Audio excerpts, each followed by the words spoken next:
Thursday. I'm so happy you're here with me on YouTube. Let me go ahead and just make sure our other friends are joining us as well. We have a really fun class tonight. Hello, everybody. Welcome to Tagalog Thursday. I have missed you. I've missed you a lot.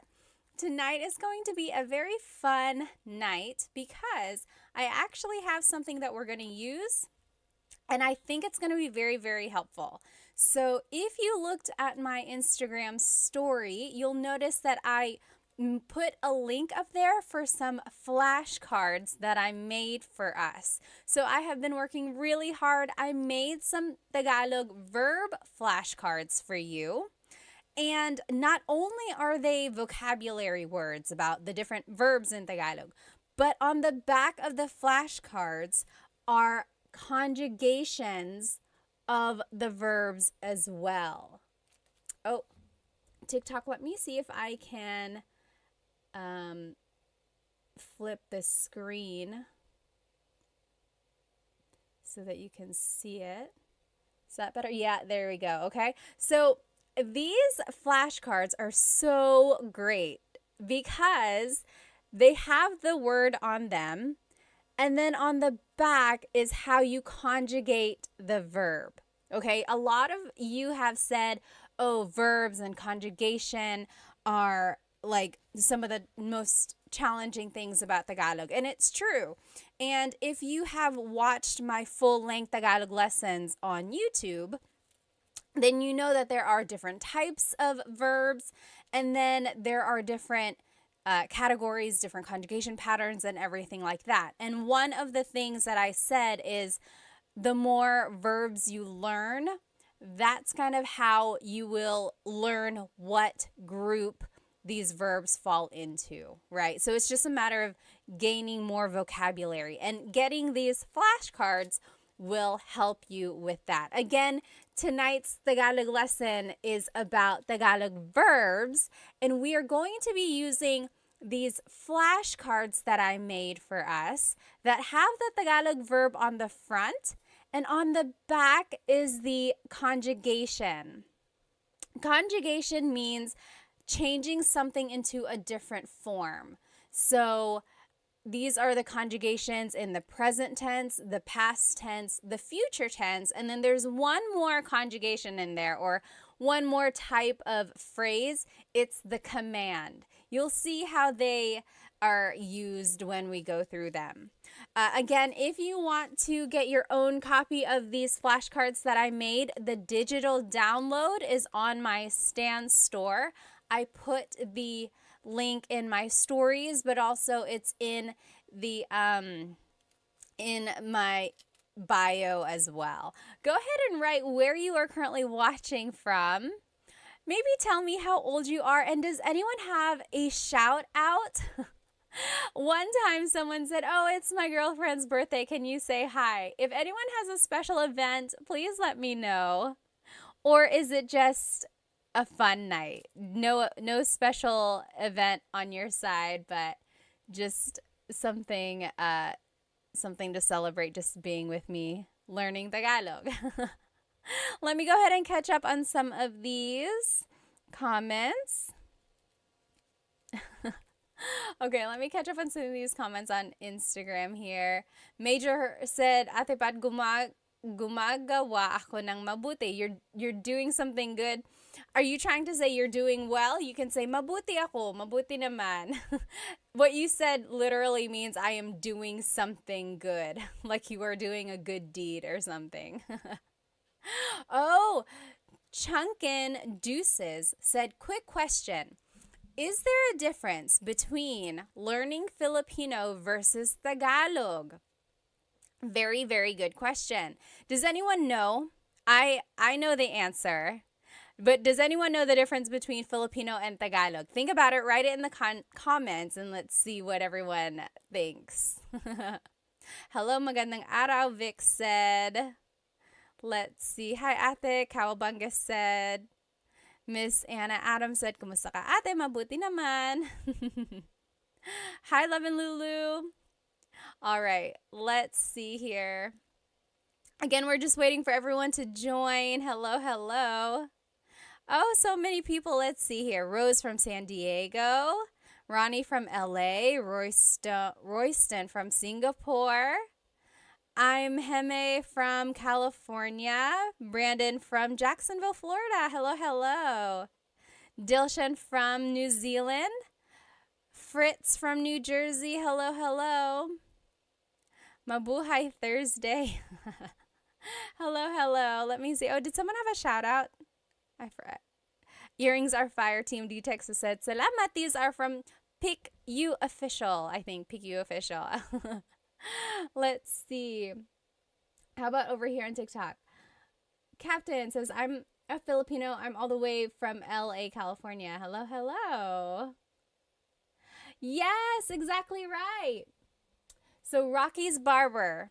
So the question was, Changanduces asked, what is the difference between Filipino and Tagalog?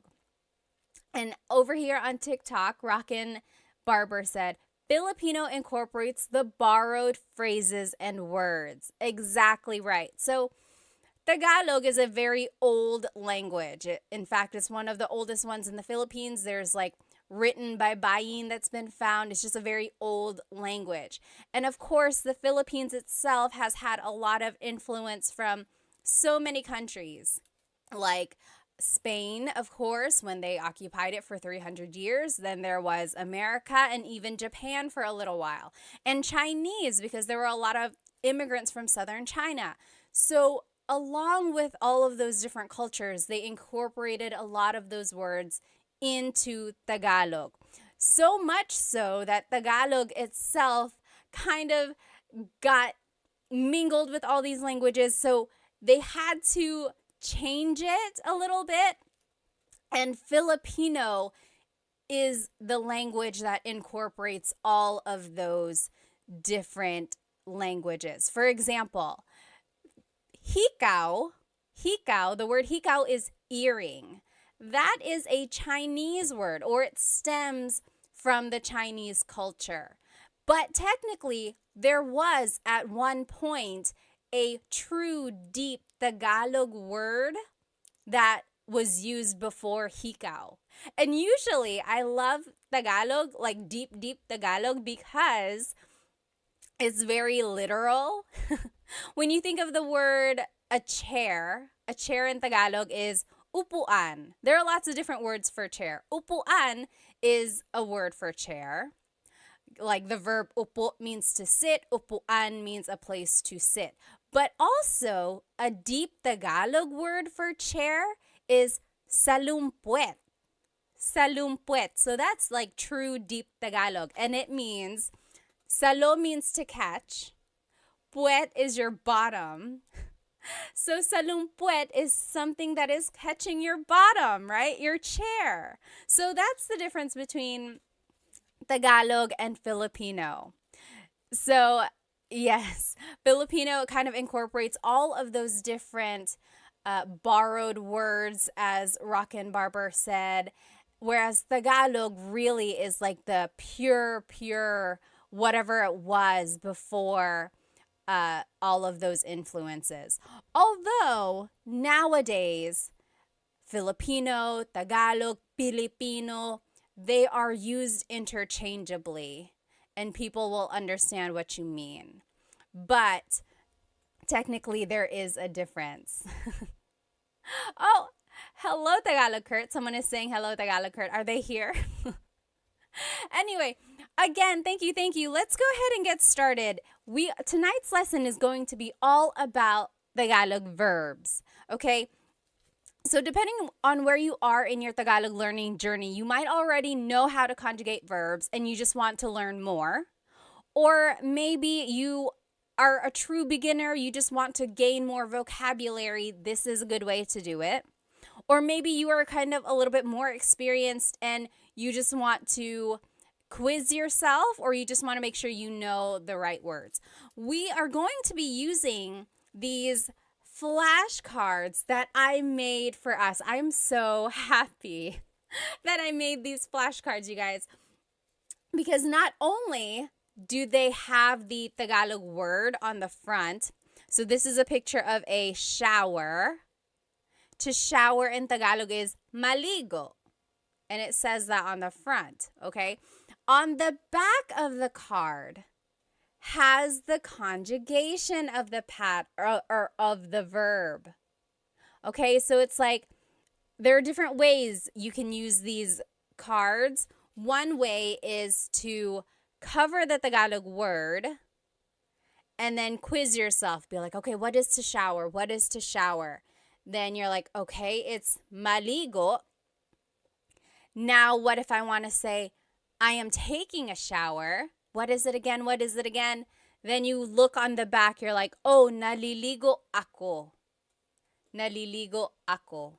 Okay, so you can purchase your own copy of these flashcards on in my Stan store. The link is in my IG stories right now, or the link to my Stan store is in my bio as well. I will note that when you purchase it, it is just a digital copy. So you're going to be purchasing the PDF form, and it's going to look like this. Okay, it's just a PDF form, a document, and you will be responsible for cutting them out and putting it back to back if you want.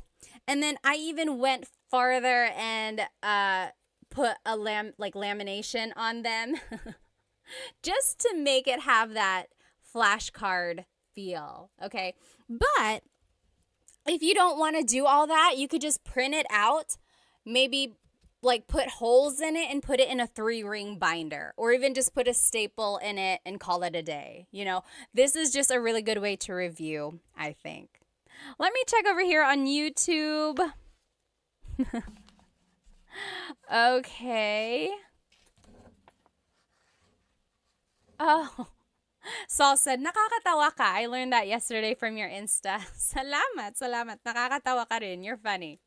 All right. So let's just go over some basics about Tagalog verbs, okay? In Tagalog, there are 5 different types of verbs in Tagalog. Okay, let me find these cards here. I had organized them and now I'm just gonna find, here we go. So in Tagalog, there are mag verbs, mag, meaning they start with mag. Mag is their prefix. There's mag verbs, then there's ma verbs, ma. They also start with ma, like matulog. Then there's verbs, Then there's in verbs, in. And then e verbs, John Legacy on YouTube said, are you going to post those flashcards anywhere for us to download or purchase? Yes, they are already up on my Stan store. The link should be in my bio, and you will see it. It says new 100 Tagalog flashcards, so you should be able to purchase them there. Again, there are 5 different types of verbs in Tagalog. Mag, ma, in, and e verbs. Why is that important? Well, it's all going to determine the patterns that we use when we conjugate them. Okay? And if you need a review of how to conjugate these different types of verbs, you can watch the full-length Tagalog lesson on my YouTube channel. There's like present tense conjugation, past and future tense conjugation videos there. It will go step by step with lots and lots of practice. But we can also just learn them tonight, okay? I don't want you to get too bogged down about the patterns themselves, but I do want you to recognize that there is a pattern. Okay, you'll see. There's repeated syllables. There's certain affixes or prefixes or infixes. Okay, so I want you to just listen and see what we get. Okay, so let's just go through some of these verbs here. If you know the answer, write it in the comments. What is to clap in Tagalog? What is to clap in Tagalog? Do you know? What is to clap? Oh, thank you so much for all the gifts on TikTok. They are going so fast. FJMLV, thank you so much. And I think someone else up there, thank you. What is to clap in Tagalog? To clap, yes, Mr. Mark Tricks. So, palakpak or pumalakpak? Very good. Yes. Oh, Solman, thank you so much for the roses on TikTok. Maraming salamat. Thank you. So, pumalakpak or palakpak. So, technically, the root word here is palakpak. Palakpak. All verbs in Tagalog have a root, and then something is added to them to change the tense. For verbs, sometimes they are referred to as just the root, palakpak. Sometimes they are referred to with the already in it. So if you said palakpak, that is correct. If you said pumalakpak, that is also correct. JB on YouTube said magclap. Yes and no. So I love mag verbs because you can always use mag as a way to turn an English word into a Tagalog verb. If you don't know a verb in Tagalog, turn it into a mag verb and conjugate it that way. So JB said magclap because they couldn't remember what to clap is. So, but technically it's palakpak or pumalakpak. Now let's take a look at how it's conjugated.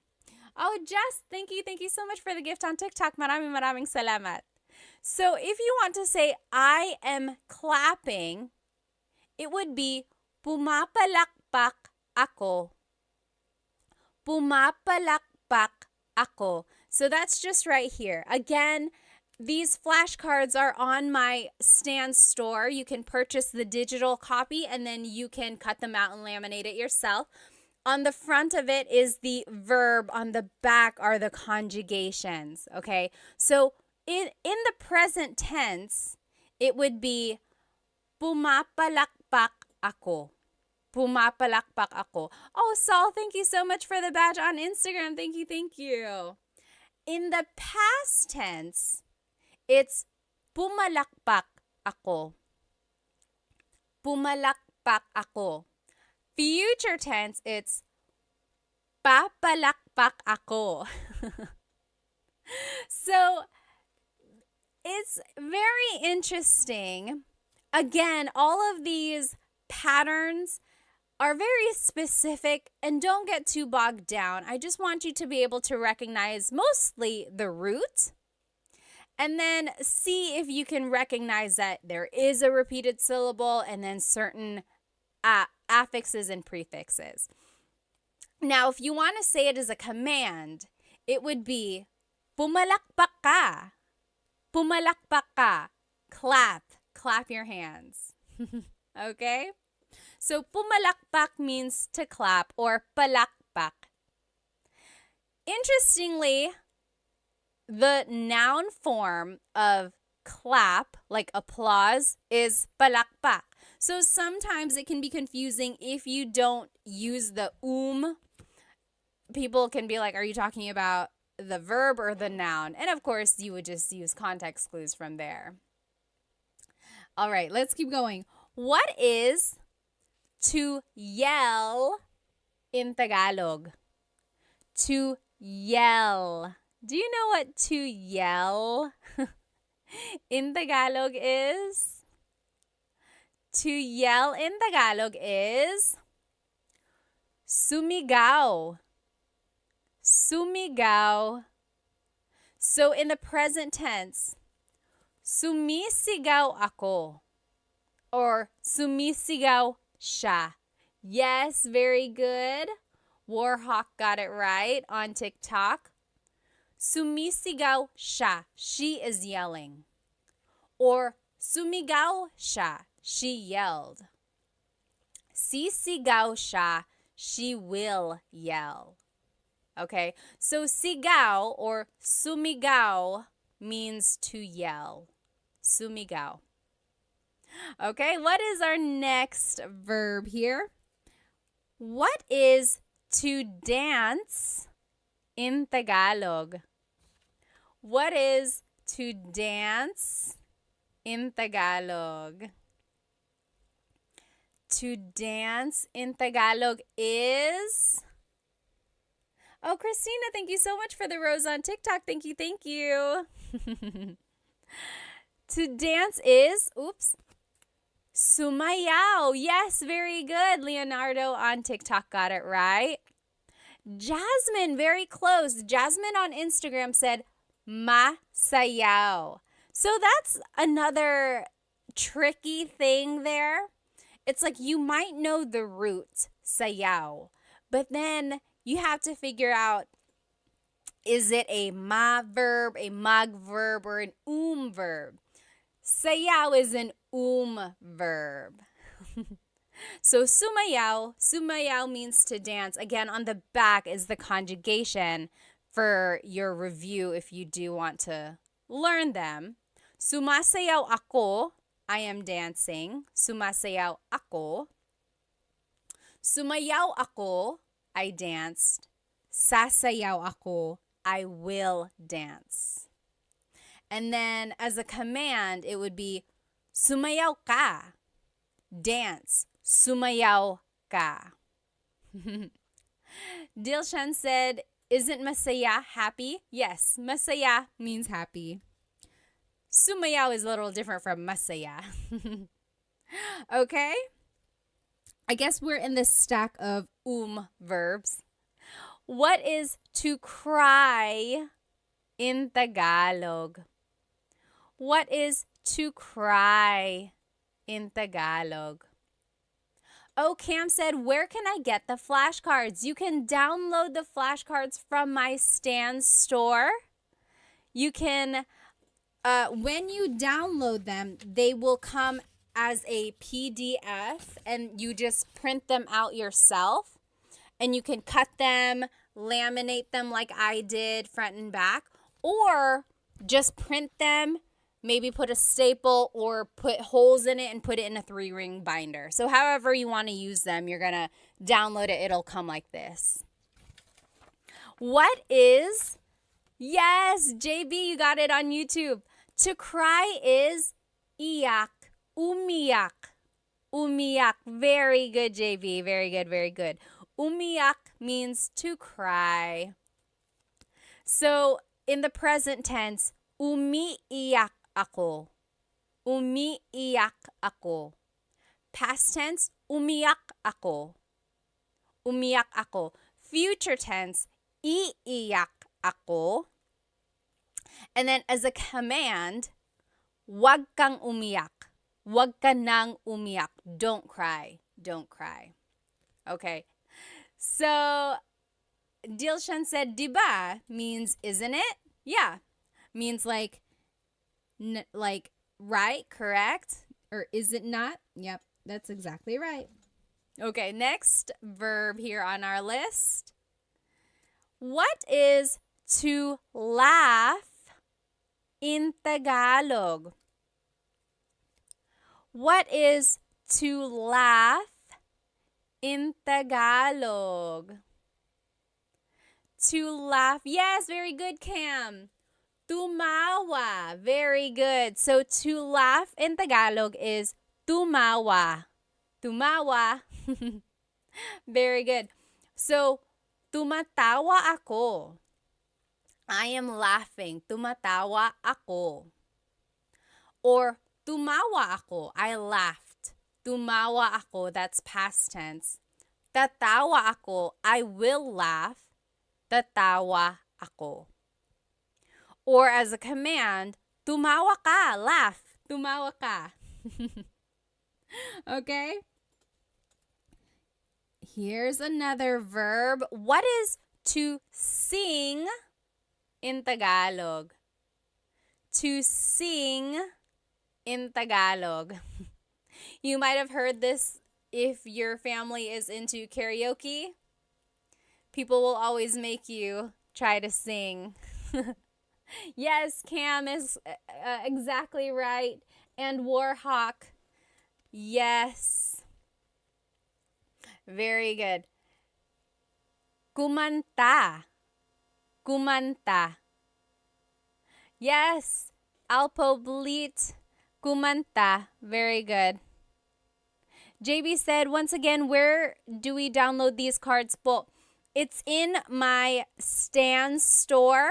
So the link should be in my bio, or if you just go to my profile, look for the Stan store link.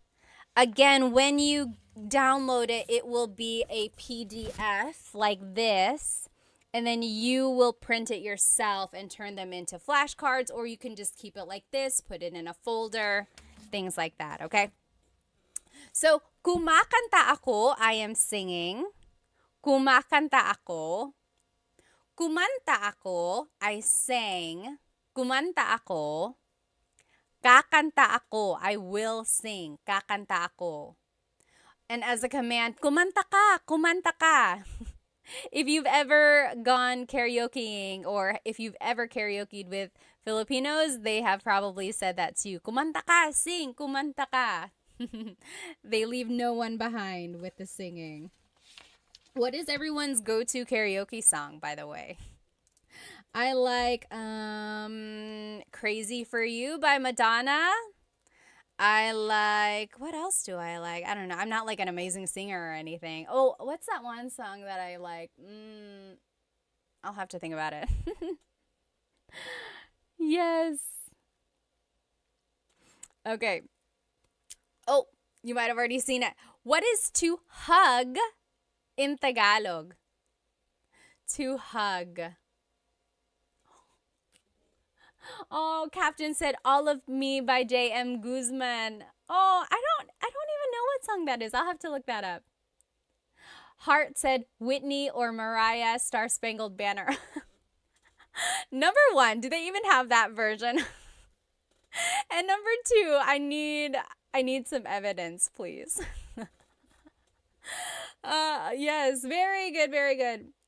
Oh, Captain said rap songs by Andrew E. Do you know who Andrew E. is? Andrew E. is a popular rapper in the Philippines.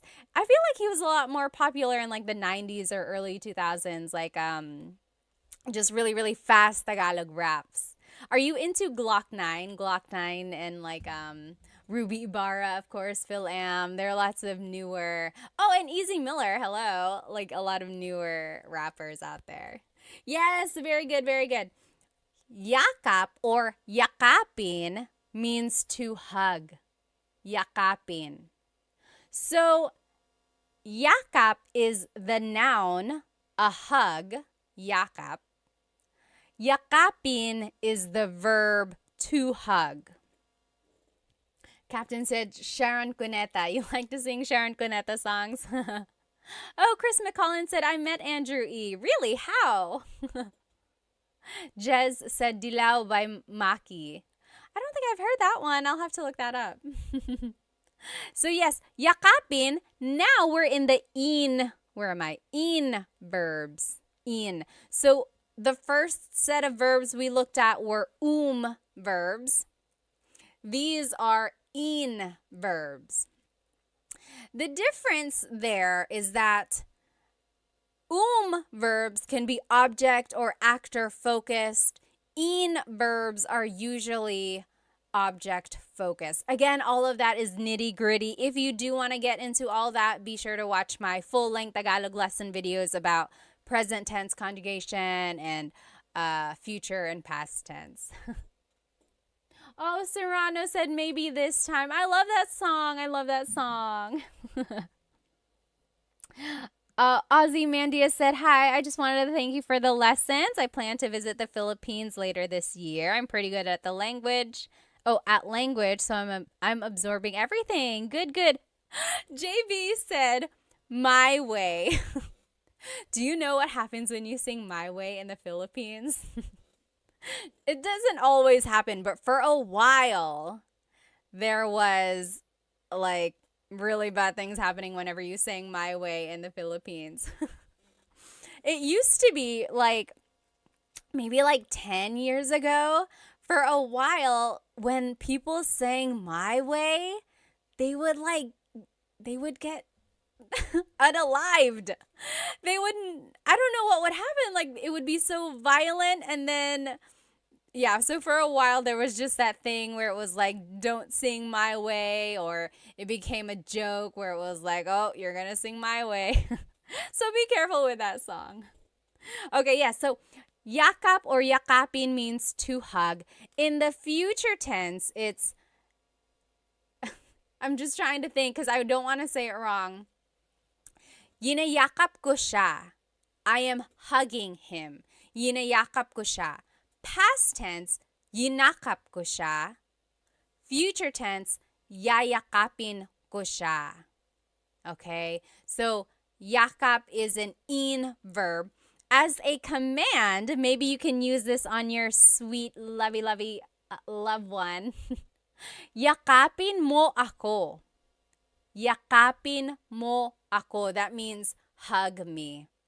Yakapin mo ako. I'll put it up here so you can see it. That's the command. Hug me. Yakapin mo ako. Try saying that to your honey tonight. I'm sure it'll make them super kilig. Yakapin mo ako. Okay? Someone put it or wrote a question up here. Someone asked why. Why is it that when you sang My Way, you would get like unalived? I don't know. It was just like, maybe it just happened to be that when people were singing that, there were like violent people around them. I don't know. But for a while, you should look it up. It was like singing My Way at karaoke was kind of dangerous.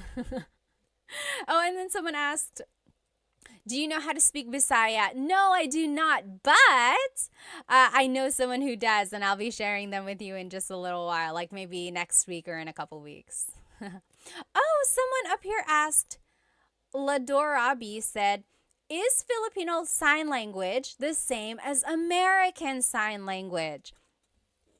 So I feel like either last year or the year before, I posted a video of Filipino Sign Language. And then people commented, oh, it's the same as American Sign Language because American Sign Language actually is universal. So people said it's the same, but I'm sure there might be some nuances. But that is a great question. If anyone knows, like, is there a difference between Filipino Sign Language and American Sign Language? Let us know. Jasmine said, I heard of you sing it badly. So maybe if you sing My Way badly, then that's why it was so violent.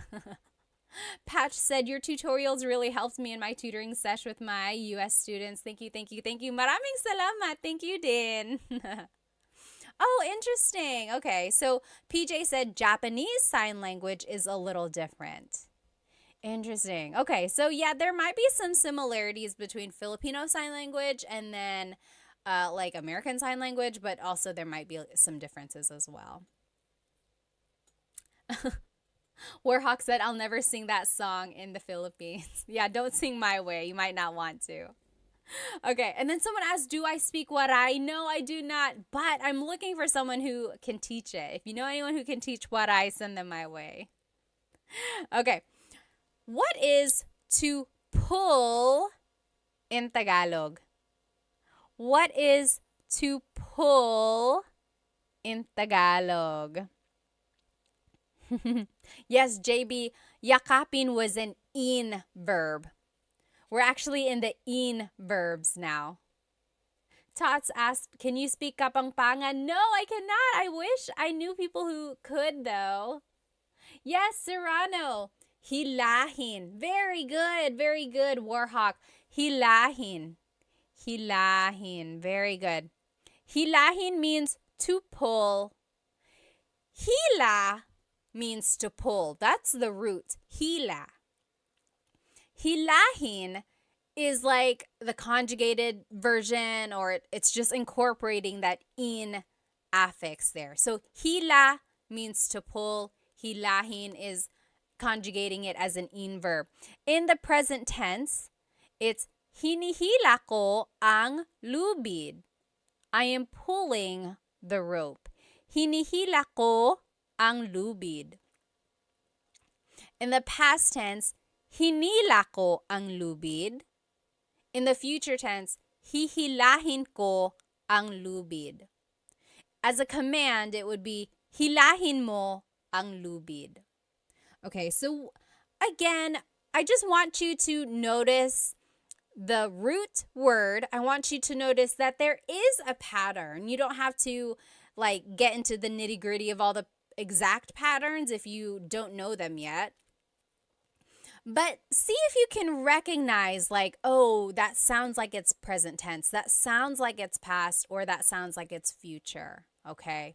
But more than anything, I do just want you to get the root word to be able to recognize that, oh, hila means to pull. Again, these cards, these flashcards are on my Stan store. You can purchase them. When you buy them, though, remember that it's going to be the digital download, and it will come as a PDF. When you print them out, you can cut them, you can laminate them like I did, or you can just keep it like this in a folder and use it to study, okay? You said, can you send me that card? Someone said on TikTok. Just go ahead and get it from my Stan store. There are 100 verbs. 100! I found 100 verbs for you. But tonight we're only going to do maybe 25 or 30. I went through and got some of the more common ones for us to learn. But there are 100 verbs. You gotta go get it. Oh my goodness, you gotta go get it. Okay. Now, what is to sweep in Tagalog? What is to sweep in Tagalog? Samurai said there are many Filipino shops and restaurants in our region in Oman. Oh, that's nice. Very good, Serrano. To sweep in Tagalog is walis. Oh, Serrano, you bring up a really, really good point. So in this card, I am showing it to you as an in verb. Walisin. Take a look at the conjugations. Winawalis ko ang sahig. Winawalis ko ang sahig. I am sweeping the floor. Now, Serrano on TikTok said, magwalis. Oh, I love this, you guys. Walis is one of those verbs which can be either object-focused or actor-focused. Okay? So there are certain verbs in Tagalog that can take on different types of verbs. So remember, there's magma, in, or i. Walis can be an in verb, or it could be a mag verb. When it's an in verb, it's being conjugated as an object-focused verb. So you can even see it in the conjugation example. Winawalis ko ang sahig. I am sweeping the floor. The focus of this sentence really is the floor. What are you doing? I am sweeping the floor. Now listen to this. When I say, nagwawalis ako, now I'm conjugating it like a mag verb. Nagwawalis ako, that just means I'm sweeping, right? It's a complete sentence. Nagwawalis ako, I'm sweeping. There's no floor, there's no object. It's just about me, the actor. It's actor focused. What are you doing? I am sweeping. Versus, what are you doing? I am sweeping the floor. Do you see the difference there? That is a prime example of a verb that can be object or actor focused. Very good observation there, okay? Tim said, I love those cards. Thank you. Thank you. Again, these cards you can get on my Stan store as a digital download. When you purchase them, it's going to come as a PDF form, and you can cut them out and laminate them like I did, like front and back. Or you can just keep it in a folder and use it to study that way. There are 100 verbs in this pack. Okay? Okay. Oh no, I have to go, Rayo said. Bye. Salamat. Let's see. This random name said, are you American? Yes, I am. And I'm also Filipino. Okay. What is to tell or to say in Tagalog? What is to tell and to say in Tagalog? Kakak said, how do I get the cards? A link to them is in my bio, the Stan store. Look for the link to my Stan store. Oh, very interesting. String said, magsalita. Very close. Oh, very close, you guys. Yes. Dilshan on Instagram said, nagsasalita. JB said, is the Stan store on your IG page? You can find it in my YouTube channel as well. Just go to the About Me area and then look for the Stan store. Yes, JB actually got it. So it's sabi or sabihin. So very interesting. A lot of you are saying salita. Salita it also means to say, but really it means like to talk. Magsalita ka, talk. But also it can mean like say something. So salita and sabi are very similar. It's kind of like saying say, tell, talk, right? They're all kind of similar. Sabihin technically means to tell or to say. Very interesting. Oh, Yahia said, what is the best free app to learn Tagalog? Anyone know what is the best free app? I know of like this one app I made a video for. What is it? Turong Wika.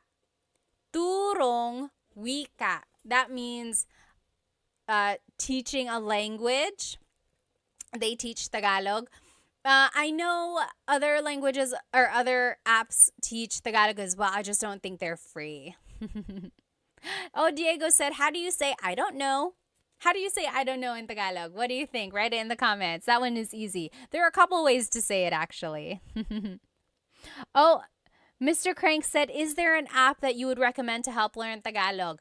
Let's see. So the one I recommended earlier, Turong Wika, that one is a good one. Does Rosetta Stone have an app? I made a video for them. I know they have like an online profile, but I don't know if they have like exactly an app. Does anyone know? And then Ling is an app. I think they have Tagalog as well. Does Duolingo have Tagalog? Does anyone know? Oh, yes, very good. To answer Diego's question, how do you say I don't know? A lot of people on Instagram and TikTok are saying hindi ko alam. Hindi ko alam literally means I do not know. Hindi ko alam. Or an easy way to just say it is ewan, ewan, or ewan ko. Very good, okay? Yes, someone had some questions up here. Oh, Diego said, hi Pat, ako si Diego. Currently started your first video on Tagalog and I can't wait to learn more. Very good, very good. Okay. Let's keep going. So yes, sabi means to say or to tell. So take a look at the conjugations. Maybe that'll help you kind of determine or help you understand the difference between sabi and salita. So, sinasabi ko sa kanya. Sinasabi ko sa kanya. I am telling him. I am saying it to him. You see the difference there? Sinabi ko sa kanya. I told him. Sasabihin ko sa kanya. I will tell him. Okay? And then, as a command, sabihin mo sa kanya. Tell him. Sabihin mo. Oh, okay. Diego said Duolingo does not have Tagalog. Interesting, interesting. What is to find in Tagalog? What is to find in Tagalog? Oh, Warhawk said Bluebird app is decent. Bluebird app. To find in Tagalog is, yes. So, hanap is the root word. Hanapin is the verb. Hanapin, to find something. Hanapin. Like, oh, hanapin mo. Find it. Hanapin. So here's the conjugation. Hinahanap ko ang susi. Hinahanap ko ang susi. I am looking for the key. Hinahanap. That's the present tense. Past tense, hinanap ko ang susi. Hinanap. I looked for the key. Hahanapin ko ang susi. Hahanapin ko. I will find the key.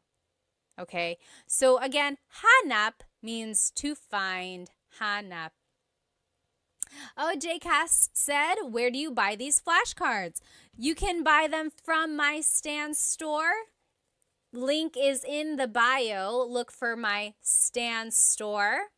You will get the digital download. You will get the PDF form, and it looks like this. And then you can cut it, laminate it like I did, or you can just keep it like this, maybe put it in a folder or in a binder, and then use it to study like that. But I have 100 verbs for you. 100. Oh my goodness. I'm so happy for you guys that you have this resource. But we're only going over like 25 tonight. Oh, thank you so much. John said, I bought them. Salamat. Maraming salamat. Okay. What is to run in Tagalog? What is to run in Tagalog? Oh, Major said, Ate Pat, can you give me a Tagalog tongue twister? Ooh. Let's see. Well, let's see. There's so many. I don't want to say it wrong now. There's that one. It's like Mecánico ni Monica. Minicánico ni Monica. Minicánico ang... I don't even know what it is now. Someone write it in the comments. Minicánico ni Monico ang makina ni Monica.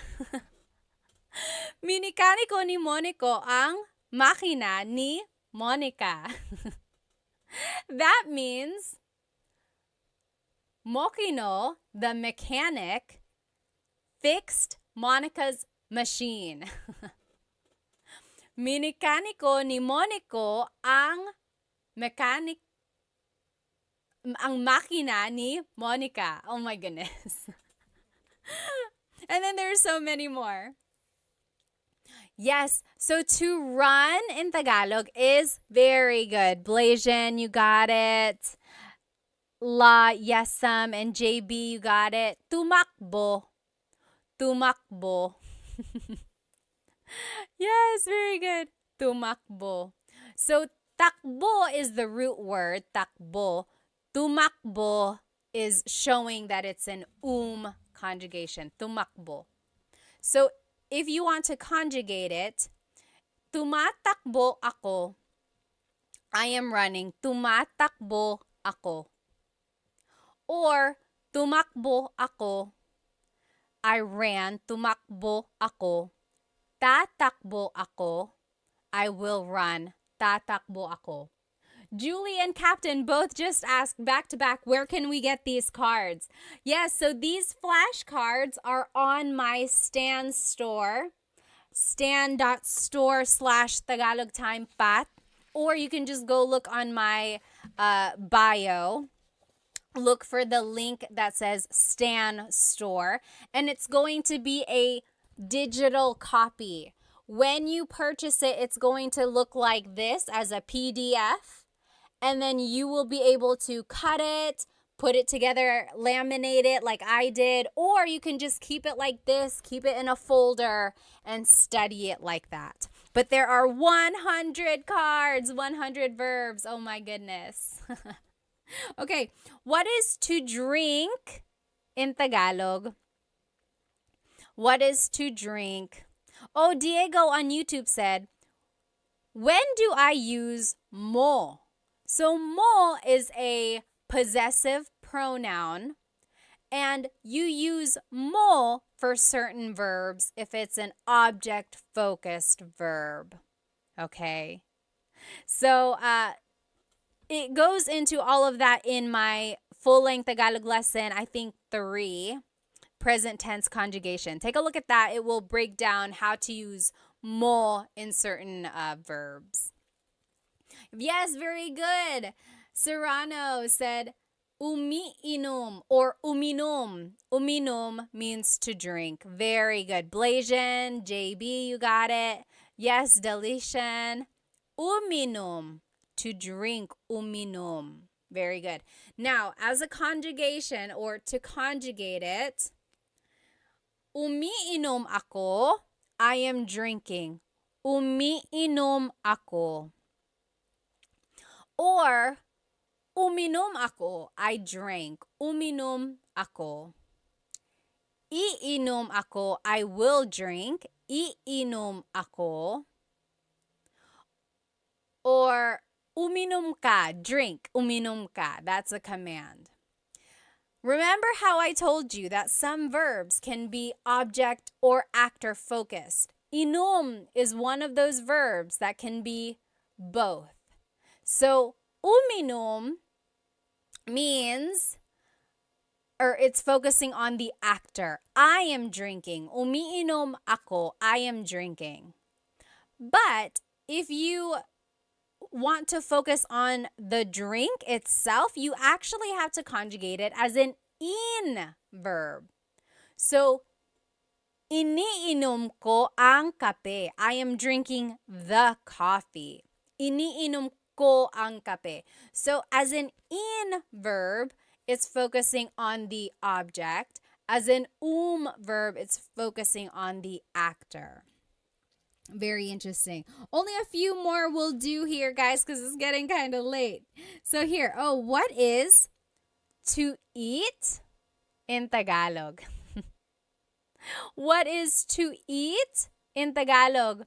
Yes, Shalona McFarland said, where do we get these cards? These cards, again, are on my Stan store. I made them for you.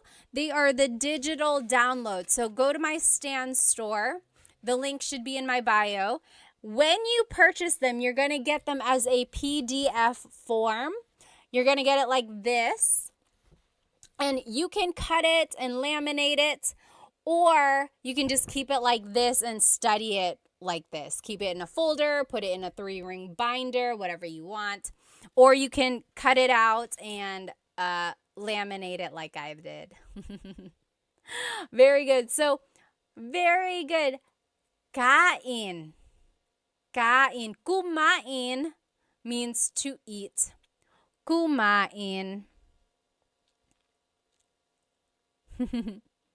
Yes. Blasian said, pwede bang magtanong? Can I please ask? Why does it change to ininom? Like in the conjugation, iinom as the future tense, that's just the pattern that it is. You have to repeat the first syllable. Or like, are you asking why does it become an in verb when it's an object-focused verb? It's just one of those things that it's like a thing in the Tagalog language. Some verbs can be actor or object focused, And that's how it would change. It would change by the affix or prefix. And not all verbs are like that, just certain ones. Very good. Oh, La Yesam said, can I get these cards in Canada? Yes, absolutely. When you purchase them, it's just a digital download. So it will go straight to your email, and then you can print it however you want, and then you can cut it out, or you can even just keep it like that. Very good. So kumain means to eat. Let's conjugate it. So kumakain ako. I am eating. Kumakain ako. Or past tense, kumain ako. Kumain ako. I ate. Kakain ako. I will eat. Kakain ako. And then as a command, kumain ka. Eat. Kumain ka. Okay, kumain ka. You might have heard that phrase. A lot of people like to feed their guests. So that is the thing there, the phrase that you might hear a lot. Let's see, what else? Let's take a look at some of these verbs. We didn't get to look at them. How do you say to write in Tagalog? To write. So to write something. I'll give you a hint. It's an verb. To write. Oh, hang on. Who was that? String Hands said, hi, Pat. Your content helped me talk to my mom during her last years before she died. Maraming salamat po. Oh, my goodness. Strings, first of all, I'm so sorry for your loss, but also, I'm so happy to have helped you. Stay strong, okay? I lost a parent too, and it's not easy. Not easy at all. Oh, Julie said, I can't find your Stan store.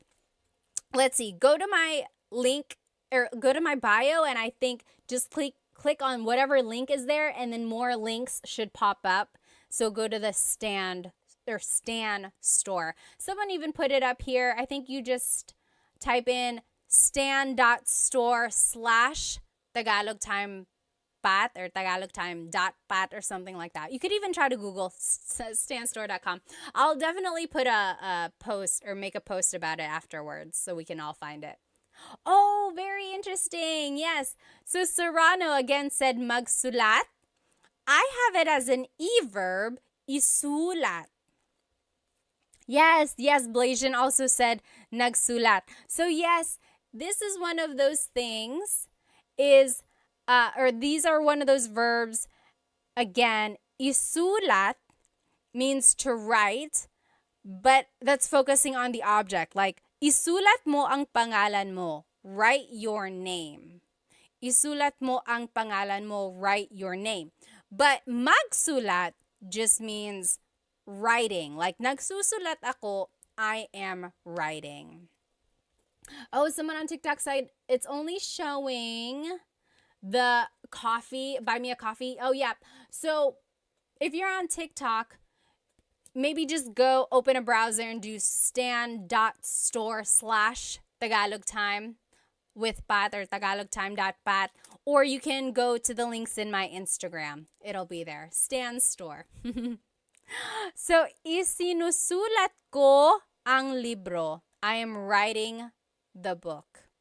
Or isinulat ko ang libro. I wrote the book. Or isusulat ko ang libro. I will write the book. But again, sulat can be a mag verb. Nagsusulat ako. I am writing.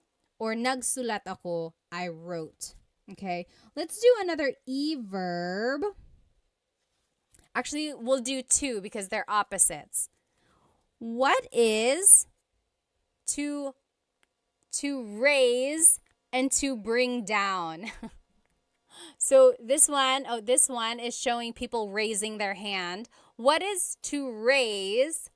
This one is showing a man putting a box down. So what is to bring down. So to raise and to bring down. What is to raise and to bring down in Tagalog? And I gave you a hint, it's an E verb. To raise in Tagalog is itaas. Itaas. The opposite of that, to bring down, ibaba. So itaas, ibaba. Very good. Yes, exactly right. And you probably heard the phrase like, bababa ka ba?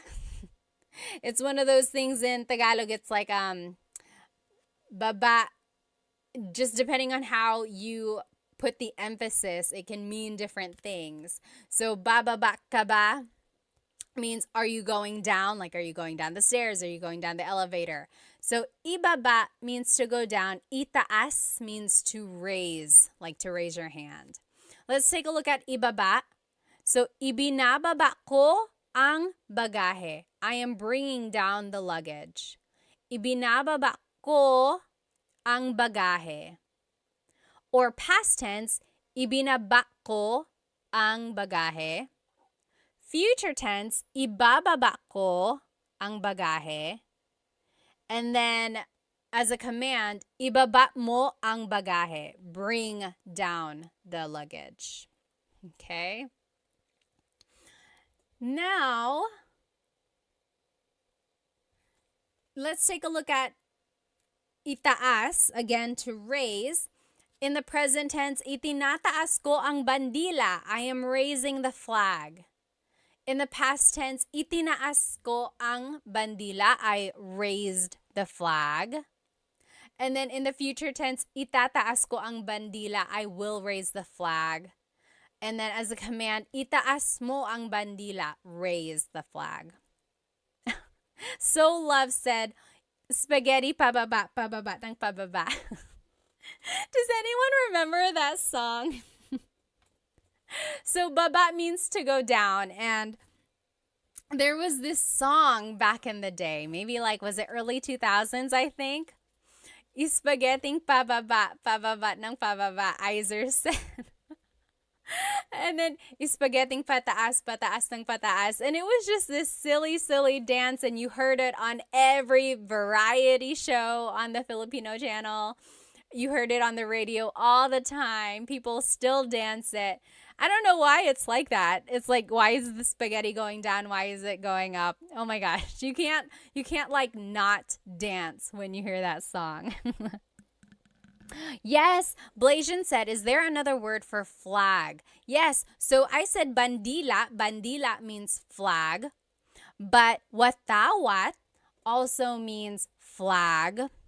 There's another one, bandila, watawat, and does anyone remember what the other word for flag is? Wumagayway. Watawat, wumagayway. Wumagayway means to wave, or like to wave around, correct? I'm pretty sure. So watawat is like waving the flag, exactly. Oh, thank you. FJMLV said, I just got the flashcards. They look so good. I'm glad they have the sentences with them. Again, if you just joined, you can purchase these flashcards that we were using during the lesson. On the front is the Tagalog verb. And then on the back are the conjugation patterns in the present tense, past, future, and a command. It's like an example. So I think it'll really help you learn more verbs. And when you download it, it is a PDF digital download. So you will be able to cut it out and laminate it if you want to, like I did. Or you could just keep it like this. Maybe put a staple in it, or you can put it in a 3-ring binder and just use it to study that way, okay? And there are 100 verbs, 100. I looked up all of the different verbs for you, so I think this will really help if you're trying to learn more Tagalog verbs. Again, you can get it from my Stan store. Stan store. The link should be in my Instagram bio. I think on TikTok we're having a hard time finding it there. So just go to my Instagram or YouTube. The link is in there. Bandera. Yes, I think that's another word for flag as well. Well, you guys, I had so much fun with you tonight. I hope to see you again soon. There are so many more verbs. Again, there are 100 in this pack. This is only like 25 or 30. So maybe next time we will go through more. Oh, FJM said, what are on your YouTube slides? I'm trying to learn more for my fiance. The YouTube slides, if you decide to buy those are just the whatever slides you see in the video. So back up. I make full-length Tagalog lesson videos on YouTube, so those slides are what go with the full-length Tagalog lesson videos. Okay. Budak Baru said, where can I get the flashcards? I'm not from the Philippines. You can get them on my Stan store. Go to my Instagram, click on the link in my bio, and look for Stan store. And it will be a PDF download, and you can download them, you can cut them out, you can laminate it, or you can just keep it like this and study it, okay? Yes, let's see. Yes, Benny, did you get that? Benny also asked, where can I get them? Again, on my Stan store. You just get the digital download, and then you can make the cards or you can keep it like this, okay? Well, I will see you guys next time. I hope you have a great rest of your night. Maraming salamat po. See you next time.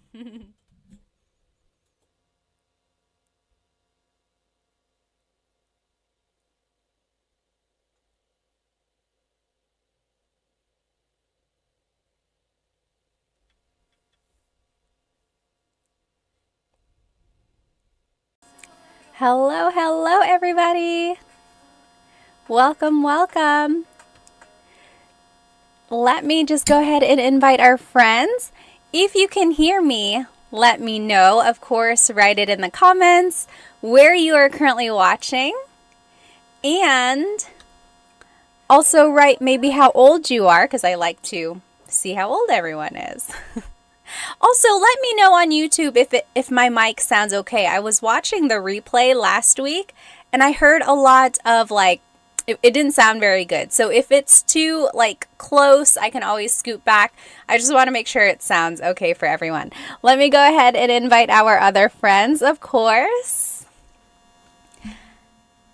Hello, hello, everybody. Welcome, welcome. You know what day it is. Happy Thursday. Happy Tagalog Thursday, in fact. Let me know if you can hear me okay, especially on TikTok. I'm trying out this new microphone. And actually, it would help if the mics were up here. Okay, again, let me know if you can hear me okay. If I am too close, I will simply push it back. If you can't hear me, let me know. I'll try to make some changes. Let me know if you can hear me by writing where you are currently watching and maybe how old you are. And as always, this Tagalog lesson is up on my YouTube channel. I am live on YouTube, TikTok, and Instagram. Hop onto my YouTube channel, Tagalog Time with Pat, and you will be able to follow along with this lesson. And this is a good lesson. I think you're going to enjoy it. You're going to find it pretty useful. Awesome. Okay, so I see, let's see, Soul to Weeze is from California. John on the Move is from New York. Hello, hello. Hi, Planet Jamie. Hello, hello. Watching from the Philippines, and I'm 15. Oh my goodness. Who is that? What does it say? Ree? Hello, hello. Where in the Philippines are you watching from? That's so awesome. Jack DeHoog is from Alberta. Hello, hello. Gene is from East Strickland. I'm sorry, East Tennessee. His name is Gene. All right. Let me know if it sounds okay. And if not, we'll make some changes, okay? Otherwise, again, go ahead and jump onto my YouTube channel. And that is where you can follow along with this lesson. Today, we are going to be learning Tagalog vocabulary and phrases you can use with your family. It is about the family. You can use these phrases with your family.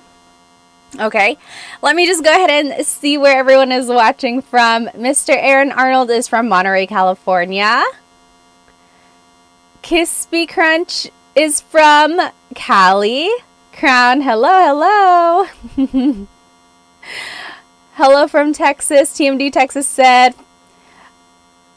Gakukolka is from Hawaii. Hello, hello. National City, California, Erwin said. Hello, hello, everybody. All right, Santa Barbara, California, Vince said. John said, ang aking pamilya. Yes, again, this whole lesson is up on my YouTube channel. And today we're going to be learning about vocabulary phrases, or vocabulary words and phrases that you can say with your family. And I think it might be useful to you. So go ahead and jump onto my YouTube channel. So this is our lesson agenda for today. We're going to be learning family vocabulary. We're going to be learning phrases about the family. And then we'll learn phrases for the family, like things you can say to each other. And then we will review the vocabulary. And then we will do a translation practice. I always like doing this translation practice.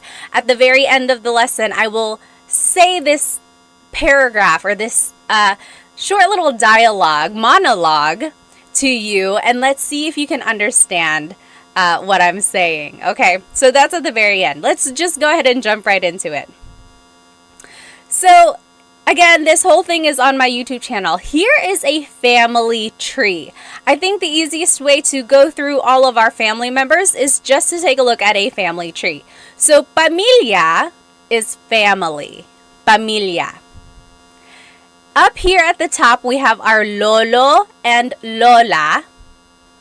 So lolo and lola, your grandfather and grandmother. Hang on one moment. Let me fix this for YouTube. Let me cover my face so you can see. There we go, YouTube. Okay, so here is the family tree. Again, lolo is your grandfather. Lola is your grandmother. Okay, and usually a lot of families distinguish their lolo and lola on one side from the other by giving them a nickname. Like I always called my grandmother Mama Lola. And my other grandmother, she passed away before I was old enough to really get to know her, but she was Lola as well. So some people call their Lolas something else, and their Lolos something else. Kind of like in English, we might call our grandparents like Nana, Papa, or something like that. What do you call your grandparents? Just wondering. Go ahead and write it in the comments. Hello. Oh, Yaz says, hi, I like all your videos. Maraming salamat. Music says, magandang umaga. Hello, hello. Oh, thank you so much for the gift. Maraming salamat. I wish it said the name whenever a gift was bought. Grin, thank you so much. Alrighty. Oh, my mother's name. My mother's name was Lola. Like Lola? Awesome. Yes. Mary Loves says Nanay. That's a very common name to call a Lola. Like even I call other people's Lolas and Lolo Nanay. I'm like, oh, kamusta si Nanay? How is your grandmother or grandfather? All right. So Lolo is grandfather. Lola is grandmother. Now, if we go down the family tree, now these are the mga magulang. Mga magulang, those are parents. Okay, magulang is parents. Mga makes it plural. So, anytime you want to make something plural, you have to add the word mga. Mga. It's not like in English where you would just add the letter S at the end. You have to add that word mga to make it plural. So, mga magulang is parents. Okay, now the vocabulary word for father in Tagalog is tatay. Tatay. The vocab word for mother in Tagalog is nanay. So tatay and nanay. Those are mga magulang, so parents. Now, some people call their dad tatay. Some people call, excuse me, I could feel that coming. Anyway, some people call their mother nanay. oftentimes they call their mom and dad something else. Mama, papa, mommy, daddy, whatever you prefer. Thank you. Dominique said, bless you. Maraming salamat. Yes, yes. Francis said, nay. Sometimes you can just call your nanay, nay. Right? So, nanay, tatay, that is mother and father in Tagalog. And those are mga magulang, parents. Okay?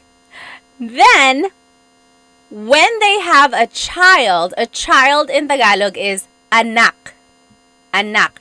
That is a child. That is their anak. So, the nanay and tatay or the magulang, they have an anak. Anak. Sometimes moms and dads will call their child anak. Like, oh, anak, kain na tayo. Anak, kain na tayo.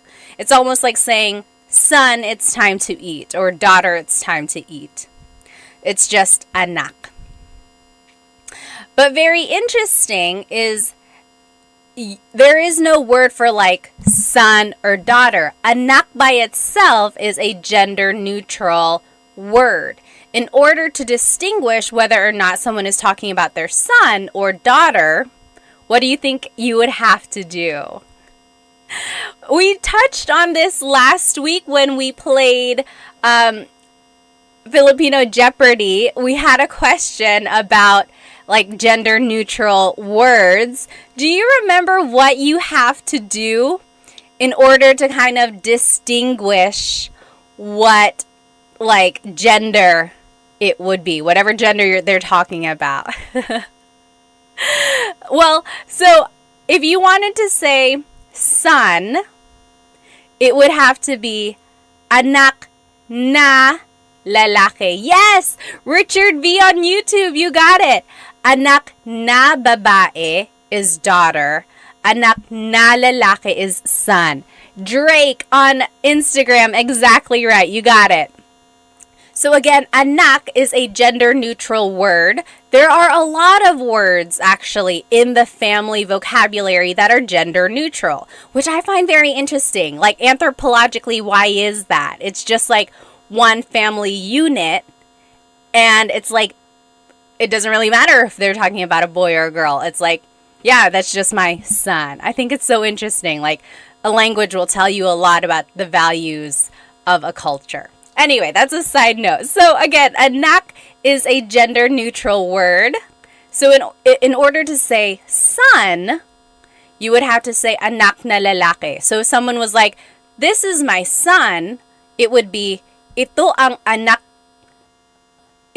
aking anak na lalaki. That was a very formal way to say it, but you get what I mean. They would have to distinguish anak na lalaki.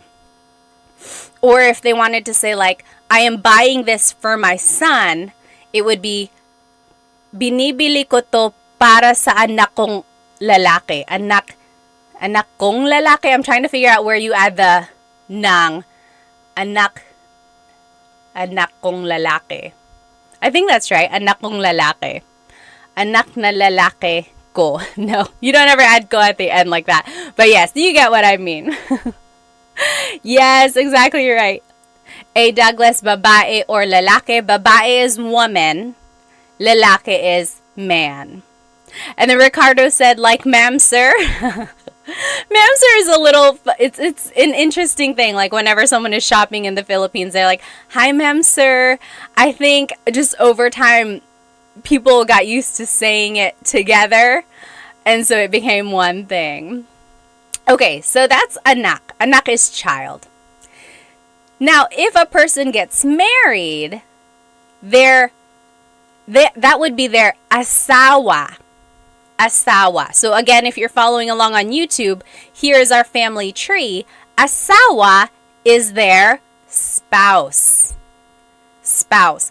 Again, another gender-neutral word. It's not husband, it's not wife, it's asawa. Like, I call my husband asawa, not literally, but like he is my asawa, and he calls me, I am his asawa. You know, it's not like husband or wife, it's just spouse. Very interesting, right? So asawa is spouse. It encompasses like the wife and husband gender there. Let me go ahead and just read some of these comments. I don't want to miss any questions. Let's see. Okay. Yes, someone said, I'm sorry. Did someone ask, how do you say I'm sorry in Tagalog? I'm sorry is pasensya na. Forgive me is patawad na or patawad po. Please forgive me. Let's see. All right. Let's see. And then over here on Instagram, yes, asawa is husband or wife. All right. And then over here on YouTube, yeah, you guys got it. Ricardo said, I don't use asawa. It's too close to aswang. Aswang is a little different. Aswang is the supernatural being in the Philippines, like a vampire shape-shifting type of thing. But it's different. Asawa and aswang, they're different. Okay, so a person and another person get married. They are mag-asawa. Mag-asawa. That means they are husband and wife. Mag-asawa. When they have kids, here are the vocabulary terms for the order of kids, or just like family vocabulary words. Again, here on YouTube. So, ate is the older sister. Ate. Kuya is the older brother. Kuya. Then there's bunso. Bunso is the youngest child in the family. Ate is the oldest daughter, or not even oldest, it's just an older daughter, older sister. Kuya is an older brother.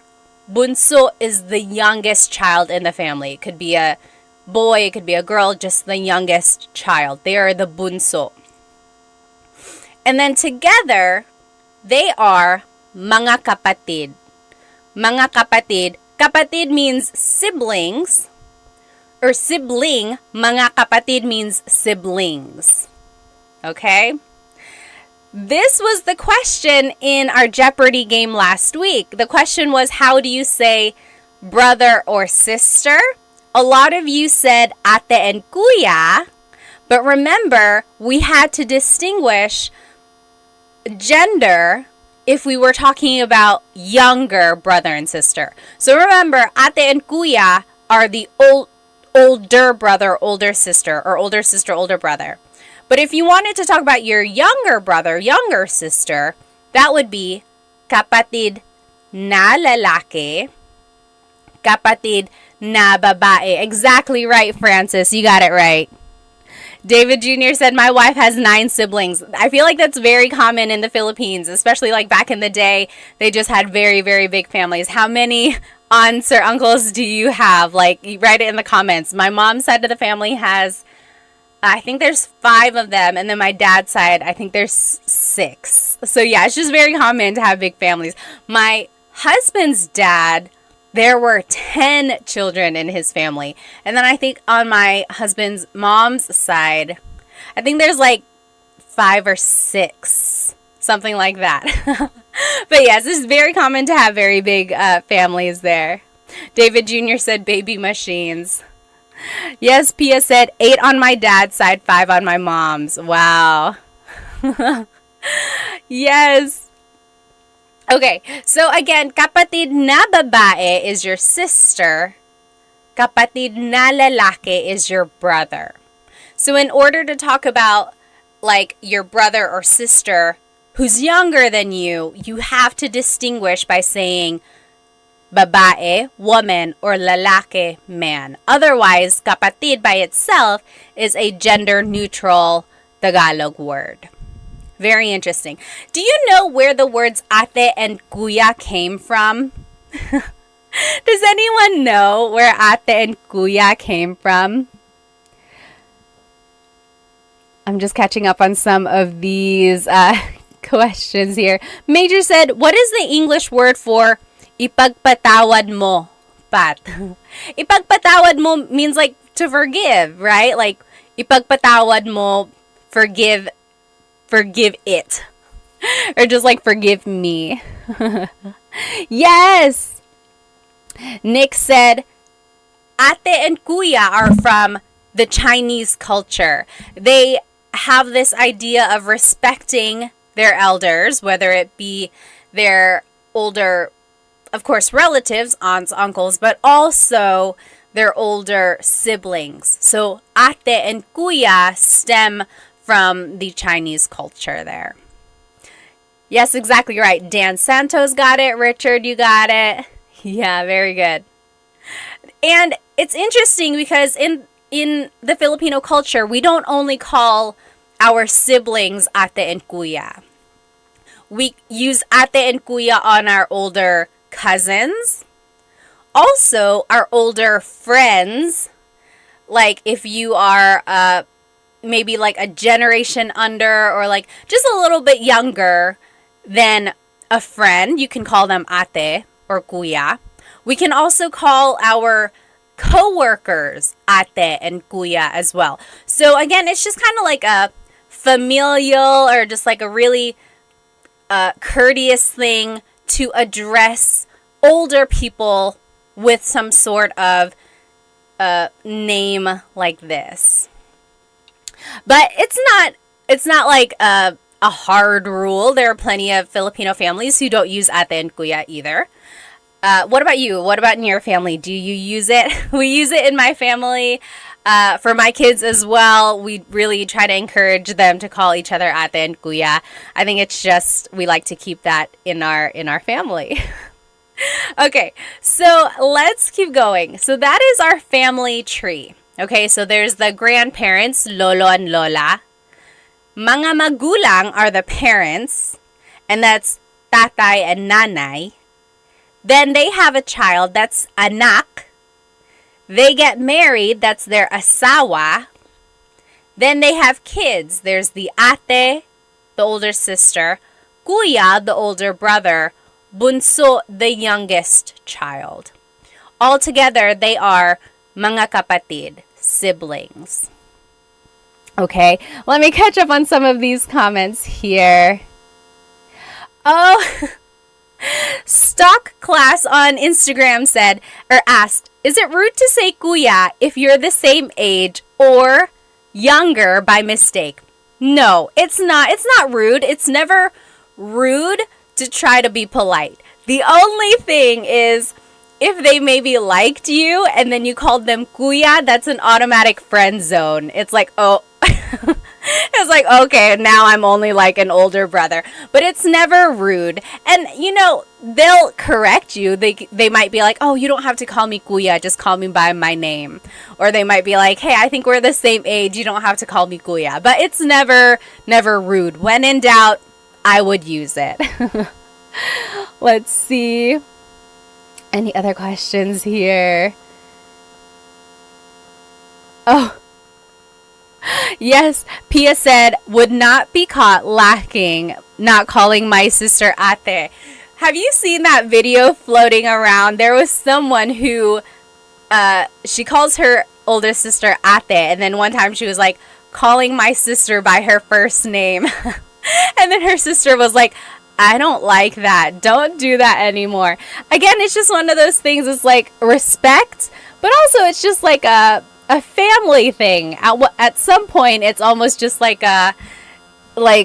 something you are familiar with, and it's a bond almost. Okay, someone up here on TikTok also had a comment. Yes, Nick said, absolutely, you're almost shunned if you don't. So in some families, they do take it pretty seriously if you don't use, what do you call it? I keep wanting to call it like a name or like a title, I guess. If you don't use ate and kuya, for some families, it's almost like really rude there. Rizzle Dizzle said, pare ko. So pare is almost like saying like dude, or it's like what guy friends call each other. Girls can call guys pare too, but again, it's almost like a hey dude, hey man, pare ko. Pare ko is like my man, my dude. You know, so that's, if you ever hear anyone say like, oh, kamusta pare ko? It's almost like, hi, my man. Hi. I can't even say it. It sounds so weird when I say it. What else? Oh, yes. Yeah, Rizzle Dizzle was like, I call my coworker pare. Exactly right. Yes. P.S. Chris said, church members too, you can use ate and kuya. Yeah, so anyone you're in like some sort of community with, or some sort of like, I don't even know how to say, like, just like a connection or a community or group, you can call each other ate and kuya. Oh, okay. Yes. Jordan said, sometimes I see Filipinos use pre in comments. What does that mean? Pre is just short for pare. So again, it's that word of like dude, man. It's just like, hey man, hey dude, pre. Yes. Jay from the Bay said, I thought pinsan is cousin. It is. We will go through that in just a second. Okay. Let's keep going here. Yes, Timothy said, I noticed that many Filipinos call their relatives cousin even if they aren't, even if they are technically not. That's a very common thing. Almost like we call our parents, friends, tito and tita, even though they are not literally our aunt and uncle. It's just one of those titles that we use. Again, it's almost like we are all just one big family. Okay, let's keep going. So here are just some more vocabulary words about the family. Someone mentioned it here on TikTok. Pinsan is cousin. Pinsan. Again, pinsan is one of those gender neutral words.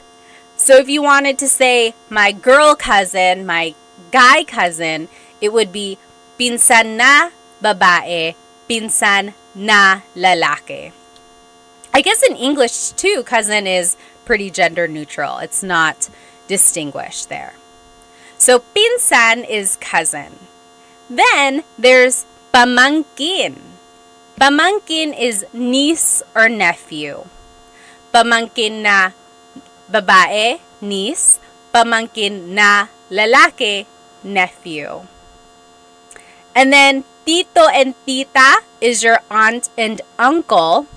I'm sorry, uncle and aunt. Tito and tita. But again, we use that for people who are not even related to us. So our parents' friends, or any sort of older acquaintance, maybe at work or things like that. So tito and tita is definitely what you want to use when you are talking to an older person who's not within your generation. You never ever want to call anyone by their first name. It's all up to you, of course. You are your own person, but I would highly recommend you not calling anyone by their first name. It comes off as very, very rude. Hipag is sister-in-law. Hipag. Bayaw is brother-in-law. Bianan is parent-in-law. And then there's ninong and ninang. Ninong and ninang are godparents. So when a kid gets baptized, usually there are a few ninong and ninangs, and that's just kind of what they would be called from then on. Oh, Mining Life, thank you so much for the badge on TikTok. Thank you. Let me look at some of these comments here. Yes. CV said, I also heard that kaibigan has two meanings. So kaibigan means friend, kaibigan. But if you put the stress somewhere else, like kaibigan, that means lover. So kaibigan is friend, kaibigan is lover because the word ibig means love. Very interesting. It's a homonym there. All right. Let me look here on Instagram. Major Horn said, "Saan ka sa Pilipinas, Ate Pat?" Actually, dito ako sa Amerika. Dito ako sa North Carolina.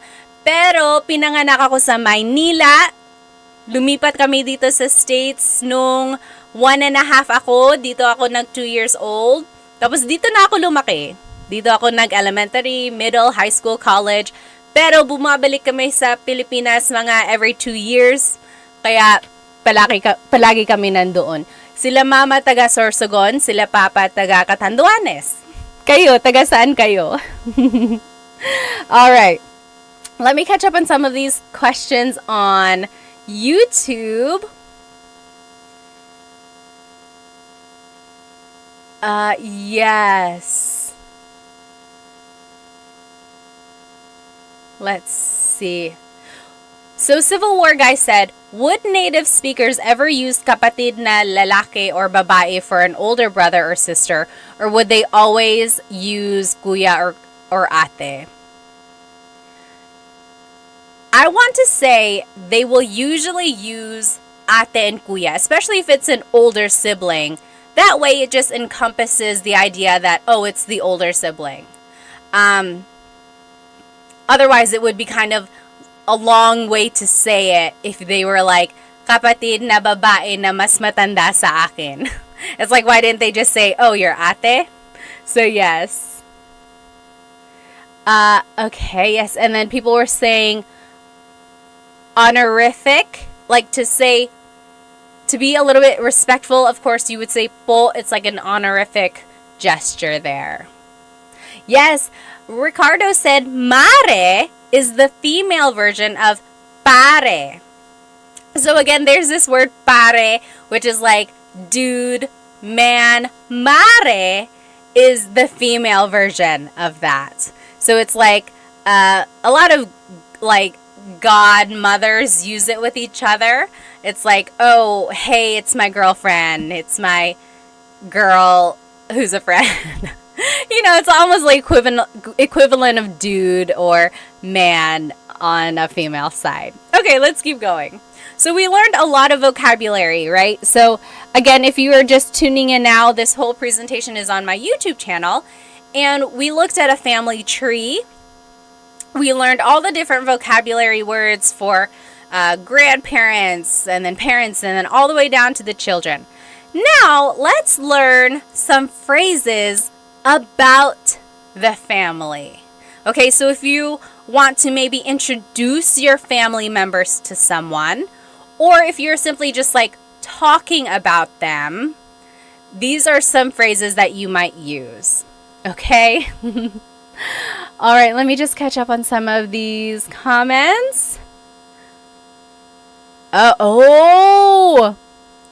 Need a Nap has a really good question. How should I address my fiance's mother? Should I call her tita? This is an interesting question, of course, because of course you want to make a good impression, right? So number one, you don't ever want to call them by their first name. Tita is a good start. Yes, maybe just call them tita, whatever. That will definitely kind of make them smile. Now, when you do get married, this is up to you. You can either start calling your mother-in-law mom or mama or nanay, whatever your fiance calls them, you know, just kind of assimilate. Or you can keep calling them tita. I don't know. What do you guys think? What is your vote? What was your name? Need a Nap. What should Need a Nap call his fiance's mom? I think tita is a good start there. I know a family. The wife is Filipino, the husband is white, and he just calls her parents Mr. and Mrs. blank. You know, he didn't really take on the tita and tito concept. He just kept using Mr. and Mrs., which is fine as well. But if you really do want to kind of assimilate more to the Filipino culture, I would encourage you to use tita and tito. TMD Texas said, call her Lola. Maybe if you want to give her a heart attack. Maybe if you're like, hey, Lola, she's going to be like, are you guys pregnant? So I don't know if you should do that yet. Okay, Ben on TikTok said, call them mom. I don't know. They're not quite married yet. I guess you could. She might be like, I don't know if we're there yet. Oh, yes. RK Nudson on Instagram kind of has a similar idea. What should I call my father-in-law? Okay. Oh, see, very interesting. So, what was your name again? RK Nud was asking, what should I call my father-in-law? My wife calls him tatay. Is it appropriate for me to call him that as well? I would say it is appropriate. I don't think it's rude. Maybe ask your wife, though. Just say like, hey, do you think I should call him tatay like you? If she wants you to, yes, by all means, go ahead. If she feels a little weird about it, you know, she knows her dad a little bit more, then just kind of go off what she says. Maybe she'll say, you know, maybe just call him Tito or something like that. But I think give it a try. Ask your wife, see what she would suggest. Oh, okay. So Sam said, before I got married to my Filipino husband, his parents told me to call them tita and tito. Very interesting. So Sam's in-laws told her to call them tita and tito. You could ask. That's a perfectly good question. It's like, what would you prefer me to call you? Or ask your significant other, and then they'll tell you. Oh, yes. Don't hate what I say said, I assimilated to make it easy, and I just call her nanay. I think that is so sweet. Also, props to my husband. Like, as soon as we got married, he started calling my mom mama. That is so sweet. Even now, he's like, hey, is mama home? Or, hey, does mama need food? So sweet. I think it's nice. You'll definitely get bonus points.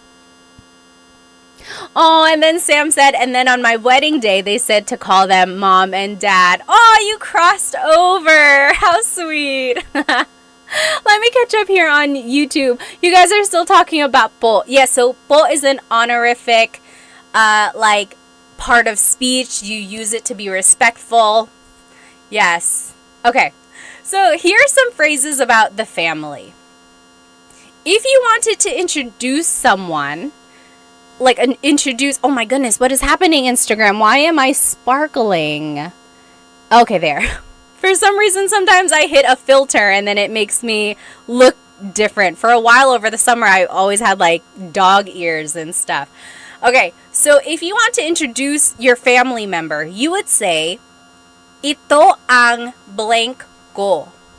This is my blank. For example, ito ang nanay ko. This is my mother. Ito ang kapatid ko. This is my sibling. Ito ang asawa ko. This is my husband or wife, my spouse. Okay, so if you want to introduce a family member, it would be ito ang blank ko. Ito means this. Ang is a part of speech that can take on many different things, but in this phrase, it kind of translates to is. Ko is my. So, ito ang nanay ko, this is my mother.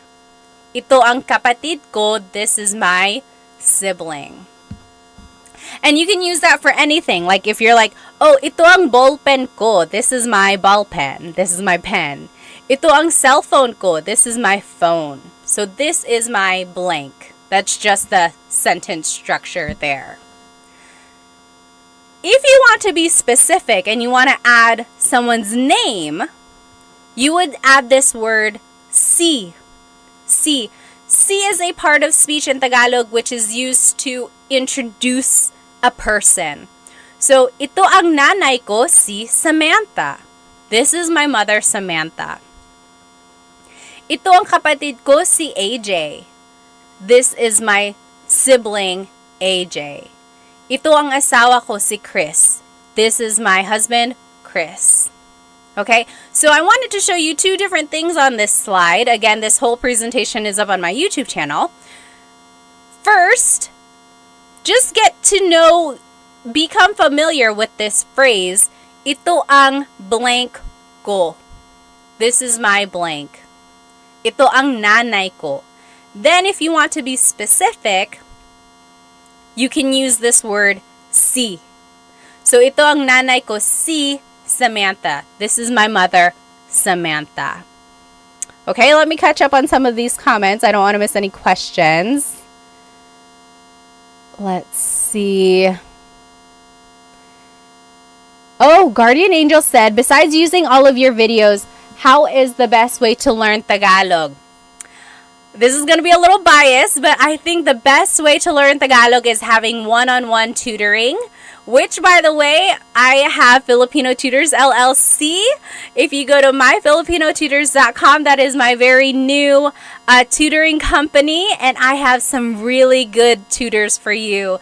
I have 3 Tagalog tutors, 1 Bisaya tutor, and then 1 tutor who is really good with math, college prep, and SAT prep. And then 2 of my Tagalog tutors can do grade school subjects like reading, writing, grade school math. So check out myfilipinotutors.com for one-on-one tutoring. Okay, let's see. Okay. Oh, Nita Knapp said, my mom will get jealous if I call my in-law mom. Yeah, that can happen sometimes. Again, just kind of ask your significant other, maybe get a feel for what you think they would feel like. Okay, let's see. Manglia said, ito ang aso ko. Oh my gosh, what is this filter? Okay, yes. So Manglia said, ito ang aso ko. This is my dog. Exactly right. So if you want to just talk about something that is yours, you can use this phrase, ito ang blank ko. Okay? Civil War Guy on YouTube said, is it incorrect to say itong? Very good question. In Tagalog, it's very common to put words together, especially when the word is ang. But in this case, you keep them separate. Not a lot of people say, itong nanay ko. You can if you're speaking really fast. But usually, it would be, ito ang nanay ko. Ito ang nanay ko. So it's one of those instances where you don't usually put it together. Very good question, though. Usually, you do put ang together with the other word to make yourself sound like a native speaker. Oh, yes, Richard V said, can you use siya instead of ito? Yes, so siya is a pronoun that means he or she, right? So it works. You certainly can. You can say, siya ang nanay ko, si Samantha. She is my mother, Samantha. So if you want to say she, like, she's my mother, you can. Or you can say, this is my mother. Up to you if you want to say, she's my mother, or you can say, this is my mother. It depends on the context, depends on how you're wanting to present your mother, right? Okay. Let's see here. Oh, yes. Santasio said, I have started one-on-one tutoring, but I have nobody to speak Tagalog with and practice. Do you have any advice? My advice, if you don't have anyone to practice Tagalog with, is to practice with yourself, right? That's all you have. So when you are driving, maybe have a conversation in your head. You could say, "Oh, Pat, kamusta yung araw mo ngayon?" Mabuti naman, medyo busy, pero marami naman akong nagawa. O talaga, anong ginawa mo? Naglaba ako, naglinis ako, nag-alaga ng mga bata. Wow, ang busy naman. You see, I'm just talking to myself. So, practice that. Practice asking yourself questions, and then practice like responding to yourself. Okay, give that a try. Okay, what else? What else? Yes, Stevie said. Just basically talking to yourself. Exactly right. Also, maybe find someone who is also learning Tagalog. Maybe like a Facebook group, or I'm trying to think like if there are any online groups that I know of. But like, try to find other people who are also learning Tagalog. That's a good way to practice. Okay.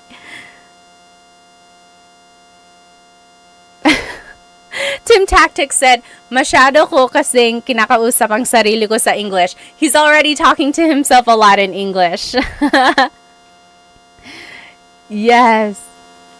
Let's see. Nita Nap said, "My friend says uy a lot. So uy is just an expression that means like, oh. Let's see. CV said, "Should we call our dad's male friends kuya, bossing, or pare?" So if it's your dad's friends, I would usually call them tito, because they're like the same generation as your dad. I guess depending on your relationship with them, they could also be kuya, but like usually it would be tito to me. Yeah, like uncle, exactly right. Tim Tactic said. Okay, let's keep going here. Oh, Jumpin', my Mercedes said, "I know the basics of Tagalog, but do you have any apps or websites you would recommend?" As for apps, I think was anyone using Ling? I think someone had mentioned Ling. I'm not sure how good that is. I've never used it myself. What are some apps that people use? I don't think there's Tagalog on Duolingo. I don't think so. And then I know Rosetta Stone has Tagalog. Do they have an app? I made a video for them, but I can't remember if they have an app. I think they just gave me a login for their actual program. But and then websites. What are some good websites? I know, like, I think there's Filipino Pod on YouTube. Of course, there's Tagalog Time as well. But other than that, I think trying to watch movies, that's another good way of trying to get Tagalog vocabulary, but also figuring out the flow of conversation. Oh, yes, Nita Nap said, "I've been waiting for Tagalog in Duolingo for years." I don't know why they haven't made one yet. Okay, what is that? Pinsler is a subscription, but it's worth it. Interesting. Okay, so let's keep going. So again, that is how you say, "This is my blank. Ito ang blank ko. Ito ang asawa ko. This is my husband or wife." Now, another way to say it, this is the same idea, just a different way to say it, is blank ko siya.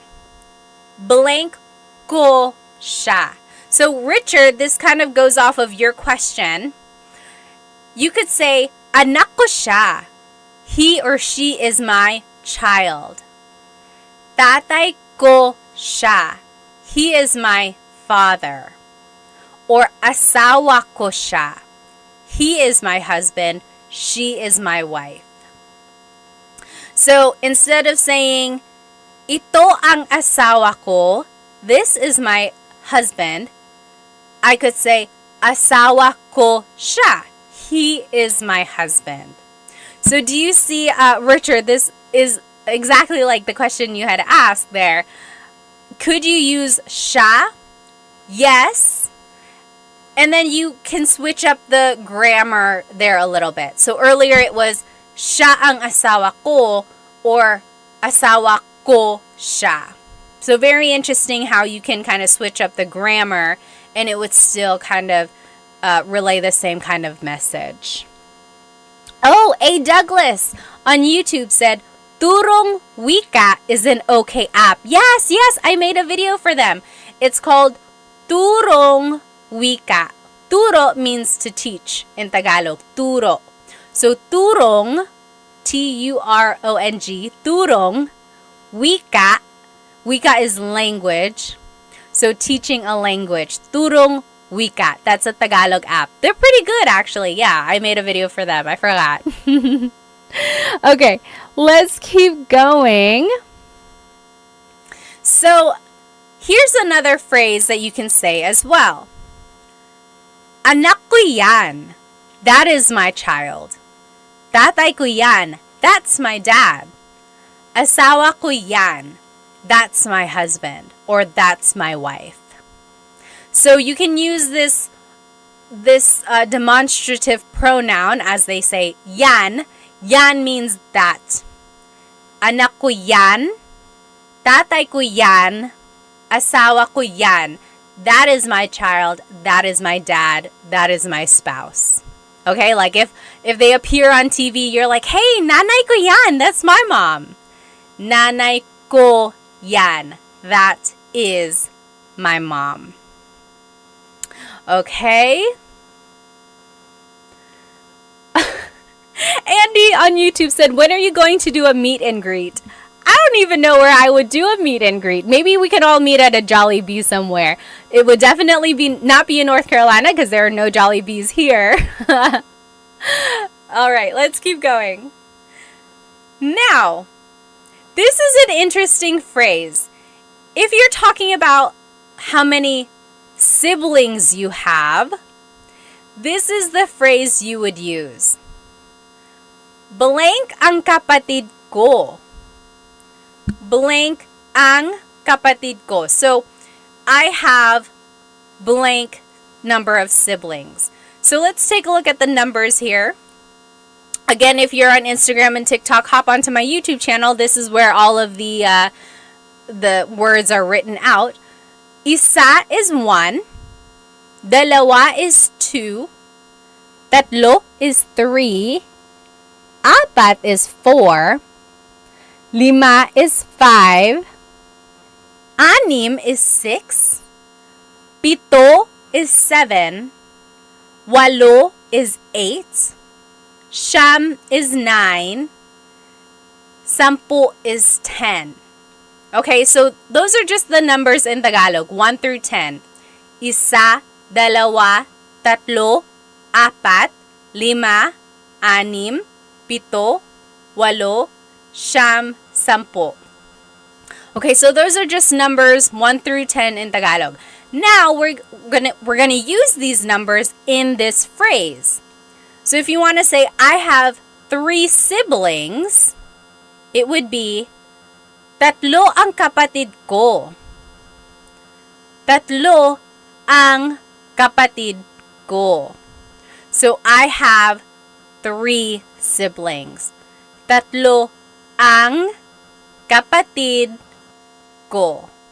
Okay? Now, if you want to add like other words to be specific here, you could say like, isa lang ang kapatid ko. Isa lang ang kapatid ko. That means I only have 1 sibling. I only have 1 sibling. Lang means only. So, isa lang ang kapatid ko. Or if you don't have any siblings, you would say, wala akong kapatid. Wala akong kapatid. I forgot who it was who asked about putting the 2 words together. This is the case where you can. So, wala ako ng kapatid. You could just say, wala akong kapatid. Right? We're putting the words ako and nang together. Wala akong kapatid. I don't have any siblings. Okay? Yes, Aiden said, akong. So it's just one of those contractions. When you're talking really fast in Tagalog, native speakers will just put it together. Wala akong kapatid. Wala akong kapatid. I don't have any siblings. Let's see. Oh, yes! Melanie, you got it exactly right. Could you say, tatlo ang kapatid ko at babae silang lahat? Tatlo ang kapatid ko at babae silang lahat. The only thing I would change is I think I might add the word mga. Tatlo ang kapatid ko at mga babae silang lahat. You don't even have to really add lahat. You could say, tatlo ang kapatid ko at mga babae sila. Babae silang lahat. But that also works as well. Exactly right. Let's see. Okay. Yeah asked, how do I use siya? So again, kind of like in the last example, siya means he or she. So, siya ang kapatid ko or kapatid ko siya. He is my sibling. He is my sibling. Siya ang kapatid ko or kapatid ko siya. Same thing. All right. Let's see here. Mr. OK said, how old are you? How old do I look? Pop quiz, how old do I look? So, let's look at this. What was I trying to do with this asterisk? Can use for pinsan. Oh, yes. So you can also use this phrase if you're talking about your cousins or your ninongs or ninangs. So, apat ang pinsan ko. I have 4 cousins. Or dalawa ang ninang ko. I have 2 godmothers. Okay? David Jr. said 32. Exactly right. I am 32. 32. Alright. Now, those are some phrases that we can use to describe our family, right? We learned how to say, this is my mother, or that's my mother, or he or she is my sibling, and so on. Now, here are some the third child. Go back and think about the numbers we had just learned. This is how you would say it. Pangalawa, the second child. Pangalawa. Pangatlo, third or third child. Pangatlo, pangatlo. And so on. So, pang-apat, pang-lima, pang-anim. And then if you want to just use those words to describe your order in your siblings, you would just add the word ako. So, panganay ako. I am the oldest child. Or bunso ako. I am the youngest child. Blank ako. Okay? So, pangalawa ako, I am the second child. Pangatlo ako, I am the third child, and so on. Another way to say it, you could say, instead of saying, bunso ako, I am the youngest child, you could say, ako ang bunso. Literally, that means, I am the youngest child. Ako ang bunso.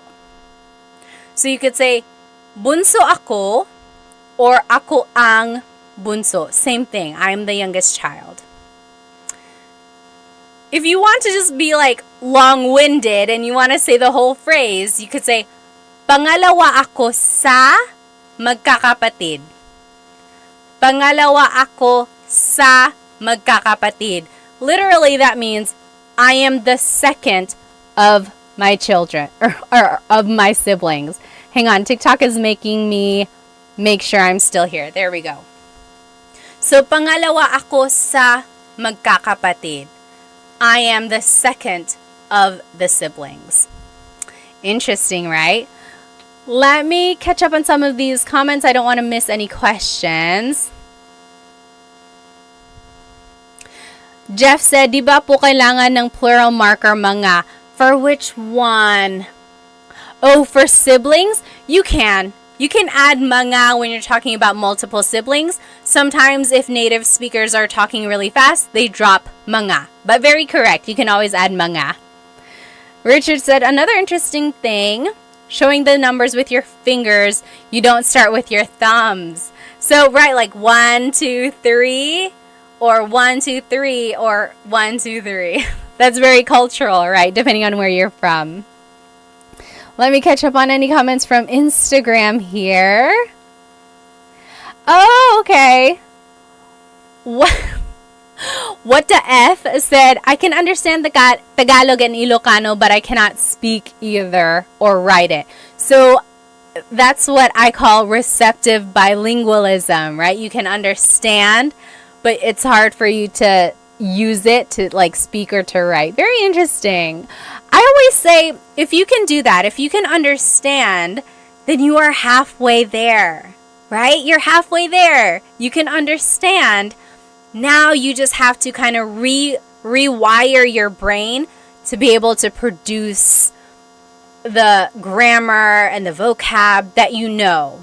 It's not going to be easy, but rely on the fact that you already have knowledge in there. I know you can do it. You can do it. All right.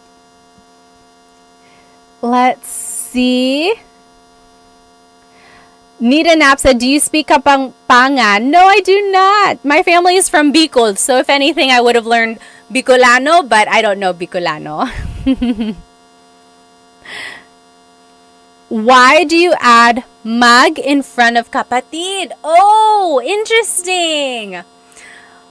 Aiden said, why do you add mag in front of kapatid? So take a look at this phrase. Pangalawa ako sa magkakapatid. Magkakapatid. The root word here is kapatid, right? Sibling. When you add magkakapatid, when you add that prefix, that is saying, I am the second of the siblings. It's turning it into, I'm trying to figure out, is it turning it into like a noun? The noun is the group of siblings. So it's like the noun of being in a sibling group. If that makes sense. Or is it an adjective? Magkakapatid. I think it's an adjective, you guys. It's the description of being siblings with each other. What I want you to get from this is focus on the root word, right? Kapatid. And then use context clues to kind of figure out what the rest is saying. But you are very good at catching this prefix here. And now that you kind of know that it's used in this way, keep an eye out for other patterns like that. Okay, so now you know that the word can be rearranged like this to describe the group of siblings. Another use of this is magkakaibigan. Magkakaibigan. Same idea. That means the group of friends. Magkakaibigan tayo. We are all a group of friends. So it's the same idea, right? Magkakapatid sila. They are all siblings. Magkakaibigan tayo. We are all friends. All right. Esteban said, are you still in the Philippines? No, I'm here in the US. I'm here over here in I'm here in North Carolina. Superflative. Is that what it is? Superflative? Oh, Nair Grease said, I love your YouTube channel. You explain stuff very easily. Salamat. Oh, yes. Learning Tagalog grammar can be very difficult. Okay, let's keep going. Mari said, "We're in North Carolina." I'm in South Carolina. I'm here in the Raleigh area. All right. Now, just a couple more phrases. These are phrases that you can use with your family. So we learned phrases that you can use about your family, right? If you're describing them. Now, here are phrases you can use with your family. For example, nasaan si blank? Where is blank? Nasaan si nanay? Where is mother? Nasaan si ate? Where is older sister? Nasaan si tito? Where is uncle? So nasaan si blank. Remember, anytime we use that word si, we are indicating a person is coming after that word, right? So si is the part of speech in Tagalog that is used to indicate a person coming after. Nasaan si blank. Now to respond, another way to ask is, nasaan ang blank mo? That means, where is your blank? For example, nasaan ang lola mo? Where is your grandmother? Nasaan ang lola mo? Where is your grandmother? Or nasaan ang pinsan mo? Where is your cousin? Nasaan ang asawa mo? Where is your husband or wife? Now, to be respectful, don't forget to add po, and it would be nasaan po si blank. So if you're talking to your grandparents, you could say, nasaan po si nanay? Where's mom? Where's nanay? Nasaan po si blank? Now, to respond, you would simply use this phrase. Nasa blank siya. He or she is at blank. So, nasa trabaho siya. He or she is at work. Nasa tindahan siya. He or she is at the store. Nasa blank siya. Or to be specific, again, you can use that word si. It would be, nasa trabaho si ate. Ate is at work.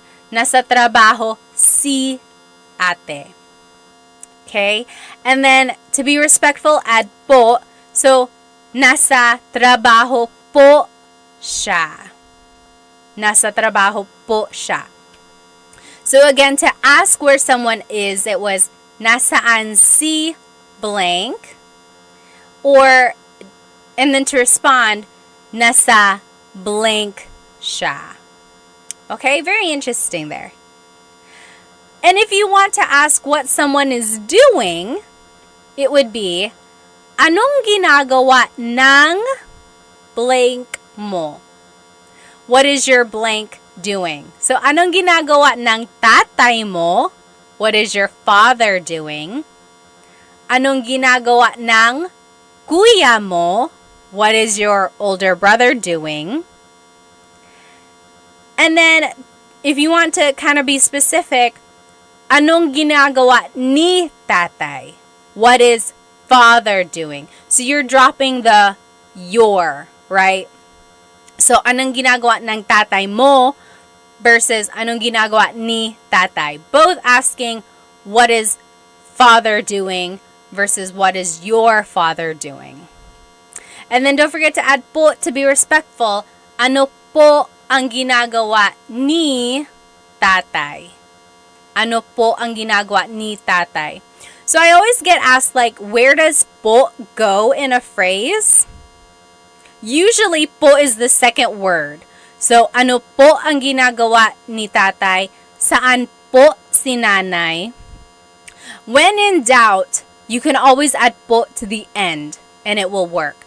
It's not always common, like that's not where it naturally goes, but it will never be incorrect if you add it at the end.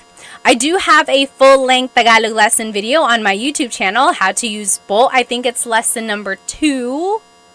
Yeah, on my YouTube channel, How to Use Po, there's lots of practice in there, and it goes through all of the different placements. You can check that out if you'd like. Now, you can ask someone, saan ka pupunta? Where are you going? Saan ka pupunta? Or, pupunta ako sa blank. Pupunta ka or pupunta ako sa blank. That means I'm going to somewhere. So, pupunta ako sa tindahan. I'm going to the store. Or, pupunta ako sa banyo. I'm going to the bathroom. Pupunta ako sa bahay ni Kuya JR. So, I want you to get used to this phrase here. Pupunta ako sa blank. I am going to blank, and then you can fill in the blank there. Let me just catch up with some of these comments. Okay. Let's just keep going here. Oh, CV said, I'm confused with past, present, and future tense in Tagalog. It can be very confusing. The main differences between the tenses in Tagalog is the prefix that is used. And there's a lot of different patterns depending on the type of verb you're using. Again, I have another full-length Tagalog lesson on present tense conjugation, and then another full-length Tagalog lesson on my YouTube channel for past and future tense. And it breaks down how to conjugate the verbs in different tenses depending on their verb types. It can get tricky, but with some practice, I think you can kind of see the differences. Okay, again, if you want to use po to be respectful, it would be, saan po kayo pupunta? Where are you going? Saan po kayo pupunta? Or pupunta po ako sa trabaho. I'm going to work. Pupunta po ako sa trabaho. The opposite of where are you going is where are you coming from? So, saan ka galing? Where are you coming from? Saan ka galing? Your response would be, galing ako sa, I came from, blank. So, saan ka galing? Galing ako sa tindahan. I came from the store. Galing ako sa trabaho. I came from work. Galing ako sa bahay ni Kuya. I came from Kuya JR's house. And then to be respectful, saan po kayo galing? Galing po ako sa blank. Oh, DJ Marsky, thank you so much for the gift on TikTok. Maraming salamat. Okay, so those were just some phrases that we can say to our family members. Again, this whole lesson is on my YouTube channel.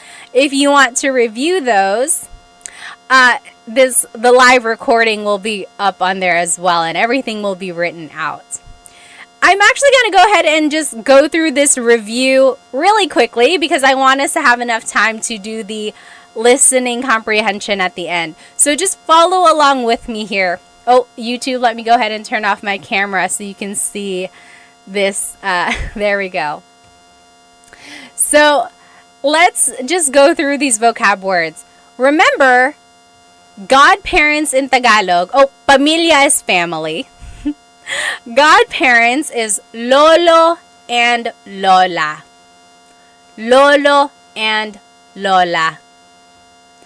And then, tatay is father.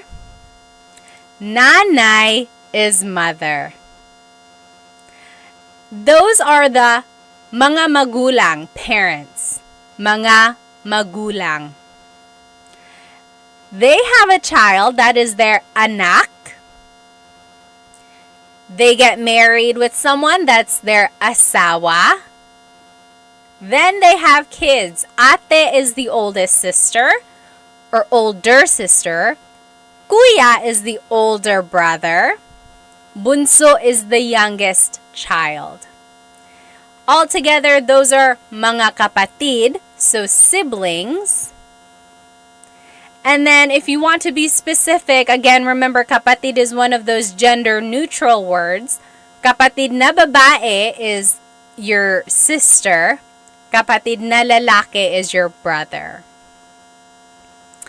Okay, here's a translation. I'm gonna say this chunk of dialogue in Tagalog. See if you can understand what I'm saying, okay? Uy, kamusta? Ako si Pat at asawa ko si Chris. 3 ang anak namin. 2 babae at 1 lalaki.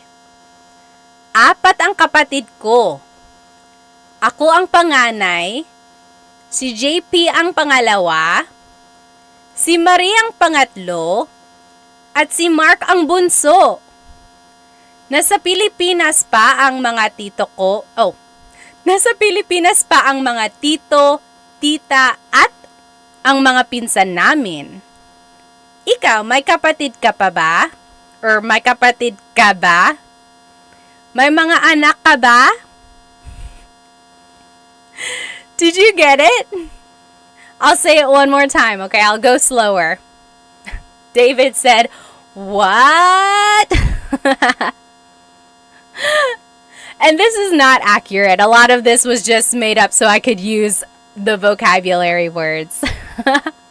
Someone was like, "You lost me at 3 siblings." I'll say it one more time, okay? Kamusta? Ako si Pat at asawa ko si Chris. 3 ang anak namin. 2 babae at 1 lalaki. 4 ang kapatid ko. Ako ang panganay. Si JP ang pangalawa. Si Marie ang pangatlo.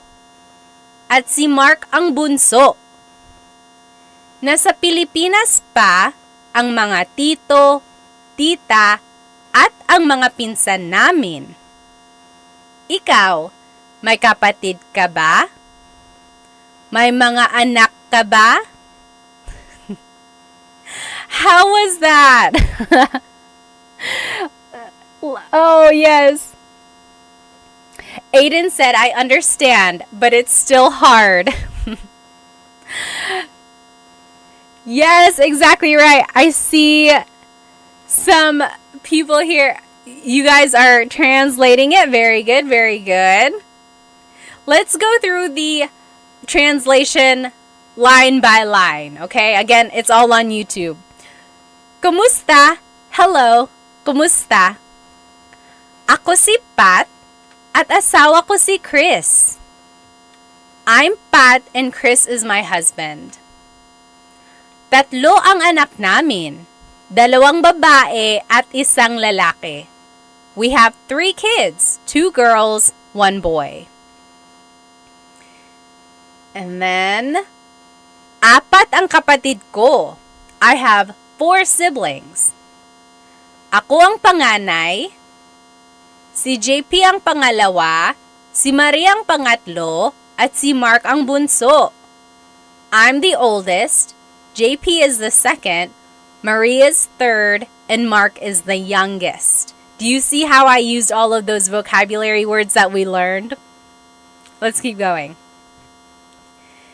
Nasa Pilipinas pa ang mga tito, tita, at ang mga pinsan namin. Our aunts, uncles, and cousins are still in the Philippines. Ikaw, may kapatid ka ba? Do you have siblings? May mga anak ka ba? Do you have any kids? What do you think? Oh, yes, Liana said, "More please, I speak Bisaya, trying to improve my Tagalog." Oh, good for you, good for you. Unknown says, "Good morning from Kuwait." Very good.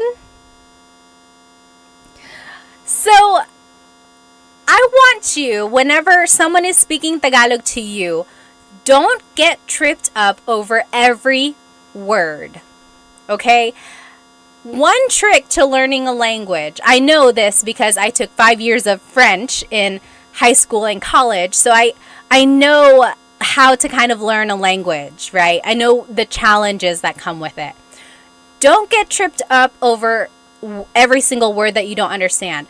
Try to, number one, recognize the words that you do know. Number two, use context clues. Okay, we learned a lot of this vocabulary in our lesson, so now we're just kind of putting everything together. Number three, kind of when you feel more comfortable with the vocabulary, the third thing I want you to do is recognize the grammar patterns. Oftentimes, the verb goes first, then it's a pronoun, then it's a noun, or something like that. But oftentimes, the verb in Tagalog goes first. But when you are trying to understand dialogue, the biggest thing you can do is really try to latch onto words that you know, whether it be the root words of a verb or simple vocabulary that you might have just learned, okay? And then use context clues to kind of go from there, okay?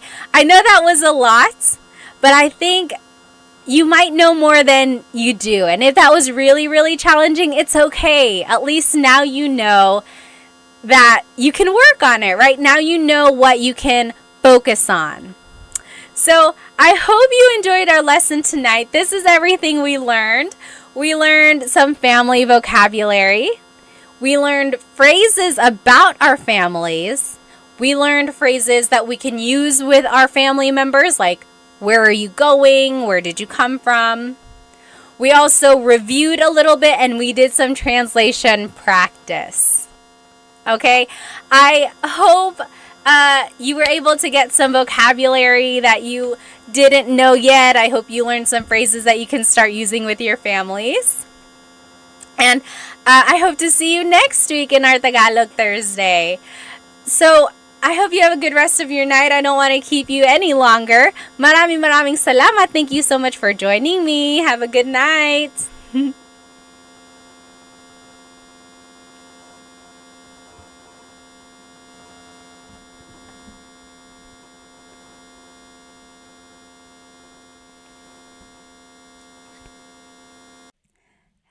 Hello, everybody. Welcome. Welcome to Tagalog Thursday. Let me go ahead and log on to my Instagram here. Hello, everybody on Instagram. If you are joining me, welcome to Tagalog Thursday today. We will be learning some useful phrases that I think you can use every day. So, if you want to see my presentation, go ahead and hop onto my YouTube channel, and that is where you will see my slides and everything written out. There might be some animations in there as well. Hello, everybody. Go ahead and write where you are currently watching, and as always, feel free to write your age or your age range. I like to know my demographics, who's watching. I had Dita on here last week. 12 years old. Oh my goodness. Good for you. Good for you for learning Tagalog. Let me go ahead and just make sure everyone is in here on my YouTube channel. Hello. Oh, aloha from Maui, Caleb said. And Ola from Seth. Hi. Hello. Love and Lulu. Hi. Hello. Good to see you. K-Day GC is from California. Food Fascination is from Seattle. Hello. Stefan is from Toronto. And then Del Caballero is from Long Beach, California. Hi, Deborah. Hi, Emily from Alaska. Oh, my goodness. What time is it in Alaska? Over here in North Carolina, it is 9:13 p.m. Also, just checking, is my audio okay for both Instagram and YouTube? Let me know if it's not. Oh, Drew, thank you so much for the badge. We haven't even started. If you enjoy anything from these lessons from the lesson that I'm teaching tonight, please feel free to send me a super chat on YouTube or a badge on Instagram. Thank you so much. Any donation really helps me support Filipino businesses. By the way, my earrings tonight are from bling.co. If you can see them, they're handmade polymer clay earrings, and they have the Filipino sun on them. Hello, everybody. Oh, Kelly said just married the love of my life. That is so great. Congrats. All right, let's go ahead and get started here. So again, this whole lesson is on my YouTube channel, and the recording will be on YouTube as well. So if you happen to not catch it, or if you want to rewatch it later, it will be here on my YouTube channel. Kelly is from Louisiana. Oh, Emily said audio is good. Good. All right. David is from New Hampshire. Deborah is watching from India. Hello. Okay, let's go ahead and get started. So today we will be learning some shopping phrases, or phrases that you can say while shopping in the Philippines, or phrases you can say while eating at a restaurant. However, a lot of these phrases will also work in different contexts. So I want you to take a note of them, even if you're not shopping in the Philippines or eating at a restaurant in the Philippines anytime soon. You'll see that a lot of them can be used in other contexts. So let's take a look at these. Hello. Mr. Sean is from Tampa, Florida. Welcome. Okay, so first of all, I just want to go over the different types of stores in the Philippines. Anyone here been to the Philippines? Raise your hand or just give me a thumbs up. I know many of us might have. Some of us might not have ever been there. Maybe we are just never had the opportunity to go. But in the Philippines, you might see little stores in people's houses. So usually if it's like a 2-story house, there might be a store in the first floor, and it's like their window has things that you can buy. So chips or rice or even some meat and fish, ice sometimes. Those are called sari-sari stores. Sari-sari. Sari-sari means like different things. Different. Because you can buy a lot of different things. So in my picture here, you'll see that you can buy rice, you can buy chips. It's like a really true definition of a convenience store. Maybe you can't go to an actual store, so you just want to walk down the street and you notice that your neighbor has things that you might need. So that is where you can buy things if you're kind of in a pinch. That's called a sari-sari store. Next, there's the palengke. Palengke. This is like an open market, sometimes called a wet market. And you can buy meats, vegetables, but really you can buy anything here. School supplies, clothes, household items. And the thing about the palengke is that some people might consider it not as clean as a grocery store, because they are just there chopping up the meat, preparing the vegetables, weighing it right there. So it's not quite the same as a grocery store because everything is open.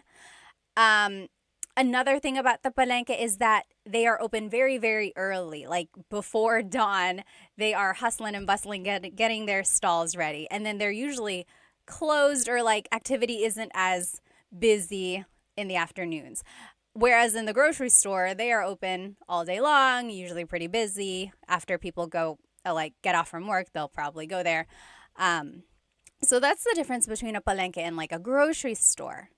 And then one more thing here, the Divisoria. Has anyone ever shopped at a Divisoria? So I love shopping at the Divisoria because they are known for very cheap products. Not cheap like poor quality, although some of it might be, but cheap as in very affordable. So if you want to get a good deal, this is where you would go, the Divisoria. And this is usually in like really busy areas. The Divisoria that I'm thinking of is in Manila, and some people might say it's a little sketchy. Just make sure you are aware of your surroundings when you are shopping in these places, because everyone is trying to get a good deal, right? So it can get kind of crowded. And an interesting thing about the Divisoria, literally in Spanish, the Divisoria means like the dividing line. And it got that name because back in the day when the Spanish colonizers were there was this city called Intramuros, literally meaning like the gated city. That's where government officials were. This was like where the elite lived, Intramuros. Right outside of Intramuros was where the Chinese immigrants were. They were kind of segregated. So this dividing line, the divisoria, was dividing the wealthy Spanish from the Chinese immigrants who were kind of segregated.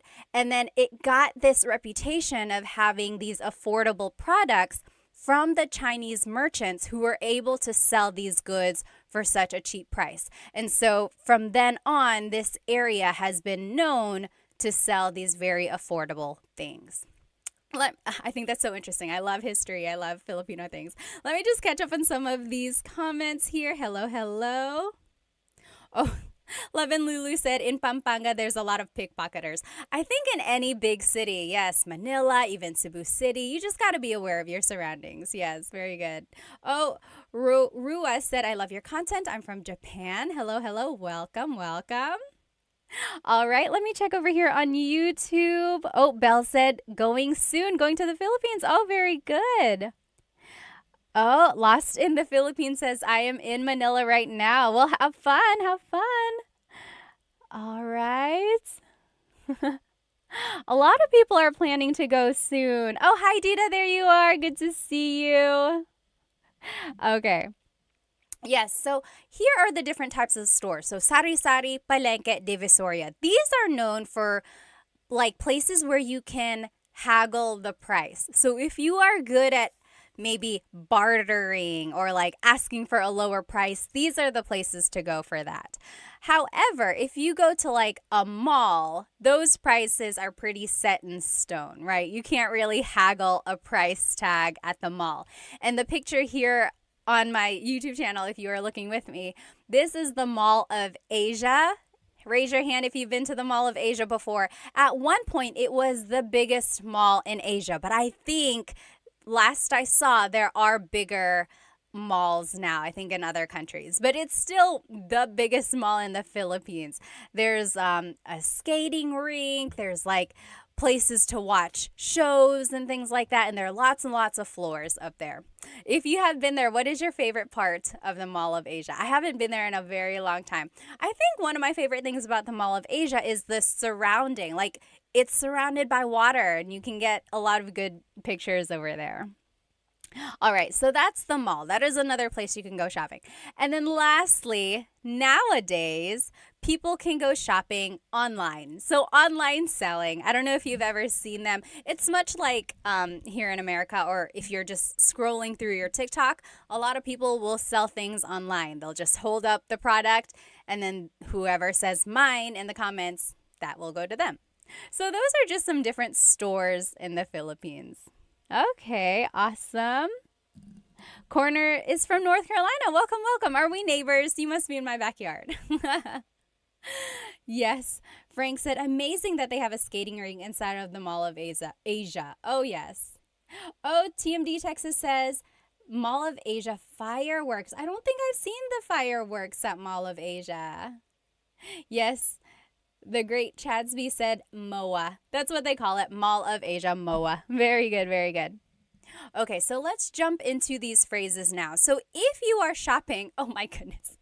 I don't know why I have this filter on my Instagram. If you're looking at me, I have dog ears. I don't know how to undo that. So it's going to have to stay like that. I'm sorry. If anyone knows how to turn off this dog filter on Insta, let me know. Anyway, we're going to keep going. So here are some phrases that you can use while shopping.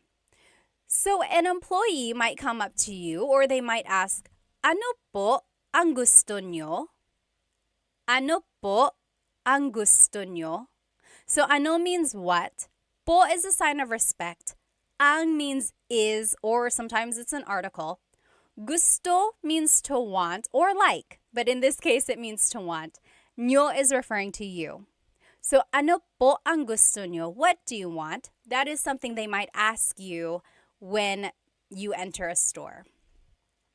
Yes, very good. And then to reply, you can say Pabili ng blank. Can I please buy blank? Pabili ng blank. When you're listening to Tagalog, this is one of my biggest tips for anyone who is like very beginner, still trying to get an understanding of Tagalog. Listen for root words. Okay, so let's take a look at pabili ng blank. The root word here is bili. Bili means to buy. Pabili, the prefix pa, is turning it into like a question. Can I please buy? Pabili ng blank. Can I please buy? So here's some things you might ask for. Pabili ng tubig, water, tubig. Pabili ng yellow, ice, yellow. And then pabili ng chocolate, chocolate, chocolate. So pabili ng blank. Ng means some or a thing. Can I please buy some water? Can I please buy some ice? And so on. Okay? Now, if you want to be specific, you can add an amount or like a number. So, pabili ng dalawang tubig. Can I please buy 2 waters? Pabili ng dalawang tubig. So, let's just take a look at some of these numbers.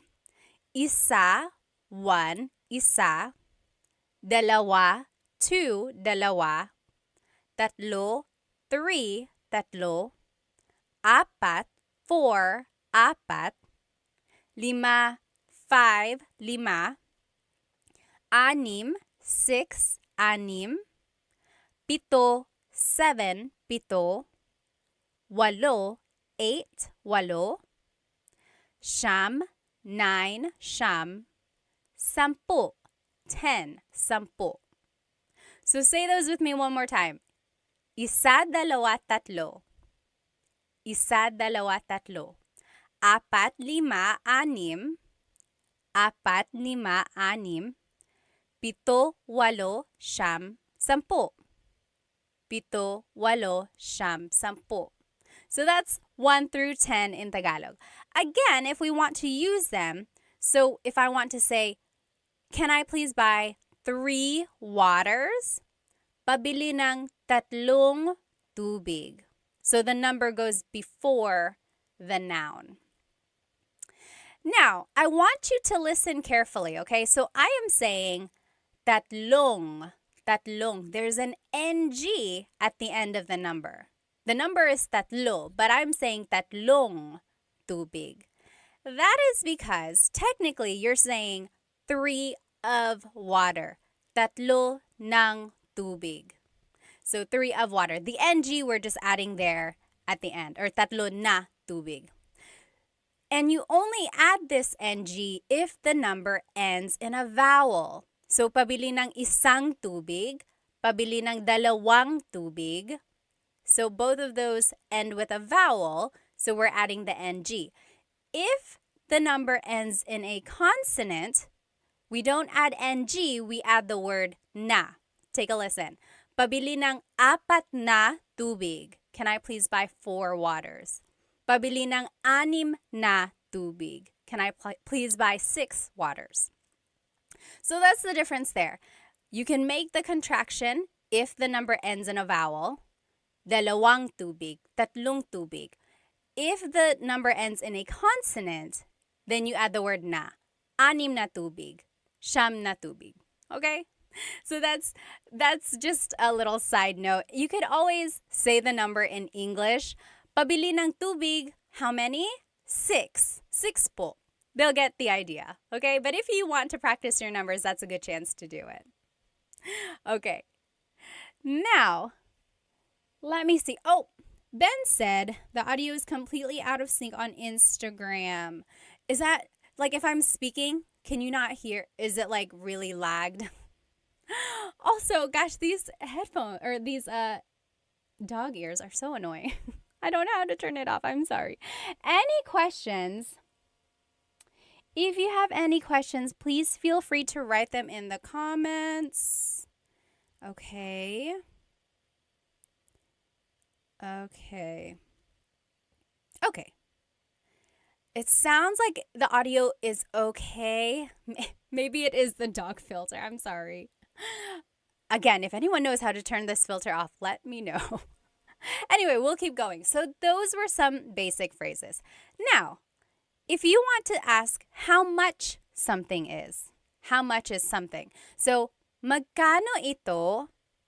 Magkano ito? That means how much is this? Magkano ito? Now, again, if you are good at haggling, if you are good at bartering or asking for a lower price, this is something you could say. Walang tawad. Walang tawad. So, wala means nothing. The ng means of, so none of.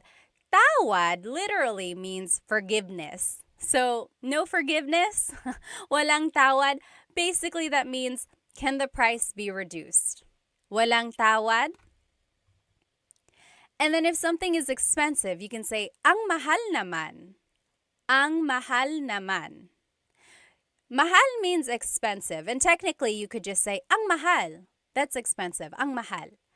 Naman is like an emphasis. Oh, wow, that's really expensive. That's too expensive. Maybe if you say that, the store clerk will be like, oh, okay, I'll lower the price.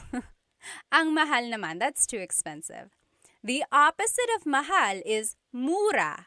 Ang mura, that's cheap. Ang mura. And that's cheap like affordable, not cheap like it's bad quality. So ang mura is the opposite of ang mahal. And then if you do decide to buy it, it would be sige, bibilin ko. Okay, I'll buy it. Sige, bibilin ko. Remember how I told you to listen for root words? Here is this root word, bili. Again, remember, bili means to buy. We heard it in pabili ng tubig. So here, bibilin ko means I will buy it. So, let's say these phrases one more time. Magkano ito? Magkano ito? How much is this? Walang tawad? Walang tawad? Basically, can the price be reduced? Ang mahal naman. Ang mahal naman. That's too expensive. Ang mura. Ang mura. That's cheap. Or sige, bibilin ko. Okay, I'll buy it. I saw a question up here. Oh, Cowboy Roger Lawson said, is sobrang mahal the same thing? Yes. Sobrang mahal also means that's too expensive or it's really expensive. Sobra means a lot, and then mahal, expensive. A lot of expensive. Really expensive. Very good. Sobrang mahal, same as ang mahal or ang mahal naman. Very good. All right. Next, maybe you are shopping around and you choose something that you like. You could say, gusto ko ito. I want this. Gusto ko ito. So gusto can mean I want or I like. Okay, so maybe if you're talking to your friend, you're like, oh, gusto ko ito. I like this. But if you're talking to the store employee, you could say, oh, gusto ko ito. I want this. So same thing. I want, I like this. The opposite of ito is yan. Gusto ko yan. I want that. Gusto ko yan. If you're looking on YouTube, technically it should be spelled I-Y-A-N. Gusto ko iyan. Gusto ko iyan. But if you're speaking quickly, you'll probably hear it more like gusto ko yan. Gusto ko yan. So that's how I spelled it. Gusto ko yan. So gusto ko ito. I want this. Gusto ko yan. I want that. All right. Oh, yes. Free Training Online said mahal, love versus mahal, expensive. So, yes, mahal is a homonym, so it has a couple different meanings depending on how it's used. And it can mean love or expensive. And I looked this up once. Someone had a very interesting theory. Mahal actually is used in other languages, like in Southeast Asia. Other countries use it. I think Malaysia, don't hold me to that. But like other countries also use the word mahal. And it means expensive for them. Or it means actually valuable. So someone like concluded that maybe if something was valuable, like over time, the person you loved is valuable to you. So that's how mahal came to be, love as well. So I think it originated as being valuable and then meaning expensive and then love because the person you love is valuable to you. Ah, nakakakilig. Okay, let's keep going. So, isa pa means one more. Isa pa. Isa means one. We learned that, right? Isa. Pa means still. So, one still or one more, please. Isa pa. Isa pa. And then, iba na lang. Something else. Iba means different. Na lang means instead. So, something different instead or something else. So, maybe the store employee came out with some options for you and you didn't really like any of them. So you could say, iba na lang, something else, please. Okay, I think someone had a question. Oh, yes. Chris Black on YouTube said, is there a please in Tagalog? Please in Tagalog is paki. Paki. So, like, buksan means to open. Paki buksan yung bottle. Can you please open this bottle? Paki buksan. So paki is like what you would add before the verb.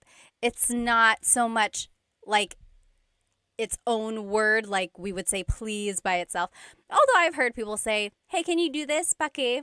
But it's not quite the same. Very good question though. Let's see. Yes, yes. Someone asked on YouTube, I don't know your name because it's in characters.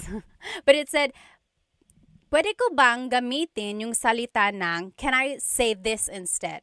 So can you say, kukunin ko to instead of bibilin ko? Yes, yes. So we learned, sige, bibilin ko. Okay, I'll buy this. Literally, I will buy this. You could also say, sige, kukunin ko to. Kunin means to take. I will take this. Yes, same idea. I will take this versus I will buy this. Very good, very good. Okay. Very good. Good questions. Okay. Yes. Oh, Gift Palace said mahal means palace in India. Interesting. Okay. TMD Texas said, wala akong pake. Yeah, I guess that kind of makes sense. Wala akong pake means I don't care. I don't give up. Let's see. Kyle said, I had those lumpia from Costco again. Who sells the best lumpia in Toronto? I don't know who sells the best lumpia in Toronto. Okay, let's keep going. Now, I want to show you this phrase. Alin ang gusto mo? Alin ang gusto mo? This might be a question that a store employee might ask you. Alin ang gusto mo? Alin ang gusto mo? Alin means which. Ang means is. Gusto means to want. Mo is referring to you. Alin ang gusto mo? Which do you want? So for example, maybe if there's something behind the counter and you're like, hey, I want one of those. And they're like, oh, alin ang gusto mo? Which do you want? Here are ways you can respond. We already learned, gusto ko ito, gusto ko yan. I want this, I want that. But you can also add an adjective. For example, gusto ko yung, I like the, or the one that is, and here are some colors. Gusto ko yung pula, I want the red one. Gusto ko yung kahel, I want the orange one. And then just some other colors. Dilaw, yellow, dilaw. Verde, green, verde. Azul, blue, azul. Lila, purple, lila. Puti, white, puti. Itim, black, itim. Now, before you get on my case, yes, these are the Spanish colors. Because remember, the Philippines has a lot of Spanish influence, both in the culture and the language. There are true Tagalog colors, like for verde and azul. But most commonly, they would just say the Spanish color. And I want you to sound natural, right? I want you to sound like you know what you're talking about. So there are true Tagalog colors. They are just not as commonly used. You are welcome to use them, but these are the ones that are just more commonly used in conversation, and I want you to sound natural, okay? So again, this is the phrase or the sentence structure you could use if you want to say, oh, I want the red one. I want the blue one. Which one do you want? I want the white one. Gusto ko yung puti. Gusto ko yung itim, the black one. So you would just add the adjective there at the end. If you're talking about something and it's not a color, you could use a different adjective. For example, gusto ko yung malaki. I want the big one. Gusto ko yung malaki. Malaki means big. Or gusto ko yung maliit, the little one. Gusto ko yung maliit. So you see, you're just sticking the adjective there at the end, and it means I want the blank one, the small one, the big one. Okay? And then another example, gusto ko yung mahal. I want the expensive one. Gusto ko yung mahal. Or the opposite, gusto ko yung mura. I want the cheap one. Gusto ko yung mura. Okay, so that's kind of a simple one there. Simple sentence structure. And then you could use this sentence structure for other things. Like if you're trying to decide on what you want to eat for dinner, you could say, oh, gusto ko yung adobo. I want the adobo that we had yesterday.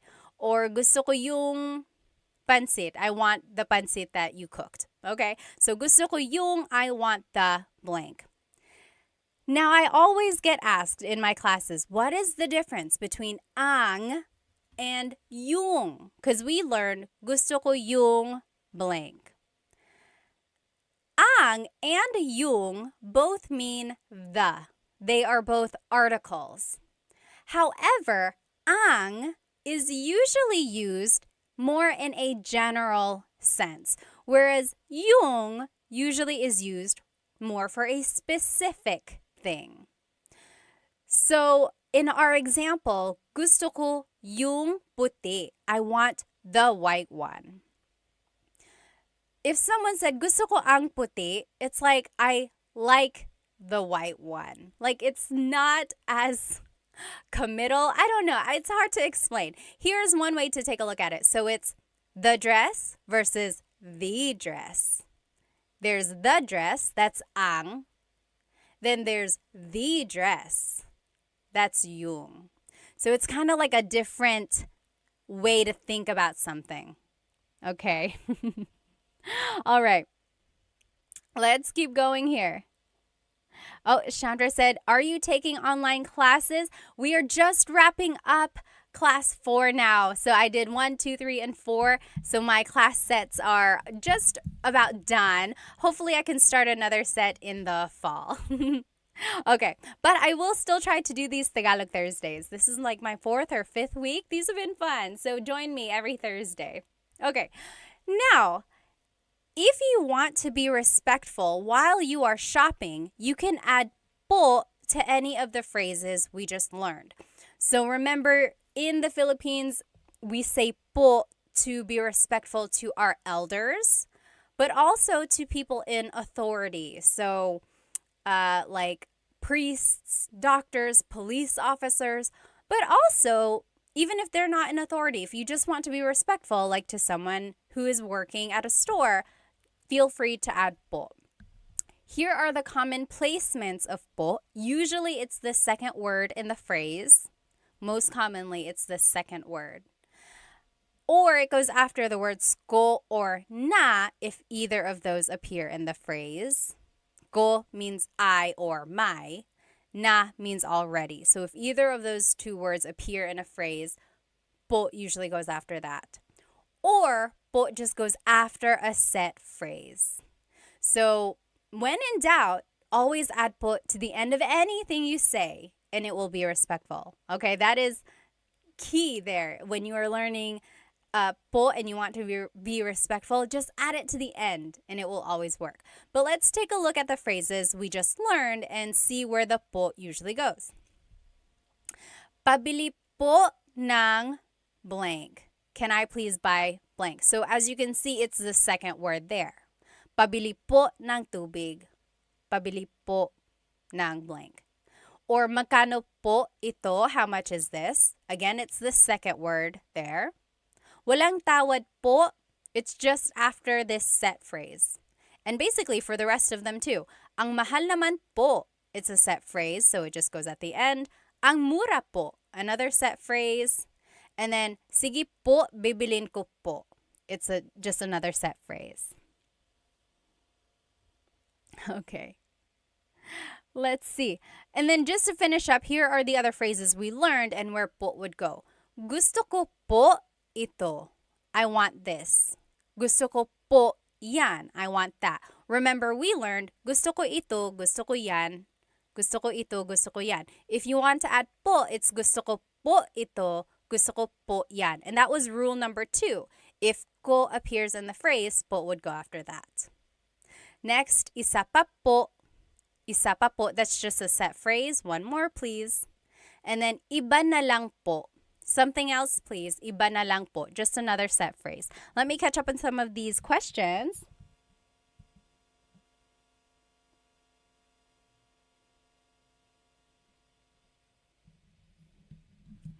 Yes. Let's see. Chris the Rhino said, isa pa din po. Gusto ko yung malaki po. Is this right? It depends on what you're trying to say. Yes, the gusto ko yung malaki po. I want the big one. That one is correct. I'm not quite sure about the first part of your statement. Okay, all right. Yes, let's keep going. So those were just some phrases that you can say while shopping. Anyone have any questions about these shopping phrases before we move on to the restaurant phrases? So a lot of these you can use in other contexts. So like gusto ko ito, gusto ko yan. It doesn't only have to be about shopping, right? You could be talking about a book, or you could be talking about anything, really. The show that you're watching, or a song that you're listening to. Gusto ko ito, gusto ko yan. Okay, now let's keep going. Here are some phrases you can use while eating at a restaurant. When you enter a restaurant, the host or hostess will probably ask you, ilan po sila? Ilan po sila? So ilan means how many. Po is referring to you, or I'm sorry, po is a sign of respect. Sila means they. So how many of you are there? How many are they? So how many are in your party? And then this is where you can just use your numbers in Tagalog. So isa, dalawa. You could say like dalawa kami. There are 2 of us. Dalawa kami. Or tatlo kami. There are 3 of us. Or you could say isa lang. Just one. Isa lang. Okay? Now, if you want to ask for a menu, maybe you sat down and they haven't given you a menu yet, this is how you would do it. Pahingi ng menu. Pahingi ng menu. May I please have a menu? Let's take a look at the root word here. Hingi. Hingi means to ask for something. Hingi, hingi. Pahingi means, can I please ask for a menu? So the pa is like asking to do that action. Can I please ask for a menu? Pahingi ng menu. And then if you're looking on YouTube with me here, these asterisks mean that you can switch out this word. So pahingi ng napkin. The thing about napkin though, in the Philippines, if you ask for a napkin, they call a napkin the feminine like sanitary pad. So if that's not what you're asking for, don't ask for it. A napkin that you use to wipe your face, they call that a tissue. So pahingi ng tissue, can I please have a tissue? Okay, so that's just one thing. I made a video once of like restaurant phrases and I said pahingi ng napkin, and a lot of native Filipinos were like, why napkin? Napkin is sanitary pad. Haha, yes, I understand. So don't ask for a napkin if you're at a restaurant. Ask for a tissue. Okay, so pahingi ng blank.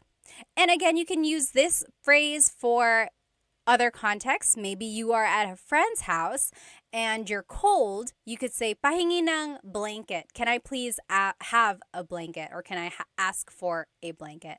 Pahingi ng blank. Can I please have something? Let's see. Deborah asked, what's the difference between kami and what is it's being covered up here. Let me see. Deborah, I'll answer your question as soon as it moves up.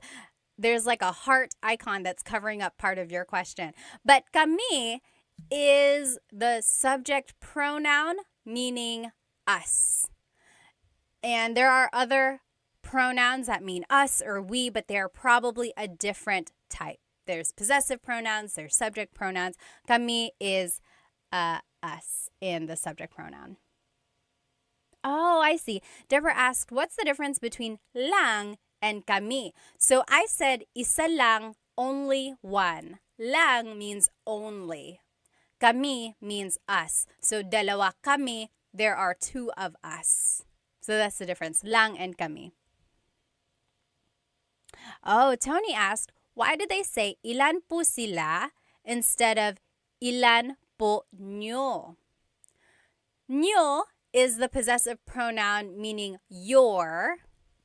So that would be like saying, yes, that's a good question, or that's a good point, because technically it's like how many are in your party? That's a good question. I think because sila is the subject pronoun, it's like they're asking about you as the subject versus the possession of how many people there are. I don't know how to explain the difference between possessive and subjective pronouns sometimes, or subject pronouns. And sometimes there's no rhyme or reason, but just keep that in mind. They will likely say ilan po sila. Good question though. Okay, let's keep going. So, meron ba kayong blank? Meron ba kayong blank? The other spelling of meron is mayroon. Mayroon. That means to have. Meron means to have. Ba is a question word. Kayong means you all, you plural. And then adobo, do you have adobo? Maybe you are looking at the menu and you just want to ask or double check, meron ba kayong adobo? Do you have adobo? So that is one question you can ask. And then again, it's underlined because you can always switch that out. Meron ba kayong pansit? Meron ba kayong blank? Meron ba kayong sinigang? Do you have pansit? Do you have sinigang? And then you can use this phrase in other contexts. Meron ba kayong aso? Do you have a dog? I'm scared of dogs. Meron ba kayong aso? Do you have blank? Okay. Next, if you want to ask about the food, you can say, maanghang ba ito? Is this spicy? Maanghang is spicy. Ba is a question word. Ito means this. Maanghang ba ito? Is this spicy? And then they would say, oo or hindi, yes or no. This is a good phrase to know if you are allergic to something. So, allergic ako sa blank. Allergic ako sa blank. I am allergic to, and here are some things you might be allergic to. Allergic ako sa mani, peanuts. Allergic ako sa mani. Or allergic ako sa gatas, milk, gatas. Or allergic ako sa itlog, eggs, itlog. And feel free to fill in the blank with an English word. So, allergic ako sa garlic, allergic ako sa blank. And it doesn't only have to be food. It could be allergic ako sa pusa. I'm allergic to cats. Allergic ako sa blank. I am allergic to something. Next, maybe you are done reading the menu and the waiter comes over and says, ano po ang order nyo? Ano po ang order nyo? Ano means what? Po is a sign of respect. Ang means is or are. order is order. Nyo is referring to you. So what is your order or what would you like to order? Ano po ang order nyo? Ano po ang order nyo? Your response would just be, gusto ko ng blank. Gusto ko ng blank. I want blank. And if you want to add a couple different things, the word and in Tagalog is at. So let's take a look at these. Here are some things that you might order. So kanin is rice, kanin. Kape, coffee, kape. Tubig, water, tubig. Tsaa, tea, tsaa. Gulay, vegetables, gulay. And prutas, fruits, prutas. So if I were to ask you, ano po ang order nyo? What is your order? You could say, gusto ko ng kanin at gulay. I want some rice and vegetables.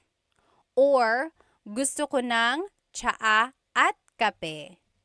I want tea and coffee. Okay, so that's how you would kind of respond there. Let me just catch up here. All right. The Great Chadsby said, allergic ako sa isda. He is allergic to fish. Yes, that's one way you can use that. Oh, thank you, Spooky. I'm glad you've enjoyed my videos. Thank you, thank you. Yes, Dave asked, nag-stream ba kayo sa YouTube? Yes, this is on YouTube right now, so you can follow along.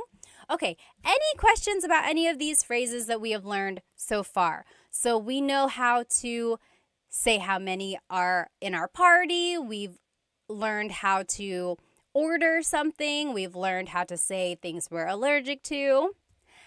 Now, maybe the food is finally here. You can say, ayan na. There it is, ayan na. Ayan na, that's just an expression. And you can use that in other contexts, not just at a restaurant. Maybe you are at a concert and the opening number was taking a long time. You're like, where is the people I actually want to see? So you could, when they come out, you could say, oh, ayan na, there they are. Ayan na, there it is. And then a lot of people say, kain tayo, let's eat. Kain tayo. Or kain na tayo. Na means already, or sometimes it's like an emphasis. Let's go ahead and eat. Kain tayo, kain na tayo. Now, here are some ways to ask or to talk about the food if it's delicious. So, masarap ba? Masarap ba? Is it good?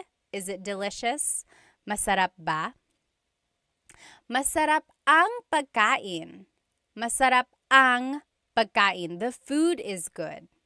You can switch out pagkain and say masarap ang adobo. The adobo is good. Or masarap ang kape. The coffee is good. Masarap ang blank. The blank is good. To be specific, masarap ito. This is good. Masarap ito. Or masarap yan. That is good. Maybe if you tasted your friend's dish, you could say masarap yan. That's good. And then just in a general sense, it would be ang sarap. It's so good. Ang sarap. Ang sarap. Oh, Chris asked a good question on YouTube. What if you wanted to order 2 adobo? Gusto ko dalawa. It would be gusto ko ng dalawang adobo. Gusto ko ng dalawang adobo. So this is kind of where that, remember if it ends in a vowel, then you could just add ng. Gusto ko ng dalawang adobo. I want 2 of adobo. Very good question. All right. Next, if you want to talk about the food and maybe it's not so good, here are some things you might say. Maalat. It's salty. Maalat. That means salty. If you joined my live a couple weeks ago, we learned how to use adjectives.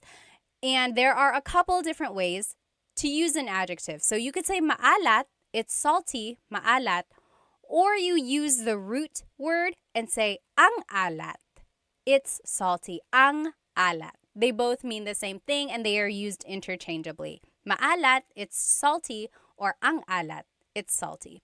Sometimes ang alat, that form is a little bit more like it would mean, oh, it's so salty. It's too salty. Like it's a little bit more expressive. Or it's like really that thing. Next, matabang. That means tasteless or it needs more seasoning. Matabang, matabang. And then hindi masarap. It's not good. It doesn't taste good. Hindi masarap. All right, so those are just some ways to say, to describe food if it does not taste very good. Okay? So next, maybe you are on your way home and you are talking about your experience at the restaurant. Here are some things you could say with the people you are riding home with. Nagustuhan mo ba yung pagkain? Nagustuhan mo ba yung pagkain? So the root word again, gusto, means to like. Nagustuhan means to have liked. So it's past tense. Mo is referring to you. Ba is a question word. Yung pagkain means the food. So, nagustuhan mo ba yung pagkain? Did you like the food? And then your response would just be oo or hindi. Yes or no. Oo, hindi. Let's see. Free Training said, how would you say I don't like something like food? Oh, it would be, I think I have it here. Here it is. So, paborito ko yung means my favorite was the blank. Paborito ko yung gulay. My favorite was the vegetables. Or I didn't like, ayoko yung gulay. I didn't like. Ayoko yung. Technically, it's ayaw ko, but make it a contraction. Ayoko. Ayoko yung blank. Ayoko yung gulay. I didn't like or I don't like the vegetables. And then at the very end, if you want to be very respectful, you can say maraming salamat po. You could say that to the waiter or the waiting staff. Maraming salamat po. Thank you very much. So thank you by itself is salamat, salamat. And to be respectful, it would be salamat po, salamat po. If you want to be very thankful, very respectful, maraming salamat po. Thank you very much. All right. All right. Let's see what else. Okay, let's keep going.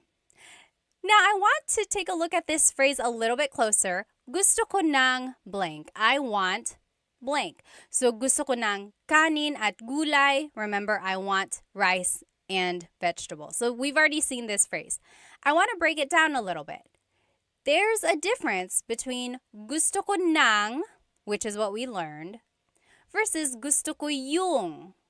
So, gusto ko ng means I want some or a thing. Gusto ko ng kanin, I want some rice. Gusto ko ng saging, I want a banana. Gusto ko ng tubig, I want some water. So, as you can see, ng can be some or a thing, depending on what you're trying to say. So, gusto ko ng blank means I want some or a thing. I want. However, if you say gusto ko yung, that means I like something. So, gusto ko ng means I want. Gusto ko yung means I like. So, let's take a look at these. Gusto ko yung tinapay. I like the bread. Gusto ko yung tsaa. I like the tea. Gusto ko yung server natin. I like our waiter. Okay, so that's the difference there. The ng means you want it. Yung means I like it. It's a very minor difference. If you happen to mix it up, it's not that big of a deal. However, there is a difference when it's a question. So let's take a look at this. Gusto mo ba ng tinapay? Gusto mo ba ng tinapay? The ng means do you want some bread? do you want some bread? Gusto mo ba ng tinapay? However, if you say, gusto mo ba yung tinapay? Gusto mo ba yung tinapay? That means, do you like the bread? The bread that we are eating right now, do you like it? So that's just the difference there. It really pops out when it's a question. Gusto mo ba ng tinapay? Do you want some bread? Versus gusto mo ba yung tinapay? Do you like the bread? Okay, so very minor difference there. If you happen to mix it up, it's not that big of a deal. It's just one of those things that is just like a nuance of Tagalog. Mr. Urban World said, gusto ko ng McDonald's. Ako din. You pay. Yes, mag-McDonald's tayo. Okay. Nanay, tatay, gusto ko ng tinapay. That's a nursery rhyme. Yes, Dennis said, gusto ko ng Jollibee. I want some Jollibee. You get it, you get it. So I want versus I like. Okay? Now, we are wrapping it up here. I will finish this lesson by asking you, ano ang paborito mong restaurant? Ano ang paborito mong restaurant? Can you figure out what I'm asking you? And then type it in the comments. Ano ang paborito mong restaurant? Or another way to ask it is, ano ang paborito mong kainan? Like, kainan literally means like the place to eat. So it's like technically restaurant. So yeah, that's the way you could say it. Ano ang paborito mong kainan? Yes, very good, very good. Filipino 25, got it right. What is your favorite restaurant? Love and Lulu said, my favorite restaurant is Korean. Lucky said chicken adobo, barbecue. Very good. Yes, SF180, you got it. Very good. Yes, Tony said, how would you say I want that bread? So I want that bread would be gusto ko yung tinapay. Now, that bread, like the specific one, would be like, gusto ko yung tinapay na yun. Gusto ko yung tinapay na yun. I like that specific bread. Very good. Very good. Yes, you guys all got it. Now, if you want to reply in Tagalog, this is how you would do it. Paborito ko ang blank kasi blank.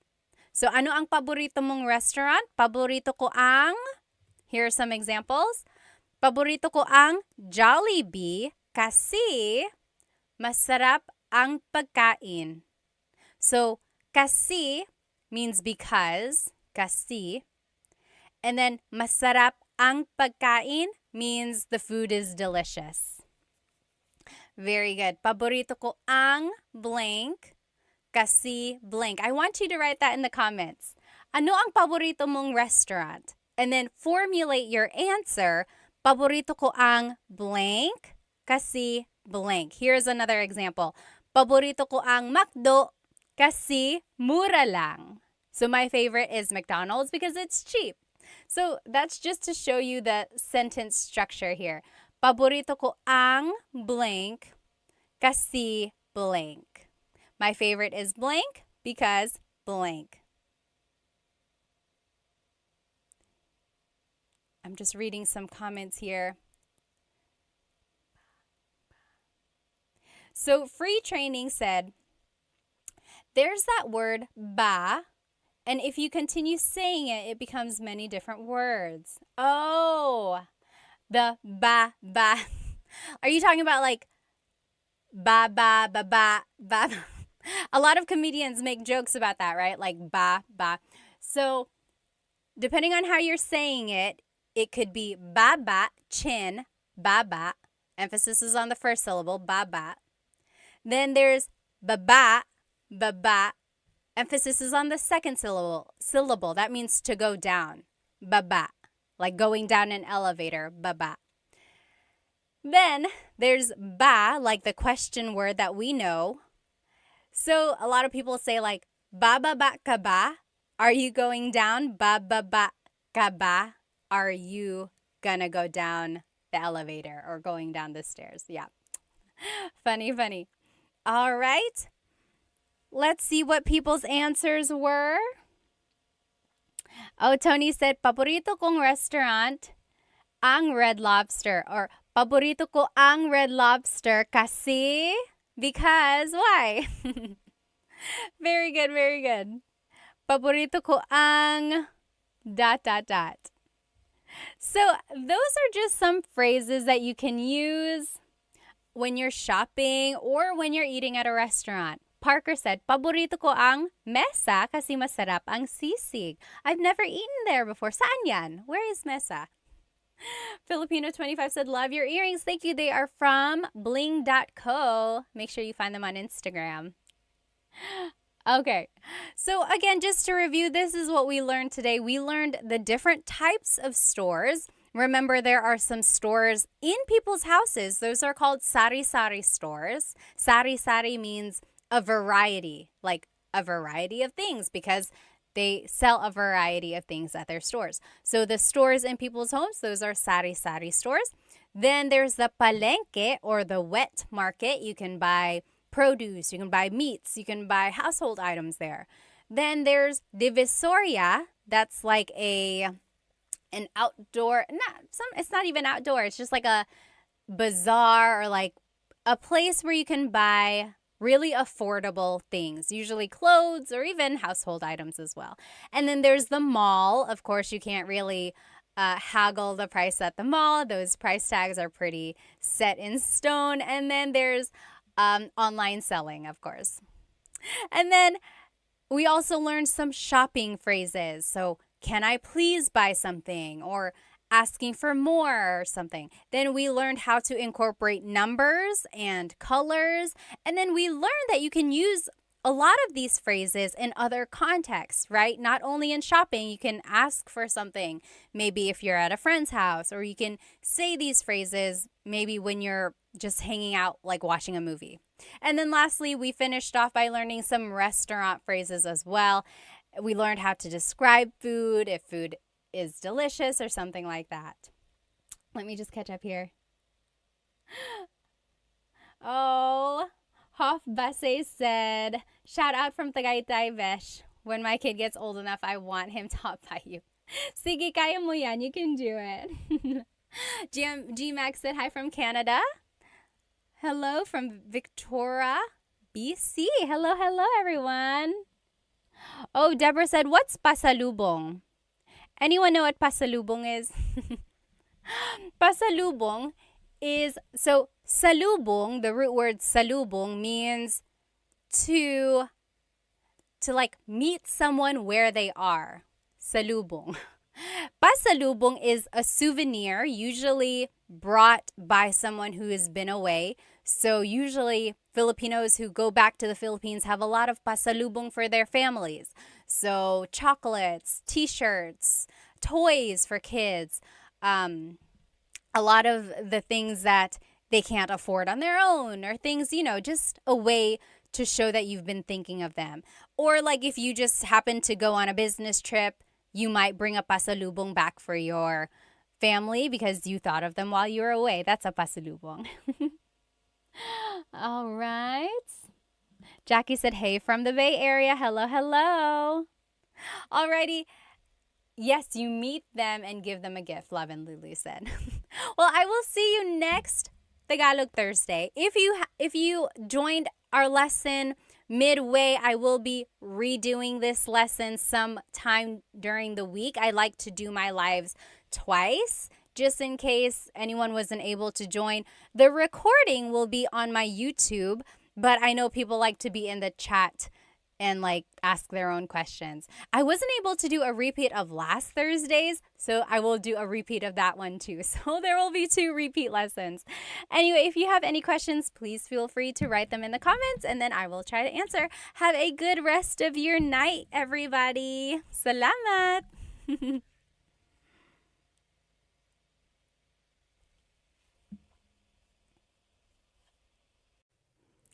Hello, everybody. Welcome to another live Tagalog lesson on YouTube.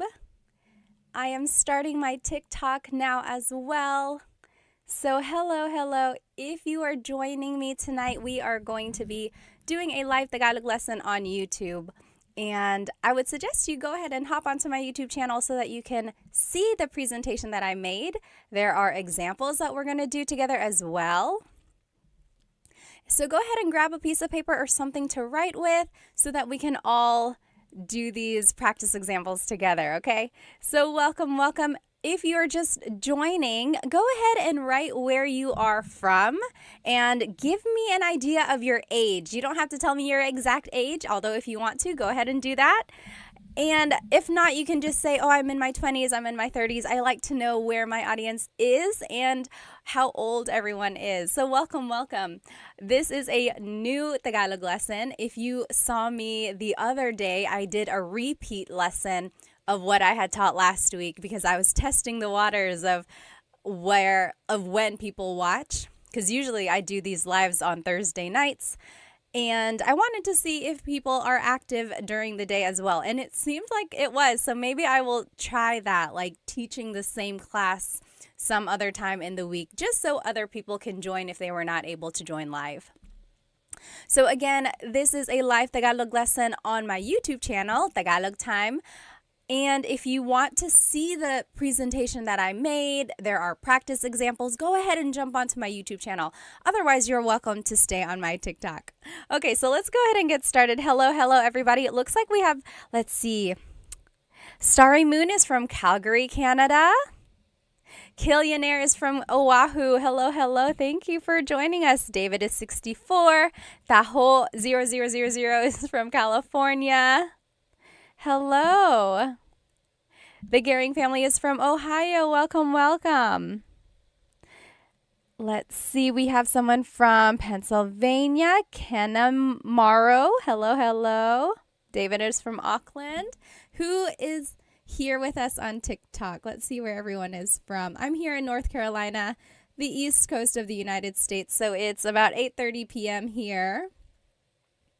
Oh, Hema, thank you so much for a gift. Thank you so much. If you enjoy anything that you learned tonight, please feel free to purchase a super chat on YouTube or a badge or one of the gifts on TikTok. They really help because it helps me support Filipino brands. As you can see, I'm wearing Filipino earrings. So again, I just love supporting Filipino companies. So any donation you give really helps. Let's see. Oh, user 488 is from LA. Hello. Who else do we have? Oh, someone is Korean. Well, welcome. I hope you learned some Tagalog. Okay. Oh, Trent is from Iowa. Hello. Okay, let's go ahead and get started, guys. Flo Cash is from West Virginia. Hello. Joe is from Alaska. Taga Japan. Someone is from Japan. Sure is from New Mexico. Hello. Good to see you. James is from Texas. Johnny is from Oklahoma. Okay, let's go ahead and get started. So again, we are on YouTube and on TikTok, but if you want to see the presentation, it's on YouTube. And we will be learning some adjectives as well as some sentence structures so we can say some simple descriptions and compliments or any like short phrases to describe someone or something. Okay, I think this will be a very useful lesson because then you'll be able to start saying short, useful phrases. So when you want to describe someone, the simple sentence structure is adjective, then pronoun. So the adjective comes first, then it's the pronoun. For example, maganda ka. You are beautiful. Maganda ka. And that's a very common phrase. A lot of people already know how to say that. Maganda ka. You are beautiful. So there's the adjective, maganda. And then it's the pronoun ka, meaning you. You are beautiful. Or you might hear matalino ka. You are smart. Matalino. Matalino means smart. Matalino ka. Or nakakatawa ka. You are funny. Nakakatawa. So people ask, why are some adjectives why do they have this ma prefix? So maganda, matalino. And then why do some adjectives not have that? So nakakatawa means funny, but it doesn't have that pattern of having the ma prefix.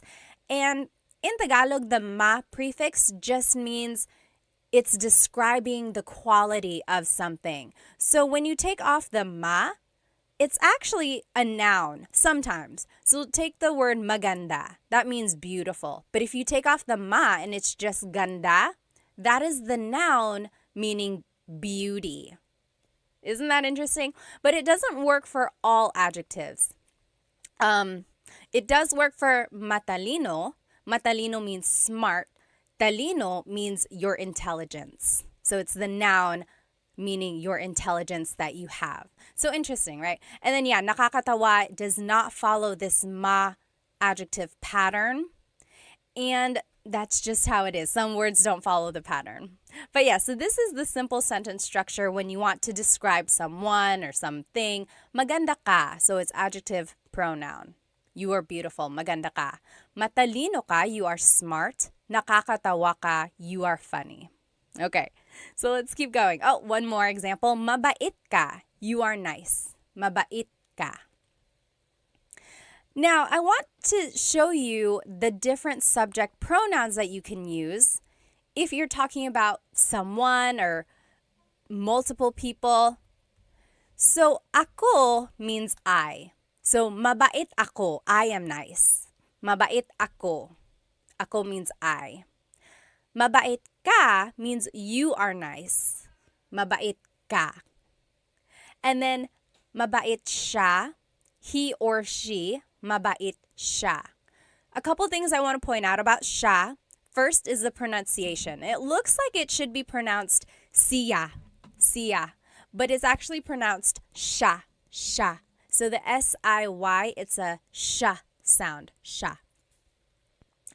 And then another thing I want to point out about the subject pronoun sha is that it is gender neutral. So it can be man or woman. So you actually have to figure out who they're talking about based on the context clues. So mabait siya, he or she is nice. And then sila is they, mabait sila.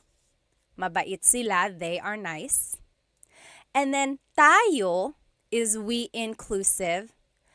Kami is we exclusive. So in Tagalog, there are two different types of we. And I don't know why. It's very interesting. So tayo is we inclusive. That's you and me, all of us as a class. We are nice. All of us. Mabait tayo. You get it? Everyone is included, so it's inclusive. Mabait tayo. Versus kami is we exclusive. So that would be like if you were calling me on the phone and you were like, hey, what do you like? Or what do you guys like? And then I would say, oh, mabait kami. Me and my husband, Chris, mabait kami. We are nice. So you're not included. I'm just telling you about it. Okay? So that's kind of the difference there. And then kayo is you plural. Mabait kayo, you all as a class, mabait kayo. Okay? So those are the different subject pronouns. Let me catch up on some of these questions here. Let's see. Oh, yes. Turtle Tim asked or said, I get confused about the placement of po in sentences. We're actually going to see where po would go here, so hold that thought. Robbie said, Filipino teacher ka ba? Hindi po. I mean, I am Filipino and then teacher ako. So, nagtuturo lang ako ng Tagalog sa mga anak ko, tapos I wanted to share it with everyone else. Okay, salamat. I wish this was posted to go over it again. Trying to keep faith said. Actually, this whole presentation is on my YouTube channel and the recording will be posted after the live. And it has all of the examples and the whole presentation up there. So you can rewatch this on my YouTube. Okay, Solomon asked, is there a difference between ka and mo? Very good question. Ka is a subject pronoun, which is what we are using right now. Mo is a possessive pronoun, which we will be using in just a minute. So keep that thought. Let me check these questions on my YouTube. Okay, Doesn't look like anyone has too many questions on my YouTube right now. If you do, please feel free to write them down. So I think it was Tim who asked about the po placement. Let's take a look, actually. So when you use the word po, you actually have to use the plural you pronoun. So we learned mabait ka. You are nice. Mabait ka. But when you're using po to be respectful, when you're talking to someone older than you or to someone in authority, you actually have to use the plural you pronoun. So instead of mabait ka, it will be mabait po kayo. Kayo is the you plural. So it's almost like you're saying you all are nice, but it's just one person. Even if it's just one person, you have to use the plural you pronoun when you're using po. And that's just another way to show respect. Other languages do this as well. I took French in high school and college, and they do that too. Whenever they want to be respectful, you have to use the plural you pronoun. So yes, mabait po kayo. And po is just the second word in that phrase. Usually, po is the second word in a phrase. Or sometimes it goes after the words ko or na if they appear in the phrase. Or it just goes after a set phrase. And then when in doubt, always add po to the end of anything you say, and it will be respectful. Okay, that's usually how kids are taught to use the word po. Just add it to the end. And then as you hear po being used, then you'll start to pick up on where it does go, like the patterns. Okay, let's see. Lori said, where can I start learning Tagalog as a minor? Well, you can follow Tagalog Time. I teach very simple, basic Tagalog. I have some very easy kids videos, and then I have just some like starting with the fundamentals of Tagalog and then moving on. They all build on each other on my YouTube channel. So I would say start there. But then there are also lots of books on Amazon and listening to Filipino music or watching movies. I think those are good ways to learn as well. Okay, so those are some pronouns. Now let's just add more vocabulary to what we know. So here are some Tagalog adjectives. Let me put both of these up. So there are two lists here, and they are opposites. So let's take a look at them. Maganda is beautiful. Maganda. Pangit is ugly. Pangit. Matangkad, tall. Matangkad. Maliit, little or short. Little, maliit. Mabigat, heavy. Mabigat. Magaang, lightweight. Magaang. Mabilis, fast. Mabilis. Mabagal, slow. Mabagal. I'm sorry, I was trying to read some of the comments. Hang on. Yes. Sure said, I made the mistake of trying to skip the basics when I started learning. I know it's sometimes you want to just go fast, but sometimes people can do that. But yeah, if you want to start from the beginning, I have fundamentals of Tagalog on my YouTube channel. Okay, so we did mabilis, fast, mabagal, slow. Malakas, strong, malakas. Mahina, weak, mahina. Tahimik, quiet, tahimik. Maingay, noisy, maingay. Malinis, clean, malinis. Madumi, dirty, madumi. Mahal, expensive, mahal. Mura, cheap, mura. Matalino, smart, matalino. Bobo, stupid, bobo. Bago, new, bago. And then luma, old, luma. So those are just some different adjectives. Fidel, thank you so much for the gift on TikTok. Thank you. It really, really helps. Thank you. So those are the different adjectives that we can use. And again, as I mentioned, usually Tagalog adjectives have the prefix ma. As you can see, a lot of these adjectives have the prefix ma. Maganda, matangkad, mabigat. And when the ma is dropped, sometimes it's the noun form. So like I said, ganda is beauty, maganda is beautiful. But it doesn't really work for all of them. Like mahina is weak. Hina isn't like weakness. Kahinaan is weakness. So you kind of get the idea. If you can kind of recognize root words, that'll help with your translation. Yes, Deborah asked, is mahal the same word for love and expensive? Yes, it is. Mahal can mean expensive, like, oh, ang mahal ng pagkain. The food is expensive. Ang mahal. Or it can be love. Mahal kita. I love you. Mahal kita. Interesting, right? Okay. Oh, Solomon asked on TikTok, is it right to say ganda mo? Hold that thought. We're going to see that. Okay. So I want us to do some practice. So here on the top left corner are the is the sentence structure. Adjective plus pronoun. And the example is maganda ka, you are beautiful. Maganda ka. There's the adjective, there's the pronoun. Under that is the subject pronouns.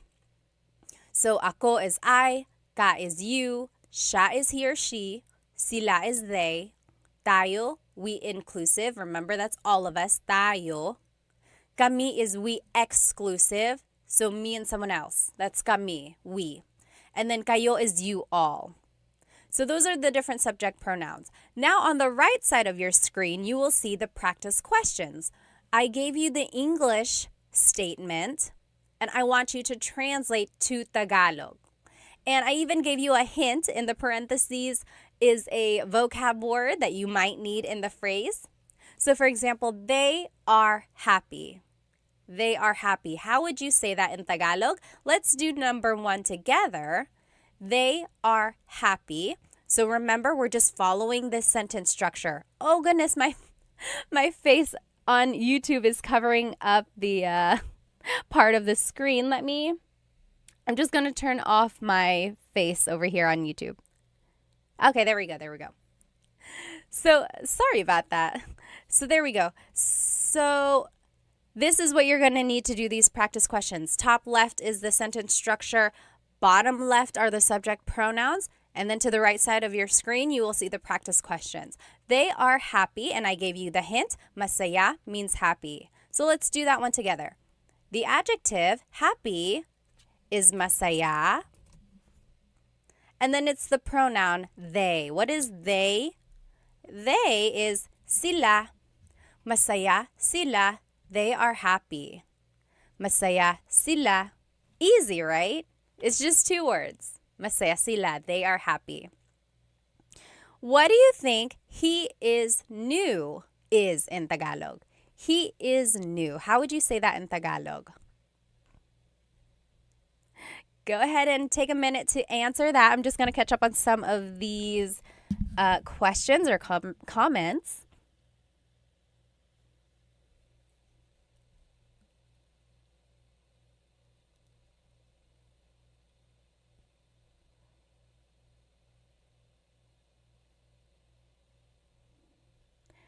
Okay, what do you think he is new is? Yes, Sure got it right. Cassidy got it right.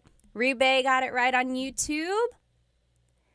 Very close over here on TikTok. Very close. Yes, I'm seeing some very close answers. So in Tagalog, if you want to say he is new, it would be, the adjective goes first.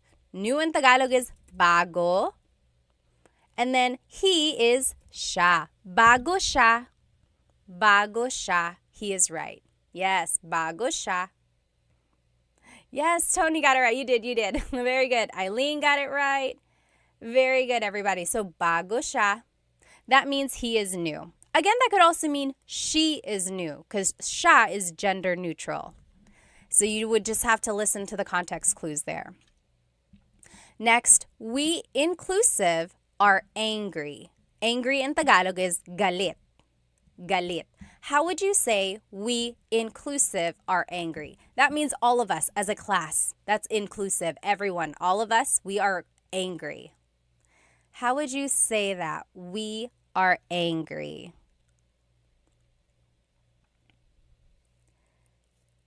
Yes. Carl. Oh, Carl is very close. Your pronoun that you are using, Carl, that's not quite the one we're using, but we'll actually see that in just a minute. Sorry, my nose gets so stuffed up. Eileen got it right. Twinkie's got it right. Bonnie, yes. So, galit tayo. We are all mad. Galit tayo. Very good. Yes, sure got it right. Kaz got it right. Yes. Okay. Number 4, I am sleepy. In Tagalog, sleepy is antok. How would you say I am sleepy in Tagalog? I am sleepy in Tagalog.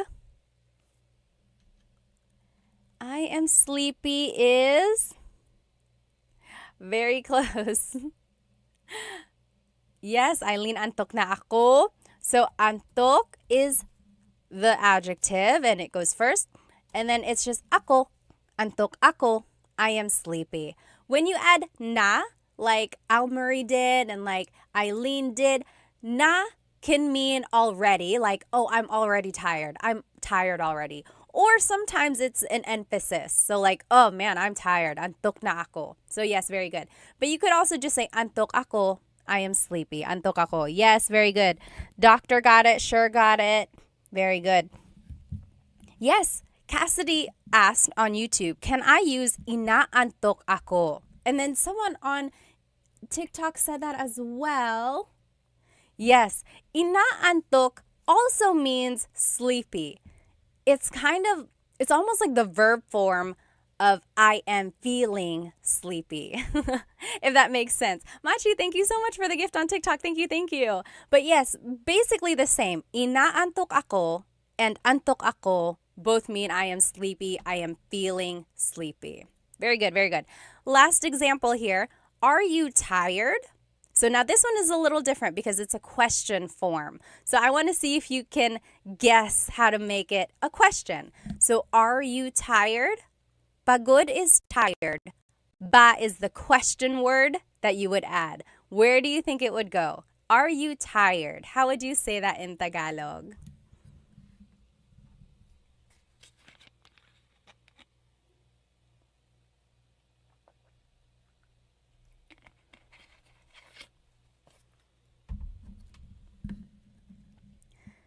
Yes. Let's see. Eileen got it. Someone said, I think Eileen already knows how to speak Tagalog. It's okay. Everyone is welcome. Yes, very good. I'm seeing it. I'm seeing the correct answer. Kaz got it. Doctor got it on YouTube.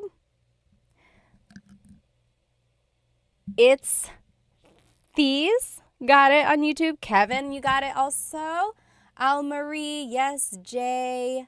Siswo, you guys are all getting it. So, are you tired in Tagalog? Pagod is the adjective. Remember the adjective goes first. Pagod.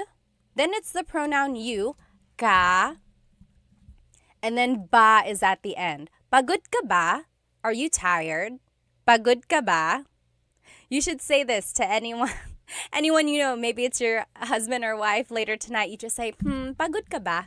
They're going to be like, yes, I am. First of all, where did you learn that? Pagod ka ba?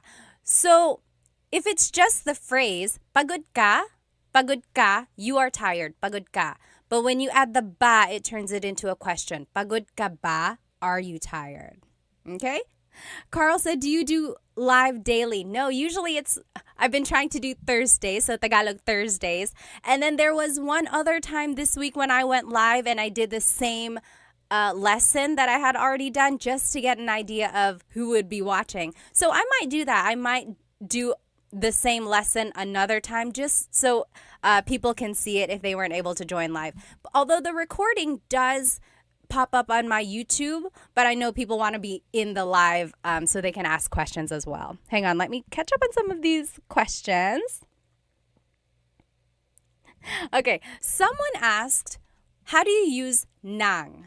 N-G. So this is not really related to adjectives, but I want to answer this question. So let's look at the word nang, N-G.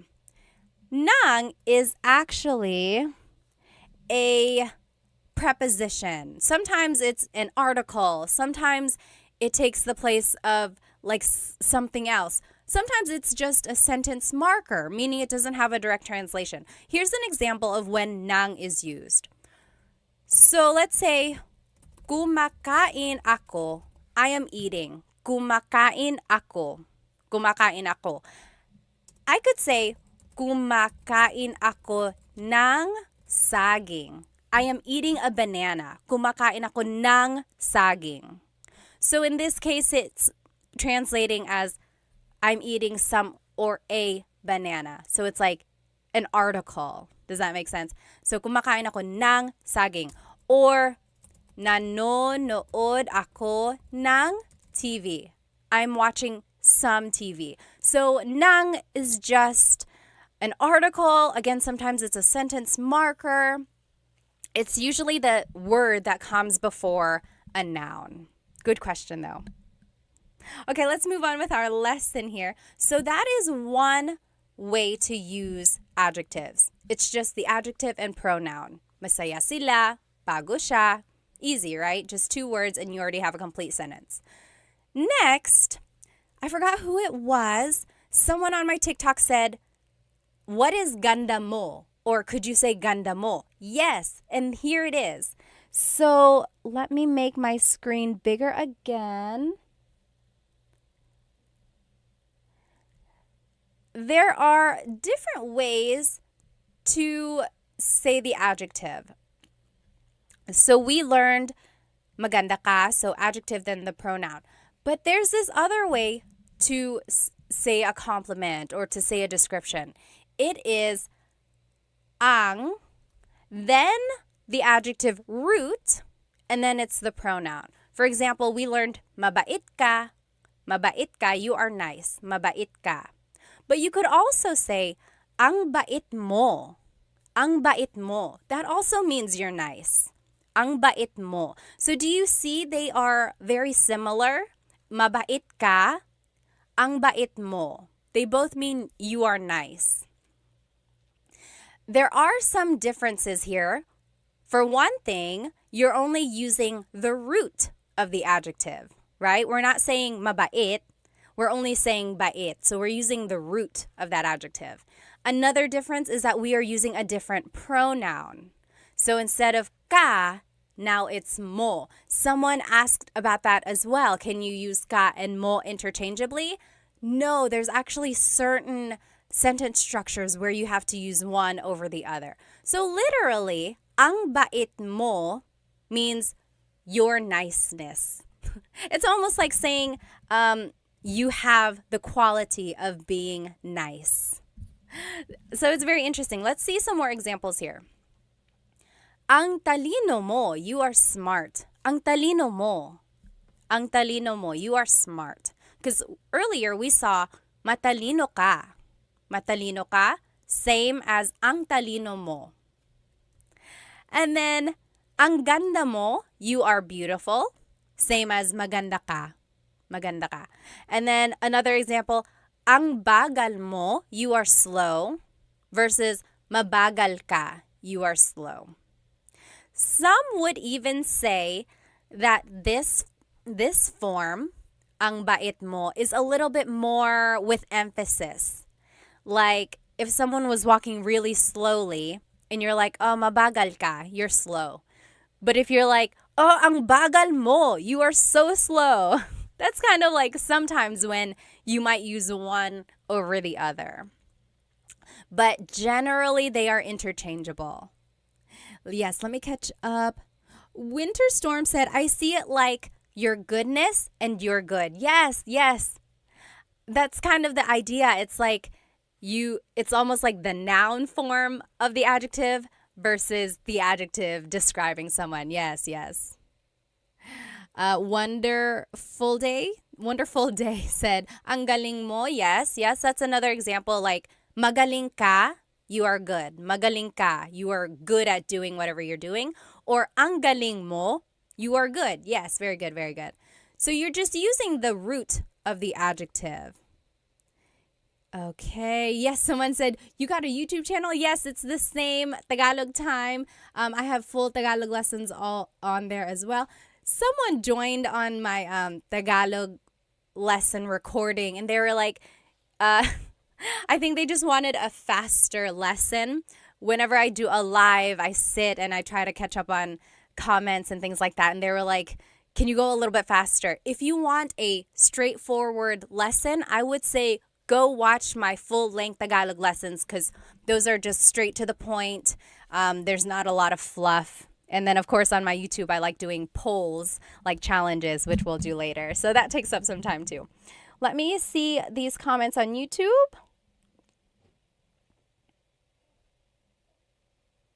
Okay, so Sure said, when asking a question like this, do you always have to add ba?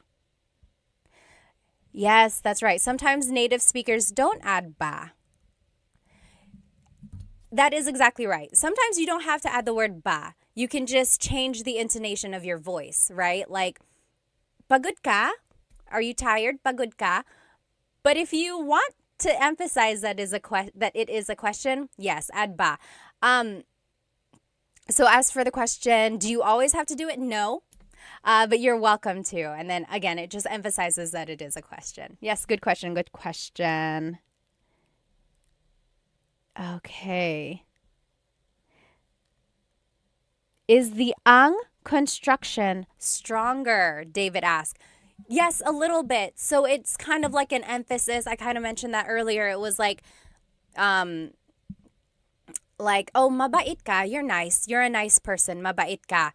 Whereas maybe you did something really nice and then someone is like, oh, ang bait mo. You are so nice, ang bait mo. Yeah, so it's a little bit like it has an emphasis. Sibay says, I have a question po. Yes, what is it? Go ahead and type it out and then I'll answer it when I see it. So let's move on with our lesson. I want to show you the different possessive pronouns that you can use with this sentence structure. So now, ang bait mo is using a possessive pronoun. Earlier, we were using a subject pronoun. So these are the different possessive pronouns. Ko means I. Mo is you singular, ang bait mo. Ang bait niya, he or she, niya, he or she. Nila is they, ang bait nila, they are nice. Natin is we inclusive. Maybe we all did something nice, so I'm like, oh, ang bait natin. We are so nice. Ang bait natin. All of us. Versus ang bait namin, we or me and someone else, we are nice. Ang bait namin. You're not included. I'm just telling you about it. And then ang bait ninyo, you all as a class. Ang bait ninyo. Okay.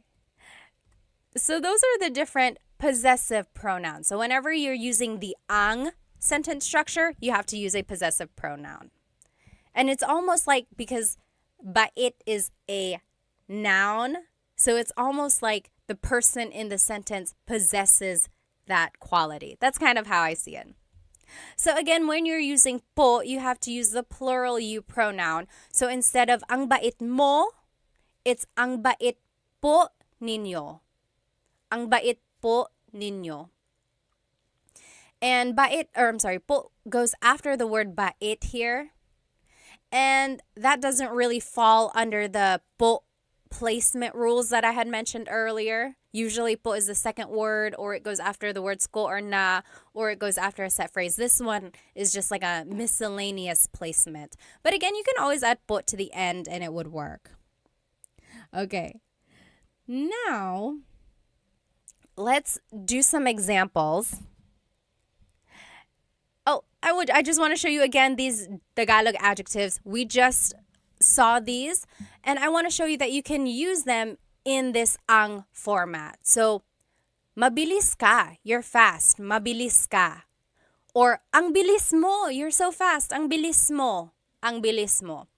Again, it's not always an emphasis, but that's kind of sometimes when it's used. Or, madumi ang bahay, the house is dirty, madumi ang bahay.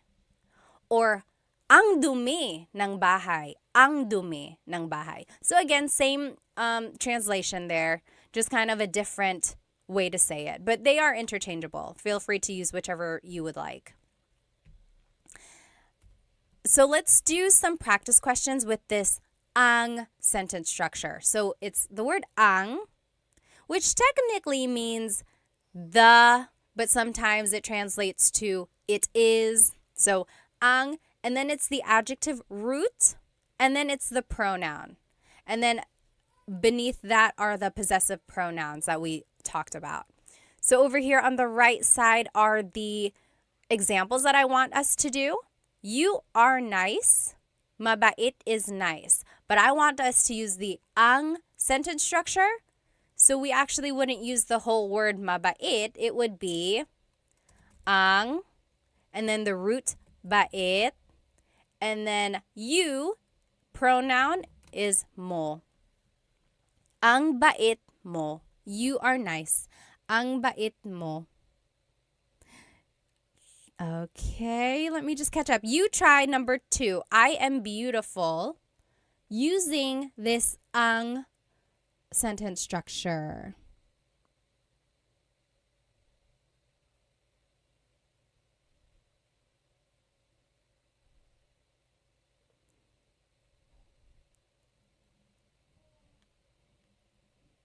I will answer in just a minute.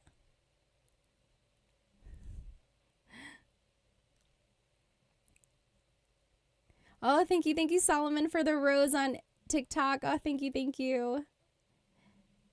AJ asked, when was the last time you went back to the homeland, tita? First of all, you don't have to call me tita. And then I went back to the Philippines last July.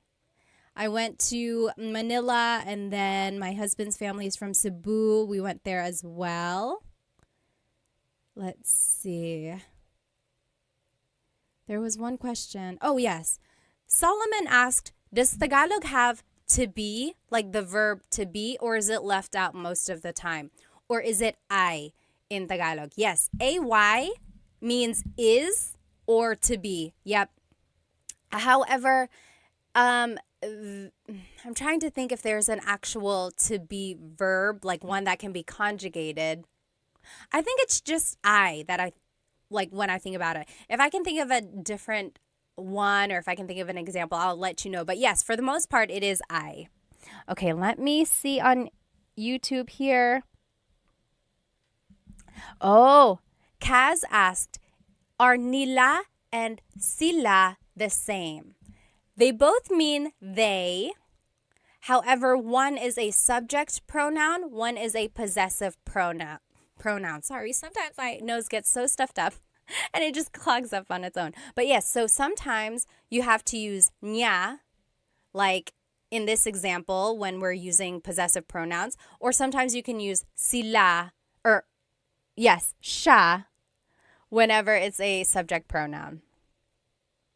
Okay, very good. So it looks like you guys are getting it. If you want to say I am beautiful in Tagalog, in this ang sentence structure, it would be ang ganda ko. Ang ganda ko. Maybe you can say that to yourself whenever you're feeling a little bit down. Ang ganda ko. I'm so beautiful. Ang ganda ko. Very good. Ang ganda ko. What do you think? Number 3, we exclusive are happy. So me and someone else, oh, we're happy. We're happy. Not you. I'm just telling you about it. We're happy. And happy in Tagalog is masaya. Masaya. So you go ahead and jot it down. And then you can do number 4 as well. You all are fast. Mabilis. You all are fast. See if you can do those last 2. And then we will check. Yes, David said maging is to be. Yes, maging means to be, or like to become. Yeah, that is one for that's a way to say to be.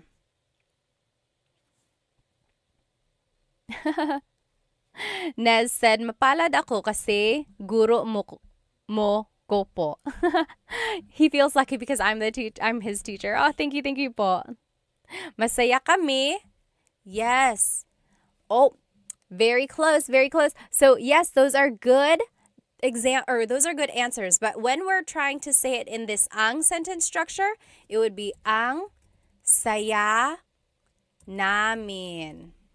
Ang goes first, then it's the root of the adjective, and then it's the pronoun we exclusive, which is namin. Ang saya namin. We are happy. And then how would you say you all are fast? You all are fast. How would you say you all are fast? Oh, very close. Kaz said, ang bilis nila. You plural is actually ninyo. Ang bilis ninyo. Maybe you're walking behind some people and you're being left behind. You could say, oh, ang bilis ninyo. You all are fast. Ang bilis ninyo. Very good, very good. I know these these possessive pronouns can get a little bit tricky. I would say try listening to a native Tagalog speaker or watch a movie and you will see when these different pronouns are used. And I think that'll help kind of decipher when to use a subject pronoun, when to use a possessive pronoun. But when you're learning, it's okay to mix it up. It'll come the more you use them. Tony asked, are you a teacher? I am. I used to teach like elementary faith formation, like at church, those like CCD classes. And then I got my teaching license. At one point, I could teach high school, which was very hard because I look very young. But yes, and then I just love teaching Tagalog. You guys on YouTube, why didn't you tell me that my face was covering up part of the page again? I'm so sorry. Next time I'll make sure that's not covering it. But yes, okay, let's go ahead and do this other sentence structure. So those are some ways to use adjectives with a pronoun. Now, if we want to use it with a noun, it would be adjective, then it's the word ang, then it's the noun. For example, mabilis ang kotse. The car is fast. Mabilis ang kotse. Or you could say, mahal ang bahay. The house is expensive, or a house is expensive. Mahal ang bahay. Mahal ang bahay. Or you could say, bago ang mga sapatos niya. So the adjective is bago. Then it's the word ang. Then it's mga sapatos, shoes, mga sapatos. And then niya is hers. So her shoes are new. Bago ang mga sapatos niya. And I wanted to show you the mga sapatos because if you want to make something plural, you have to add this word mga. Mga sapatos, shoes. And then another example, maliit ang pusa. The cat is little. Maliit ang pusa. Okay? Kaz mentioned on YouTube, I've been speaking Tagalog wrong for so long and people don't correct you in the Philippines. Sometimes they don't care. Sometimes they will correct you and help you out. Okay. Oh, yes. Nez said, make a video of how to use nang as a marker. I will. Maybe some prepositions, a video about that. Let me see on TikTok. Tony asked, do people mostly speak Tagalog or Bisaya? So it depends on where you go. In Luzon, up in like the northern area of the Philippines, sometimes in the central areas as well, those are the Tagalog speaking regions. When you go south, like in Cebu or Leyte, that's where they speak Bisaya. And then all around the Philippines, there are lots of different languages and dialects as well. Let me see. Okay. Yes, Winter Storm said TFC and GMA are TV channels that you can watch. They're Filipino channels. Okay, so those are just some ways to use the sentence structure. Adjective, then ang, then noun. So let's do some practice. Pretty easy, right? You just have to plug in the vocab. Up here in the top left is the sentence structure that we just learned. And then here's some examples. The food is hot. And I gave you some vocab words. Mainit means hot. Pagkain means food. How would you say the food is hot? We can do this one together. So the adjective goes first, which is mainit. Then it's the word ang. Then it's the noun. Food in Tagalog is pagkain. You guys on YouTube, I'm covering it up again. We'll fix that. There we go. So, mainit ang pagkain. The food is hot. You try number 2. The show is scary. The show is scary. How would you say that in Tagalog? Baby Doll said, I love this live. When will you be doing these lives? I try to do Tagalog Thursdays. So, yes, hopefully on Thursdays I'll be here again. And then I'm going to try to do the same lesson on a different day for those who weren't able to join live. So if you happen to catch me like on a random day, it might be the same lesson that you've already seen if you were with me on a Thursday. That's because I like to include people who might have wanted to join. But this recording will be up on my YouTube after the live if you just want to watch it there. Let me see.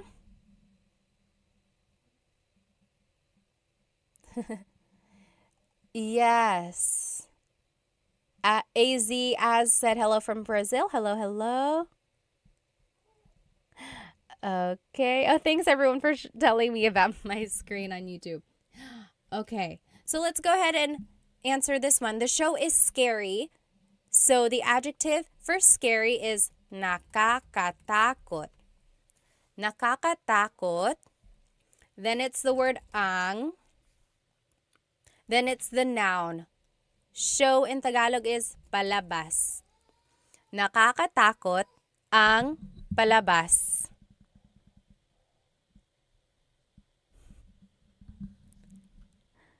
Yes, you're right.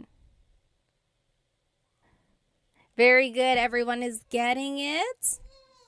Nakakatakot ang palabas. Okay, next, the house is messy. The house is messy. Magulo means messy. Bahay means house. David asked, is ang takot ng palabas okay? So this is an example of when you cannot use the ang sentence structure. So you cannot use ang takot ng palabas. That doesn't really work. It's almost like you're saying the show is scared or something like that. So it doesn't really work like that.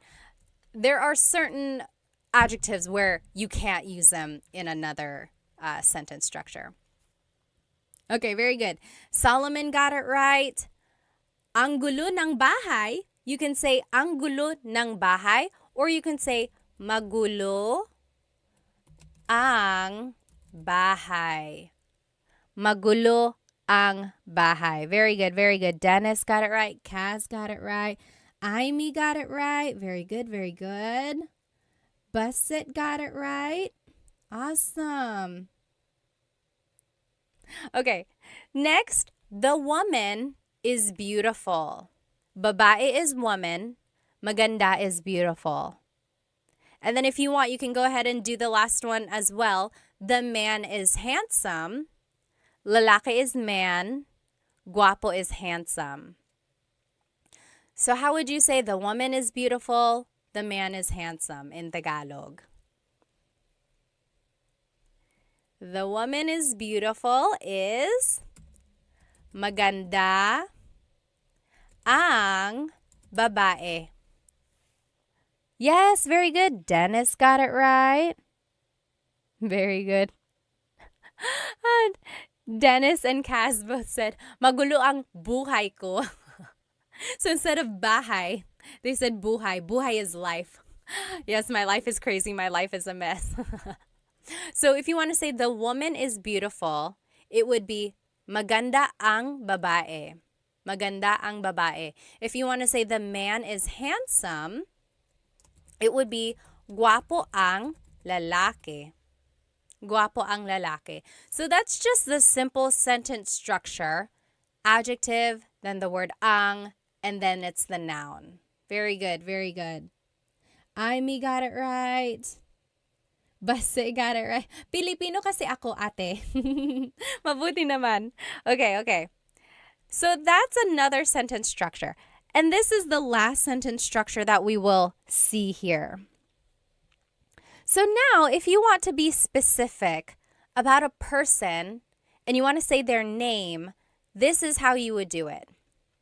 So it's the adjective first, like we've been seeing the whole time. And then it's this word, si or sina. And then the person. So you'll see what I mean. Tahimik si Tita Baby. Tahimik si Tita Baby. That means Tita Baby is quiet. Tahimik si Tita Baby. Versus malakas sina Paul at Sam. Malakas sina Paul at Sam. Paul and Sam are strong. Paul and Sam are strong. You'll see the difference here. When it's just one person, it's si. Tahimik si Tita Baby. Versus when it's more than one person, you use the word sina. Malakas sina Paul at Sam.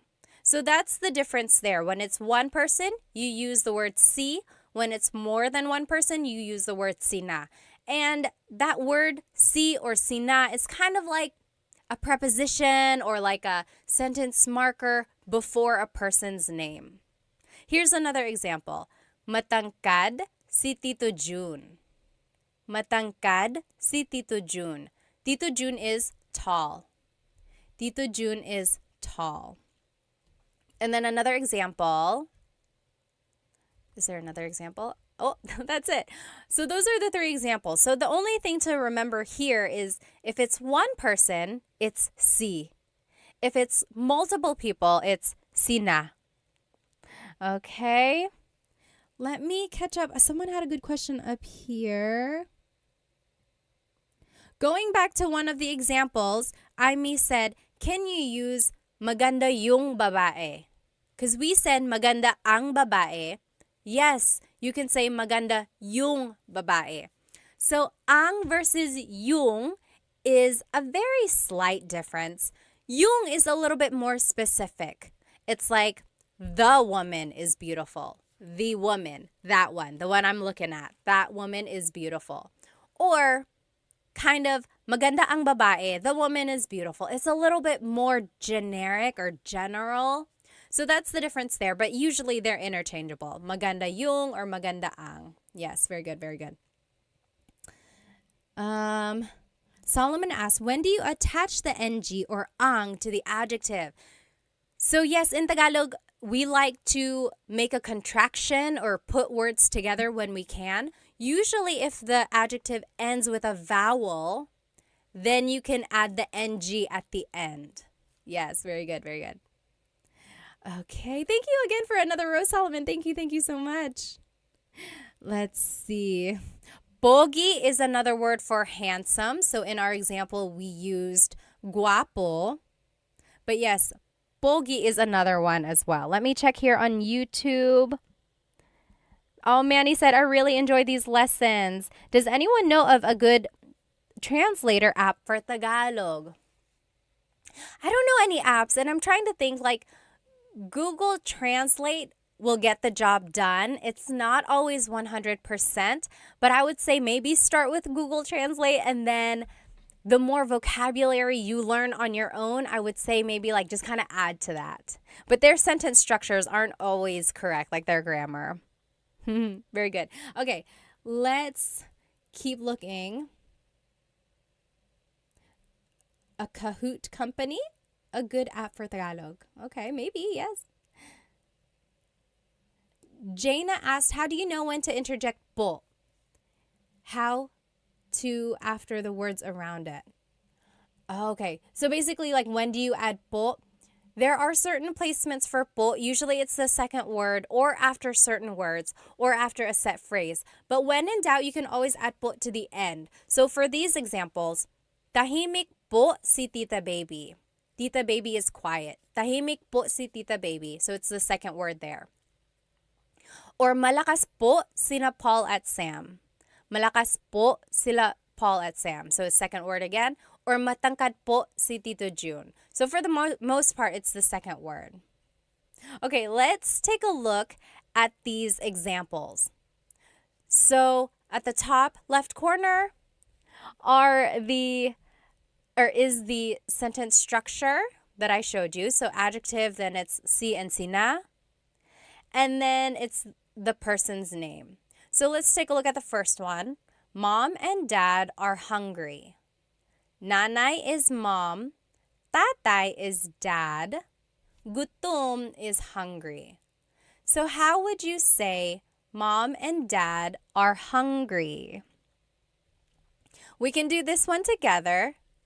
And it's just a matter of plugging things in to the sentence structure. So the adjective goes first. Hungry in Tagalog is gutom. Then it's si or sina.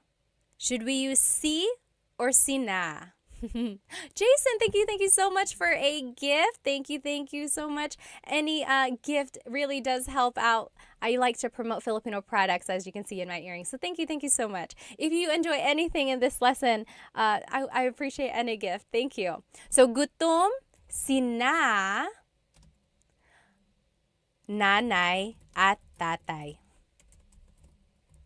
So mom and dad are hungry. Gutom sina nanay at tatay. Marie said, hello ate. Hello po. Hello po sa inyo. Very good, very good. Kaz on YouTube asked, how often do you add po?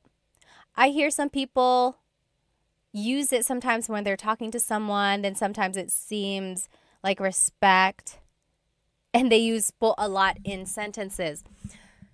Yes, there are times when you can add po multiple times in a sentence. Like, hey, do you want to come with me?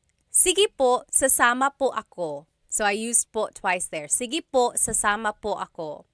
But you don't have to add po after the sige. You could say, sige, sasama ako po. You could say it once. So it's up to you. If you say po at all, that is a very respectful thing. So add po to the very end, at least. And then it will cover your bases. If you want to be very respectful, then yes, add po everywhere. But you don't have to overkill. You don't have to do it so much.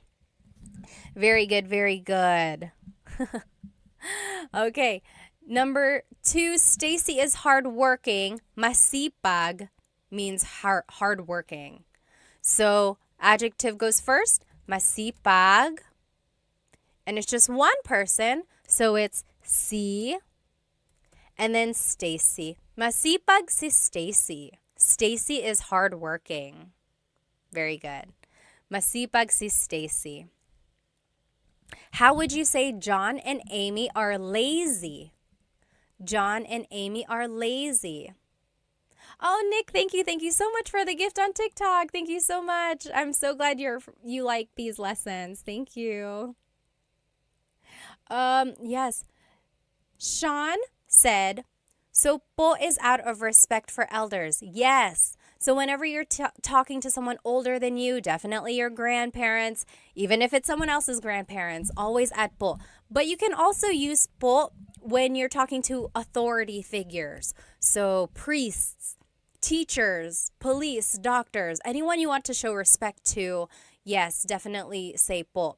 And also, I would say to anyone in customer service, like if someone is helping you at a hotel or if someone is cleaning your room, I would say salamat po, maraming salamat po. Always add po. I don't think you can go wrong. Okay, there was one more thing I wanted to add here. Oh, Elena asked, what is excuse me in Tagalog? Honestly, it's just excuse me po. Excuse me po. It's very Taglish, and that is a lot more common than the actual Tagalog phrase. Excuse me po is almost like pasensya po. That's kind of like I'm sorry. Does anyone know what excuse me po in Tagalog is? Honestly, because everyone just says excuse me po. Let's go back to the example here. Yes, you guys are getting it. OP colon got it right. Sure, got it right on YouTube. Tamad, sina John at Amy. John and Amy are lazy. Tamad, sina John at Amy. Oh, yes. Ashley got it. Pasintabi po. See, no one says that. I guess you could. Pakidaan po. Yes, Eileen said pakidaan. I guess it depends on what kind of excuse me. Pakidaan means like, excuse me, I need to get by. Or, yes, Hallie said pakiraan po. Same thing. Pakidaan, pakiraan po. The R and the D sound are interchangeable because they were represented by the same symbol in the baybayin alphabet. Very interesting. Very good, very good. Yes, Bayani on YouTube said, excuse me po could also be mawalang galang po. Mawalang galang na po. Yes, lots of different ways to say excuse me. And then last example, Ate Jane is sad. Malungkot is sad. How would you say Ate Jane is sad? Very good. Let's see. Ate Jane is sad. So malungkot is the adjective. Then it's just one person. So si. Yes, Millennial Aviation got it right. Malungkot si Ate Jane. Malungkot si Ate Jane. Yes. Crying, Hashira got it right. Eileen got it right. Very good, very good. Awesome. Okay, now here is just a quick review of what we learned today. So we learned some adjectives. We learned a lot of vocabulary words. Hopefully you can start using. Take a look at that list of vocabulary words that I had shown you kind of in the beginning so that you can add these adjectives to your everyday conversation. We also learned the different sentence structures when you're using a pronoun or a noun or when you're adding people's names, right? Sometimes you have to add si or sina. Sometimes you have to add the word nang. And sometimes you can change up the whole sentence structure and it would be ang blank mo or something. So take a look at those different sentence structures. And then we talked about the po placement and then a little bit of question formation as well, right? So those are the different ways to use adjectives. Does anyone have any questions about this lesson before we move on to the poll? Can I do a poll on TikTok? There is a quick poll. Oh, that'll be fun. Does anyone have any questions about this lesson? If you do, go ahead and write it down. And then I am going to share my screen here. Let's do a quick challenge. If you don't want to do this contest or challenge, feel free to leave. Someone was like, you're doing too many games. You don't have to stay, but thank you for joining us. So here we go. Today's bracket challenge is our favorite Filipino American, not even Filipino American, our favorite Filipino athlete. So our very first bracket challenge was our favorite Filipino food. And then last week we did our favorite Filipino American celebrity. Today it's our favorite Filipino athlete. So our first poll here is going to be Manny Pacquiao versus Nonito Donaire, or is in the Tagalog pronunciation, Nonito Donaire. I think someone had a question on YouTube. Hang on. Sure said, is ate capitalized when speaking of someone? No, it doesn't have to be. It can be lowercase. Yes. Yes, Michelle said, si is one person, sina is two people. Yes, sina can be two or more. Correct. All right, let's go ahead and do this poll.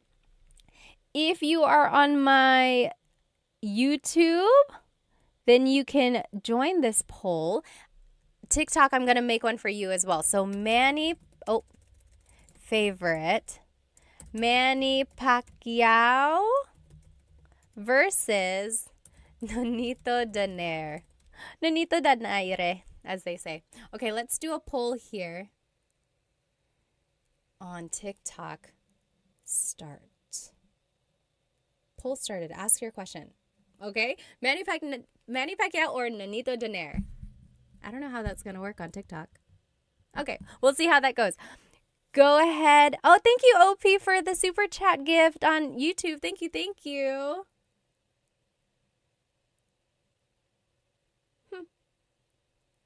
Okay. There we go. So take about 30 more seconds. Who is your favorite Filipino athlete, Manny Pacquiao or Nonito Donaire? And then we'll move on to the next part of the bracket. Oh, I see. I see how it's working now. Okay. Yeah, so it looks like Manny Pacquiao is the winner by a landslide. Okay, so Manny Pacquiao is going to move forward in our bracket. You can follow along on YouTube if you're over here on my TikTok. So now it's Jalen Green versus Jordan Clarkson. So these are both Filipino-American basketball players in the NBA. Let's see, favorite. Jalen Green versus Jordan Clarkson. Jalen Green is on the Rockets, and then Jordan Clarkson is Utah Jazz. Oh, Kaz said, do a Jollibee and McDonald's poll. Oh my gosh, maybe we should. Favorite Filipino fast food restaurants. That will be next week's. Very good, very good. Michelle said, when do you do these lives? I just found you today. I'm trying to do Tagalog Thursdays, so catch me next Thursday. But I'm also going to try to do the live on a different day, but the same exact lesson, because I know people want to be in it when it's actually live. Very good. Oh, okay. Bayani said, informal writing, yes, ate should be capitalized because it's like a title. Yes, that's true. It's like Mr. or Mrs. Ate and Kuya. Yes. I guess I never thought of it like that. Oh, okay. Millennial said, is there a neither option? Just don't vote. That's okay. Sure said, Clarkson used to be on the Lakers. Okay, okay. Let's see. Okay. It looks like it's Jordan Clarkson over here on my YouTube. He is the winner. He's going to be moving forward. So Jordan Clarkson. And then, do you guys know about Bianca Bustamante? On Insta, she goes as Bia, Racer Bia. She is an F1 racer, and she's so cool. I wish I could be like her when I grow up. She's an F1 racer. I think she's like working with Sephora. She's in Miami practicing. But yeah, she's a really cool racer. So Bianca Bustamante. And then Heidelin Diaz. Anyone know who Heidelin Diaz is? She was the weightlifting gold medalist in the Olympics. What was that? Was that 2020? I can't remember now. Yeah, she was the gold medalist in one of the Olympics. Alrighty, so, oh, very nice. Okay. Kaz said, Cebuano Saturdays. Do you know a Cebuano teacher? Because I want to learn. If you know, please tell me who they are. Solomon asked, is it night or day where you are? It is night for me. I'm over here in North Carolina, so the East Coast, same as like New York and Florida. It's 8:38 p.m. Or no, I'm sorry. It's 9:40 p.m. here. Okay. Yes, the only gold medalist ng Pilipinas, Buzzet said. Yeah. Okay. Bianca Bustamante is winning. Bianca will move forward. She is an F1 racer, like I mentioned. Oh, my screen is getting so crowded here. Oh my gosh, YouTube. Why are we not sharing the screen? I am so sorry. I'm the worst. I am the worst host. Here we go. Here we go. Ah, there we go. You guys are so nice. No one is like, hey, we don't see anything. Okay. Next, it's going to be Efren Reyes. Anyone remember him? Efren Reyes. He is a billiard champion. So pool. And then Alex Iala. She is a tennis player. So definitely different generations there. Alex is young. Efren is a little older. Let me see. Bayani said Jordan Clarkson should start learning Tagalog. Yes. Sure said Pinay F1 racer. That's so cool. Yeah, she is really cool. Very good. Very good. Let's see. Maya said, did you grow up on the East Coast? Yes. So my family immigrated to North Carolina and we've been here ever since. I moved here when I was 2. Dalawang taon. Oh, Efren Reyes is winning. We have some old folks in here. Old at heart. Okay. So Efren is moving forward. Oh, as Bayani said, he is the goat. We can't mess with the goat. Okay, next. Okay, now we're moving on. It's going to be Manny Pacquiao versus Jordan Clarkson. Manny Pacquiao versus Jordan Clarkson. Do you guys remember when he got knocked out? Or are we not talking about that? I remember exactly where I was. I remember how I felt. 2008. I guess we won't talk about that. Oh, yes. Gabriel said, I have a friend who is what I. I wish she can join you and have what I Thursdays. And then John said, what I always sounds mad. There are some languages and dialects that just sound so angry, but they're not. That's just how they are. They're like very strong in their pronunciation. Okay. Oh, Manny Pacquiao is beating Jordan Clarkson. Oh, John said not sweet like Ilongga. Do they have a sweet tone? Veronica said, my fam is from Catanduanes too. Talaga? Taga saan sa Catanduanes? My family is from Bato. We usually fly into Virac. Very nice, very nice. Okay. Manny Pacquiao is winning. Manny Pacquiao is going to move on. No surprise. I'm not surprised. Okay. Next, it's Bianca Bustamante versus Efren Reyes. I think I know what's going to end up happening here. Is it going to be Manny Pacquiao versus Efren Reyes? Battle of the GOATs. So right now it's going to be Bianca Bustamante. Again, she is an F1 racer. Super young, super hip. Efren Reyes is a billiard champion. So he plays pool. Super popular back in the day.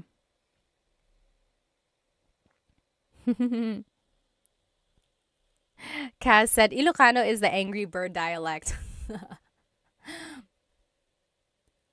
On a scale of 1 to 100, how would you rate your Tagalog in terms of speaking? I would say 95%.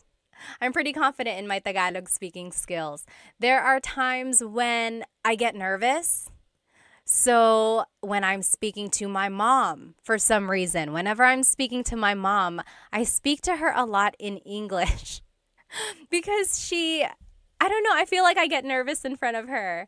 But she was the one who really pushed me to speak Tagalog when I was growing up. I remember when I was a kid and I would be speaking a lot of English,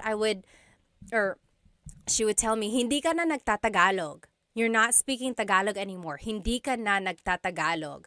So then that would like push me back into speaking more Tagalog. So yeah, I get nervous around her. I get nervous around my family in the Philippines sometimes. Like I just get kind of self-conscious about my accent and then I stumble over my words. But that happens to everyone. So if it happens to me, I mean, don't worry about it if it happens to you, right? Let's see. Maayong buntag po. Hello po. That's Cebuano, right?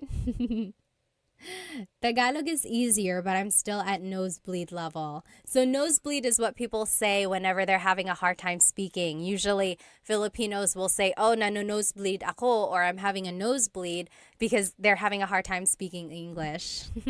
Let's see, who's the winner? What?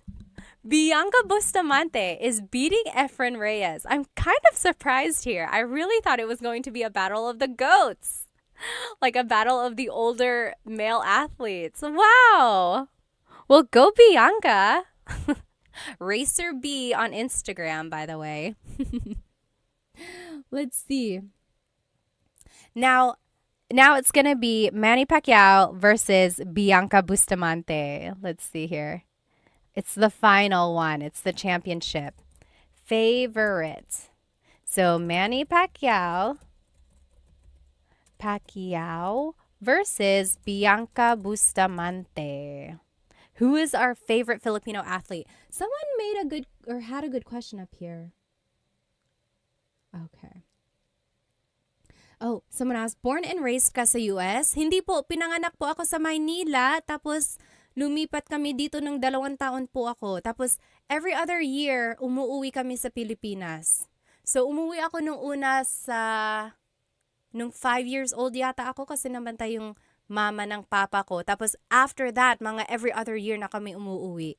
Tapos mayroon kaming TFC, tapos nagtatagalog yung mga magulang ko sa akin. So that's how I kept my Tagalog. Yes, Maya said, me and a lot of my friends that grew up in the US understand Tagalog but can't speak it. Why does this happen? You know, I have very young kids, and I am trying to teach them Tagalog. And of course, we're teaching them English because of school. And I know why it happens. I completely understand parents. It's hard. Like, you want your kids to succeed in school, and it's natural for them to kind of get confused or like mix things up. So parents just kind of default to only teaching English because it will help the kids. And I completely understand that. But I think if you push through and just kind of keep teaching it, it will all work out in the end. So I know a lot of people where they can understand Tagalog, but they can't speak it and they really, really want to. If you can understand it, you are halfway there. I think that's a good way to think about it, right? You can understand it. Now all you have to do is formulate sentences and then go from there. So don't feel bad if you can only understand. Think of it as, oh, I only have to make sentences now. Let's see.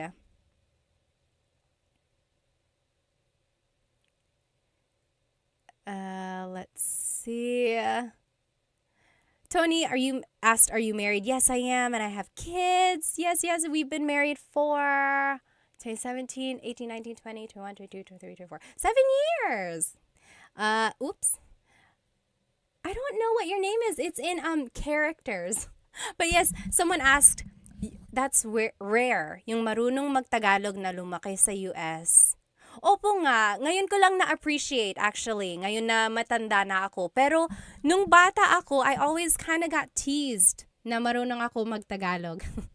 Okay, let's see who's the winner. Manny Pacquiao is the winner. He is the overall favorite Filipino athlete. Although I know there are some things that he's said and done that kind of make him not the favorite. Okay, Kaz said, I'm learning Cam Norte Bicol language. And then there's Sorsogon. Yes, my mom's side of the family is from Sorsogon, actually. Bayani said they forgot the greatness of Efren Reyes. I know, I was so surprised about that, actually. Let's see, does anyone have any questions about anything we learned today? Anything?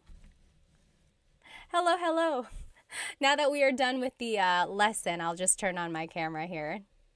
Anyone have any questions about adjectives or about sentence structures, or if there's anything you want to learn for next week, please write it in the comments because I love tailoring my lessons to what you want to learn.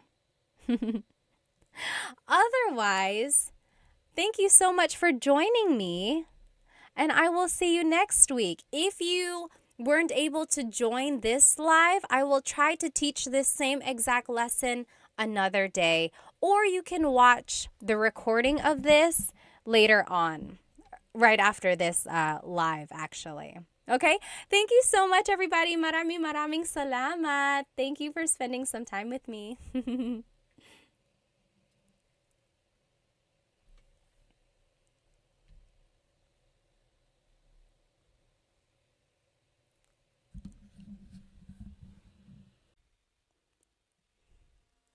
Hello, everybody. Welcome. I am live right now on Instagram, on TikTok, and on YouTube. Hello. I hope you have had a great week. My week has been very busy. We finished a playground at my house, and I've just been busy. I've been doing lots of different things around my house.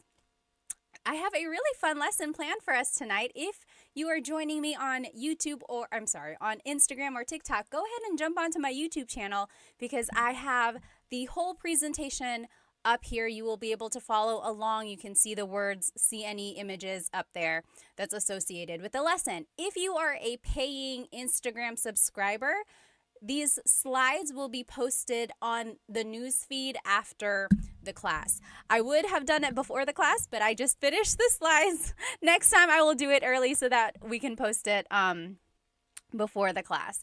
Anyway, I'm so glad to see you all. I think it was like a couple weeks ago, I did like 4 or 5 Tagalog lessons back to back to back, and then I took a break, and then now we are back.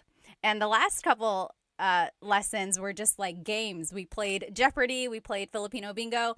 Tonight's class is a true Tagalog lesson. So again, if you are joining me on YouTube, again, on Instagram or TikTok, go ahead and jump onto my YouTube channel where you can see this whole presentation. Let me just make sure everything is set up here. Okay. Hello. Go ahead and write where you are currently watching and how old you are. I always like to know my demographics, where everyone is, how old you are. I always have some people who are super young, like Dita, who's 12 years old, watching from India, right? And then sometimes I get people who are just seasoned, as I call it. And also let me know why you are learning Tagalog. I like to know. Some people are either in a relationship with someone who speaks Tagalog, or they are relearning it. Maybe they knew it before, they lost the skill because they don't speak it with anyone anymore, and they just want to learn it. Or maybe you were never taught Tagalog, which is a very common thing if your family moved to a different place. Or maybe you are just someone who loves the Philippines, who loves the Filipino culture. Maybe you are traveling there for work. Tell me in the comments why you are learning Tagalog and where you are and how old you are. Basically, tell me your whole life story, okay? Well, my name is Pat. I am 32 years old. I'm over here in North Carolina. I know a lot of people are so surprised that I'm over here on the East Coast.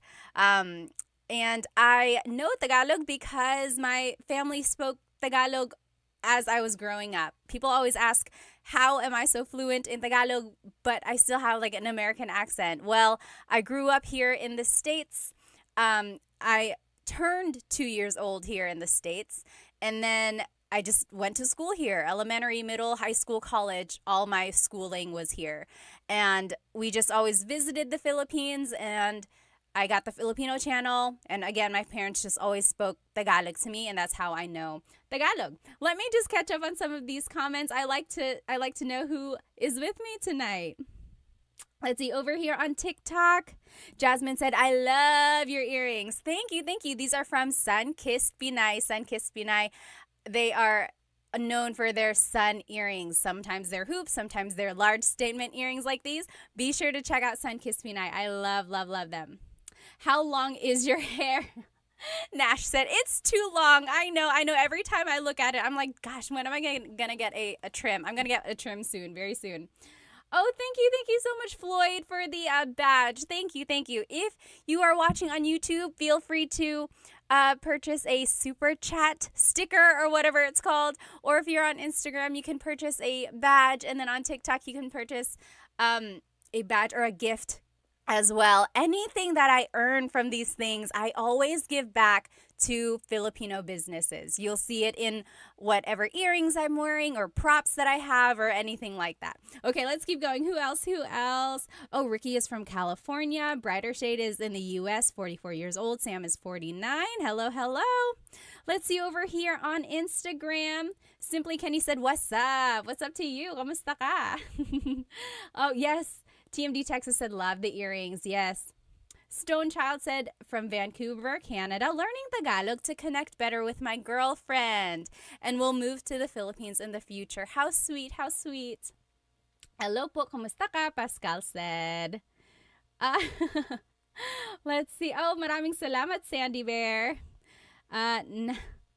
Oh, konting Tagalog, NC said. Hello, hello. Let's look over here on YouTube, and then I promise we're going to jump into our lesson. Who is over here on YouTube? Aiden is from Virginia Beach. David, is that New Zealand? Hello, hello. Sky said, "Kumusta ka?" Ray is from Australia. Hello, hello. Christopher from Orlando.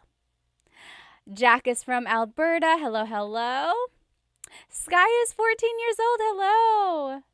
Orpix is from Maryland, 19. Very, very good. Oh, nag-aaral ako ng Tagalog kasi Pilipina ang jowa ko.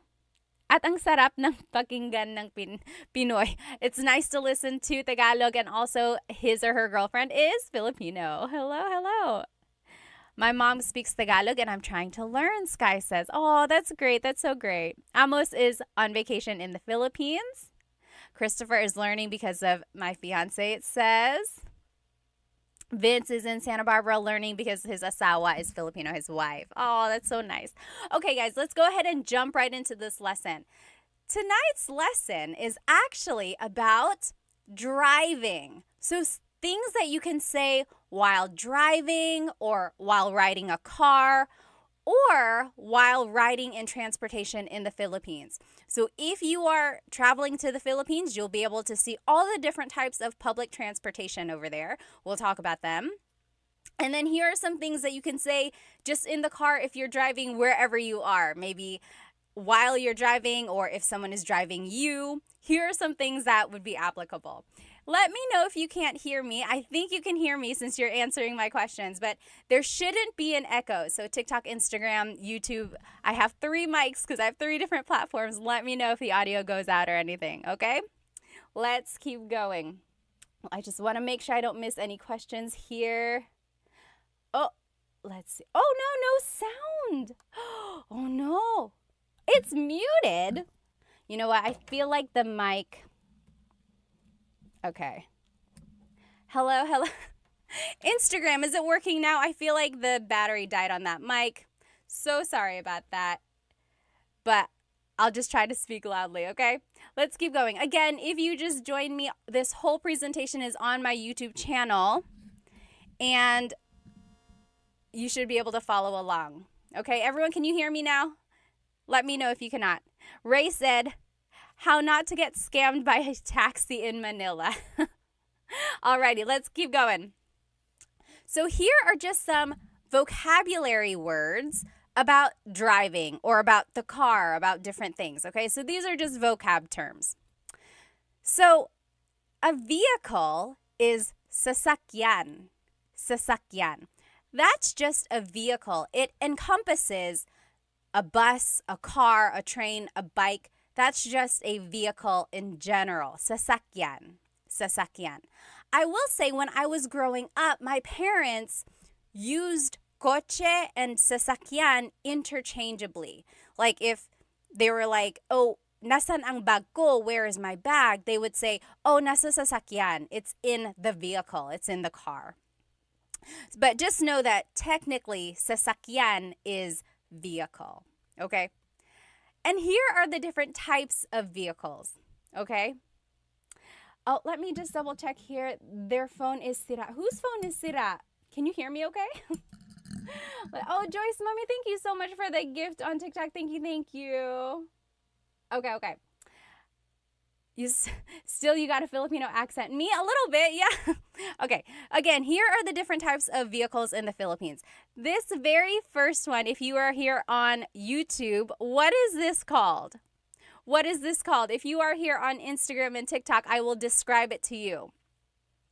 So this vehicle is a very large and long vehicle.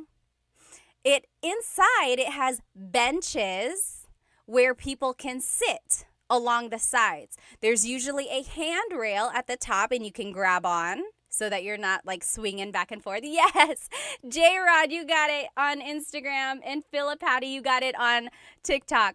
Yes, and over here, Brian, Ray, Miss Signo, Dree, yep, you guys all got it. So this is a jeepney. A jeepney. So the jeepney is this very, very long jeep. It's like a long, elongated jeep. Inside, there are benches, and people can sit on both sides of the jeepney inside. And then the handrail is there so that when the jeepney stops and goes, you're not just like flying all around inside.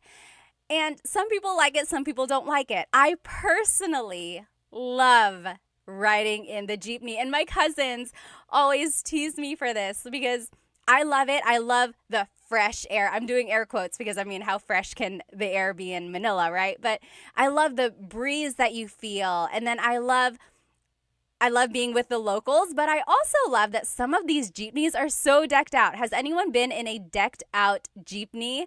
Some of them have like lights, like it's a disco in there, and then some of them have like music. And not like crazy loud music, but like really jazzy or like OPM music. It's a vibe. It really is. I love it. So I personally love the jeepney.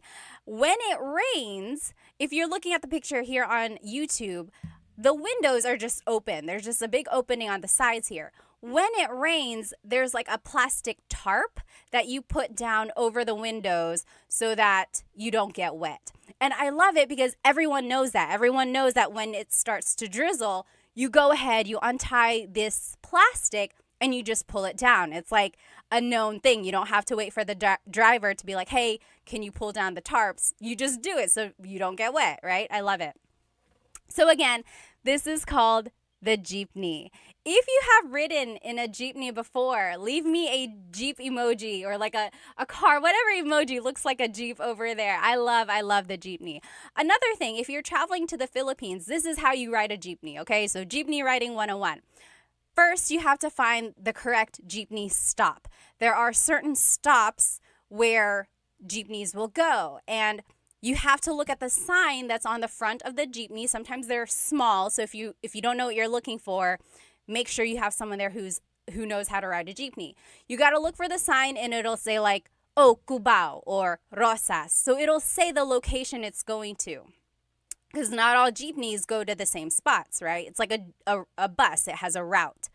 So you got to find the right jeepney. Once you get in, they're going to slow down. You hop in, try to hop in as fast as you can. Number one, because there might be someone behind you. Number two, because the jeepney has places to go, okay? Everyone has a place to be. So just kind of run in there. And then when you sit down, that is when you pull out your money, okay? Pull out however much it is. At one point, it was like 8 pesos a person, but it might be different. If you are in the Philippines or if you've traveled to the Philippines recently, how much is it to ride a jeepney? It could depend on like the distance, but just like generally, how much is a jeepney nowadays? Write it in the comments. Anyway, you pull out your money, and then you got to pass your money person to person until it gets to the driver, okay? And you don't have to worry about like people stealing your money or taking your money. Usually it's just like a few coins, right?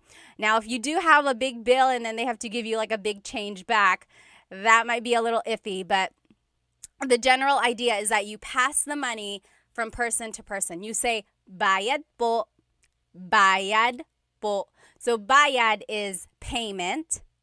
Po is, oh my gosh, is it 20 pesos already? JP Hustle said, wow, okay.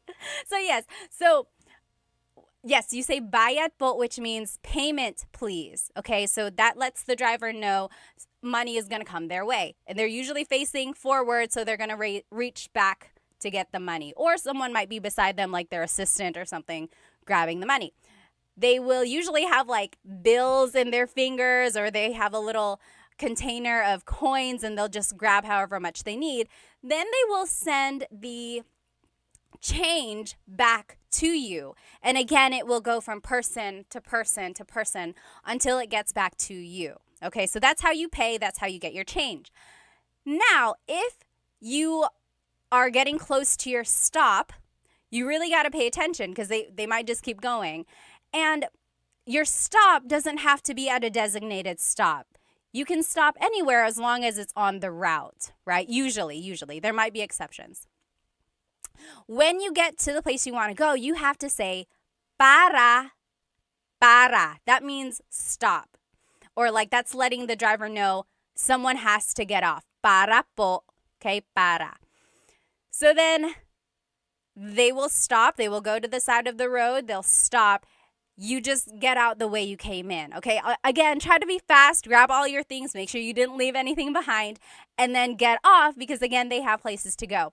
Also, be careful because someone might be trying to come in, okay? So just be aware of your surroundings, definitely.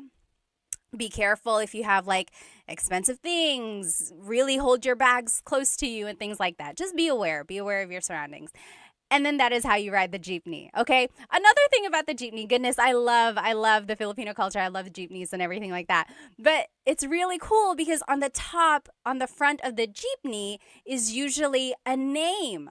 So like if a family has a jeepney, they might name their jeepney after one of the children, like Sabrina. It's like, oh, I'm going to take the Sabrina today. Or it's like this one in this picture says, what does it say? I think it says like God is with us. So sometimes it might just have like a saying, or usually there's a name, like a family member's name, just to kind of like how you name a boat or something like that, you know?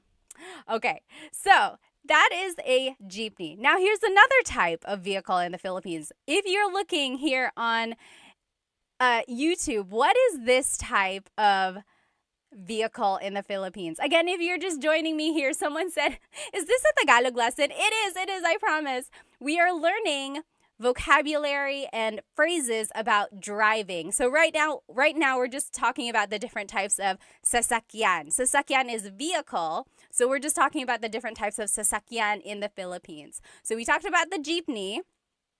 Over here, this is a motorcycle with a pedicab on the side. What is that called? Yes, almost polyglot got it. Steve got it on YouTube. So it is a Mista said a sidecar motorbike. Yes, literally.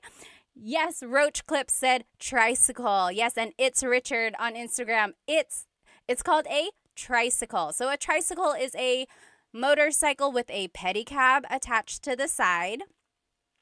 Sometimes it's not a motorcycle, in which case it's a bicycle. Sometimes in like the province, or if you're just going a really short distance, it might just be a bicycle. It's a little bit more work for the driver in that case, right?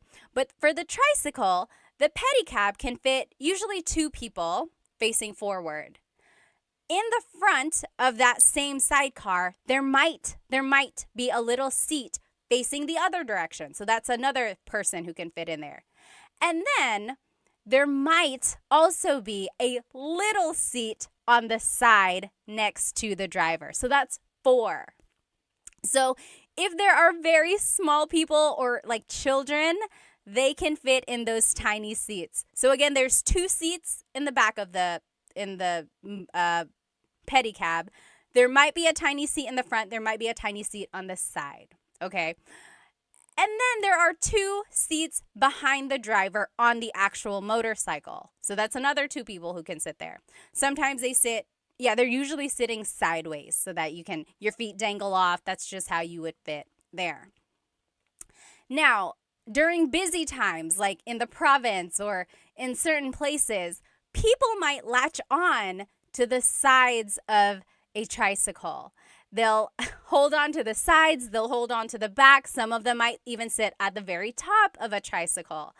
So, and they do that because sometimes there aren't a lot of tricycles traveling that way. Like, for example, if kids are trying to go to school and it's going to be the last tricycle for a while, a lot of kids will try to pack onto that one tricycle just to get to school on time. From my understanding, though, there might be some places that don't allow that just because it's a little dangerous. But again, there are some places that will try to do that as well. So a lot of people will just like hang on to the side. Some people might hang on to the back of a jeepney as well. But again, it's dangerous, so some people try not to do that. Okay.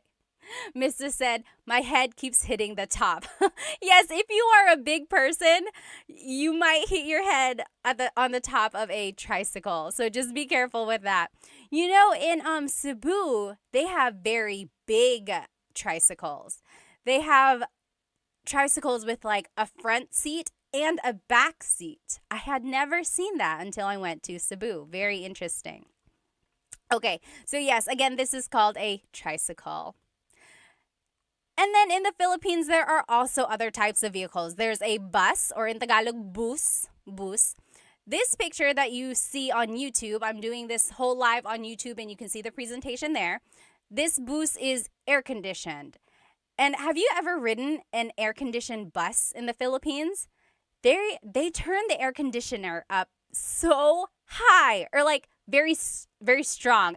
It's just very, very cold. Like it's a freezer in there because I guess you want to get your money's worth, right? So when it's an air-conditioned bus, it is an air-conditioned bus. It feels good for like the first 30 minutes or so, but then if you're taking a really long drive, it's like a freezer. I got really cold one time.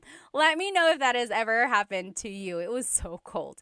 But then some buses are not air-conditioned, in which case they just leave all the windows down. And it's like a jeepney where the air just kind of flows in and out. So it's not that hot if they're like traveling. Oh, yes. Ron Uprising said they drive very fast. They do. Unfortunately, sometimes like these big, huge buses or even like cars, sometimes they drive so fast. Like if it's a highway or if it's like just a very busy street, you really, really got to be careful. There are some bad stories of like just accidents on the side of the road. And they're so big, right? It's like you don't want to get too close to it. Okay, so there's a bus or a bus. There's also taxis in the Philippines. Sometimes they are yellow, like a regular taxi. Sometimes they are white. I think I've seen other colors as well, but usually they're like white. So someone on YouTube mentioned, don't be scammed by taxi drivers. You have to be very careful, especially if you look foreign. One thing they might do is like hike up the price for you. Another thing that might happen is they might mess with the meter so that the price is not what it should be. Another thing is that they might take you to a place they're not supposed to go, or they'll take you a long way. When I was a kid, we wanted to go to Fort Santiago, but the person didn't hear us, they said, and they were taking us to Fort something else, like Fort San Pedro or something like that. Like we clearly had said Fort Santiago, but then they were taking us to a different fort because they misheard us. So they, it was just not a very nice thing. But yes, so just be very aware. They also have like grab cab or grab taxi or something like that.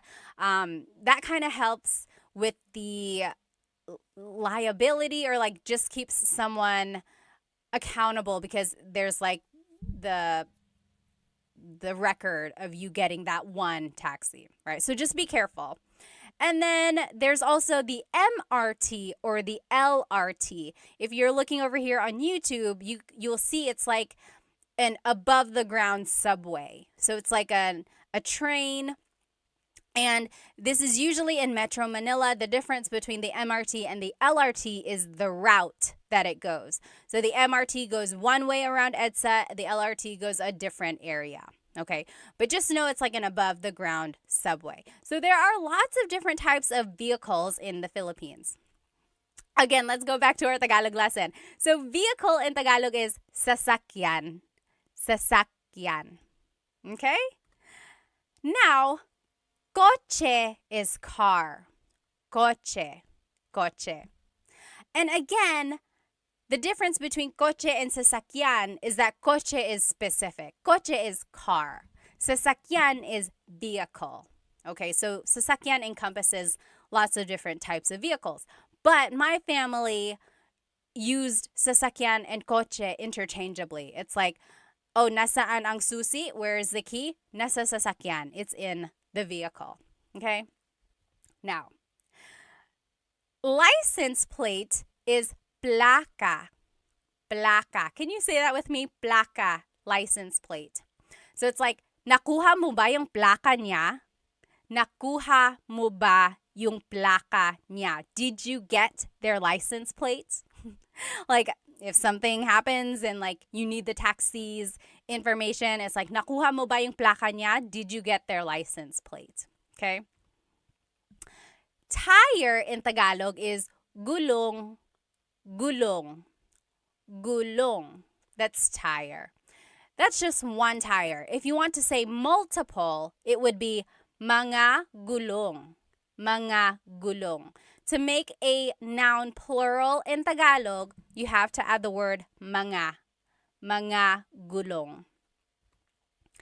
Steering wheel in Tagalog is manibela. Manibela. Manibela. So it's like, hawakan mo ang manibela. Hold this steering wheel. Manibela.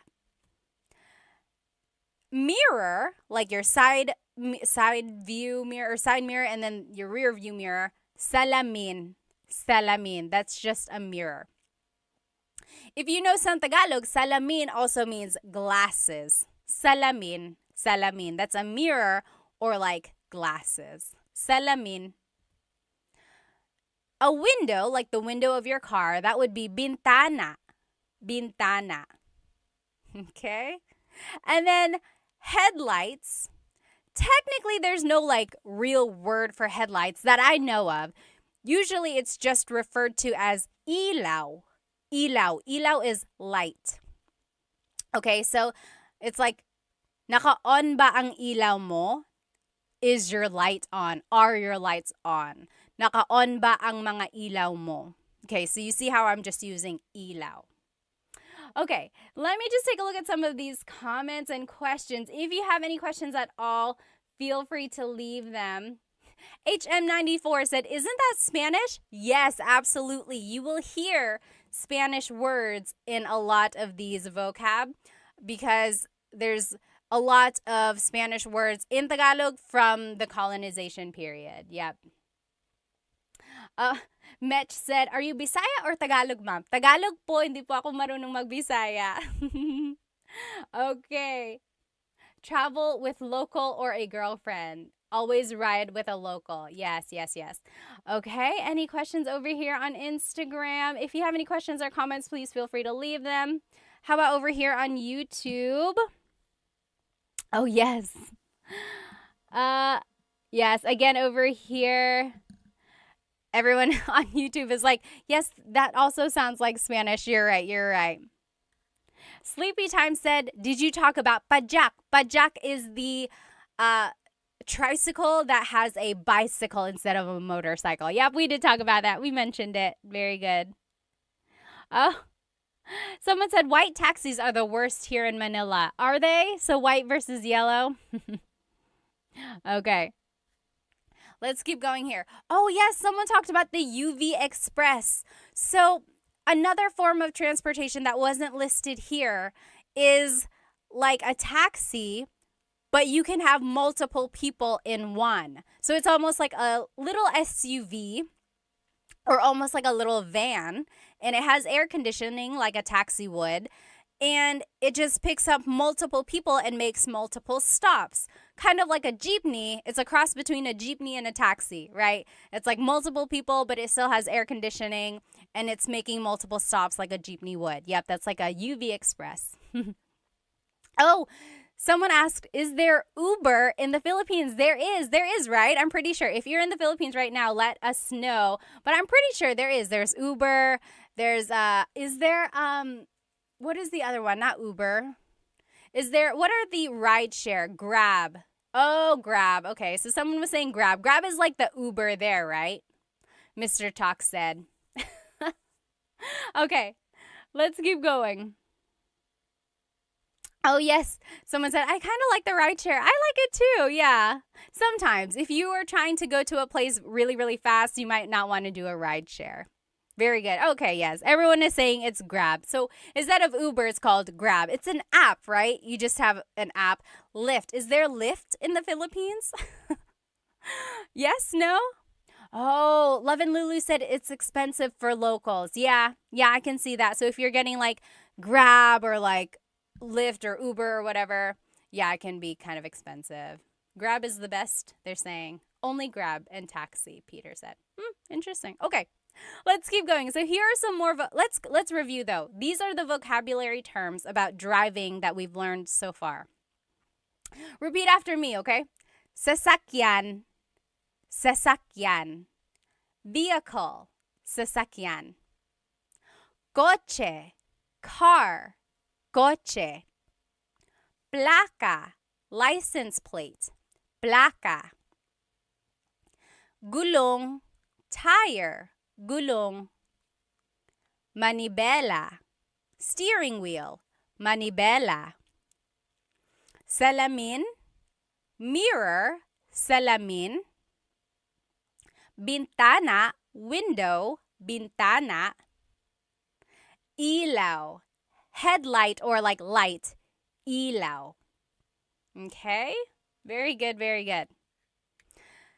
So, now a license, like the license, the ID that you carry, that is lisensya.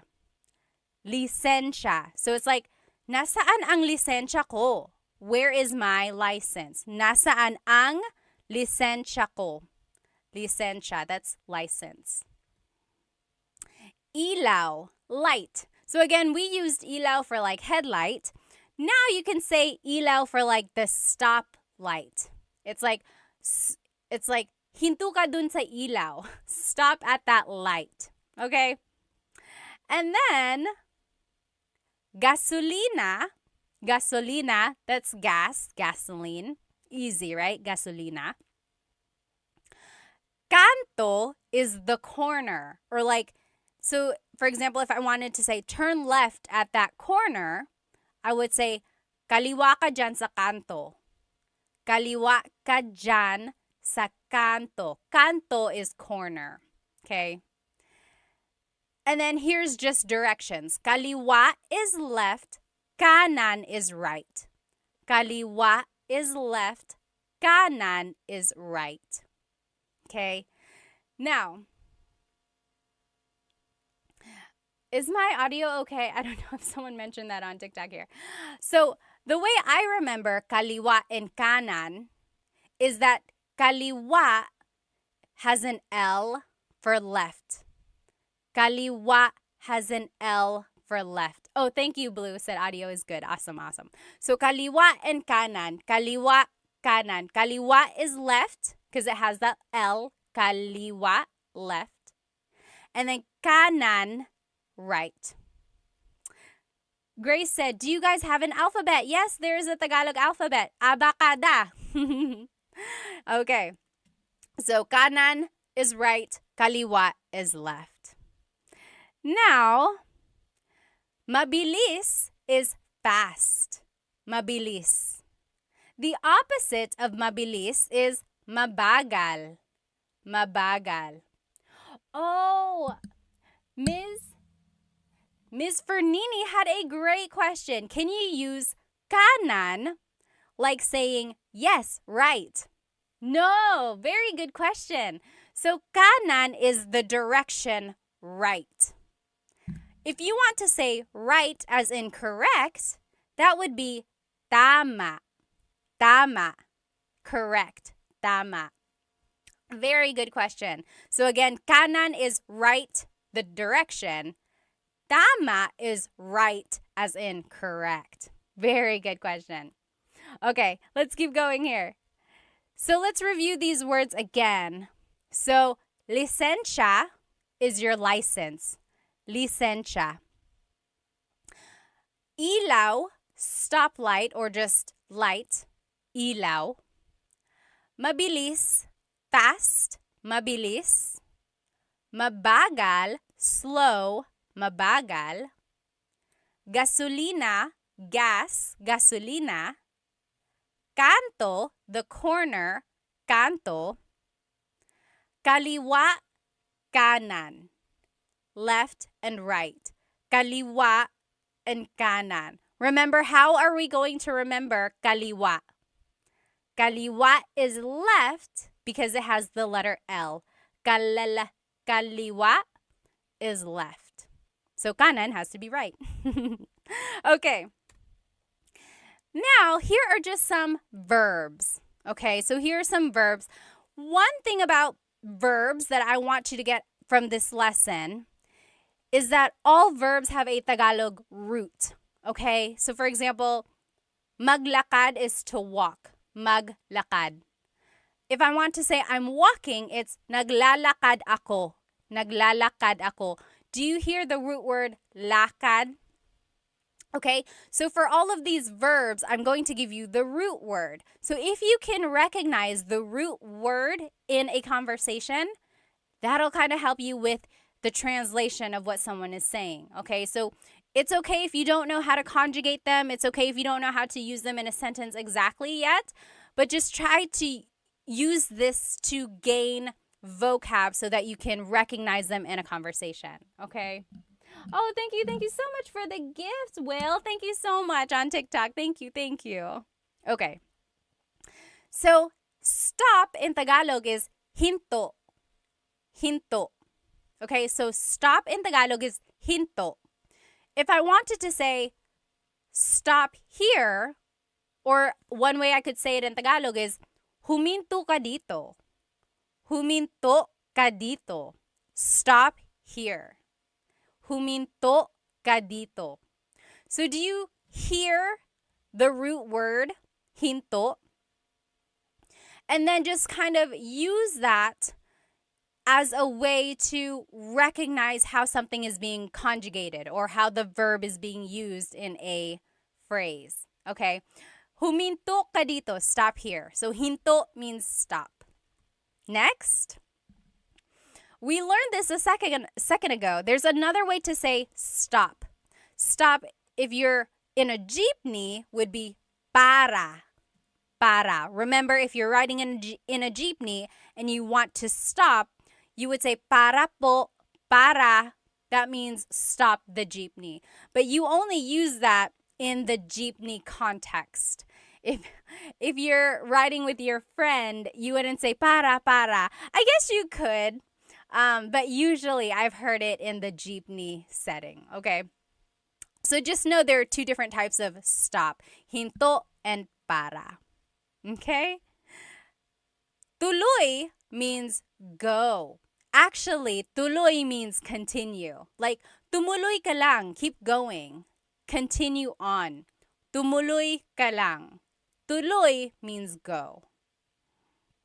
Try saying these words with me. Hinto, stop. Hinto. Okay, so hinto means stop. Huminto ka dito. Stop here. Another way to say stop is para. Para. Stop the jeepney. Again, remember, para is usually used in the jeepney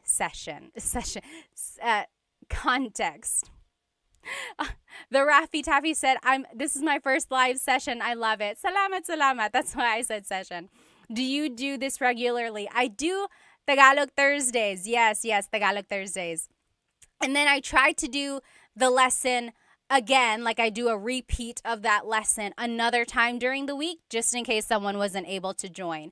But the recording is always up on my YouTube channel. But I know some people like to be in the live comments. So I like to do it a couple times. Okay, so tuloy means go. Tuloy. Try saying that with me. Tuloy. Okay? Now, magmaneho is to drive. Magmaneho.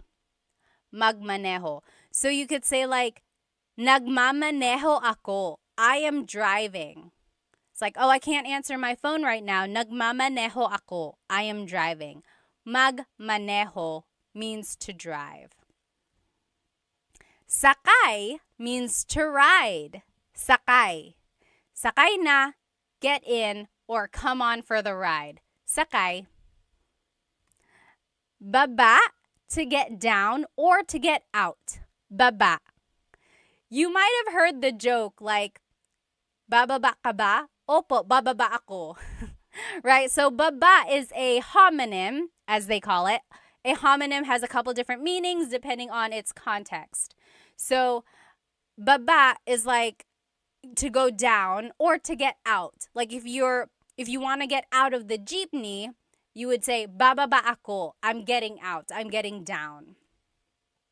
Or if you're riding in your friend's car, you could be like, oh, hinto ka dito, stop here, bababa na ako, I am getting out. Okay? Liko means to turn. Liko. Liko. So it's like, lumiko ka dito, turn here. Lumiko ka dito. So it's an verb. If you've been watching some of my lessons, you know that verbs come in 5 different categories: mag, ma, in, and e verbs. Liko is an verb. Lumiko ka dito, turn here. Atras is to back up. Atras. The opposite of atras is abante, to move forward. Atras, to back up. Abante, to move forward. Very Spanish, right? Going back to these different types of verbs, number 1, I have a full-length Tagalog lesson on my YouTube channel, and it just goes through how to use verbs in the present tense. And then I have another one in the past and future tense. So if you want to learn how to specifically use different types of verbs and how to like conjugate them for sentences, go ahead and watch my full-length Tagalog lessons on my YouTube channel. I think that's lesson 3 and 4. Maybe 4 and 5. I think 3 and 4. Okay. So let's try saying these verbs one more time. Again, just focus on the root. Okay? These are all the root of the verb. So if you can recognize these roots in a conversation, that should help with the translation. Okay? Try saying them with me. Hinto, stop. Hinto. Para, stop a jeepney. Para.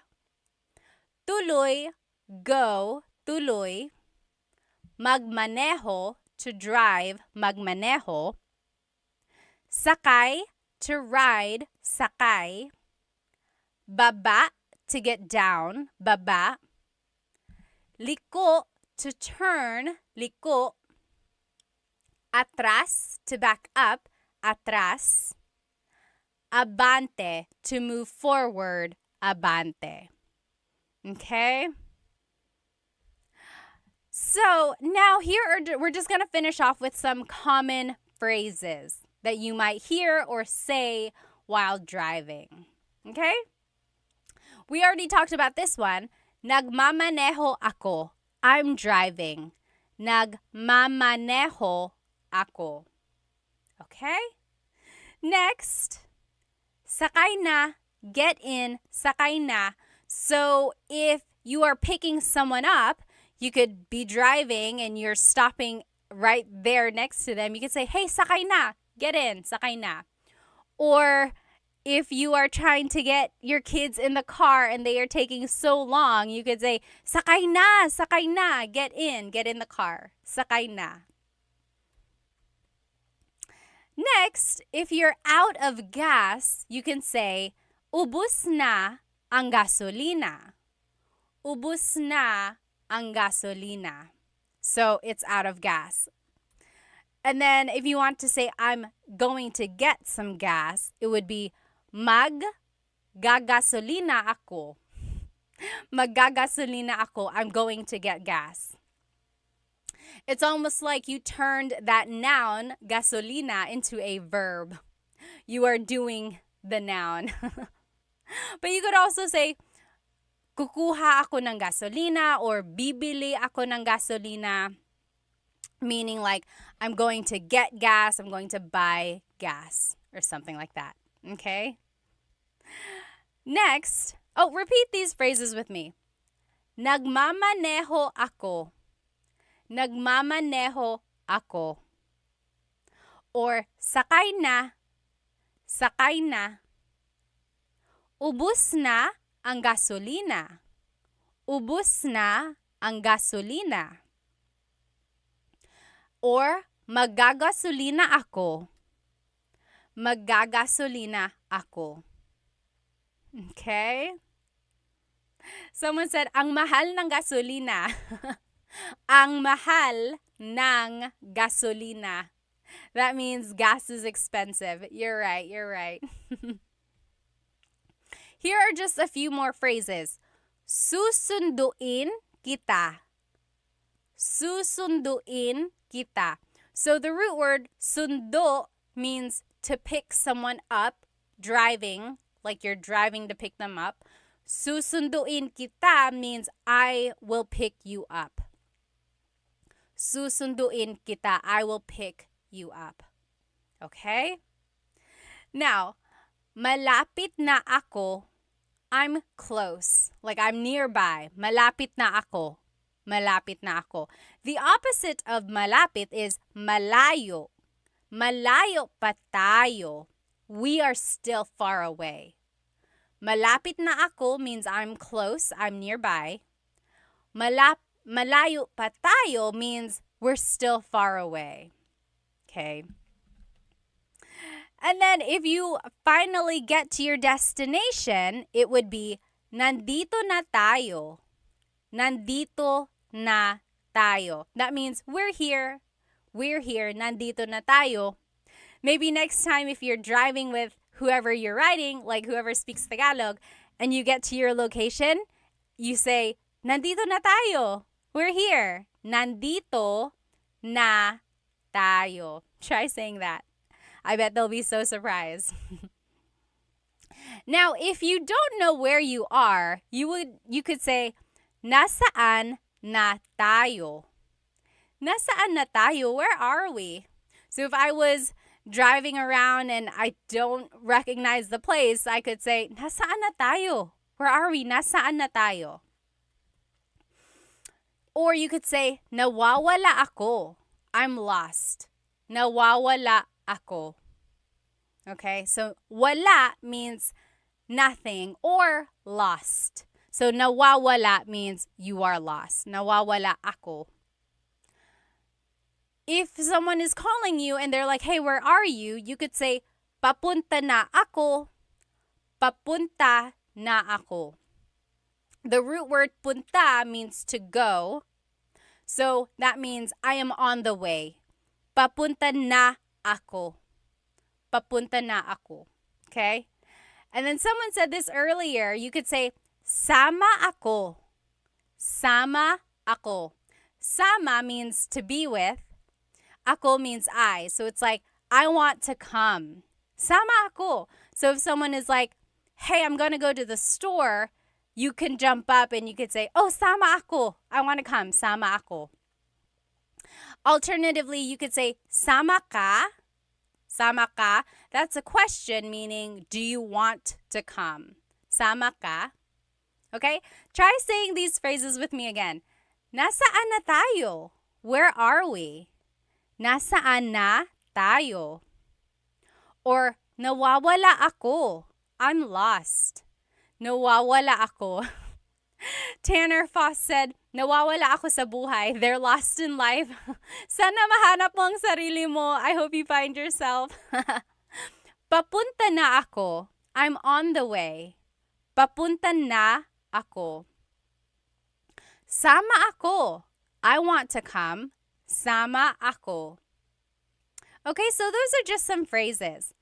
This next activity is kind of fun. See if you can understand what I'm saying in Tagalog, okay?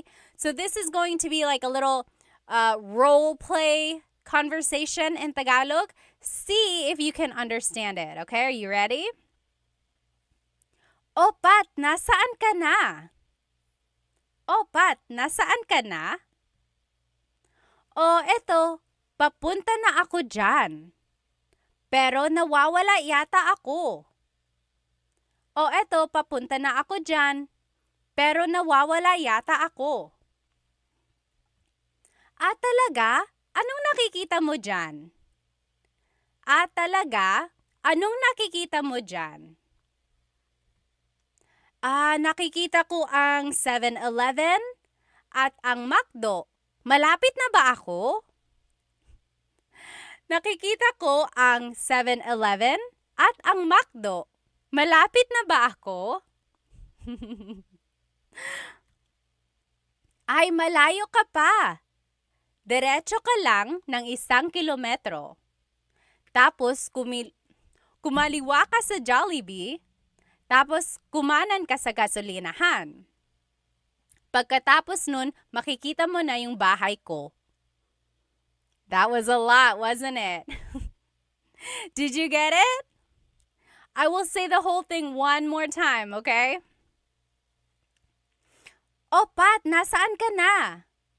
O eto, papunta na ako dyan, pero nawawala yata ako. Talaga? Anong nakikita mo dyan? Nakikita ko ang 7-Eleven at ang McDo. Malapit na ba ako? Ay, malayo ka pa. Diretso ka lang ng 1 kilometro. Tapos kumaliwa ka sa Jollibee. Tapos kumanan ka sa gasolinahan. Pagkatapos nun, makikita mo na ang bahay ko. What did I say? If you are just joining me, you're probably like, what are you talking about? So we are doing a Tagalog lesson about driving, directions, vocabulary, and just common phrases about like driving. And I wanted you to see if you could understand what I said. Brianna on YouTube said, I just joined. I'm very confused. I'm sorry. That was the worst time to join, but this whole recording will be up on the YouTube channel, okay? Let's go ahead and see. Yes, I see some of you guys got some of the phrases. Yes, you're writing it in the comments right now.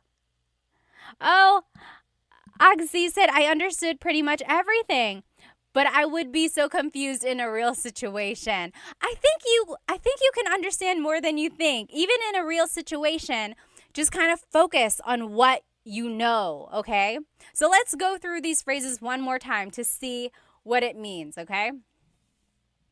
O Pat, nasaan ka na? O Pat, nasaan ka na? That means, Pat, where are you? O Pat, nasaan ka na? Where are you? O eto, papunta na ako dyan. Oh, I'm on my way there. Pero nawawala yata ako. But I think I'm lost. Yes, very good. You guys are writing it in the comments as we go. Very good, very good. Yes. J3 said, what is your YouTube channel? It's Tagalog Time. Same name, same name. Okay, very good. So I asked, or the question was, Pat, where are you? And I said, oh, I'm on my way there, but I think I'm lost. Okay, let's keep going. Talaga? Anong nakikita mo dyan? Oh, really? What do you see there? Talaga? Anong nakikita mo dyan? What do you see there? And then the response was, nakikita ko ang 7-Eleven at ang McDo. Malapit na ba ako? That means, I see a 7-Eleven and a McDonald's. Am I close? Am I close by? Okay. Yes. Swingovic said, I would just say mahal kita. I don't know if you want to do that. That might give off the wrong impression. I don't know what would happen if you say that. Okay, so are you with me so far? So first, it was like, hey, Pod, where are you? And I said, oh, I'm on my way there, but I think I'm lost. Then the person asked, oh, really? What do you see? And I said, I see a 7-Eleven and I see a McDonald's. Am I close? Let's see what else I said. Okay. Ay, malayo ka pa. Oh, you're still far away. Ay, malayo ka pa. Diretso ka lang ng 1 kilometro. Keep going straight for 1 kilometer. In the Philippines, they measure everything by kilometers, not miles, like they would in America. So, diretso ka lang ng 1 kilometro. Go straight for 1 mile or 1 kilometer. Tapos, kumaliwa ka sa Jollibee.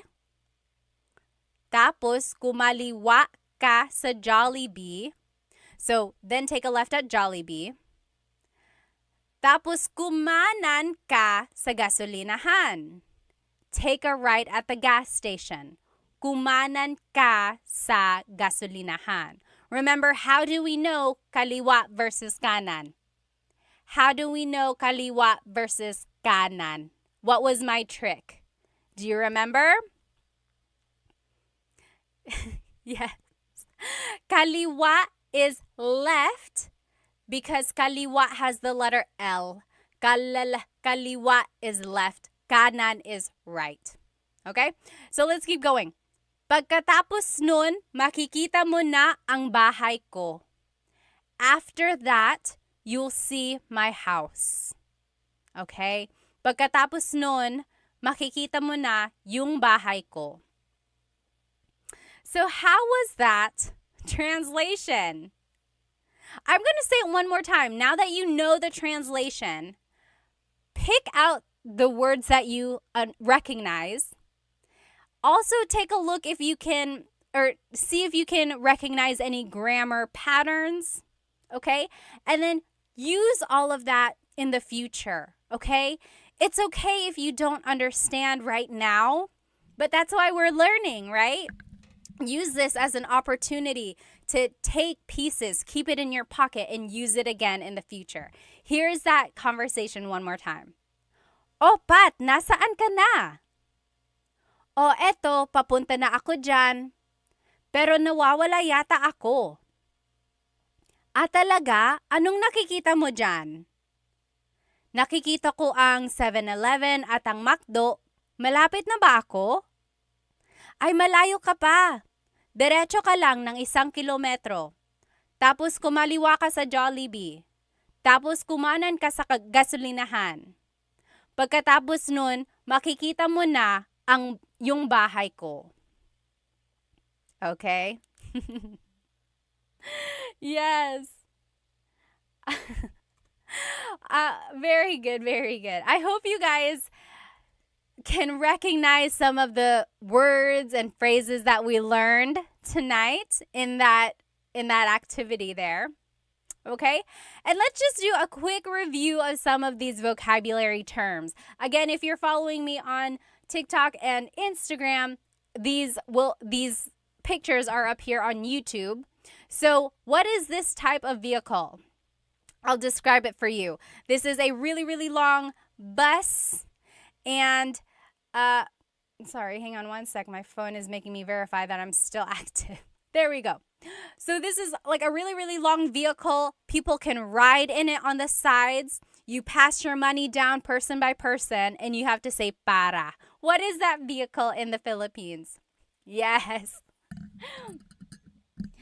Very good. Dog Mom says jeepney. Very good. Vibe for Soul said a limo. Not quite. Not quite a limo. So remember, the jeepney is a form of public transportation in the Philippines. You ride on the sides, you pass your money down, and then when you want to get off, you say para. I heard, though, they're trying to discontinue the jeepney. Have you heard that? They want to discontinue the jeepney because it's not very good for the environment. It gives off a lot of smoke uses a lot of gas and things like that. I hope not. I hope they can just find a way to kind of make it better for the environment. My husband's family actually has like made or has been involved in the making of an e-jeepney. Isn't that so cool? But yeah, I hope they don't take away the jeepney. It's such an iconic symbol of the Philippines. Alrighty. Next, what is this vehicle? So this is a motorcycle with a pedicab attached to the side. What is that called? Anyone? Yes. Charles Ryan said, save the jeepney. Save the jeepney. Yes, please. Alrighty. What is this term called? Or what is this vehicle called? So it's a pedicab attached to a motorcycle. Very good. The tricycle. Tricycle. Yes, absolutely. Oh, JB said, why get rid of it? It's historical. You're right. Both the jeepney and the tricycle came about in World War II. Did you know that?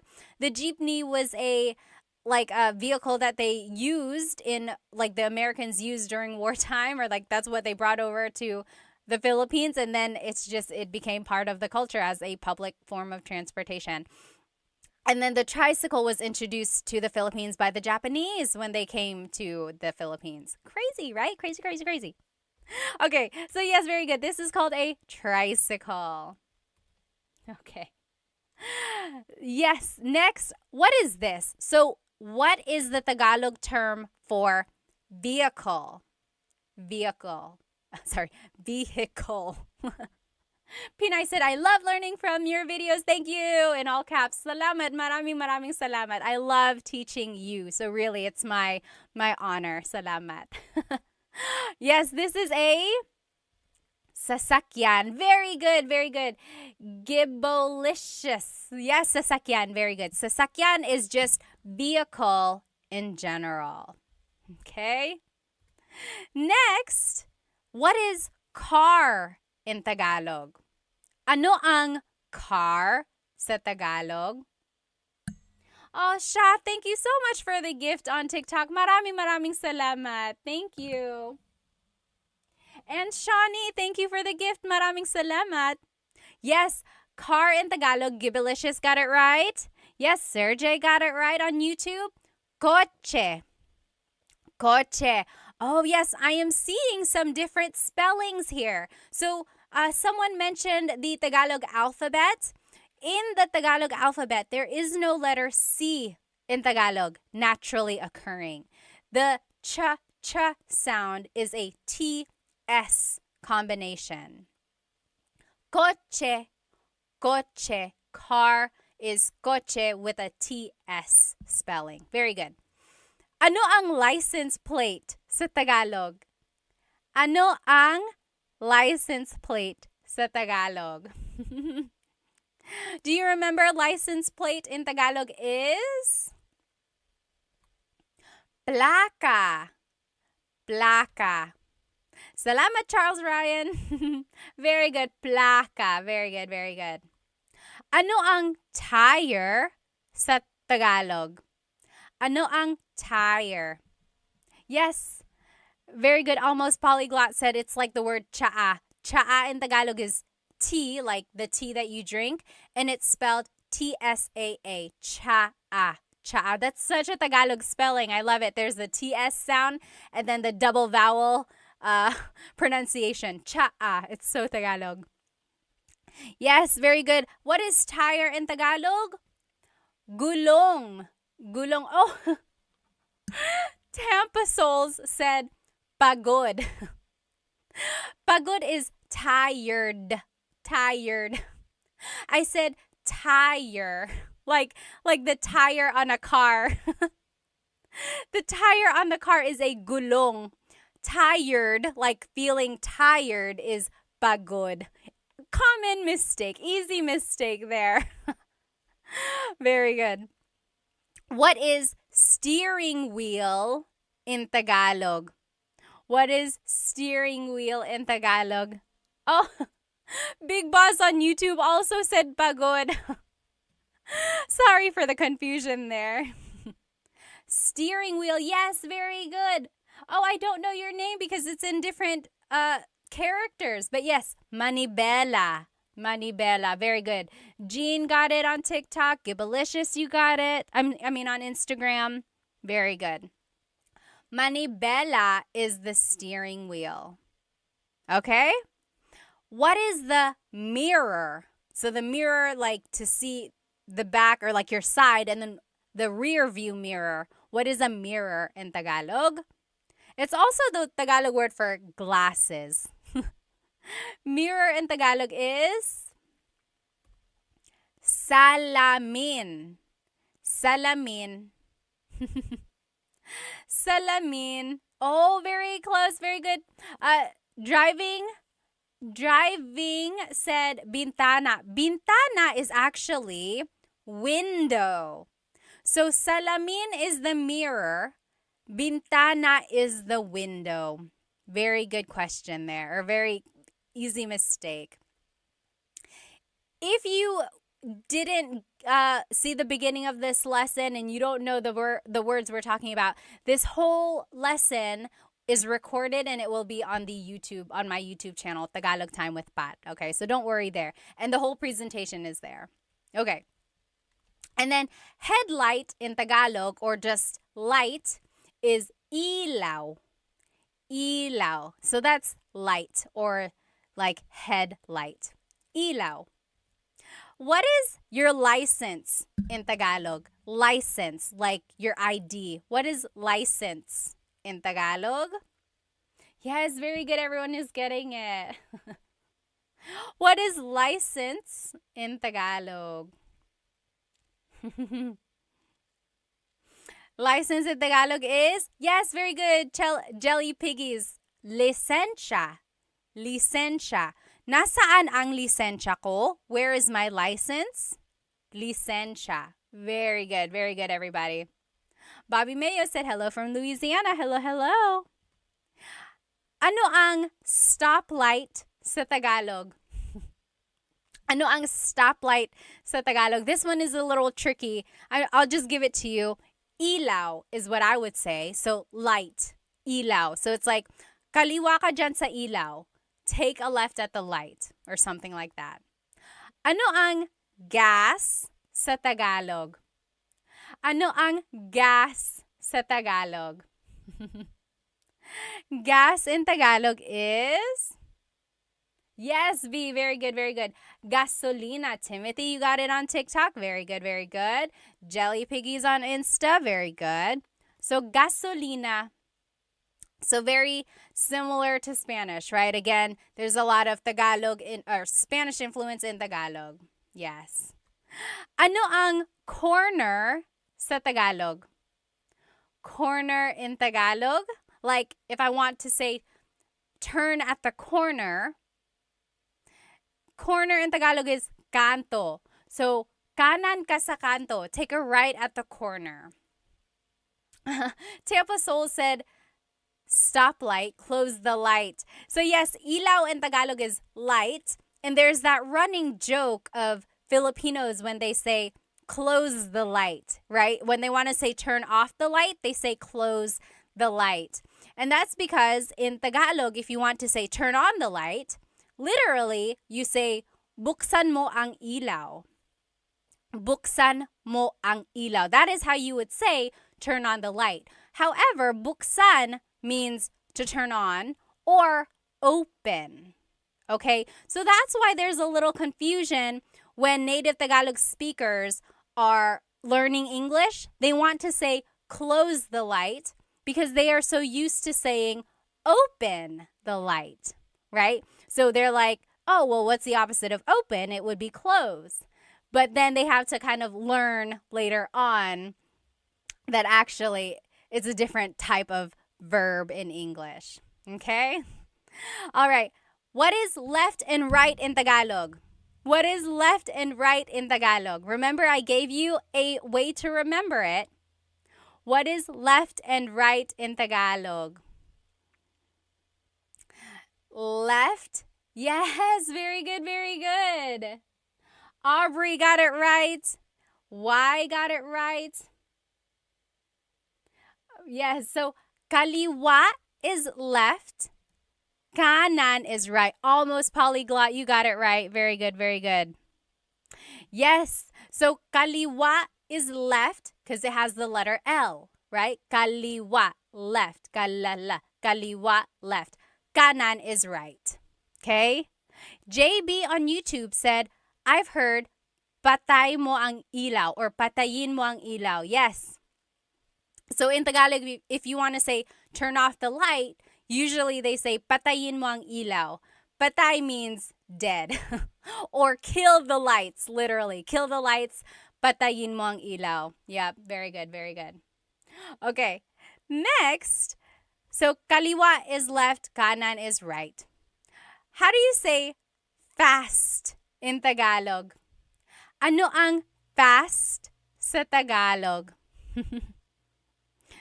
Fast in Tagalog is, yes, V and Matt, Nick, you got it. Bilis. Bilis means fast, but if you want to use it like an adjective, like in a sentence, it's mabilis. Mabilis. Bilis is like the root word there.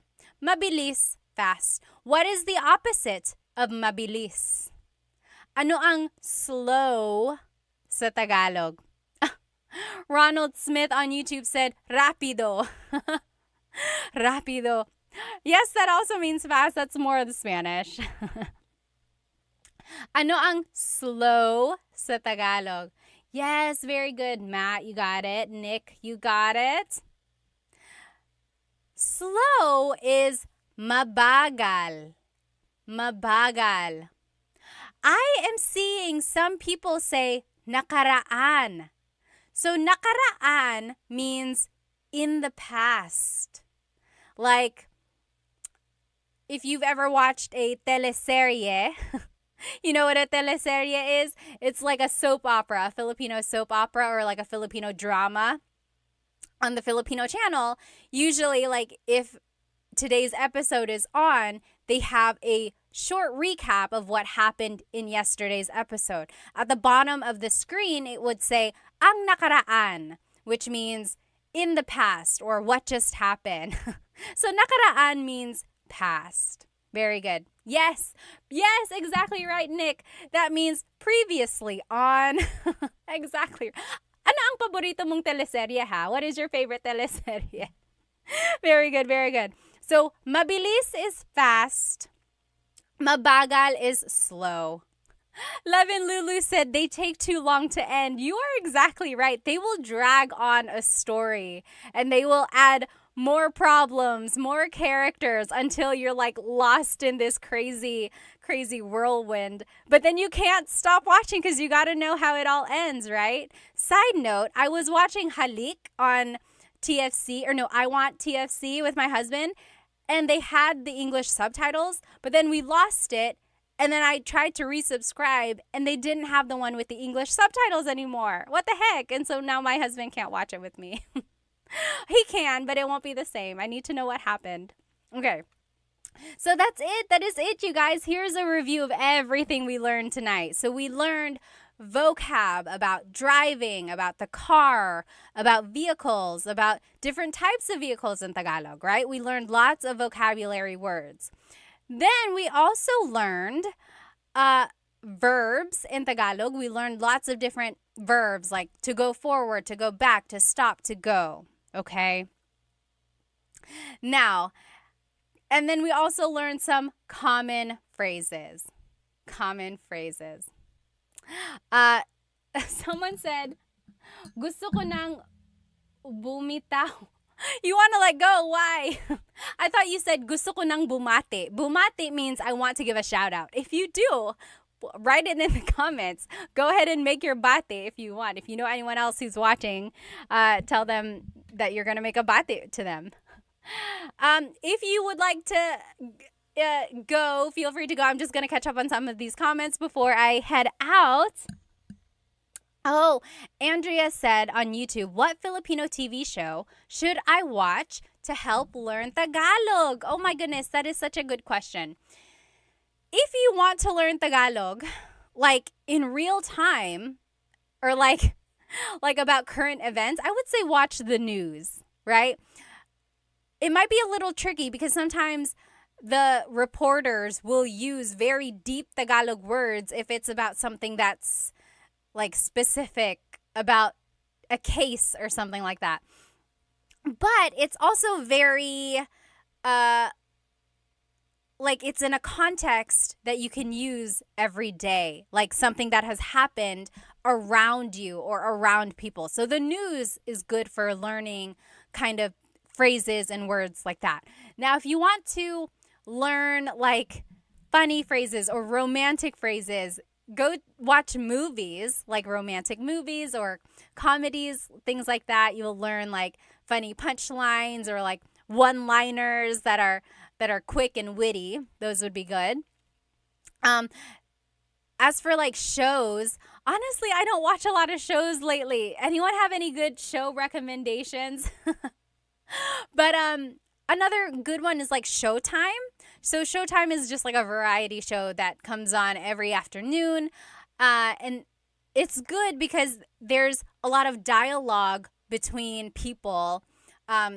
It's just like ways to get to know people. They're introducing each other. Also, just like funny one liners again. So anything you watch, I think, will be useful there. JB said, oh, totally immersing myself in Tagalog. That's great. That's great. Yeah, just like surround yourself with Tagalog movies, shows, or music, things like that. Very good. Salamat, Jay. Maraming salamat din. Oh, Hank said, I loved watching or enjoyed watching your brain multitask. Talaga, I hope you don't see it. I have a lot going on sometimes. Is Vice Ganda still on Showtime? David Jr. said. I believe so. Yes, I believe so. Oh, Ate, General Daughter, Filipino drama. What is the new one with Kim Chu? What is that one called? I haven't been watching it. Love and Lulu said Coco Martin and his drama show. So Coco Martin had a show that went on for years and years and years. Ang Probinsyano, FPJ Ang Probinsyano. It's like I remember starting to watch it and then I kind of just stopped watching it. And then I would check back and it was still on, and then it was still on, and then it was still on, but finally it ended. Yes, you're right. B said FBJ was so long. I don't know why. They just kept like changing the storyline. Oh, yes. What is your name? It's in different characters, but over here on TikTok, someone said OPM songs are too good for learning. They are really good. They are really good for learning. Okay, awesome, everybody. Let's see, any more questions here? Oh, Maging Sino Ka Man. It's a pretty corny series. So the thing about Filipino shows and movies, if you're not used to them, you might find them to be corny or like the jokes are cheesy, right? And my theory for that is because Filipinos just love lighthearted things. A lot of us have things going on in our lives. Sometimes they can get really, really heavy. So what do we like to do? We like to laugh. We like to watch lighthearted things. So if things come off as corny or cheesy, it's just because Filipinos like cheesy and corny things because it's an easy laugh. Okay, so that's just my theory about why some things are really cheesy like that. I mean, when you think about it, sometimes life in the Philippines can be very hard if you don't have a lot of resources. So if you can watch something nice on TV, that's just one way. Oh, V said, what's the best way to learn to speak Tagalog if I already understand it perfectly? So you can understand, but you cannot speak. Is that correct? I would say congratulations to you because you are already halfway there. I know people always say like, "Oh, I can only understand, but I can't speak it." In that case, all you have to do is practice what you already know. I think you know more than you might think. Like a lot of us get embarrassed. We don't want to try speaking. We don't want to say anything wrong. We don't want to make a mistake. But just jump right in, start speaking it. What's the worst that can happen? Someone will laugh at you, so what? Who cares? At least you are learning, right? Really have a thick skin. Toughen up your mind. Focus on what you want and practice and practice and practice until you get better. And when people see that you are really trying, hopefully they'll stop laughing at you and they'll get on board and try to help you. If they keep laughing at you, turn your head, keep studying, go back and talk to them in Tagalog when you are better and show them what they are missing, or just show them what you have learned, okay? So you got it. Keep going, okay? Oh, again, I don't know your name because it's in terms, or it's in characters. It says, on a scale from 1 to 100, how would you rate your Tagalog in terms of speaking? I would say 95%. The 5% is because sometimes, a lot of times even, I still trip over my words, or I get embarrassed. I get too caught up in my head and I don't say what I want to say perfectly, right? Like if I'm speaking to my cousins or my aunts, even to my mom, I get very nervous sometimes and I revert back to Taglish, or I just answer in English. But when I really push myself, I know I can speak Tagalog at a 95% level. I'll save the 5% at there are still some words that I can't say correctly, or I have to think about it really hard, or again, just the jumbling. What's the word? Like bulol? Bulol in Tagalog is like when tongue-tied. Like if you trip over your words sometimes, and it happens to everyone. If it happens to me, I mean, it's okay if it happens to you, because it happens to everybody. Okay? I have to go now. I will see you next Tagalog Thursday for a brand new lesson. And I will do a repeat of this lesson another time, okay? Maybe, I don't know when. Just one of these other nights before Thursday, I'll try to repeat this lesson in case you weren't able to join me. I hope you have a good rest of your evening. If you have any questions, feel free to leave it in the comments. Again, this whole recording will be on my YouTube channel. Maraming salamat. Thank you so much for spending some time with me. Have a good evening. Paalam.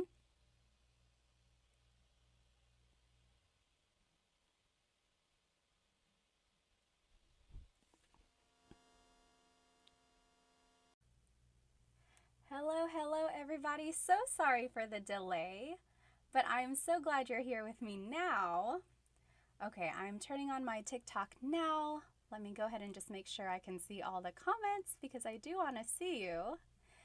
Hello everybody. Welcome to my live Tagalog lesson tonight on Tagalog Thursday.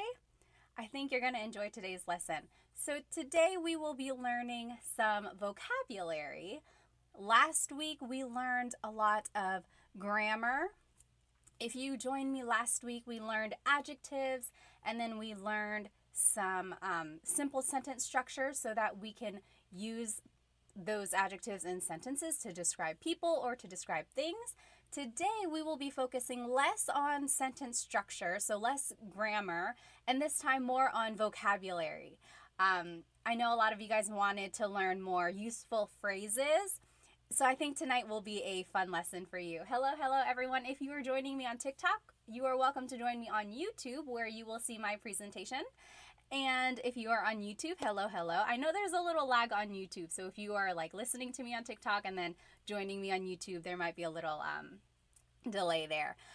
Yes, Maximilian, hello. You did exactly what I wanted you to do. If you would like, please tell me where you are currently watching and how old you are, or give me an age range. Like I'm in my 20s, I'm in my 30s, and so on. I just like to get an idea of my audience. So Maximilian is from Canada. Hello. Hi, Dita. Oh, you have school? Okay. Oh, you don't have school. Awesome. I'm so glad you're here. Hello. Yes. Oh, thank you. Yes, my earrings are from Sunkissed Pinay. My favorite. Be sure to check them out on TikTok, Insta, everywhere. Sunkissed Pinay. Hello. Dita is from Singapore. 12 years old. My goodness, Dita. Well, welcome.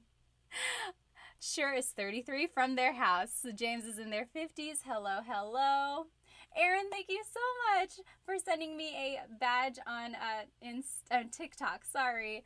Any donation or anything you all give, I love giving back to Filipino businesses. Thank you, thank you. So if you like anything that you see in tonight's live, go ahead and either do a super chat or a donation on TikTok, but you don't have to. Thank you, thank you. Okay, so tonight we will be doing a Tagalog lesson about some vocabulary. So let's take a look here. Here's tonight's lesson agenda. We will be learning some house vocabulary. So we'll be talking about parts of the house. We'll be talking about the kitchen, the bathroom, and the bedroom. That's all we have time for today. There's so many words and so many things to talk about the house.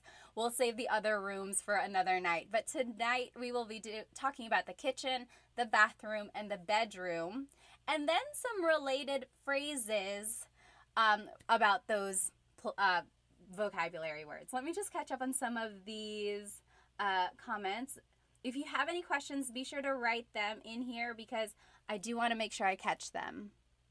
Oh, yes, meeting you said, what about you, Pat? Where are you from? Good question. So sorry I didn't mention it. I am here in North Carolina on the east coast of the United States. It is 9:19 right now over here. So sorry for the delay. Ikwa is from Brunei, 26 years old. Ikwa is currently watching in class. You should probably pay attention to class, whatever class that is. Okay, let's go ahead and jump right into this lesson, okay? So, house in Tagalog is bahay. Bahay. Try saying that with me. Bahay. Bahay. You might notice that the spelling is A-Y at the end, so it looks like bahay, but it's pronounced bahay. That A-Y combination is bahay. Bahay. Now you might also hear the word tahanan. Tahanan. That means home. So it's the difference between a house and a home. A house and a home. So bahay is house. Tahanan is home. Okay? And here are some phrases that you might hear about the house. Malaki ang bahay ko. Malaki ang bahay ko. So my house is big. Malaki ang bahay ko. The opposite of malaki is maliit. Maliit ang bahay ko. Maliit. So if you were with me last week or even yesterday when I did the repeat lesson, malaki and maliit were some of the adjectives we learned. Big and little. Malaki, maliit. Okay? So that's one way to describe your house. Now, you might want to say that your house is old or new. So if you want to say your house is new, it would be bago ang bahay ko. Bago ang bahay ko. My house is new. If you want to say your house is old, it would be luma ang bahay ko. Luma, that means old. So bago is new, luma is old. And it's just the same sentence structure all throughout. And we learned this last week, if you remember. So it's adjective, then it's the word ang, which means is or are. Technically, it's an article. It's all different. And then bahay, which is the noun, and then the pronoun ko. So bago ang bahay ko, my house is new. Okay? And then the last thing you might want to say about your house is the distance of it. So, malayo ang bahay ko. My house is far. Malayo. Malayo. And then, malapit ang bahay ko. My house is near or it's close by. Malapit ang bahay ko. Okay? So, those are the different things you can say about your house. Let me just see if there are any questions. Oh, Little Duck said, ang bahay ko ay malaki. Yes, so you can say, malaki ang bahay ko, or you can say, ang bahay ko ay malaki. Both of those mean my house is big, right? They are the same. They just have a different sentence structure. Little Duck, I will say your phrase is a little bit formal. It's not like what is commonly used in common conversation, but it's not wrong. It's like almost too correct. But you can say that if you would like. Yes, yes. Okay, let me see. Let me catch up on some of these questions here. Tony on TikTok said, my house is pangit. Pangit means ugly. I'm sorry. Let's see. Johnny said casa. Casa is house in Spanish. So not quite. Almost, almost. All right. Yes, yes. One initiative said, is she streaming on YouTube too? Yes, yes, I am. So this whole lesson is on YouTube. The recording will also be on YouTube afterwards. And then I will also redo this lesson next Wednesday, hopefully. So I tried to do this lesson a couple times. All right. So these are just some things you can say. Try repeating it after me. Malaki ang bahay ko. Malaki, my house is big. Maliit ang bahay ko. My house is small. Bago ang bahay ko. My house is new. Luma ang bahay ko. My house is old. Malayo ang bahay ko. My house is far. Malapit ang bahay ko. My house is near. Okay, so those are things you can say about the house. Oh, Cece, thank you so much for a badge on TikTok. Thank you, thank you. Alrighty. Now, here are some other vocabulary words about the house. Okay. Bintana is window. Bintana. Very similar to Spanish. Again, remember, the Philippines was colonized by Spain for 300 years, over 300 years, starting in the 1500s. So there's a lot of influence in the Tagalog language as well as in the Filipino culture, religion, everything. Okay, so bintana is window. Now, door is pinto. Pinto. That's door. Pinto. Do you hear the glottal stop when I say pinto? Pinto. So it's not pinto. It's not pinto beans, right? It's pinto. It's pinto. Pinto. Make sure you stop it at the end. Pinto. Okay. And then hagdan is stairs. Hagdan. You might also hear hagdanan. That is just another way to say stairs, hagdan, hagdanan, mostly interchangeable. Okay? So try saying those with me. Bintana, bintana. Pinto, pinto. And then hagdan, hagdan. Yes. Little Duck said in Spanish we say ventana. So the V. And in Tagalog there is no letter V. They have the B sound. So they're like interchangeable there. Yes, yes. All right. Let me just catch up here. Yes. Very good. Very good. DC Stoy said, now it all makes sense. Well, I'm good. I'm good. Yes, that is true. DC said, I heard Tagalog was Latin based. Yes, there are some similarities, I would say. Okay. Oh, Teddy Bear said it would be nice if we could see the spelling or kind of like a whiteboard. Teddy Bear, if you jump onto my YouTube, this whole presentation is there. Okay, so let's keep going. Now, here are some phrases about these objects in the house you might use them with. Bukas ang bintana. The window is open. Bukas ang bintana. Or bukas ang pinto.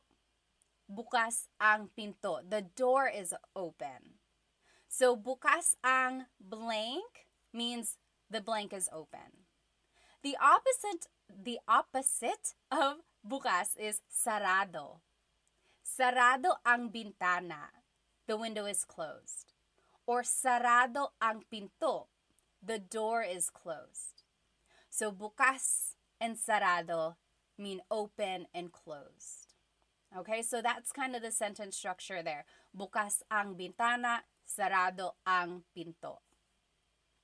Now, if you want to tell someone to open the door or close the door, this is how you would do it. Buksan mo ang bintana. Buksan mo ang bintana. Open the door. You go open the door.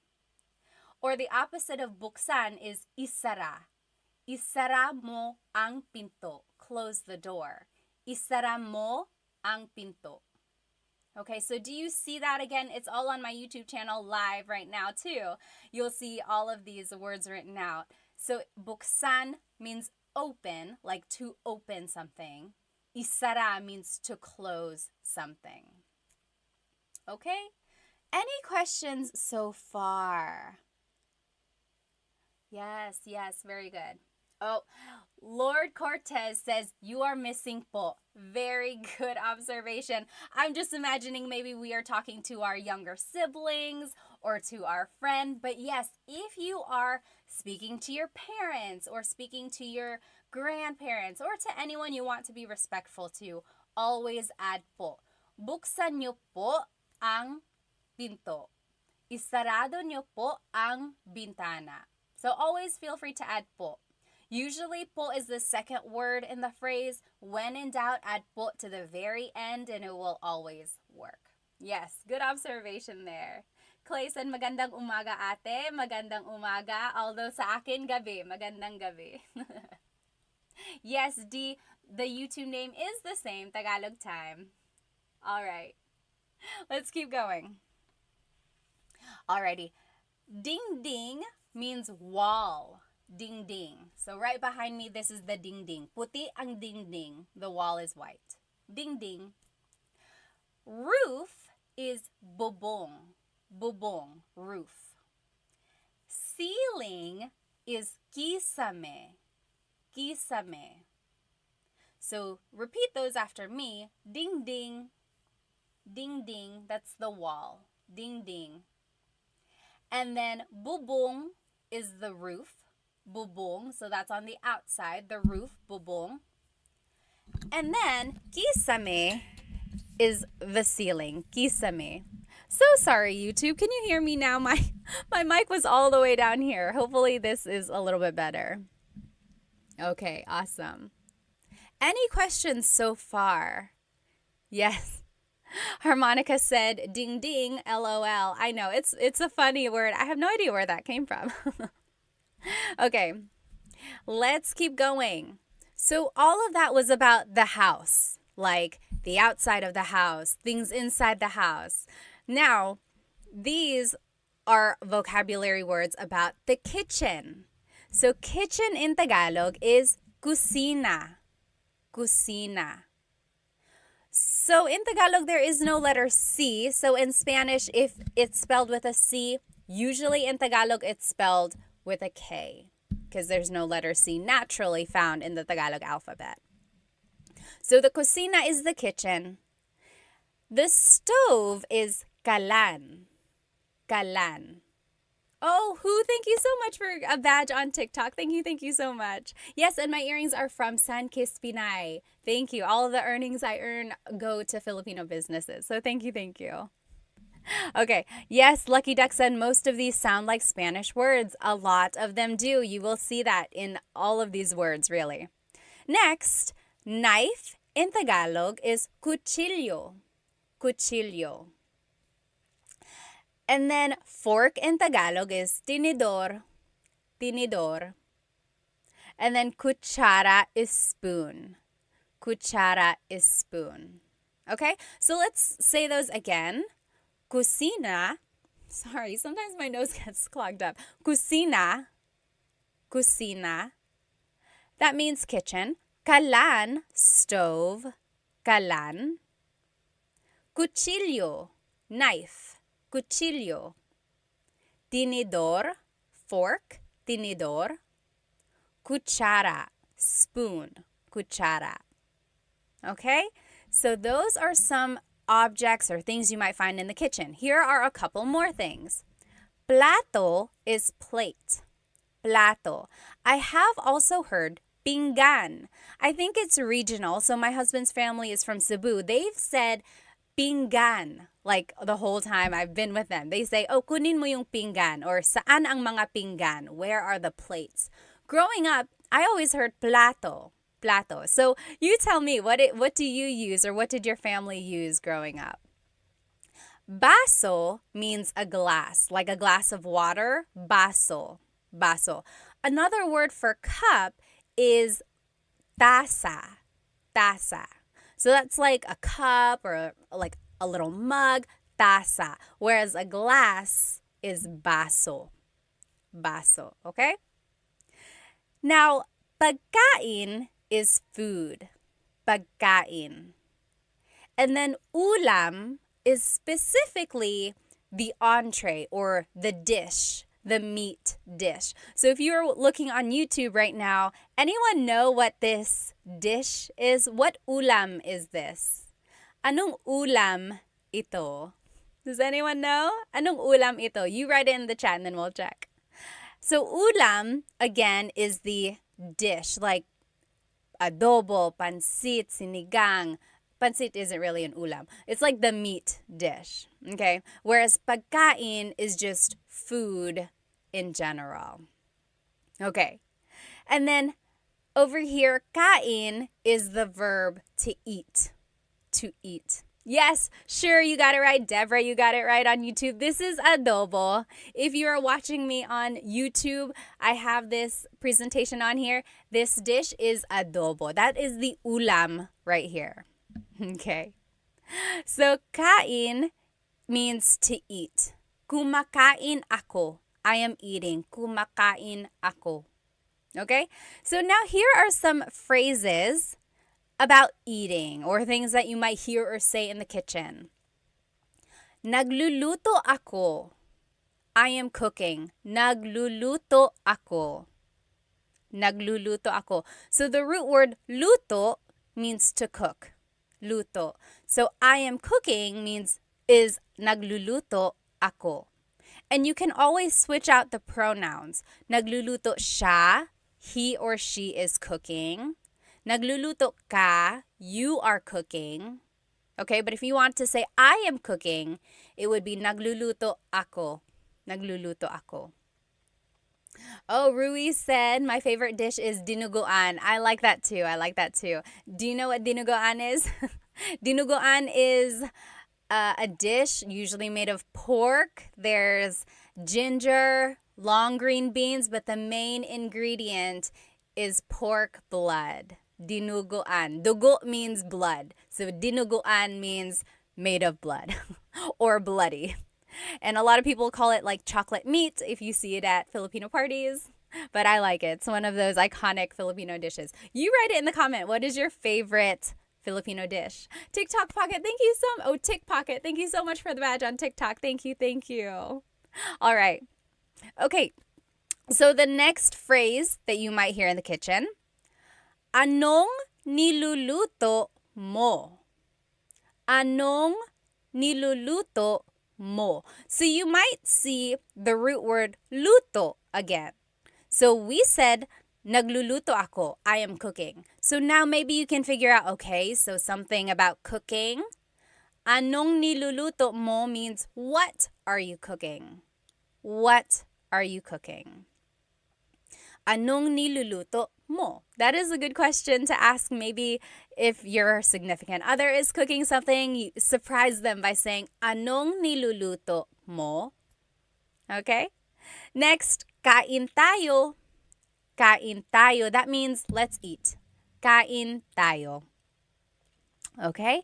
Let me just check on some of these questions here. Yes.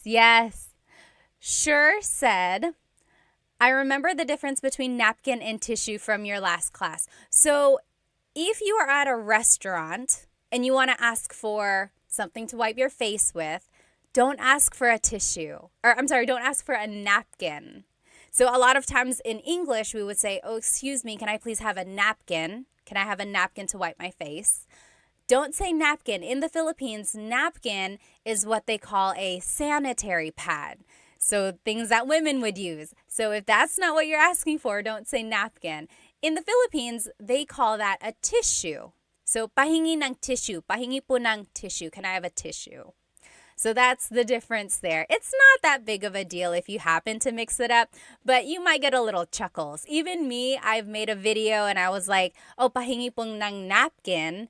And in the comments, people were like, why napkin? That's not correct. Okay, so just know the difference there. Okay. Very good, very good. Maverick said sinigang, stand up. Sinigang. I love sinigang. Yes, yes. All right. Let me just follow up. Oh, Maylee said, how do you say, what is there to eat? What is there to eat? That is a good question. Maybe you are hungry and you're like, oh, what's there to eat? You can say, anong pwedeng kainin? Or ano ang merong kainin? What is there to eat, literally? Or anong pagkain? What is the food? Food. Ano ang pagkain? Okay, those are all ways you can ask that. All right, any other questions? Tickpocket said, do you have lives that teach people Filipino alphabet? I have not yet. No, I haven't taught the Filipino alphabet. I'll add that to my list of things to teach. All right. Yes. XOKZ asked, do you only speak Tagalog? Yes, Tagalog and English. I took a little bit of French in high school and college, but no, I don't speak Bisaya or Waray or the other languages or dialects. I would love to, though. I'm hoping to find someone who can teach me that online. So if you know any accounts, that would be so helpful. All right, let's keep going. Oh, IME said kare-kare and bagoong. I love that dish too. Kare-kare. Kare-kare is like usually beef and it has peanut butter. It's like a peanut butter sauce. So yummy, so yummy. Okay. So now, here are some vocabulary terms about the bathroom. So bathroom in Tagalog is baño. Baño. Baño. You might also hear it referred to as the CR. Anyone know what CR stands for? Kind of funny, but it's used all the time. It's like, oh, saan ang CR? Saan ang banyo? Saan ang CR? Yes!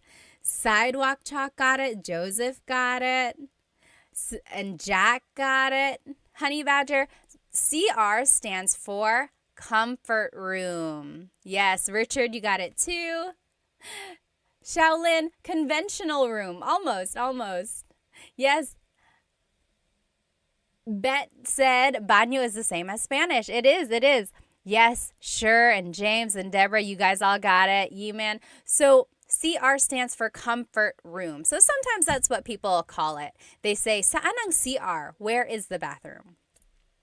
Next, the toilet is inodoro. Inodoro. That's the toilet. Try saying it with me. Inodoro. Inodoro. Now, just to add to your vocabulary, here are some other things. So, pee is ihi. Ihi. That's pee. And then poop is tae. Tae. Just so you know the vocabulary, okay? Oh yes, Bumbero said dumihan. Yes, the toilet could technically also be called dumihan. Dumi means dirt, so it's the place to make dirt or to put the dirty things. Very good, very good. Okay, then lababo is the sink. Lababo. Lababo, that's the sink. And then paliguan is the bathtub. Paliguan, the place to take a bath. Ligo means to take a bath. Paliguan is the place to take a bath. Oh, someone wrote the tabo. I didn't have the tabo in my list. So the tabo is the little thing usually beside the toilet that people in the Philippines use to wipe their bottom, or I'm sorry, to wash their bottom, or they use it to take a bath as well, like a little bucket. Very good. All right. Try saying these words with me again. Just repeat after me. Baño. Baño. Inodoro. Inodoro. Ihi. Pee. Ihi. Tae. Poop. Tae. Lababo. Sink. Lababo. Paliguan. The bathtub. Paliguan. Okay. All right. Coconut Dream said, tae isn't a rude word. I'm always hesitant to say that. It's one of those things like read the room or like see if it's a little bit okay to be casual about it, right? So tae is like poop. If you don't want to say poop, a lot of people say like dumi, so dirt. That's another way to say it. Yes, Sidewalk Chalk said paliguan is shower too. Yes, basically anything or anywhere you can take a bath or take a shower. Yes, yes. Okay, very good. Someone said tabo is the Filipino toilet paper. Yes, Maverick said, how to explain what a tabo is. A tabo, I would say, is like something in the Philippines or in some countries, they don't use toilet paper. Instead, they have to use water to clean themselves. And that is what the tabo is for. They use the water to wash themselves off after they've used the restroom. Or they also use it to take baths as well. Okay. So here are just some more words that you can use about the bathroom. Sabon is soap. Sabon. And then tuwalya is the towel or a towel. Tuwalya. And then maligo is the verb meaning to take a shower. To take a shower. So sabon, soap, sabon. Tuwalya, towel, tuwalya. Maligo, to take a shower, maligo. Okay. Very good. Oh, yes, good question, good question. Sure said, but is tae is not as intense as the S word? Tae is not. Correct, it's not. It's not like something that bad, right? That's correct. But again, if you don't want to use it, you could just say like dumi, poop, like something dirty. That's another way to say that. Yes. Let me see here. Pocket Full of Ramen said, I don't know how to say the words properly in the book. That is one tricky thing. So if you've ever bought like a Tagalog learning book, it's good to have all that information. But if you don't know how things are pronounced, that's kind of one tricky thing about having books. But I do know that some books come with an audio recording, either on a CD or like a downloadable things. I would say take advantage of those. Or you can also look it up like Google and type the word in. A lot of times they will have the pronunciation available online as well. Let's see. Mo Money said, do you teach intermediate to advanced classes? Not yet. Not yet. I only have the basic, really simple, from the beginning Tagalog classes right now. But hopefully I can have some though. Okay. All right, let's keep going. So now, here are some words about the bedroom. So we learned words about the house in general. We learned words about the kitchen. We learned words about the bathroom. Now we're learning words about the bedroom. Okay, so bedroom in Tagalog is cuarto. Cuarto. Repeat it after me. Cuarto means bedroom. Cuarto. And then unan, pillow. Unan. Cama, bed, cama. And then kumot, blanket, kumot. All right. So any questions about these? These are just super basic, straightforward words here. Repeat them after me. Cuarto, again, is bedroom. Unan is pillow. Cama is the bed. Kumot is the blanket.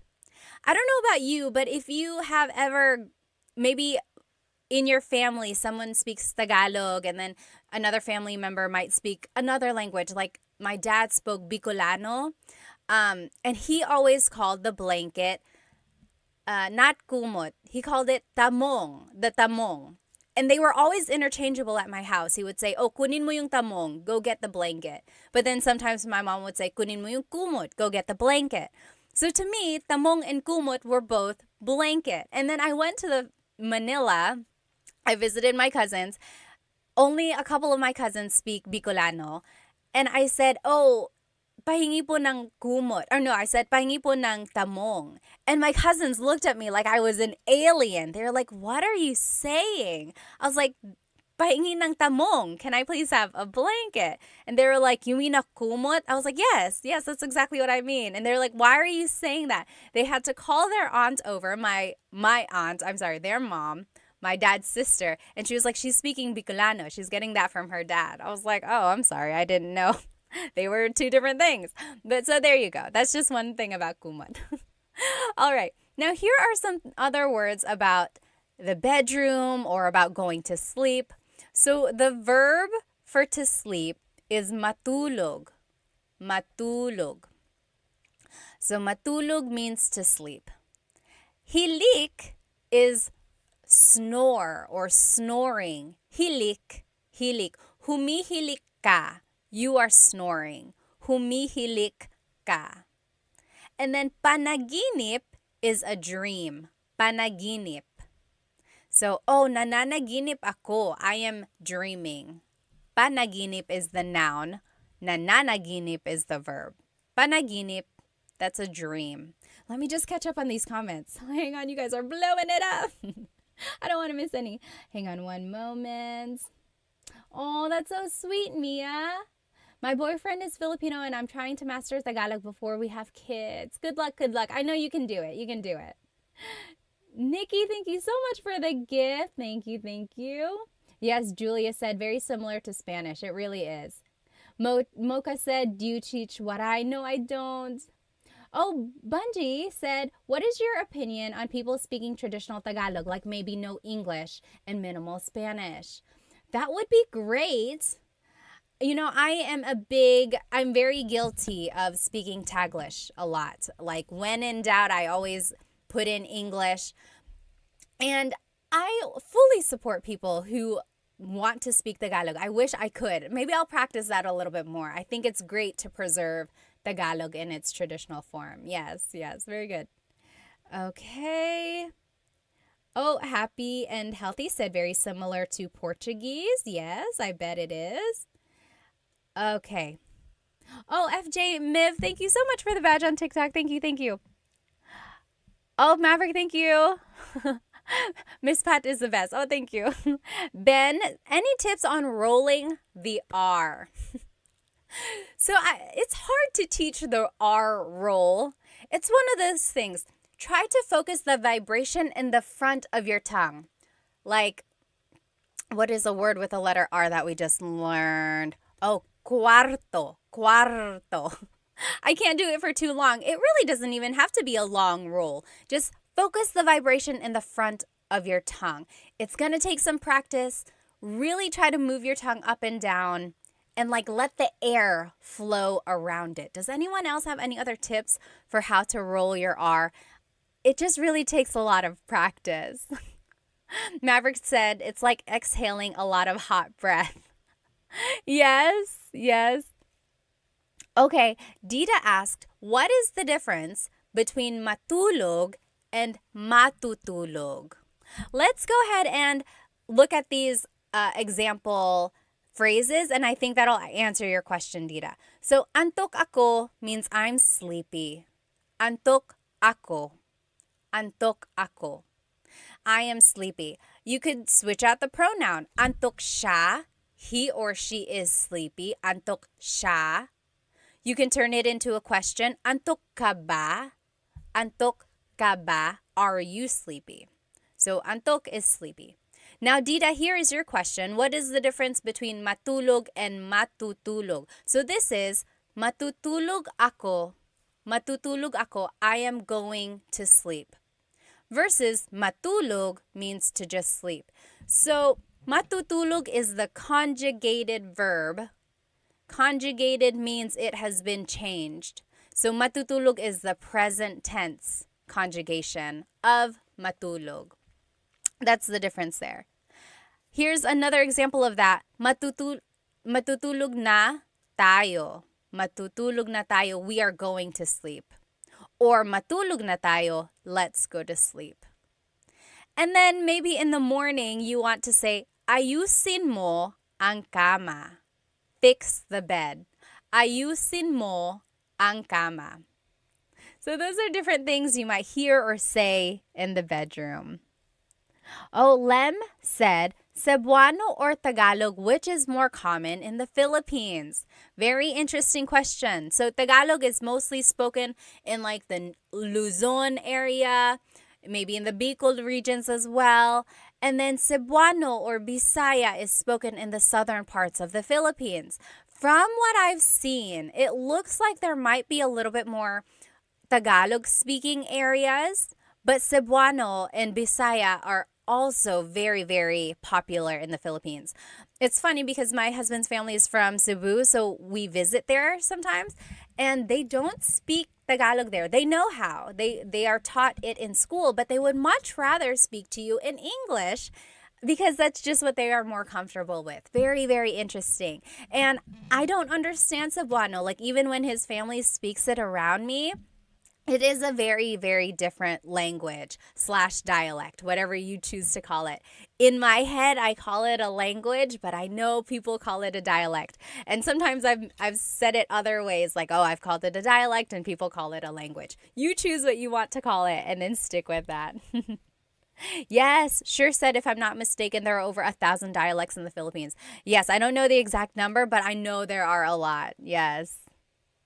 Oh, Coconut Dreams said, what is the difference between panaginip and pangarap? Very good question. So we learned panaginip is your dream. Pangarap is also a dream. The difference is whether or not you're awake. Panaginip is the dream you're having when you're sleeping. Pangarap is like your dreams and your goals in your life. Things you want to happen. Oh, pangarap ko yan. It's like, pangarap ko to have a Range Rover. It's my dream to have a Range Rover, right? Versus panaginip is like, oh, I woke up and I was having a good panaginip. I was having a dream. Or is like, panaginip ba to? Is this a dream? That's the difference there. Pangarap is like your dream achievements in the future. Good question. Yes. All right. Oh, Dita said my mom is Filipino and my dad is Indian. That's why I'm learning Tagalog. Well, good for you. Good for you. Net said, thank you so much for creating these videos. My son has speech delay and I will try for him to view your videos. Yes, yes. All righty. Very good. Let's go ahead. Oh, yes. Is the third example the right translation? Yes, yes. You're right, Alu. I just read that. Matutulog na tayo means we are going to sleep. Let's go to sleep is matulog na tayo. Yes, you're right. All right. Sure said, baka pangarap ko to win the lottery. Me too, me too. Is it Cebu? Oh, southbound. How do you say Cebu? So Cebu, spelled C-E-B-U, is it Cebu or Cebu? So technically, in the Tagalog alphabet, the letter E can be pronounced E or E, like the letter I. So I say Cebu, Cebu. And I know some people say Cebu, but usually it's either Cebu or Cebu. Good question. All right, so now we are going to review. So we learned all of those vocabulary words about the house, like the structure of the house. We also learned vocabulary words about the kitchen, then the bathroom, and then the bedroom. And then we also learned different phrases about those things. Hang on one moment.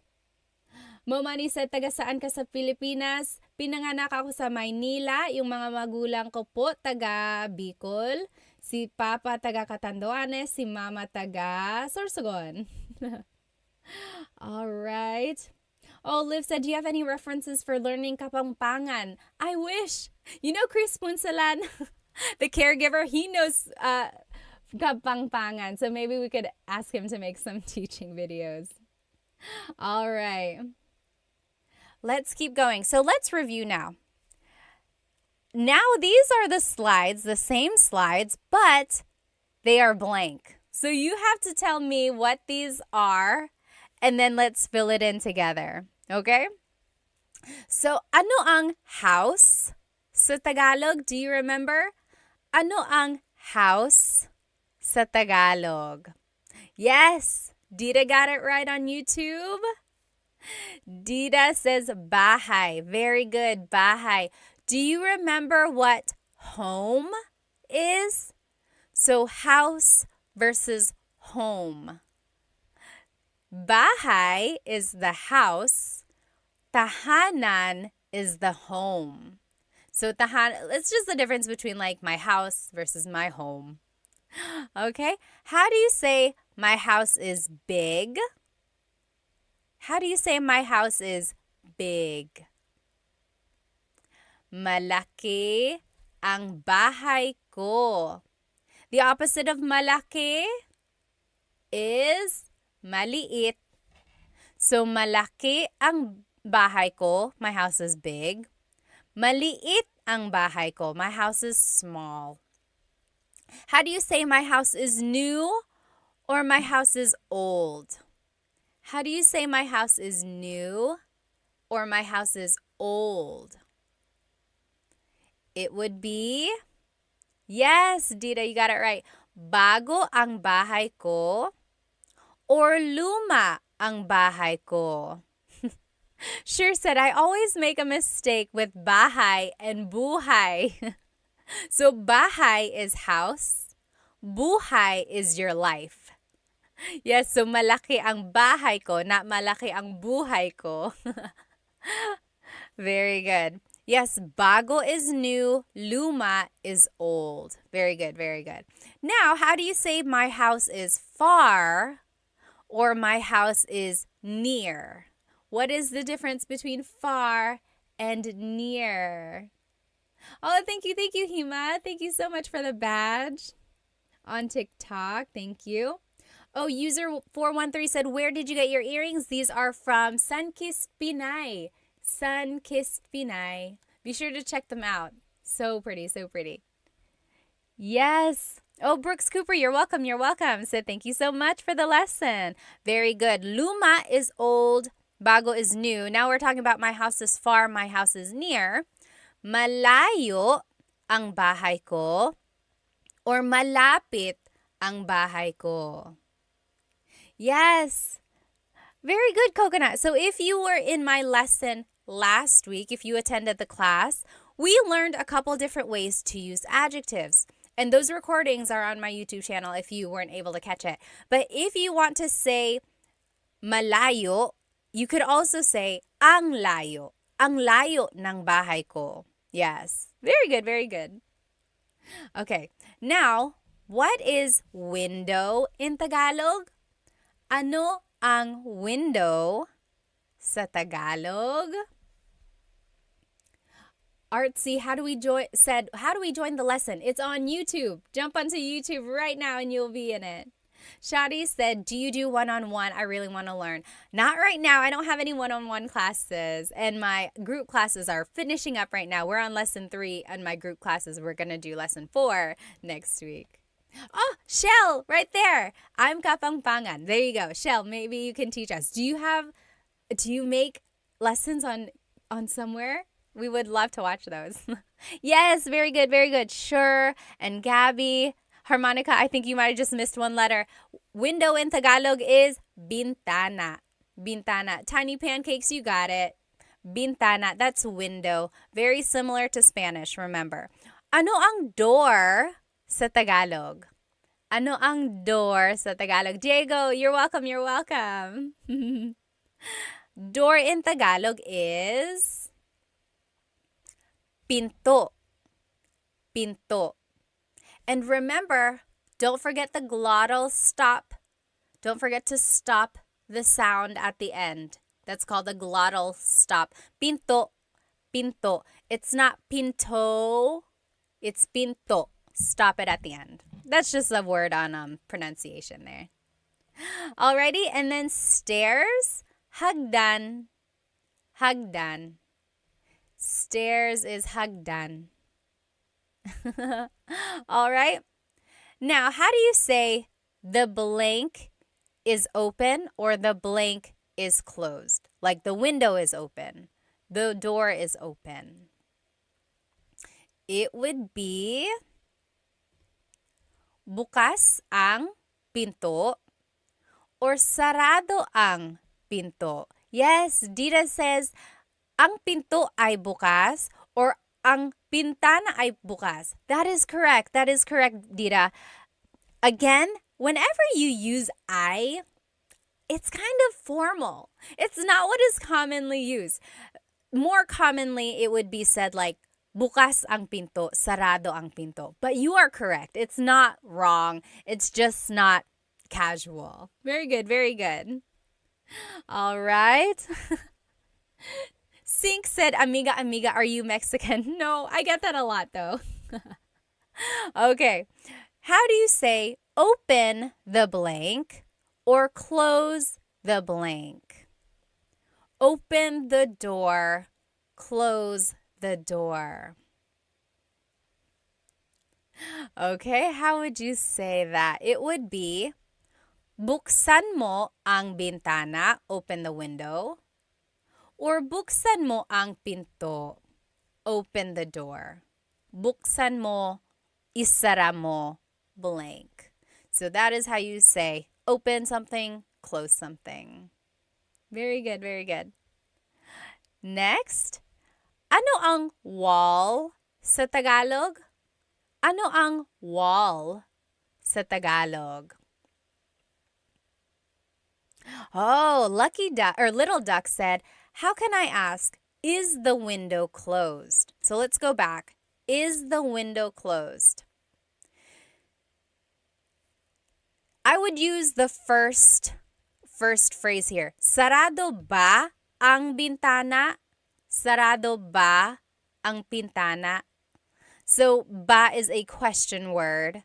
So you're asking, sarado ba ang bintana? Is the window closed?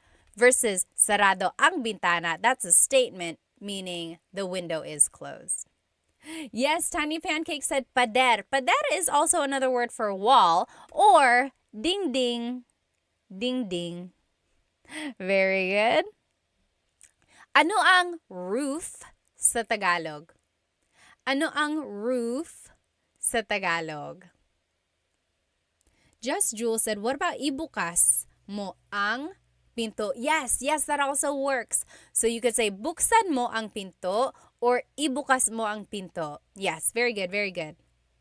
The only difference with that is sometimes verbs are object focused, sometimes verbs are actor focused. So ibukas mo ang pinto is the object focused verb, whereas buksan mo ang pinto is, maybe I'm getting mixed up. Ibuksan mo. No, I would say it's correct. Sorry, it's very grammatical there, but yes, you are correct. All right. Roof in Tagalog is bubong. Bubong. Yes, very good. Very good. Maverick said, ding, ding, ding, ding. We got a winner. Very funny. Yes. Megan said, where did you get your earrings? These are from Sunkist Pinay. Oh, and Moho Fotoko is from Virginia Beach. Are you near the Jollibee?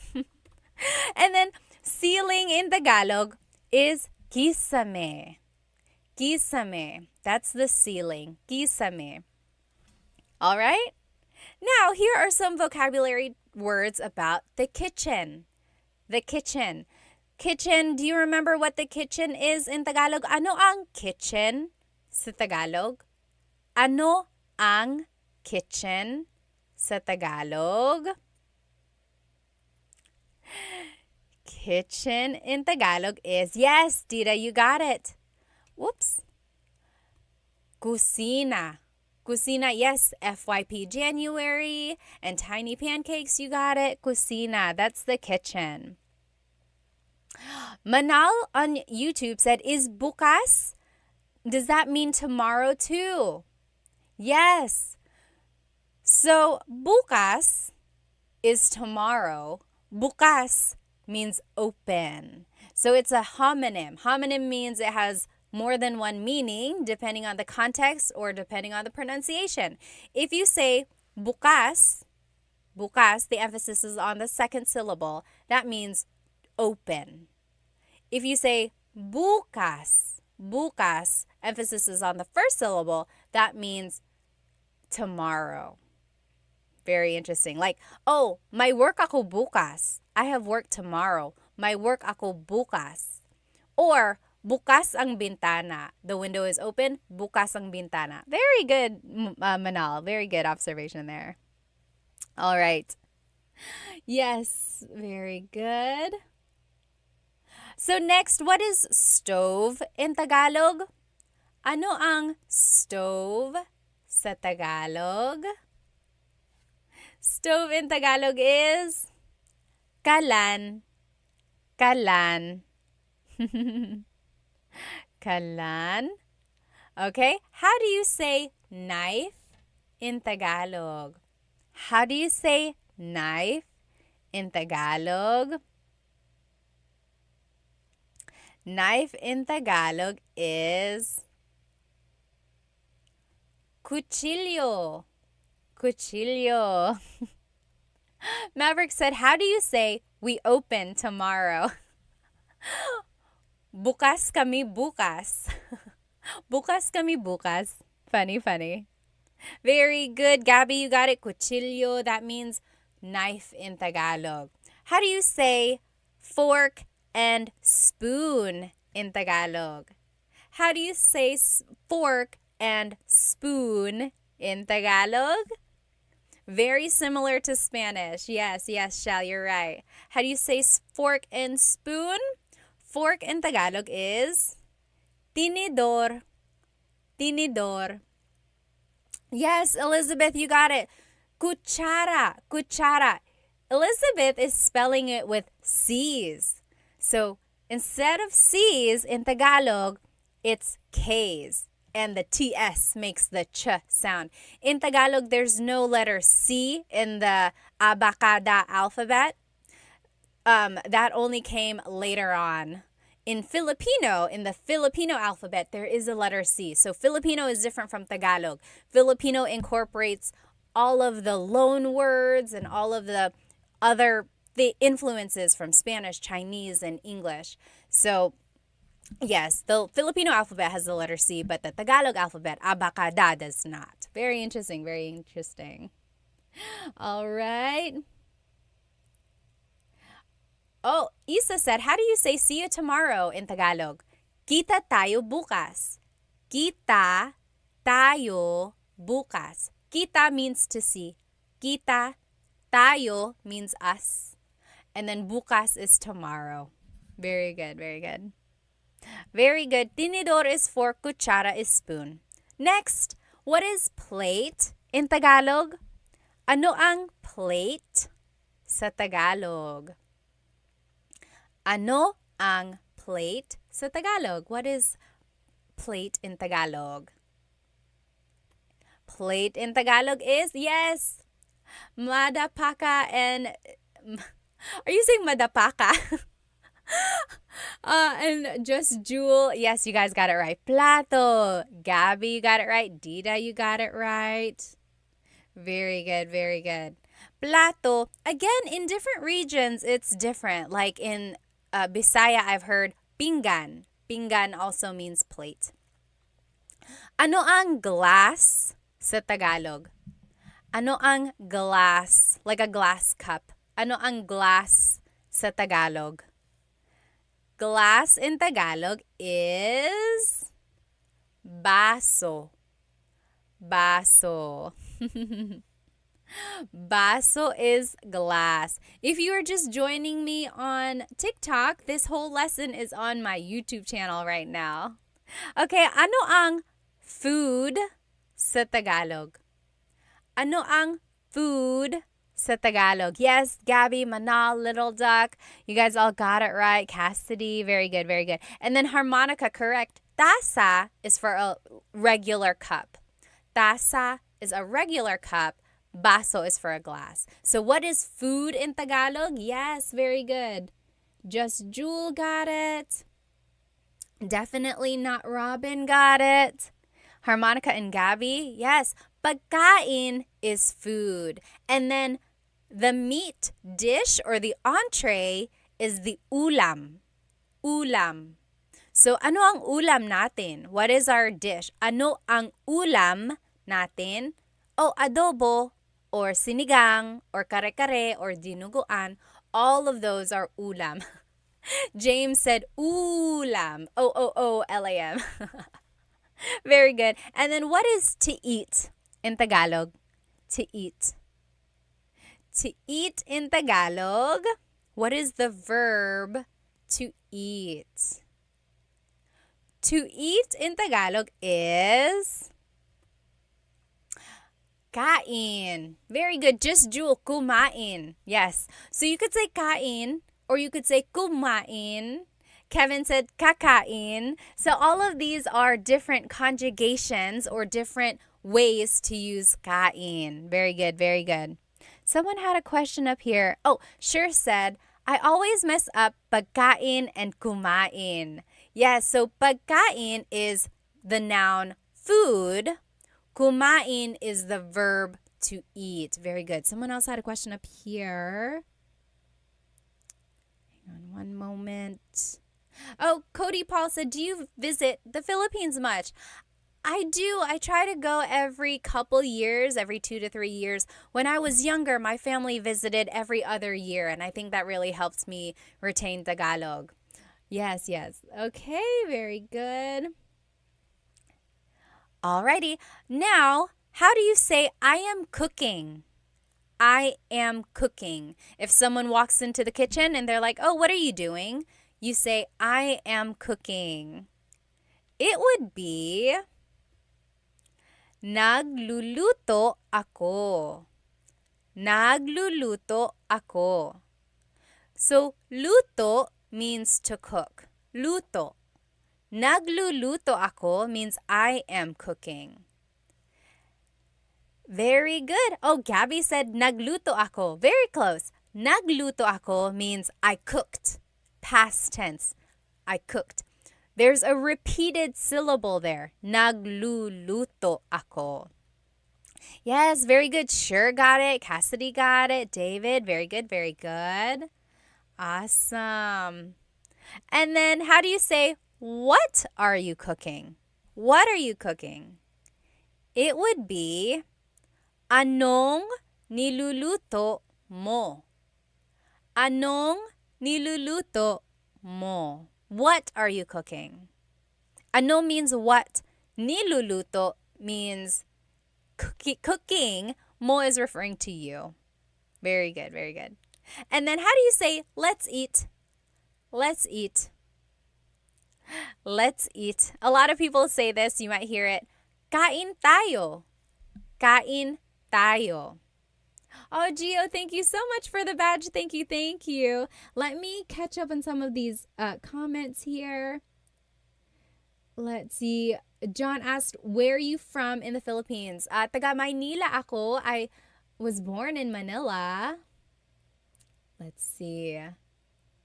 Oh, Panda World said, is the Philippines a safe country? I hear 1 in every 5 Filipinos is a criminal. I don't know about that statistic. I would say it's like, if you go to Manila, which is a big city, it's like any other big city. You just got to be aware of your surroundings. If you are a foreigner, I would say maybe don't stay out too late. Be aware of like where your wallet is and try not to get too close to people who may not look very friendly. But if you are in the province, if you are in like just the rural areas, a lot of people there are quite nice. Even in the cities, people are nice. And it's just the way it is everywhere, I think. If you're in a big city, just really be careful. Oh, Marvel said, how do you say I'm back? Hang on one moment. Okay. How do you say I'm back? So maybe you came back from somewhere. It would be, there are a couple ways to say it. You could say like, andito na ako. I'm here already. Andito na ako or nandito na ako.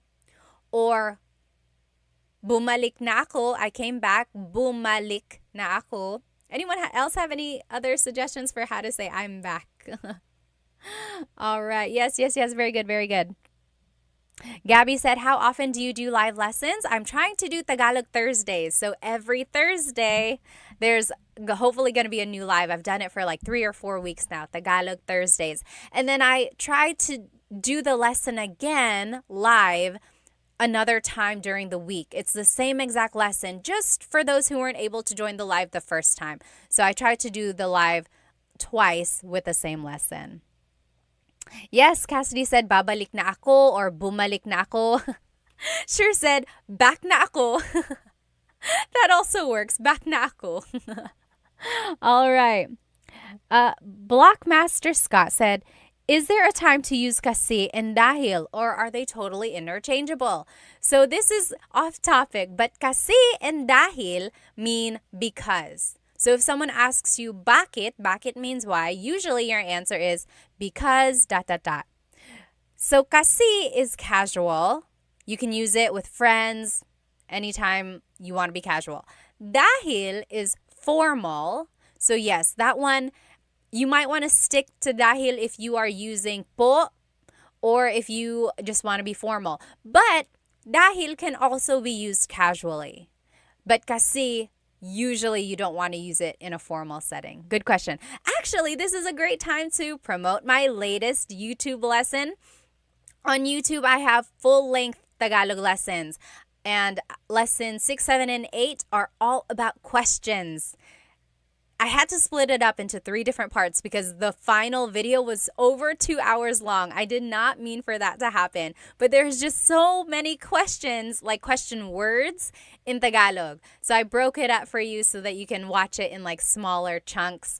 Go take a look at that. And I talk about the words dahil and kasi in there. All right. Let's get back to work here. Okay. Shell said Tuesdays and Thursdays for Tagalog lessons. Usually it's Thursdays. Sometimes the repeat is on Wednesdays. Okay. Now, how do you say bathroom in Tagalog? How do you say bathroom in Tagalog? Anyone know? Bathroom in Tagalog. There are 2 ways. Bathroom in Tagalog is? Yes, you guys got it. Just Jewel, Gio, Aaron, you guys are getting it. Yes! And Avalon. So, banyo or CR. Yes, Sergey, workout, got it. Maximilian, you guys are getting it. Harmonica, palikuran. Yeah. Paliguan, maybe. Very good. Gregory and Dita. Yes, Blockmaster. Very good. Okay. So, how do you say toilet in Tagalog? How do you say toilet in Tagalog? So, CR, remember, stands for comfort room. Comfort room. So sometimes people say, saan ang CR? Where is the bathroom? Saan ang CR? Same as saan ang banyo. Inodoro. Inodoro. Toilet. That means toilet. Inodoro. Han Solo said, are you American? I guess technically I am. I'm an American citizen. I was born in Manila, so Filipino-American. And remember, just so you can have the vocabulary, ihi is pee, tae is poop. Now, what is sink in Tagalog? What is sink in Tagalog? Sink in Tagalog is? Yes. A lot of people on TikTok are saying, oh, it's so similar to Spanish. It really is. A lot of these words are so similar to Spanish. Oh, Tony, thank you. Thank you so much for the badge. And to Full Hound, thank you so much. Yes, very good. Sink in Tagalog is lababo. Lababo. I always thought that was a fun word to say. Lababo. Lababo. Very good. Han Solo said, I knew it. Filipino Americans have the same look, either this or the one with eyelashes and mascara. Okay, I don't know. How do you say bathtub in Tagalog? How do you say bathtub? Let's see. K Fantasy said, how do you say see you Saturday? See you Saturday would be kita tayo sa Sabado. Magkita tayo sa Sabado. Kita tayo sa Sabado. Yes, sure said lababo reminds me of bubbles. That's a good way to remember it. Lababo, bubbles. Yes, very good. Ano ang bathtub sa Tagalog? Paliguan. Paliguan. It could also mean shower. Ligo means to take a shower or to take a bath. Paliguan basically just means a place to take a bath, a place to take a shower. Yes, William, you got it. Very good, very good. What else? How do you say soap in Tagalog? Soap in Tagalog. Soap in Tagalog is sabon. Sabon. Habon. I think I've heard that before. Yes, yes. Sabon, also soap. How do you say towel? Do you know how to say towel in Tagalog? Towel in Tagalog is... Yes, Little Tuck, you got it, you got it. The Mantis, you got that too. Yes, toalla. Toalla, towel, toalla. Very good. And then how do you say to take a shower? The verb to take a shower. Yes, Annalise says, so similar to Spanish. It really is. To take a shower is maligo. Maligo. Very good. Very good, everyone. And let's just go through these phrases together. I am taking a shower. I am taking a shower. Naliligo ako. Naliligo ako. And then, are you done yet? Tapos ka na ba? Tapos ka na ba? And then, hurry up. Dalian mo na. Dalian mo na. So these are just some phrases you might hear. Again, if you're just joining me on TikTok, this whole lesson is on YouTube right now too. I'm doing a live on YouTube and you'll be able to see the lesson there with all the words and the pictures as well. So let's just go over these phrases one more time. Naliligo ako. I am taking a shower. Naliligo ako. And then, tapos ka na ba? Are you done yet? Tapos ka na ba? Maybe if someone is taking a long time, you can say that. And then if you want to say, hurry up, it would be, dalian mo na. Hurry up, dalian mo na. Very good.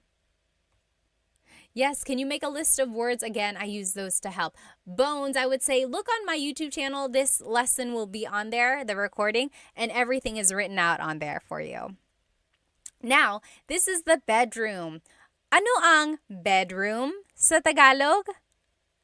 Ano ang bedroom sa Tagalog? Bedroom in Tagalog is cuarto. Cuarto. Bedroom in Tagalog is cuarto. Ano ang bed sa Tagalog? Ano ang bed?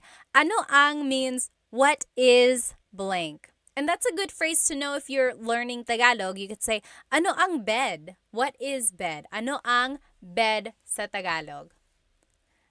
Bed in Tagalog is kama. Harmonica said kama room. Almost. Kama. Kama, yes.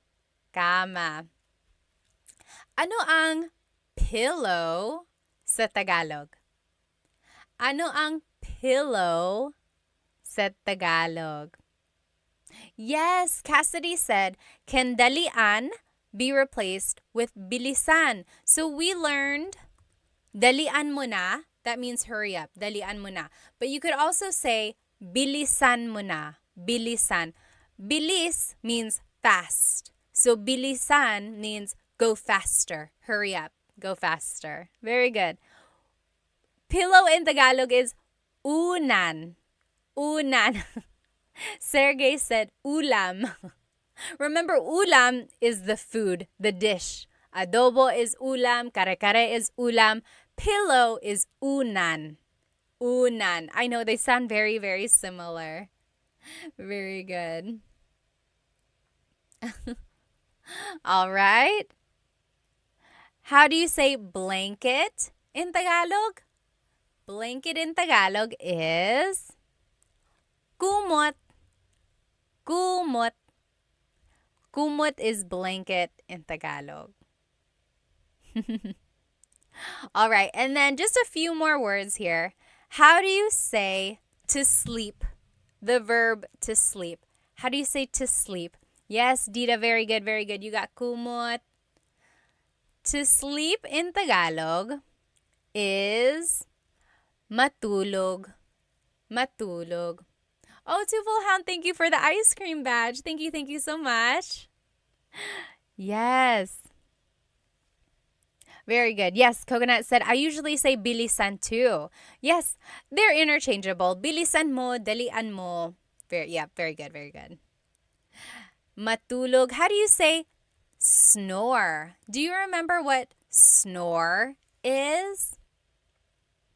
Oh, Daniel said higa. So, does anyone know what higa means? Higa is the verb to lie down.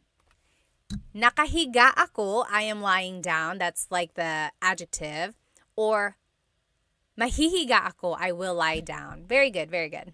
Very similar. Hilik is to snore. Hilik. Halik is kiss. That's different. Hilik is snore. Humihilik ka. Humihilik ka. You are snoring. Sergey, very close. You said hilig. Hilig means like things you like or your hobbies. Very good, very good. Yes. Juan said, does ako mean me? Yes, and it's very similar to aku in Indonesian. Very good. Oh, Sha said, how do you conjugate verbs? I have Tagalog lessons on my YouTube channel. I think Tagalog lessons 3 and 4 are how to conjugate verbs in the present tense, in the past, and the future. Take a look at those. Yes, Brian said, is this Tagalog? Opo, Tagalog po ito. It is. Okay, lastly, dream. How do you say dream in Tagalog?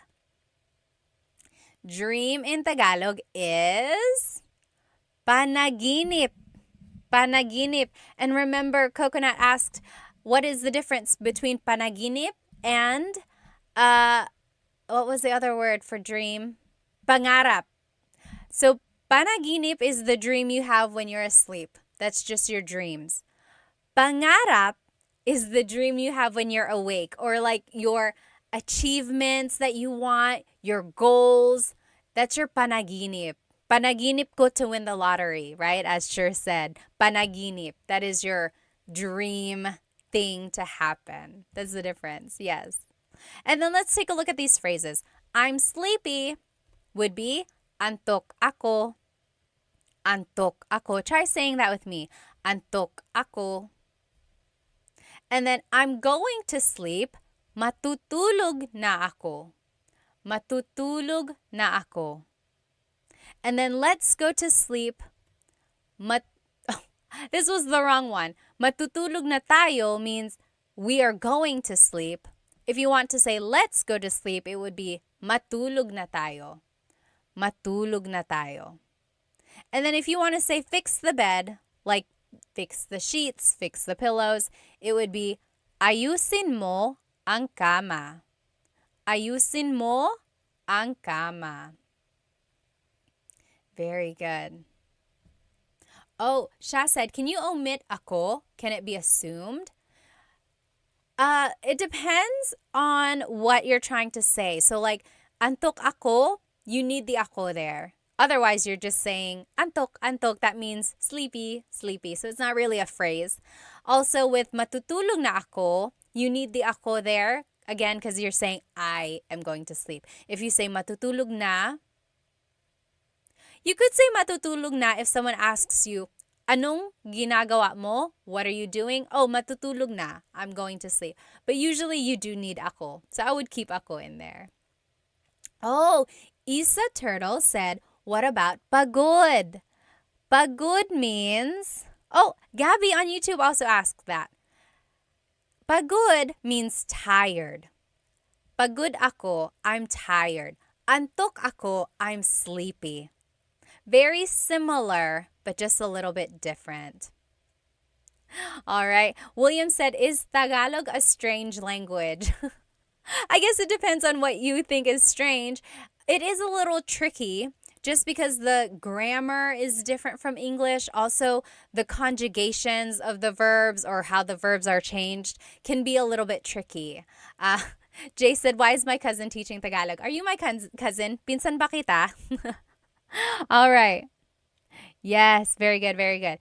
And I think that's it. So now here is the lesson review, just to go over everything we learned today. Again, if you are catching me on TikTok, this whole lesson is on my YouTube channel. I'm doing a simultaneous live on my YouTube account, and you are welcome to watch the recording on my YouTube channel, and all of the writing and pictures are on there. So just to review, we learned vocabulary about the house. We learned vocabulary about like the structure and like the windows, the doors, everything like that. So just about the house in general. Then we learned vocabulary about the kitchen. And then we learned vocabulary about the bathroom, the baño. Then we learned vocabulary about the bedroom, the cuarto. And we learned about related phrases that you can start using about those places in the house, right? Oh, Sha, thank you so much for the badge. Thank you, thank you. So if you have any questions, feel free to write it in the comments of this recording or just write it wherever you would like, and I'll try to see if I can find it, okay?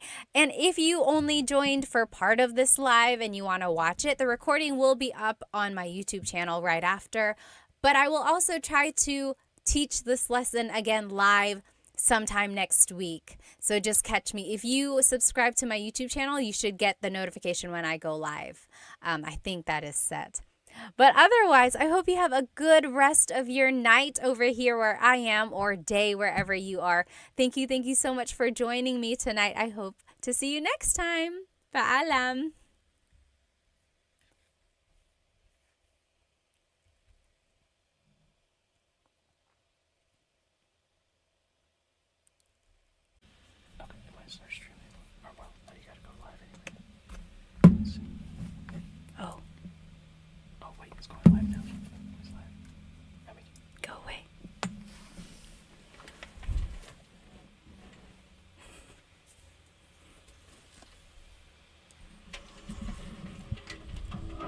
Hello, hello. Please let me know if you can hear me.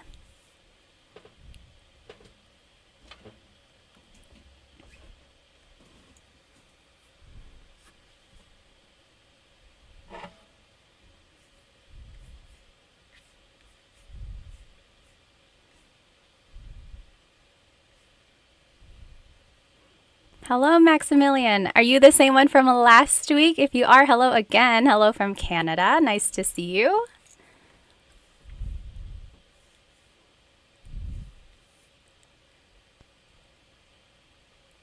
Great. Loud and clear from Australia. Hello, hello.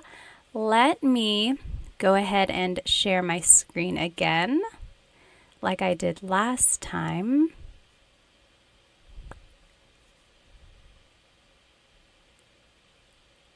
Okay, awesome. Welcome, everyone. If you are just joining us, go ahead and grab a piece of paper and something to write with. Today, we're actually going to be learning how to use gusto ko and ayaw ko phrases. So you'll be able to say things like what you like, what you don't like, or what you want. Let me see here.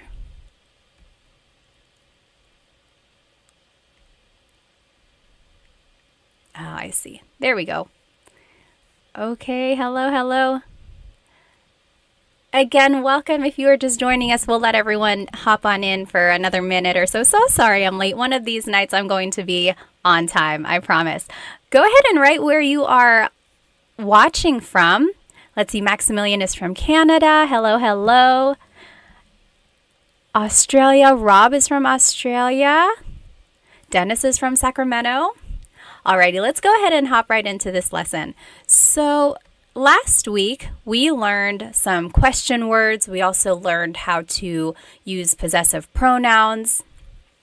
And we learned how to put everything into a sentence, a simple sentence, and then how to answer those questions as well.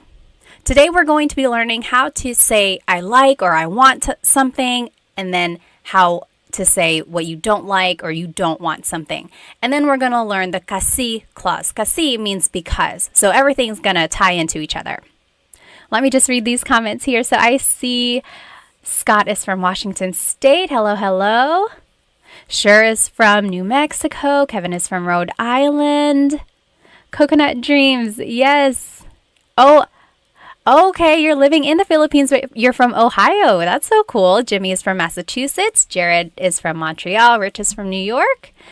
Yawanthan is from Cali. Hello, hello. Let's go ahead and jump into this lesson. So, gusto ko means I like or I want something. So, depending on how it's used in the phrase, it means I like or I want. Oh, Travis, hello from Sorsogon. My family is from Sorsogon, actually, my mom's side. That's so cool. So, if you want to say that you like something, you can just say gusto ko by itself. Gusto ko. For example, gusto ko ito, gusto ko yan. I like this, I like that. So, for example, if you are shopping with a friend and you can't decide, you're like, which one do you like? And your friend says, oh, gusto ko ito. I like this one. Gusto ko ito. Or I like that. Gusto ko yan. Gusto ko yan. So you could just say it by itself. Gusto ko ito, gusto ko yan. You could also add a pronoun. Gusto ko siya. I like him or her. Maybe if there's a new employee at your workplace and you're like, oh, he was really nice. Gusto ko siya. I like him. Gusto ko siya. Also, romantically, you could use it like that as well. Gusto ko siya. I like him. I like her. Gusto ko siya. So that means I like him or I like her. So that's the first way you can use gusto ko. You can use it by itself or you can add a pronoun or a demonstrative pronoun as well. So gusto ko, I like it. Oh, Travis, you're from Donsol. Yeah. Have you swam with the whale sharks? I know you can do that over there. And then Stellar's from Italy. Hello, hello. Kawika from California. Welcome, welcome. Now, if you want to say that you want something, you would say gusto ko ng plus a noun. So the word ng is just a sentence marker. It's something that goes in front of a noun usually. It doesn't really have a direct sentence, a direct translation. It does mean some or a thing. So it could be either one of those, but technically it's just kind of a sentence marker is what they call it. Okay. So gusto ko ng pagkain. I want some food. Gusto ko ng pagkain. Or gusto ko ng aso. I want a dog. So gusto ko ng plus a noun is I want some or a thing. Gusto ko ng blank. All right, so that's the second way to use gusto ko. Now, if you want to say you want to do something, it would be gusto kong plus a verb. Gusto kong plus a verb. Kong, K-O-N-G, is actually ko plus ng put together. And this ng, N-A-N-G, is different from this ng, N-G. Remember up here, NG is just a sentence marker, or it means some or a thing. Kind of like an article, but sometimes it has different purposes as well. So that's NG. But N-A-N-G here is actually an adverb. It always goes with a verb. So even though they sound the same, it is spelled differently and it has different purposes. So gusto kong plus a verb means I want to do something. For example, gusto kong matulog. I want to go to sleep. Gusto kong matulog. And some people say gusto ko nang matulog. So you could separate the ko and the nang. But usually people just put it together. Gusto kong matulog. I want to sleep.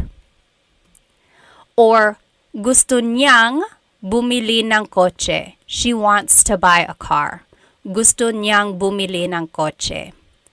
So if you know the different pronouns in Tagalog, here is a different pronoun. So in the first example, it was ko plus nang. In the second example, it's niya plus nang. Niya means he or she versus ko means I.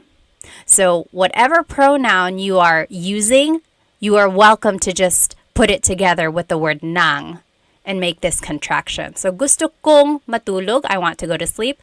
Gusto niyang bumili ng kotse, she wants to buy a car.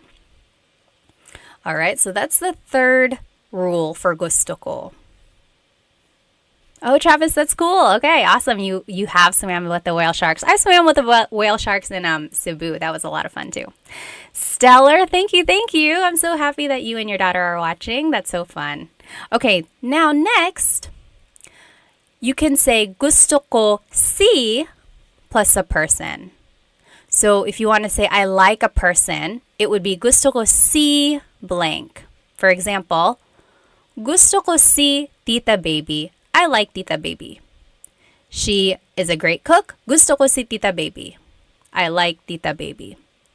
Or, only one example.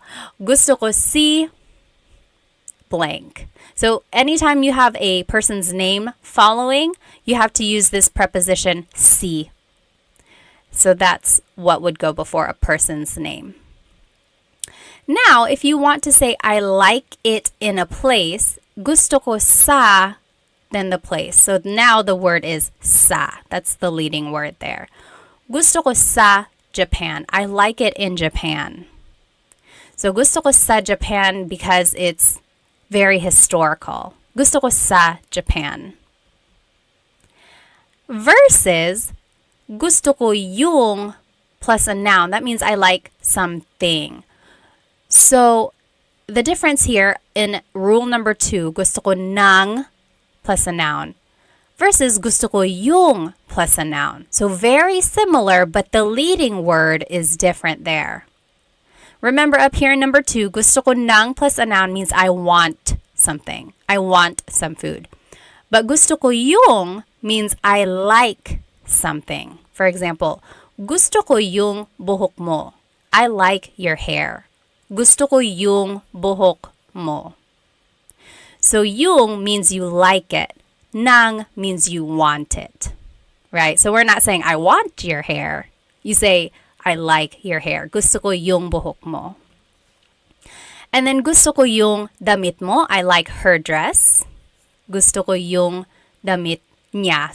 Gusto ko yung damit niya. I like her dress. So gusto ko yung and gusto ko nang are very similar. And if you happen to mix it up in conversation, it's not a big deal. People will understand what you mean. But technically, there is a difference there. Oh, thanks, Basil. Gusto ko yung this channel. I love it. Gusto ko yung channel na ito. Thank you. All right. Any questions about these gusto ko grammar rules? So these are essentially how gusto ko can be used. There may be other ways, but these are the main ways gusto ko is used. So just depending on what you want to say, you have to think about the preposition or the leading word that would go before it. Go ahead and write any questions in the comments, and then we will go ahead and hop into these practice questions in the meantime. So up here on the top left corner are the rules that we just learned. Remember, gusto ko means I like it. Gusto ko ng plus a noun means I want something. Gusto kong plus a verb means I want to do something. Gusto ko si plus a person means I like a person. Gusto ko sa plus a place, I like it in a place. And then gusto ko yung plus a noun, I like something. So now let's go ahead and do these examples. So number one, I want some bread. Bread in Tagalog is tinapay. Tinapay. The AY makes an I sound. Tinapay. It's not tinapay. Tinapay. Okay, so I want some bread. Let's do this one together. Take a look at all of the rules here. Which one is I want something? So number one is I like it, so that's not it. Number two, I want some or a thing. Yeah, that could be it. Number three, I want to, but then it's a verb, so that's not it. Then the last three are I like, I like, I like. So that's not it. So I want something, that would be rule number two. Gusto ko ng plus a noun. Oh, I'm seeing the correct answers in the comments. What do you think it is in Tagalog? I want some bread. So we are just going to follow the rules here. Gusto ko ng tinapay. Gusto ko ng tinapay. So remember, I want some bread. Gusto ko ng tinapay. Now, if we had said, gusto ko yung tinapay, what would that have meant? Gusto ko yung tinapay. That one means I like the bread. So maybe we are eating at a restaurant and they brought out a basket of bread and you're like, oh, gusto ko yung tinapay. I like the bread. That is when you would use it. Yep. Good job, Sure. That is exactly right. So that's just the difference between those two. So I want some bread. Oh, I'm sorry. I like some bread versus I want some. Okay? But again, that's just a very minor thing. It's not going to be a big deal if you happen to mix them up, but technically there is a difference there. Okay, so Nicole asked, would it be wrong to say gusto kong tinapay instead of gusto ko ng? I'm trying to think, gusto kong tinapay.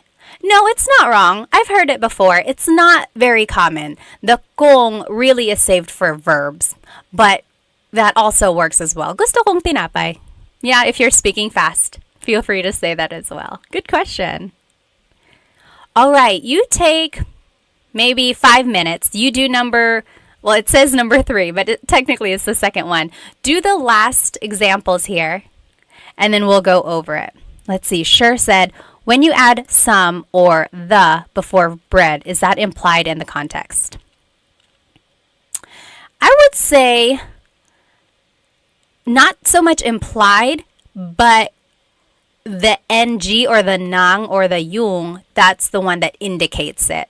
So yeah, as long as the nang or the yung are there, then you can assume or you can pretty much understand that it is some or the. Yeah. Okay, very good. So so Jimmy is already answering it. Go ahead and answer these on your own. Feel free to write it in the chats. If you want to do it by yourself first, don't read the chats. And then we'll go over it in about 3 minutes.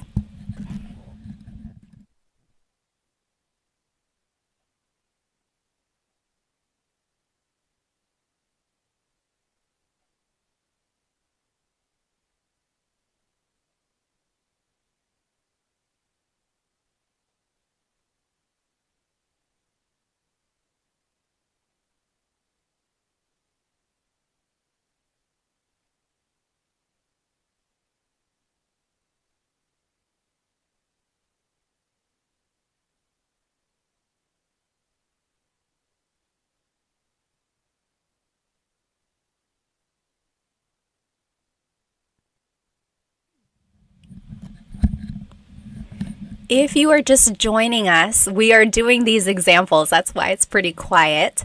So we are learning how to say gusto ko, or I want, or I like something in Tagalog. And then here on the left side are the rules we just learned. So depending on what you want to say, there are certain prepositions or leading words before the rest of the phrase. And then we are doing these examples by just plugging plugging in the vocabulary into the sentence structures. So go ahead and maybe take a few more minutes.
Okay, let's go ahead and do these examples. I just turned on my live on Instagram as well. If you happen to turn that one on, you are going to hear that information first because there is a delay on YouTube. So if you are joining me on Instagram, hello, go jump onto my YouTube channel because we are doing a live Tagalog lesson and I'm sharing my screen there. Okay, so if you are following me on YouTube, let's go ahead and do these examples. So we are learning these phrases for how to say gusto ko. So I like or I want something. And we are practicing these examples. Again, if you are just joining me, go ahead and jump onto my YouTube channel right now because then you can join our lesson. So number 3, I like Mr. Garcia. Yawanten says, gusto ko si Mr. Garcia. Let me see if I can log out of this. So remember, if you want to say I like a person, it is gusto ko si Mr. Garcia. Gusto ko si Mr. Garcia. So remember, anytime you want to say you like someone, the leading word or the preposition is si. Hello everyone. Remember, jump onto my YouTube right now. Number 4, I want to go swimming. I want to go swimming. So remember, anytime we are using a verb or we want to say I want to do something, it is gusto kong lumangoy. Gusto kong lumangoy. Yep, I see that a lot of people got it right. Awesome. Gusto kong lumangoy. So in pronunciation, or like when you're saying it in a conversation, you could say that, or you could say gusto ko nang lumangoy. Whoops. See, I made the mistake there. It's a different nang. It's N-A-N-G because it's an adverb. Good. Ribe or Ribe said, gusto kong swimming. I love a good Tagalog Taglish tip. So yes, you could easily just say gusto kong mag-swimming. So if you do not know a word in Tagalog, always feel free to just use Taglish. Yes, because the more you can use Tagalog, even if it's in small parts, I mean, that's better than nothing at all, right? All right, whoops. All these numbers are all off, but number 7, I like it in Australia. How would you say I like it in Australia?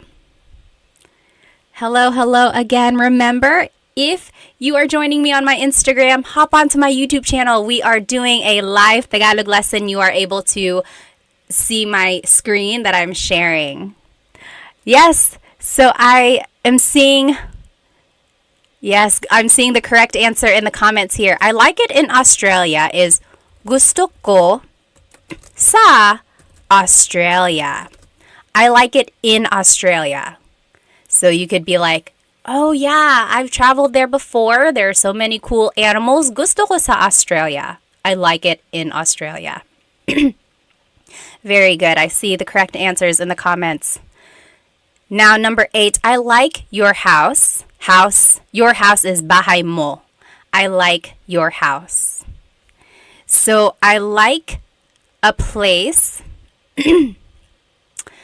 Oh, okay. So if you see number 8 and 9, they are very similar. Which one do you think it is? It's either number 5 or number 6, right? I like your house. Yes, very close. I'm seeing some close answers. Sure, got it right. Gusto ko yung bahay mo.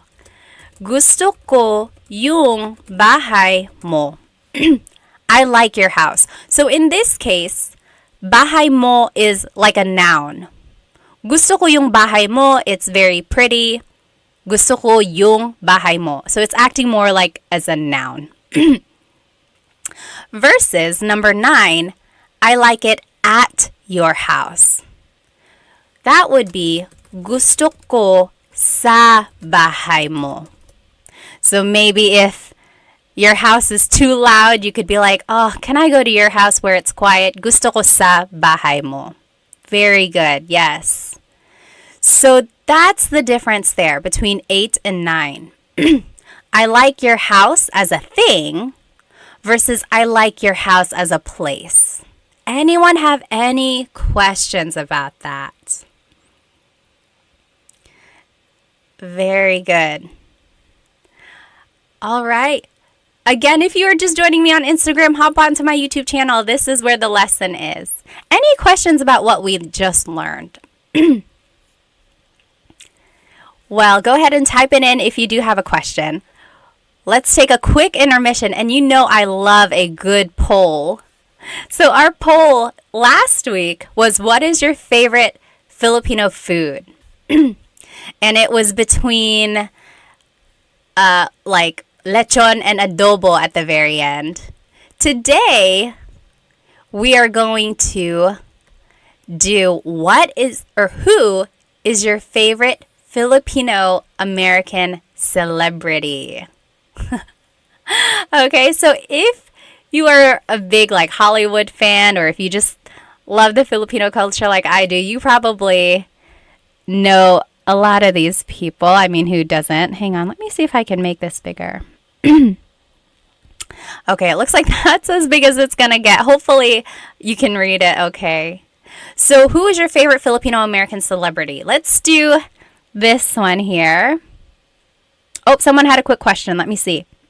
David said, is gusto ko ang bahay mo wrong? Gusto ko ang bahay mo. Oh, I see. If you want to say, I like your house, gusto ko ang bahay mo. Yes, that is correct, actually. That's correct. I didn't mean yes, that's wrong. Yes, that is correct. Gusto ko ang bahay mo versus gusto ko yung bahay mo. Very similar. The only difference between ang and yung is that yung is more specific.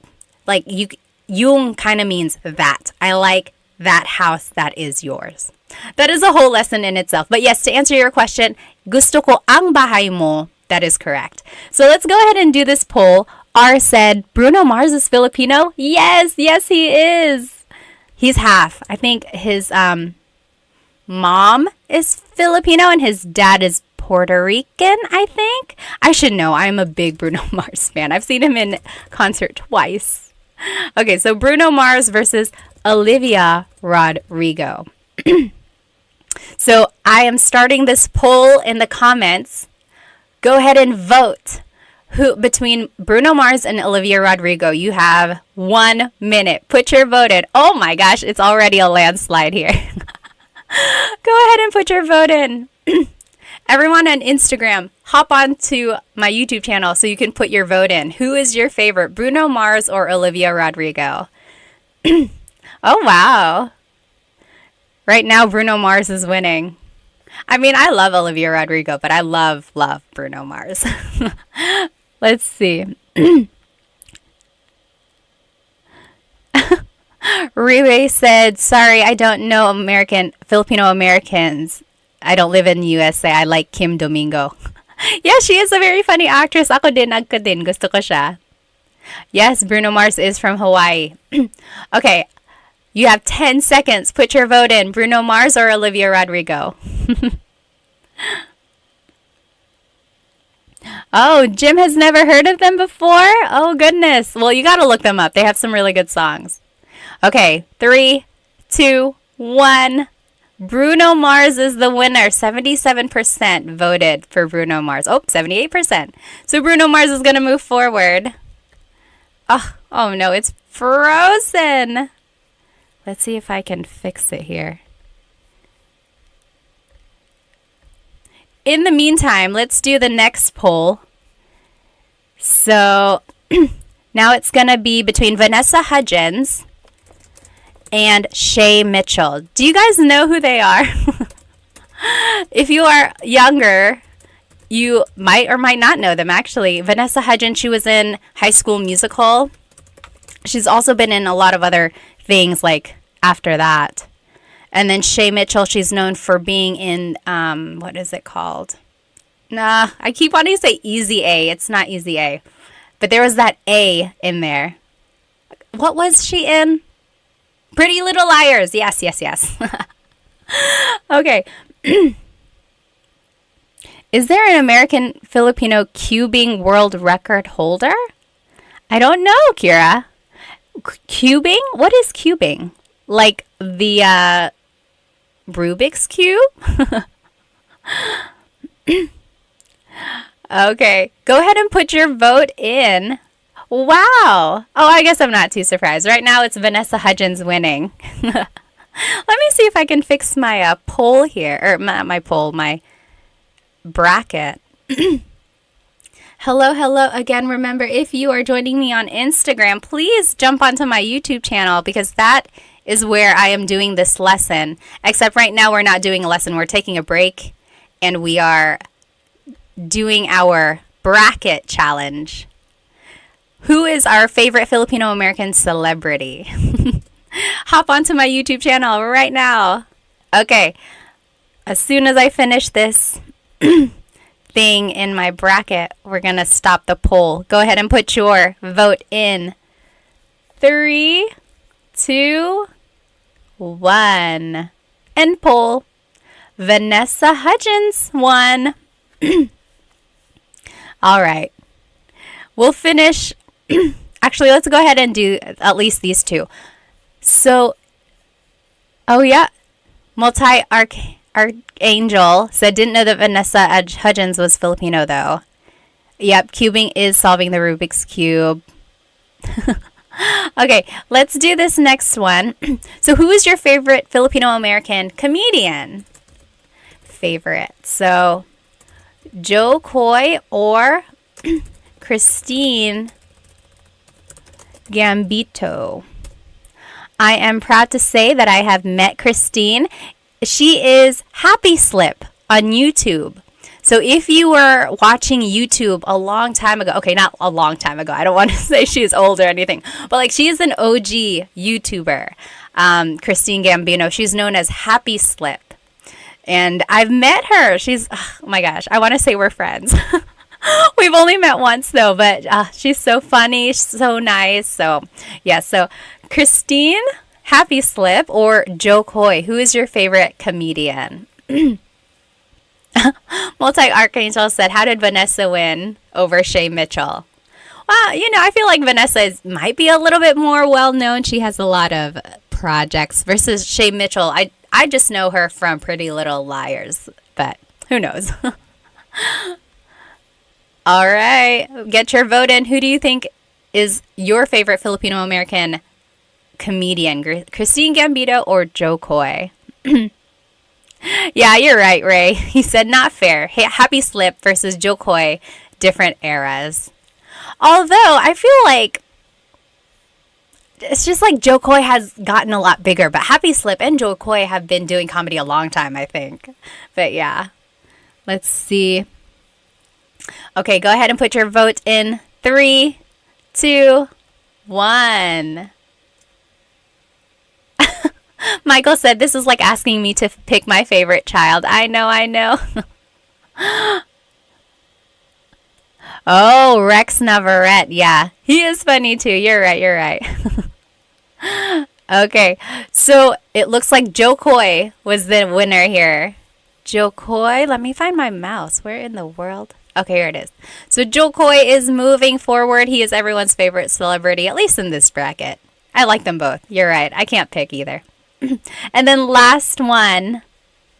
Who is our favorite Filipino-American pop singer? Pop or hip-hop or R&B? Oh, I didn't mean to put it there. Hang on. So now it's going to be her versus Nicole Scherzinger. Hello, everyone on Instagram. Join me on YouTube. We are doing a live Tagalog lesson, except not right now. Right now we are doing a poll or a bracket challenge to see who our favorite Filipino Americans are. Favorite Filipino American celebrities. Oh, sure can't vote on this one. It's just too tough. I know what you mean. Her was so good in the Super Bowl, though, don't you think? Goodness, if I could play the guitar and sing, wow. Hello, everybody. On Instagram, where are you guys from? Where are you guys watching? Go ahead and type it in the comments. In YouTube, we are from all over the place. There are people in California, there are people in Italy and Australia, Rhode Island. Someone is in the Philippines, but they're from Ohio. How about you guys on Instagram? Where are you guys watching from? Oh, wow. Pinoy Led Zeppelin. Yeah, a lot of people didn't know that these people on the bracket are actually Phil Am. They are. Let's see here. RJ is from the Bay Area. Oh, Ives and Bees, hello. I still have your candles. They are the best. I hope business is going well. They are from Miami. Ives and Bees, they are a candle and soap making company. You have to check them out. They gave me a Sampaguita candle. I think calamansi too, right? I almost don't want to burn them because I don't want it to go away. Let's see, San Diego. French the Great, kumusta po? Kumusta din kayo? Winnipeg, Canada. Okay, let's go ahead and see who the winner is. Oh, a lot of people here. Nicole is from Durham. Are we neighbors? Nicole, where are you? Where do you live? Let's see, Kira's from Houston. Mercury is from Michigan. Dennis is from Maryland. Oh, Michael, aloha from Hawaii. Zandra from New Jersey. Samantha from Washington State. We got some New Yorkers, Canada, Greensboro. Hello, North Carolinians. Good to see you. Atlanta, Taiwan. Wow. Michigan and the Philippines. Okay, who is the winner here? Oh, it's actually pretty close. Her won with 62% of the votes. Her is going to move forward. Okay, let's go back to our lesson. That was fun. We'll finish the bracket here at the end. Let me go ahead and turn this presentation back on. Again, if you're just joining now on Instagram, jump onto my YouTube channel. We are doing a live Tagalog lesson there. Oh, hi, Bessie from Missouri, James from New Zealand, Albert from Seattle, Washington, Darla from Chicago, Adventure Foodie from Arizona. Hello. Okay. So let's go ahead and jump right back into this lesson. So we just learned how to use gusto ko phrases. Before we move on, I want to actually show you that all of this can actually be used with ayoko or ayaw ko. So if you are following along here, I just typed in ayaw. Ayaw, excuse me, means I don't like something. So see, for the rule number 1, now it says gusto ko or ayaw ko. I don't like it. Ayaw. Or gusto ko or ayaw ko ng a thing. So, ayaw ko ng pagkain. I don't want any food. Ayaw ko ng aso. I don't want a dog. Same with the next rule. Ayaw kong plus a verb. I don't want to do something.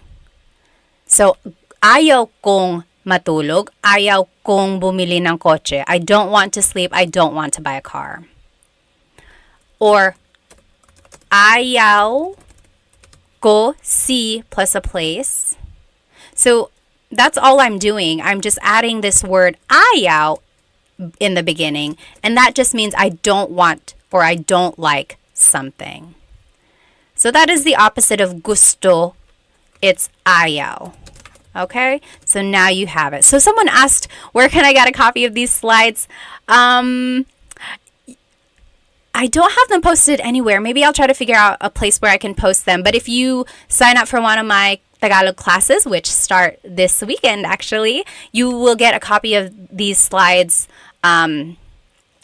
directly to your email. So yes, this is from the class, but I'm going to change it up for when the class actually starts. But otherwise, this is going to be recorded, so you should be able to watch it again. Okay, so there we go. The opposite of gusto is ayaw. So there it is all right there. Ayaw ko ng thing, ayaw kong plus a verb, and so on. All the rules apply. It just means the opposite. Any questions about ayaw? Okay. Oh, hello. Someone from Winston-Salem and Raleigh, North Carolina. Seriously, are we neighbors? Where are you guys? You must just be in my backyard. Okay. Am I going to leave this in any playlist? Usually the lives are under the live tab, I believe. At least that's where I see my last live. Okay, so any questions about gusto ko or ayaw ko? If you have a question about those, just type it into the comments. Okay, so now, can we use it on a person? Yes, so I guess that would fall under rule number 1. Gusto ko siya, I like him or her. But if you want to use it against a person, you could say, ayaw kita, I don't like you. I would say that maybe like jokingly to my husband or just to a friend if you want to tease them. Ayaw kita, I don't like you. Ayaw kita. Or ayaw ko siya, I don't like him or her. Okay, right? So if someone is mean and you're just saying like, oh, ayaw ko siya, ayoko siya. That's another thing with pronunciation. Usually it's pronounced ayoko siya. So if you want to sound a little bit more natural, you put everything together, ayoko siya. Ayaw ko siya is ayoko siya. But no big deal if you happen to separate them. Oh, Marcus asked a very good question. What is the difference between ayaw and hindi ko gusto? So, hindi ko gusto means I don't like something. Ayaw also means I don't like something. So, I feel like there are just certain times when ayaw works better than hindi ko gusto. Like, ayaw ko ng pagkain, I don't want any food. Versus, hindi ko gusto yung pagkain means I don't like the food. So it's like ayaw can be I don't want, I don't like, whereas hindi ko gusto just means I don't like. So I'm going to make that distinction here. Ayaw means I don't want or like, whereas hindi ko gusto only means I don't like. Does that make sense, Marcus? That is a very good question. Let's see. Bug Bubble said, I always knew ayaw, ayoko. Is that the same thing? Yep, ayoko. That's just a pronunciation thing. Ayoko ng pagkain. I don't want any food. Yeah, but technically it's ayaw ko ng blank. Nicole said, is using hindi gusto more common? When would we use ayaw versus hindi? I would say they're actually used pretty often, like interchangeably. Although again, sometimes ayaw is more used in certain circumstances, like in the I don't want something. So yeah, good question. All right. Mercury said, ayoko durian, the durian fruit because it stings. Yeah, ayoko ng durian. Okay, awesome. What's up with ko ng versus gong? So remember that was up here in rule number 3. Does anyone want to explain? So just again, if you have already heard this, so sorry, feel free to kind of doze away if you want. But so kung is ko plus nang. N-A-N-G is an adverb, so it always goes with a verb. That's why we say gusto kong matulog. Anytime there's a verb, it's nang. Versus gusto ko nang ng. In this way, it's being used more as a preposition or an article, like some or a thing. So they are spelled differently because they have different purposes, but when you pronounce them, they are pronounced the same way. Okay. Oh, Amy said, you don't want to. Is it ayaw mo or something else? Yes. You don't want to. So if you want to say like, you don't want to go to sleep, like if you're asking someone, you don't want to go to sleep, you could say, ayaw mong matulog. You don't want to go to sleep, ayaw mong matulog. Yeah, ayaw mo. Does that make sense, Amy? So yeah, you could say ayaw mong matulog. Again, that's just the contraction there. Okay, keep asking those questions.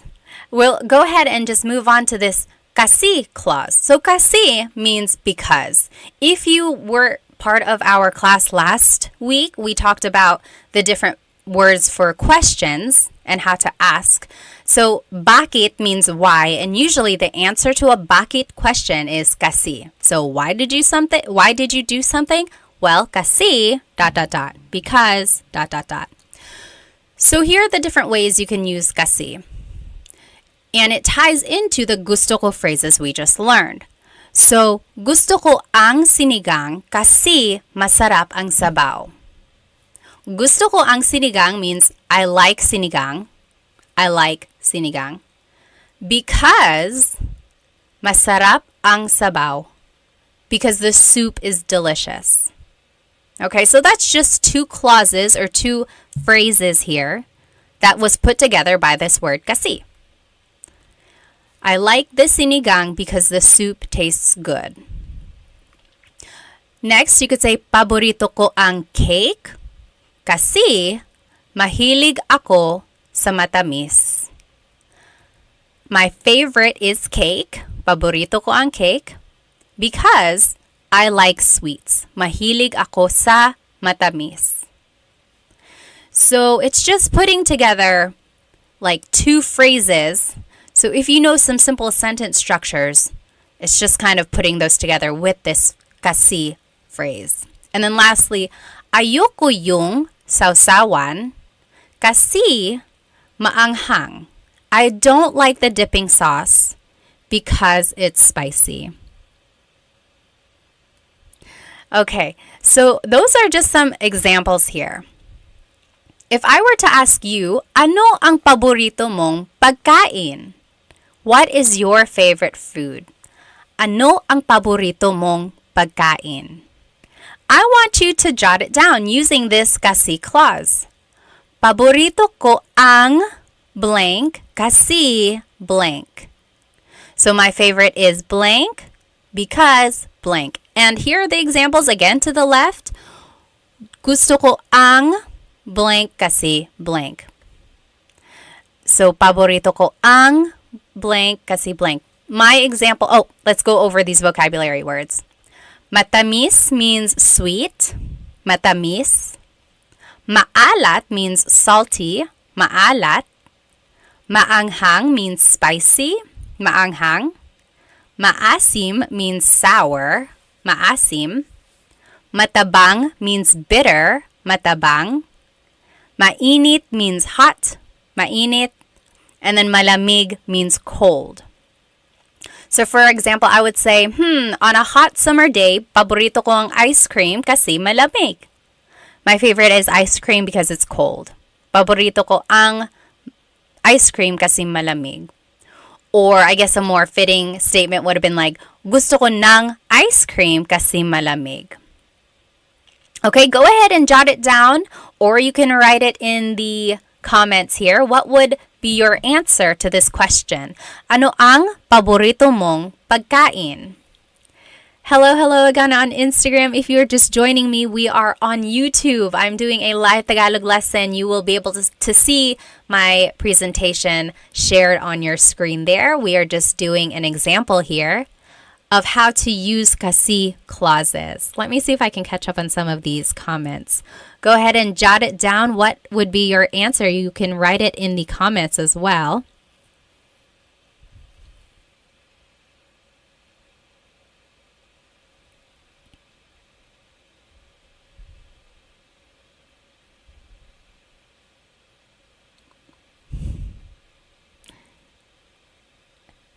Okay. Let's see. Ano ang paboritong mong pagkain? Let's see what people said. Kira said, gusto ko ang boba kasi matamis. I like boba because it's sweet. Me too, me too. Sure said, oo, gusto ko sawsawan kasi maanghang. You like spicy dips? Gusto ko ng sawsawan na maanghang.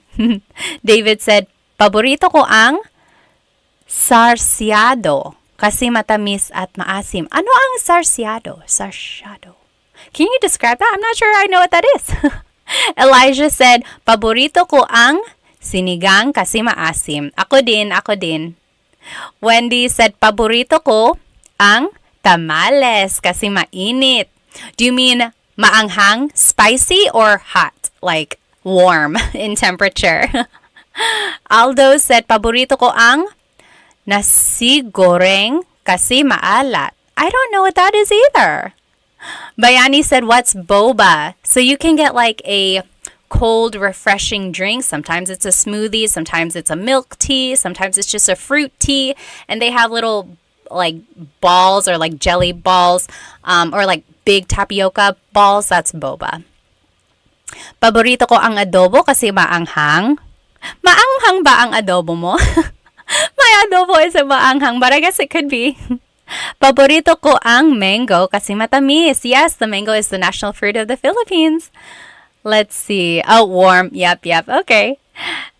And then Ilocano dish, fish with sweet and sour sauce. Oh, I see. Okay. How do we say comfort food? I don't think there is a phrase for comfort food. I would just say paborito kong pagkain, my favorite foods. Alrighty. Let's see if anyone wrote their answer on Instagram. Oh, someone asked a very good question. Maldonado, I think his name was, asked, what is mahal kita sobra? What does that mean? Did someone say this to you, Maldonado? Mahal kita sobra means, anyone know what that means? Mahal kita sobra. What does that mean? Someone said this to Maldonado. You're a lucky person if someone said this to you. Mahal kita sobra means I love you a lot. I love you a lot. Mahal kita sobra. Yep, sobra means a lot. Awesome. Okay, let's go ahead and move forward. We have a couple more examples here. So now I want us to practice these phrases some more. Gusto ko yung blank kasi blank. So I like something because blank. Or paborito ko yung blank kasi blank. My favorite is blank. Or ayoko yung kasi I don't like blank and blank. So now let's talk about movies. So these phrases work for a number of different contexts. So earlier we were talking about food. Now we're going to be talking about movies. So gusto ko yung blank kasi blank. Paborito ko yung, ayoko yung, and then you list your favorite movie. So here are the different ways to describe a movie. Nakakatawa, funny. Nakakatawa. Maganda yung kwento. It's a good story. Maganda yung kwento. Nakakakilig means romantic. Nakakakilig. Boring, that just means boring. Very Taglish English there. Boring. Or violente, violent. Violente. Nakakalito, confusing. Nakakalito. And then nakakatakot, scary. Nakakatakot. So those are different things or different ways to describe movies. So I want you to write these phrases. Gusto ko yung, paborito ko yung, and ayoko yung blank.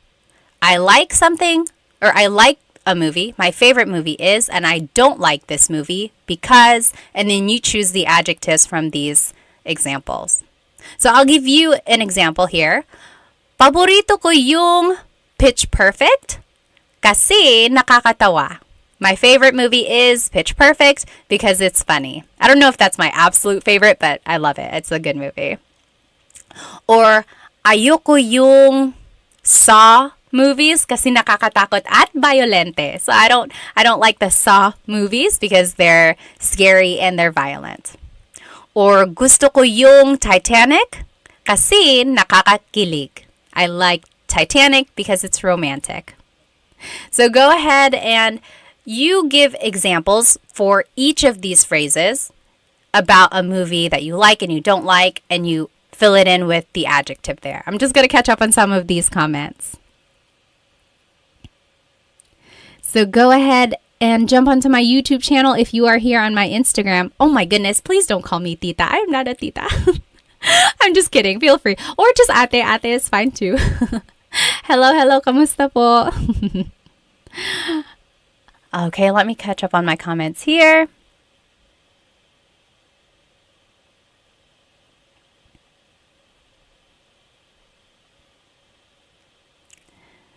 Let's see. Someone asked, where did it go? Oh, what does mahilig mean? Mahilig means you like to do something or you like something. So, mahilig ako magbasa. I like to read. Mahilig ako magbasa. Or mahilig ako sa strawberries. I like strawberries. Mahilig ako blank. That just means I like. EJ said, saan ka sa US? Pinoy here living in Miami. Dito ako sa North Carolina. So hello sa mga North Carolinians dyan. Okay, if you want to share your example, go ahead and type it into the comments. Let's see. Sure said, ayoko yung paranormal activity kasi nakakatakot. Ako din. Ayoko sa nakakatakot na pelikula. EJ said, ayoko yung Cannibal Holocaust kasi nakakadiri. Yeah, I've never seen that. Nakakadiri means gross.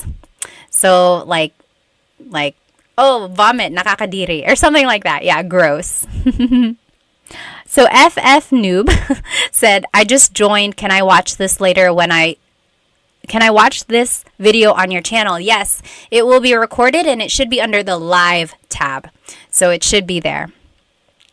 Mooney said, gusto ko yung Friday kasi nakakatawa. David said, ayoko ang mga action movies kasi boring. Oh, really? Some people would think it's actually Not boring, but yes, sometimes it's boring too. Mooney said, paborito ko yung hello, love, goodbye kasi nakakakilig. Okay. Royden said, gusto ko Kung Fu Panda kasi nakakatawa. Very good, very good. So again, you can use these phrases and these, like the kasi clause, in different contexts. So that was about movies, but you could also use it for a place. So, excuse me. For example, gusto ko sa a place kasi blank. Paborito ko sa kasi ayoko sa kasi blank. So as you can see now, we are using the preposition sa. Remember a couple slides ago, anytime we're talking about a place, like you like it at that place, you use the preposition sa. So now we're talking about places. Here are the adjectives you can use to describe a place. Maganda ang mga tanawin. So, gusto ko sa Japan kasi maganda ang mga tanawin. It has beautiful views. Or, masarap ang pagkain. Good food. Food is delicious.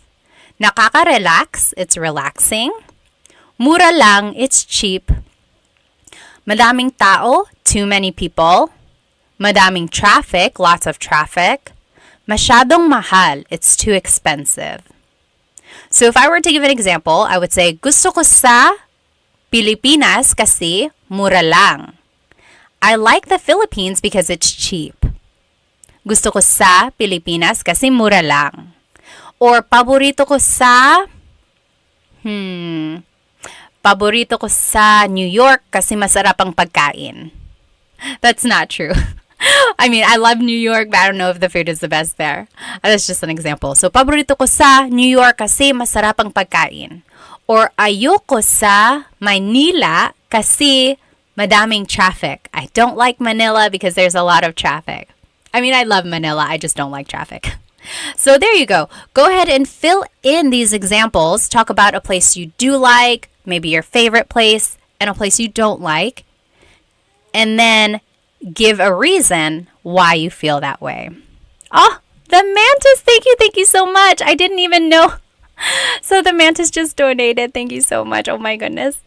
Thank you. I love teaching. I really do. So any donation or any sort of likes or shares, those are just icing on the cake. But thank you so much. It warms my heart. Let's see. I already see some examples here. Go ahead and take a couple minutes. We are just filling in these examples. Gusto ko sa, paborito ko sa, ayoko sa, kasi blank. Okay?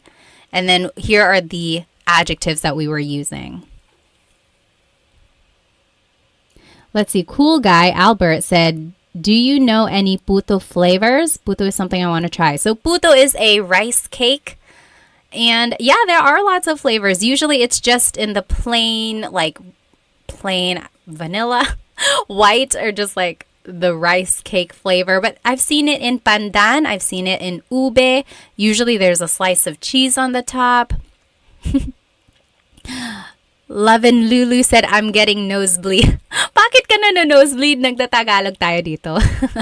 So usually Filipinos, whenever they're speaking English a lot, they say, oh, I'm getting nosebleed, or nosebleed ako. And that's just a silly way of saying, my brain can't take it. I don't know how to speak English. But yes. Any questions on what we're learning so far? So if you are on my Instagram, go ahead and jump into YouTube. That is where the lesson is. You'll be able to see the presentation on your screen. Okay, so I am seeing some good examples. Let's see. Kevin said, paborito ko sa Jollibee kasi masarap ang pagkain. Yes. So it can work for a place or it can work for a restaurant. That is exactly right, Kevin. Sure said, gusto ko sa bahay ko kasi masarap ang pagkain. Sure likes it at their house because the food is delicious. I totally get it. Me too. And it's cheap. David said, gusto ko sa Pilipinas kasi sobrang mabait ang mga tao. Oh, how nice. He said, I like it in the Philippines because the people are really nice. I'm glad you had a great experience there. Yes, Filipinos are known for being welcoming. They really are. And just being so happy and smiley all the time. Kevin said, ayoko sa New York City kasi madaming tao. Yeah, I don't like it in New York because there's a lot of people. Elijah said, how do you pronounce masyadong? Masyadong means a lot. So the S-Y-A is a sha sound. Masyadong. Yep. EJ said, gusto ko sa Miami kasi parang Boracay na may pagka-Metro Manila. He said, I like it in Miami because it's like Boracay with a little bit of Metro Manila. So Boracay is this nice, beachy, like touristy place, white sand, clear waters. And then Metro Manila, of course, is known for being bustling and exciting, lively. So it has that city feel, but also a nice, relaxing feel. Nice. Okay. Kira said, ayoko sa England kasi hindi masarap ang pagkain. Really? I've been to England. I don't remember the food being terrible. Let's see. Royden said, ayoko sa Honolulu, Hawaii kasi madaming traffic. Talaga? Maraming traffic pala sa Honolulu. I've never been there. Let's see. Maximilian said, what is the difference between mahilig ako or mahilig ko and gusto ko yung? Let me think.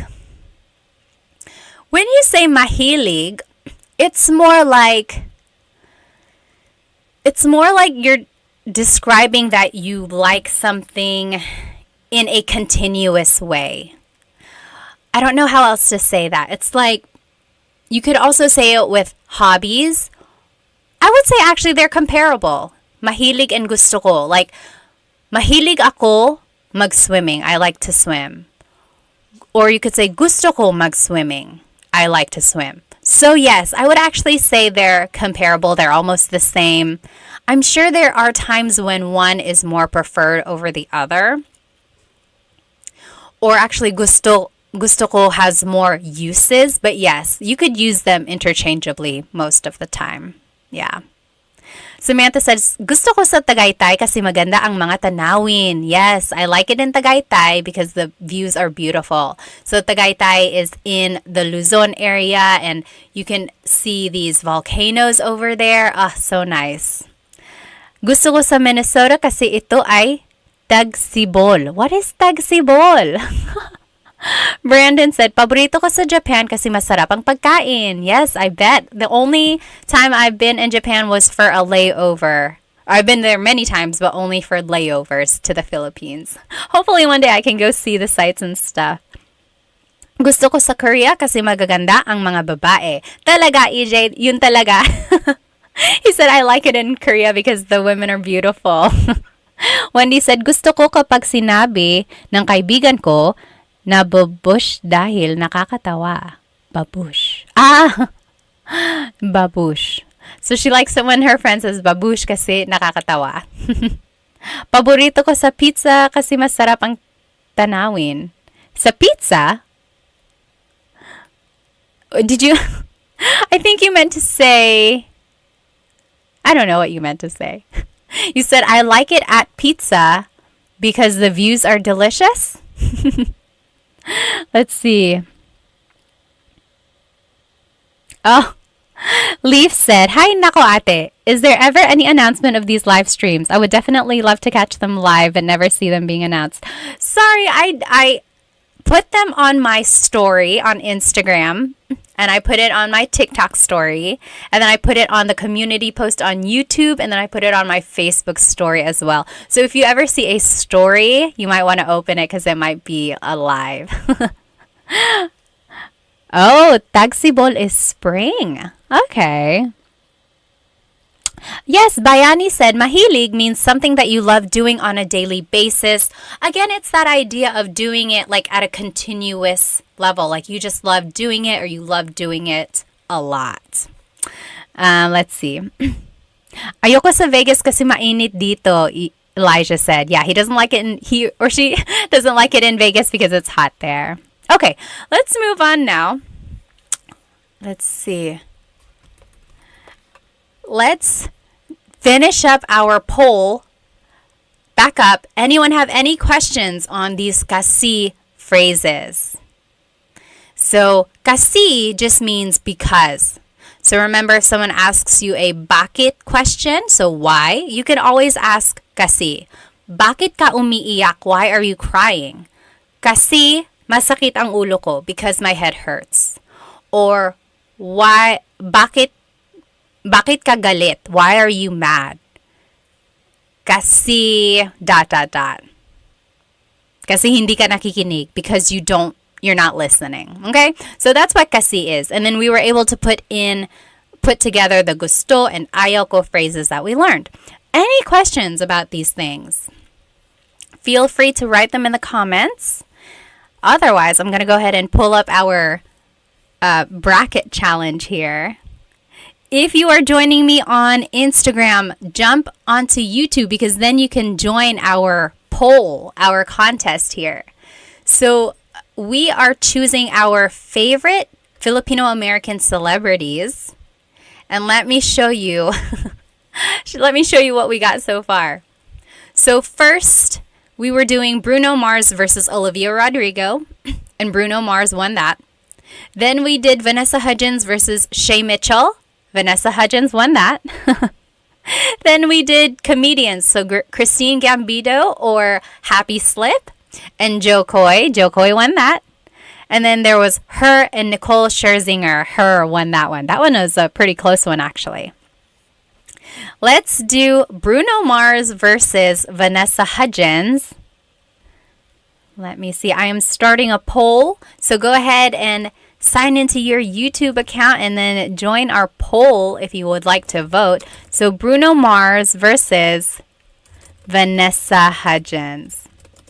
So this is where it gets a little unfair because they're all different genres now, right? Because Bruno Mars is a singer, Vanessa Hudgens is an actress. But I mean, who's your ultimate favorite Filipino American celebrity? Go ahead and vote Bruno Mars or Vanessa Hudgens. I'm just reading up on some of these comments here.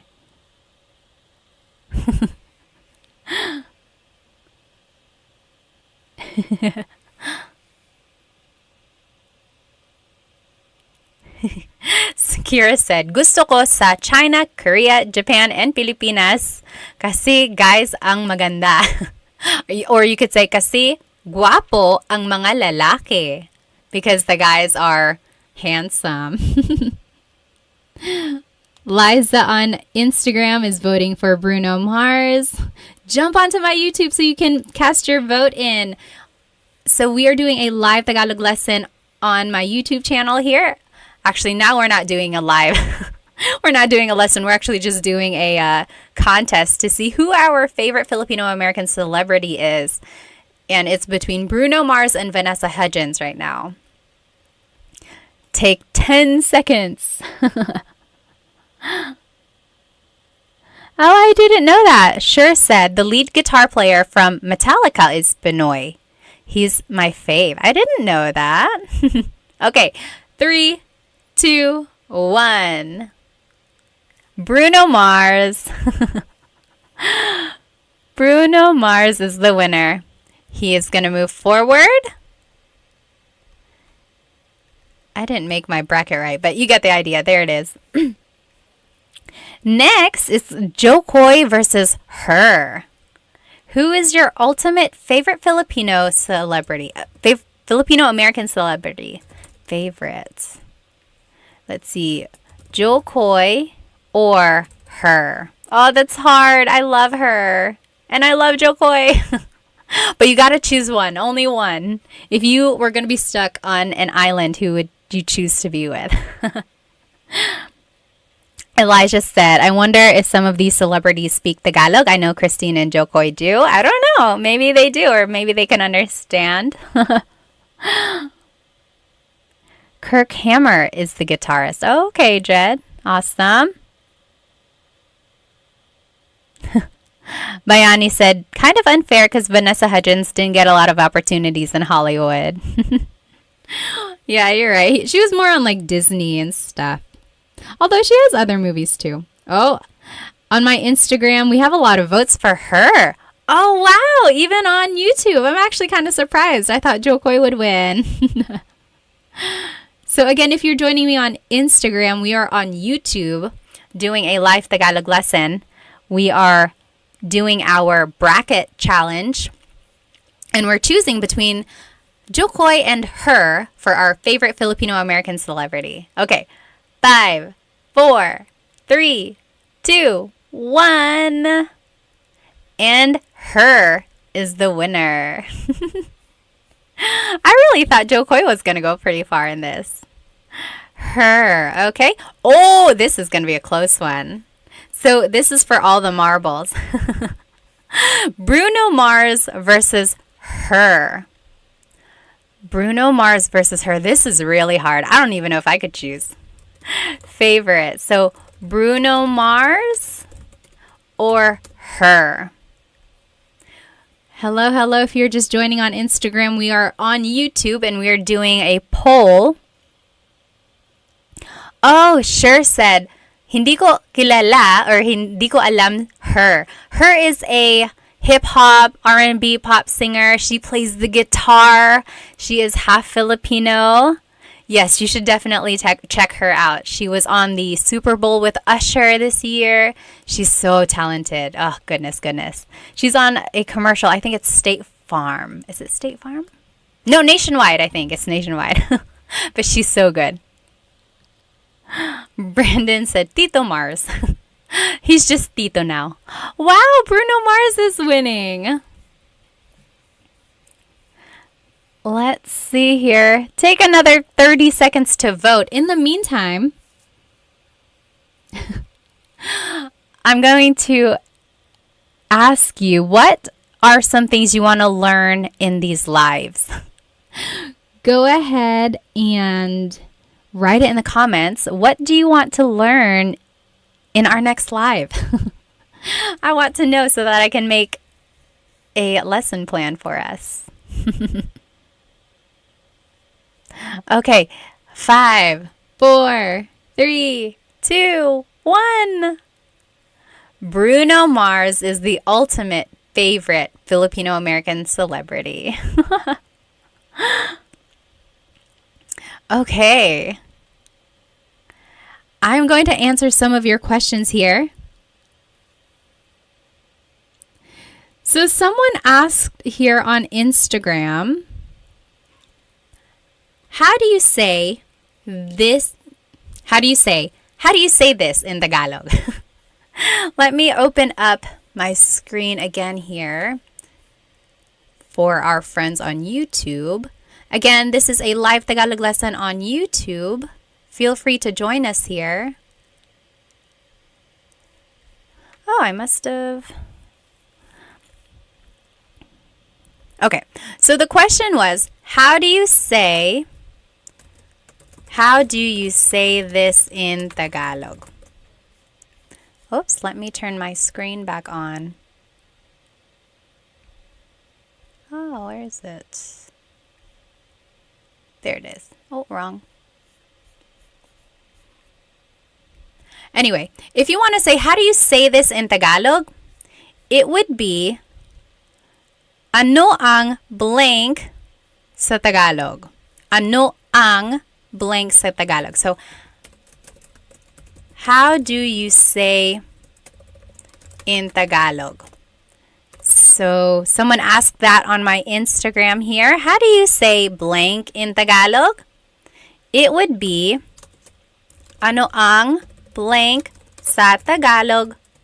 That is a very good phrase to know, because if you're traveling in the Philippines, or even if you're just trying to learn more vocabulary, always ask this phrase. So I would say like, ano ang car sa Tagalog? Ano ang car sa Tagalog? Kotse. Kotse, right? So ano ang blank sa Tagalog? Or ano ang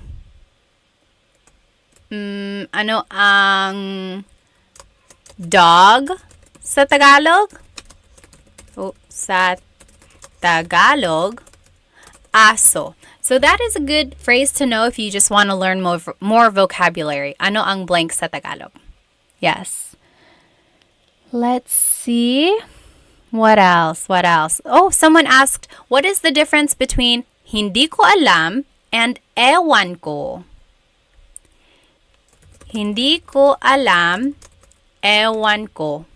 Anyone know? What is the difference between hindi ko alam and ewan ko? Hindi ko alam and ewan ko both mean I don't know. That's all it means. And they're used interchangeably. Ewan is more slang. Like it's just quick and easy, whereas hindi ko alam is, I would say, the more proper or formal way to say it. Yep, Odisari said formality. Yep, pretty much. That's the only difference there. Let's see, a couple more questions before I let you go. David said ewan ko is more abrupt. Sometimes, yeah, maybe if you're like a little upset with someone, you're like ewan ko. Yeah, it could be. All right. Anyone have any other questions about anything we talked about? Sorry if I missed your question or your comment. Otherwise, I will see you next time. And let me go ahead and turn my screen back on.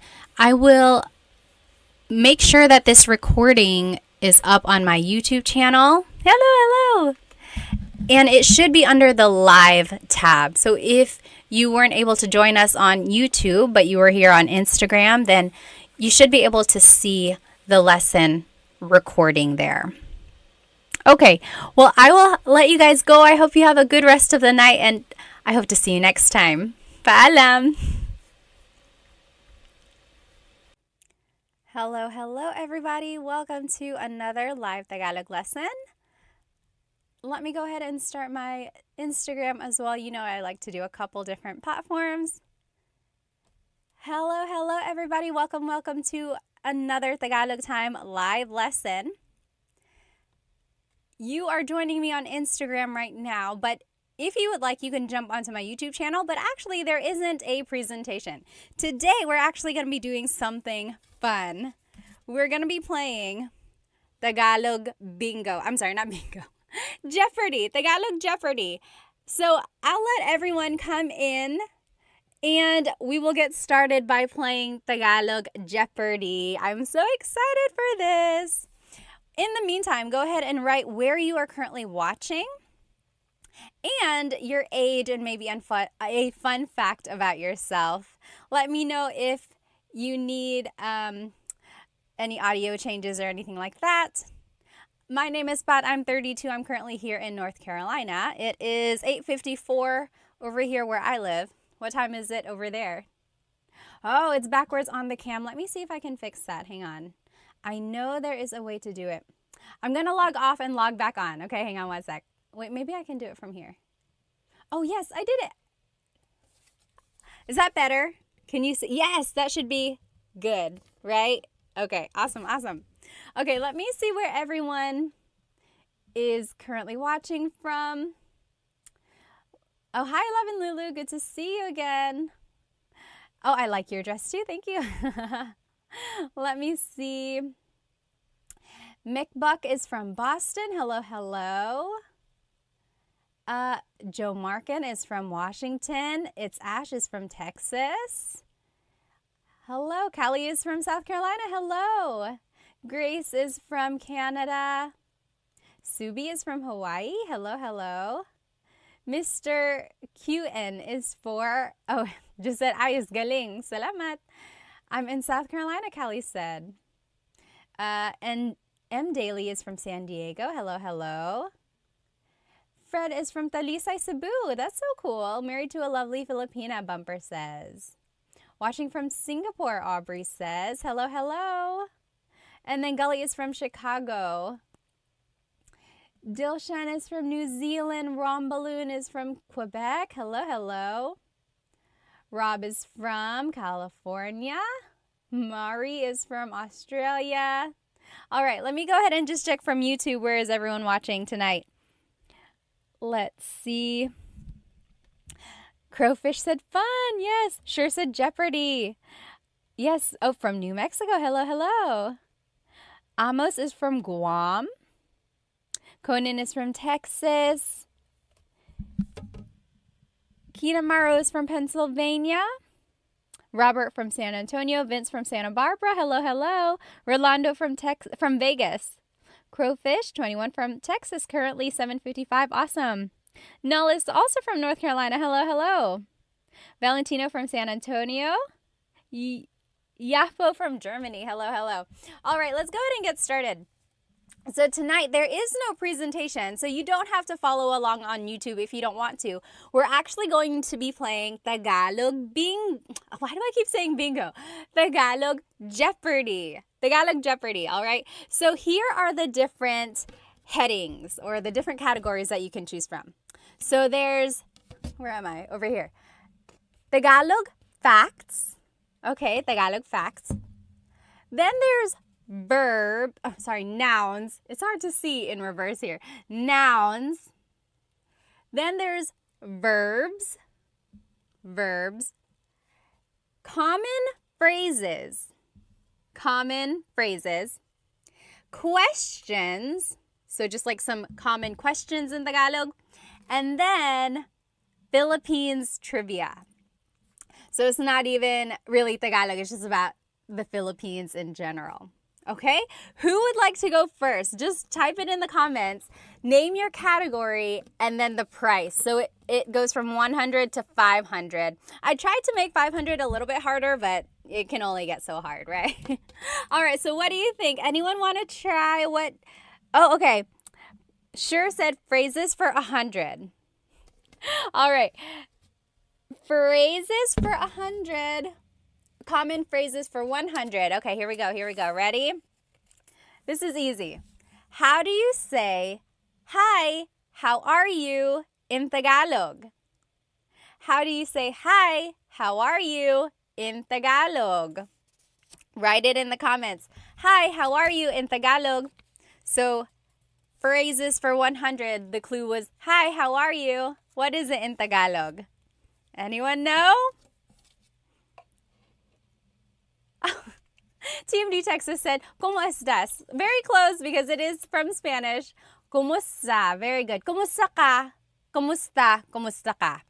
And if you want to be respectful, ¿Cómo po kayo?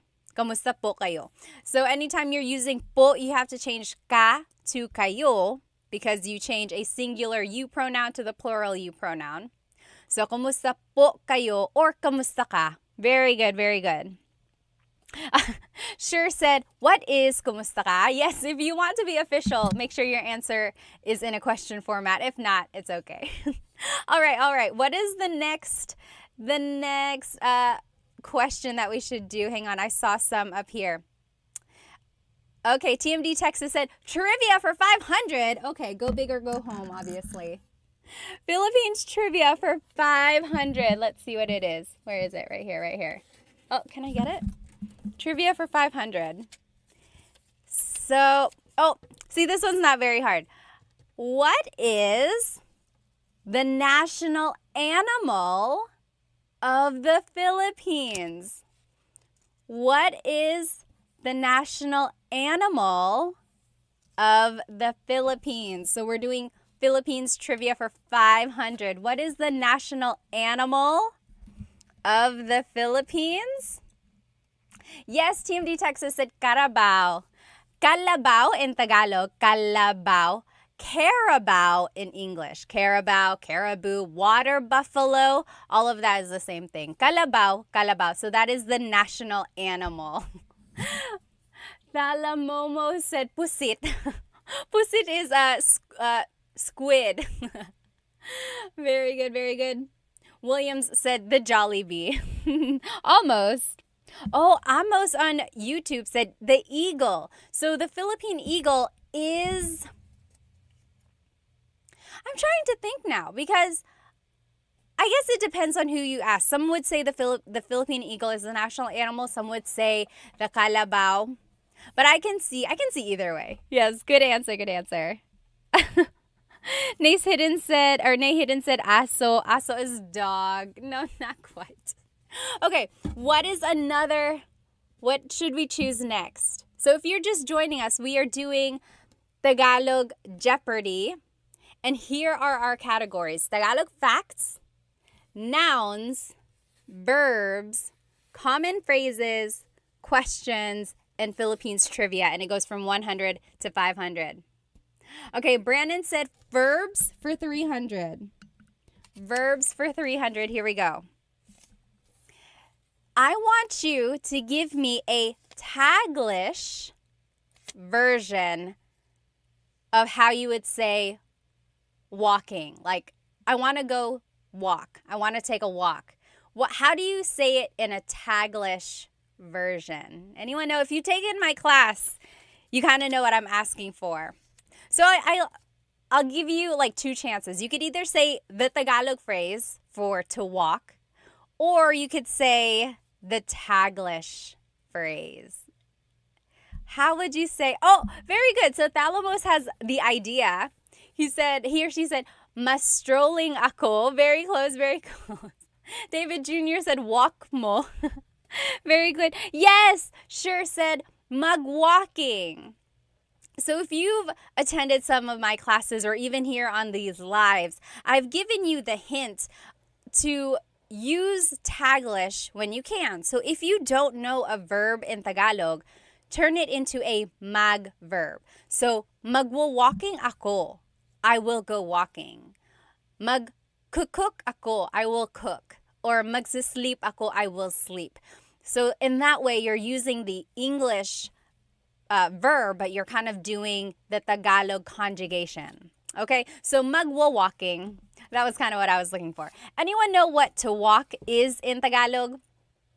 How would you say, I am walking in Tagalog? What is the Tagalog way to say it?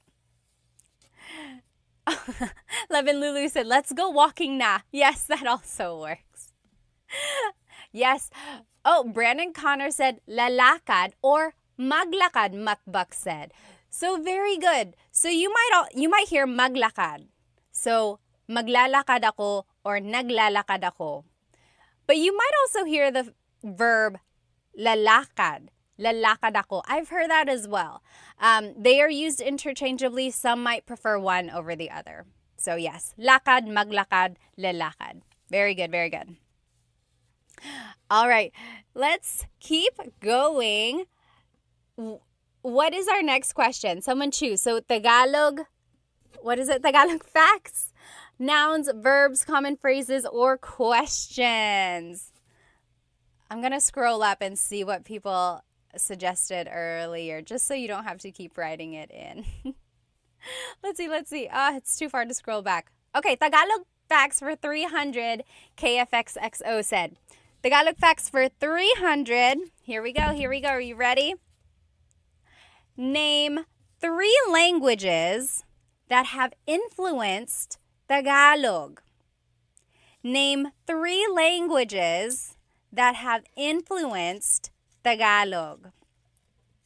So there's been lots of influences in Tagalog, like not just 3. I'm sure like lots and lots, there are lots of components of Tagalog that have been, from different areas. But yes, name 3 that have had like a very major impact in the language. Very good, very good. So I'm seeing Spanish.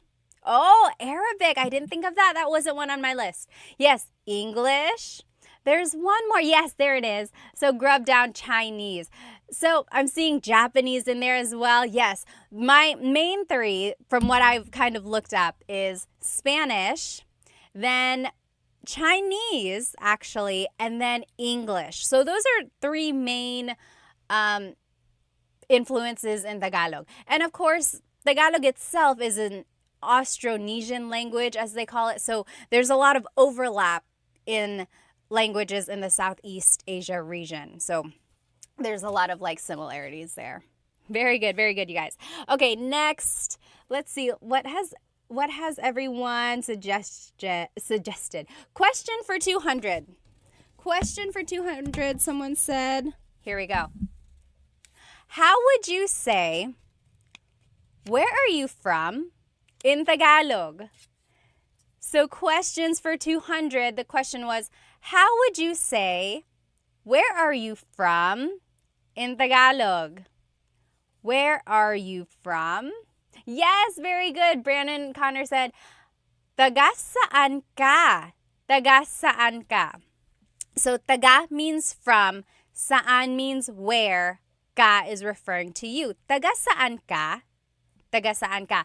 Now, how would you reply? Very good, very good. Almost polyglot said on YouTube, taga saan ka? Conan said, saan mo? Not quite, not quite. Yes, taga saan ka?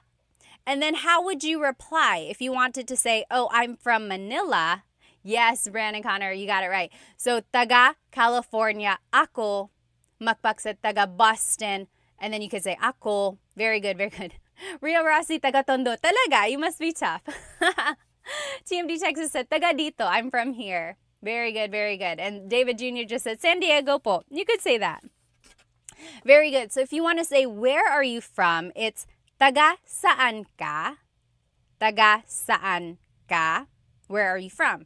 If you want to reply, it would be taga blank ako. So taga Manila ako, and so on. Okay, very good, very good.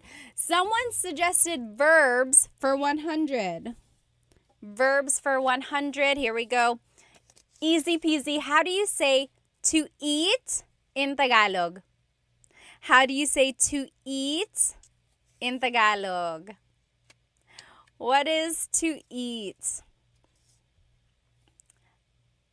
Anyone? Anyone? What is to eat in Tagalog? To eat in Tagalog is kain. Kain, yes. Mari said kain na. Very good. Julia Chu, kumain. KFXXO said kaon. Kaon is actually Bisaya. I hear that a lot from my in-laws. Kaon. Very good, very good. Very close. Mukbak, kumain. Yes, very good. Everyone got it right. Kumain, kain. Yes. Kain. Magkain. So, Sean said magkain. So, kain is actually not a mag verb. It's an verb, sometimes an in verb. So, yeah, you wouldn't really use mag with the word kain. But I see where you're coming from. All right, very good, very good. Okay, next, what is our next clue going to be? Let me see if I can scroll up and see what people have suggested. What should our next clue be? Okay, I see Philippine trivia for 200. Philippine trivia for 200. How many islands are in the Philippines? How many islands are in the Philippines, or how many make up the Philippines?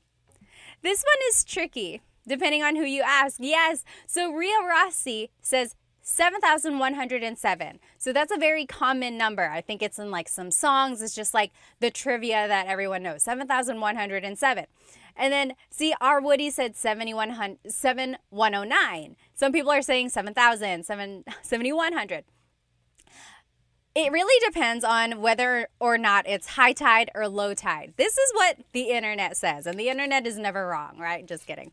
Well, when it's low tide and all of the islands are out, yes, Samantha, you got it right, 7,641.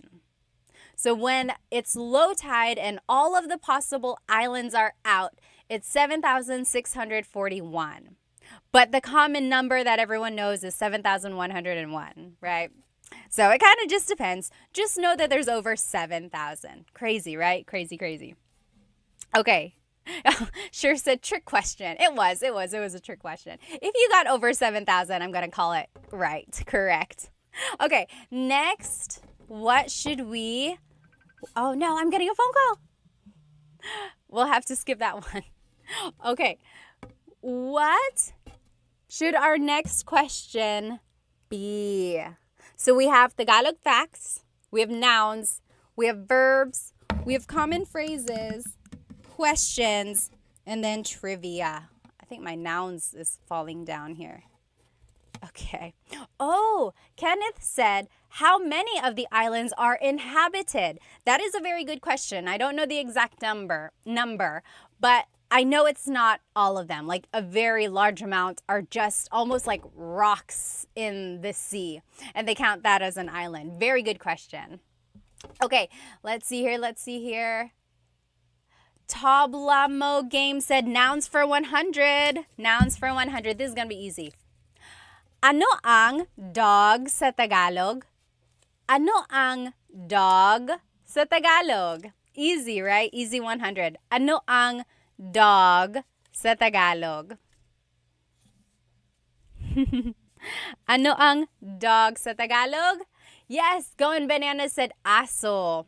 Mukbuk said aso. Very good. You all got it right. Yes, Adriano, Lainey, Brandon, Connor, you got it right. Very good. Yes, almost. Polyglot on YouTube. Very good, very good. So dog in Tagalog is aso. Did you hear my question?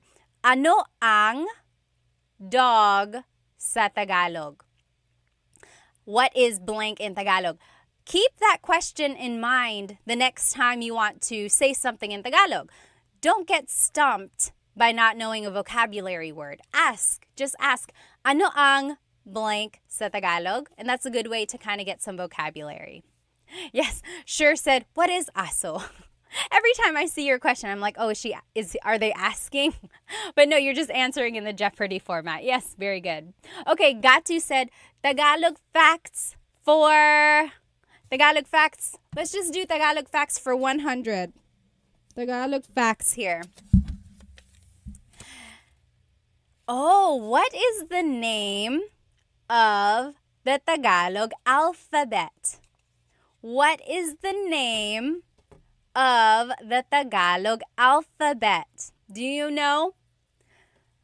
I love the Tagalog alphabet because it's very phonetic. Oh, Brandon Connor said, baybayin. So there is a difference between baybayin and the Filipino or the Tagalog alphabet. Yes, Ria Rossi got it. Abacada. So the abacada is the alphabet of Tagalog. Baybayin is the ancient Philippine script. So baybayin is considered like the oldest type of writing in Tagalog, in the Philippines. And that's also why Tagalog is considered to be like the oldest language in the country. And some people say that's why it's the national or one of the national languages, because it's like the oldest documented language in the country. But anyway, so baybayin is like symbols and represents kind of like the old ancient language. And that's what Tagalog is derived from. So that's not technically the alphabet, although it has a lot of influence in the language altogether. But the Tagalog alphabet is called abacada. Abacada. And I think it's very interesting because it's like all the letters are just the sound, like abacada. And then whenever you're saying the word, that's the sound of the letter. I don't know if that made any sense, but I think it's very interesting. Okay, what is our next clue? Are we going to do Tagalog facts again? Nouns, verbs, common phrases, questions, or Philippines trivia? Anyone? How about over here on YouTube? What would you like to do? YouTube. There's a little lag on YouTube here, but we'll let them choose this time. Oh, noun for 100, Amos said. Okay, nouns for 200. Oh, how do you say hands in Tagalog? Hands. How do you say hands in Tagalog? There's something about this that I want to make sure you know. So it might seem easy. Oh, see, Adriano said kamay. Kamay. How do you say hands? Is kamay correct? Yes, Going Bananas, you got it.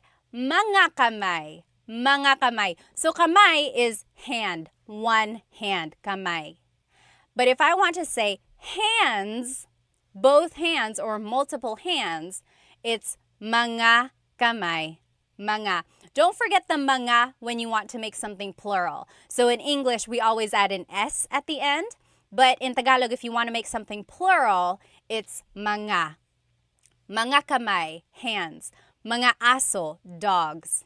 Mga babae, women. Okay? So mga was the thing I wanted you to get from that. Very good, everybody. Yes, sure got it. Yes, David, very good, very good. And just don't forget the mga. All right, next. All right, let's do, someone up here suggested, let us do common phrases for 200. Common phrases for 200 here. Common phrases, easy. How do you say thank you in Tagalog? How do you say thank you in Tagalog? Thank you in Tagalog is... Kaylin said, thank you for doing this. You are so awesome. Salamat, salamat. Thank you for spending some time with me tonight. Yes, Residue 1830 said, salamat. Yes, Samantha said, salamat po. Very good, very good. Ballroom, yes, you got it. Salamat. Yes, JR said, or JB said, salamat po. Yes, Conan, Gatu, you guys all got it. Matthew, Sean, everyone. Yes, sure. What is salamat? Yes, Mark, got to everyone. So you can say salamat, salamat. That means thank you. If you want to be respectful, it's salamat po, salamat po. You add po if you're speaking to someone older than you or to someone in authority. So priests, doctors, lawyers, police, anyone you want to be respectful to, you would add po. Now, if you want to say I'm very thankful or thank you very much, that would be maraming salamat po. Maraming salamat po. Okay? But you could just say salamat. That also means thank you. All right.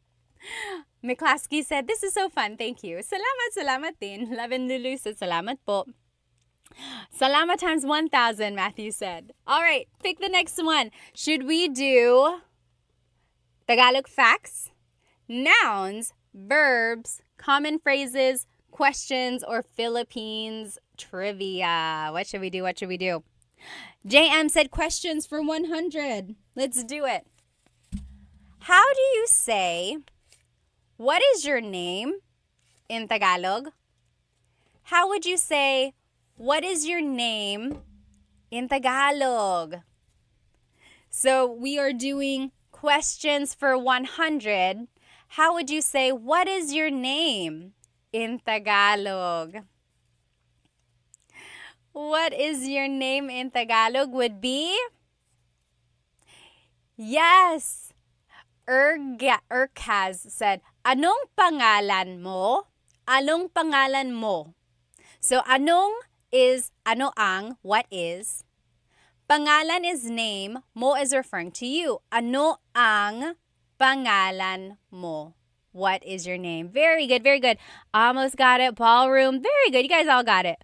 JB, Matthew, got you very close. Oh yes, I think you just got some words put together yet there. Yes, sure, you guys all got it. Ano ang pangalan mo? Now, how would you reply? How would you say, my name is blank? My name is blank. So if you wanted to reply, there are a couple different ways. I would say, ako si Pat. Ako si Pat. I am Pat. Now, if you are looking at like a Tagalog learning book, they would say, ang pangalan ko ay Pat. Ang pangalan ko ay Pat. So that is technically correct, but it's really formal. No one ever really speaks like that. Yes, very good. Mekbak got it. Ang pangalan ko ay McKenna. So that is correct. It is absolutely correct. It's just not very natural. If you were to say it in a common conversation, people would be like, it's like Shakespearean almost. So it's easier to just say, ako si Pat. Ako si Pat. I am Pat. Very good, very good. Okay? Very good. Next, I saw verbs for 100. Oh, we already did 100. Verbs for 200. Let's do that. Verbs for 200. How do you say to cook in Tagalog? To cook. How would you say to cook in Tagalog? To cook in Tagalog. To cook in Tagalog, let me see. Urkaz said, why don't we say, ikinagagalak kong makilala ka anymore? So do you know what see, I can't even say it without reading it. Ikinagagalak kong makilala ka. That means, like, I am happy to meet you. It's like great meeting you almost. But I think because it's just so formal, maybe we don't say that. Very good. Yes, Mukbak said magluto. Travis on YouTube got it. Sean got to. Very good. So to cook in Tagalog is magluto. Magluto. If you wanted to say I am cooking, it's nagluluto ako. Nagluluto ako. To be specific, it would be nagluluto ako ng adobo. Nagluluto ako ng pansit. So, nang means some or a thing. Nagluluto ako ng blank. Okay? Very good. Next, what should we do? This verbs one is gonna fall off. So, we have Tagalog facts, nouns, verbs, common phrases, questions, or Philippines trivia. What should we do? Should we do Tagalog facts, nouns, verbs, common phrases, questions? Okay, we should do facts. McClaskey said. Let's do Tagalog facts for 200. Tagalog facts. Oh, what fraction of Tagalog comes from Spanish? So, like, what fraction of all the words in Tagalog have a Spanish origin? Is it like half of the words, 3/4 of the words? What do you think? How much of the Tagalog language comes from Spanish? What do you think? Oh, McClaskey said half. Oh, Urkaz said 30%. Mukbak said 3/4. So there is a lot of influence from Spanish in the Tagalog language. So according to my research, of course, the internet never lies. Just kidding. It's 1/3. 1/3 of Tagalog has Spanish origins. And it's interesting because different dialects, different languages in the Philippines have different amounts of Spanish in them. So my in-laws are from Cebu and they speak Bisaya.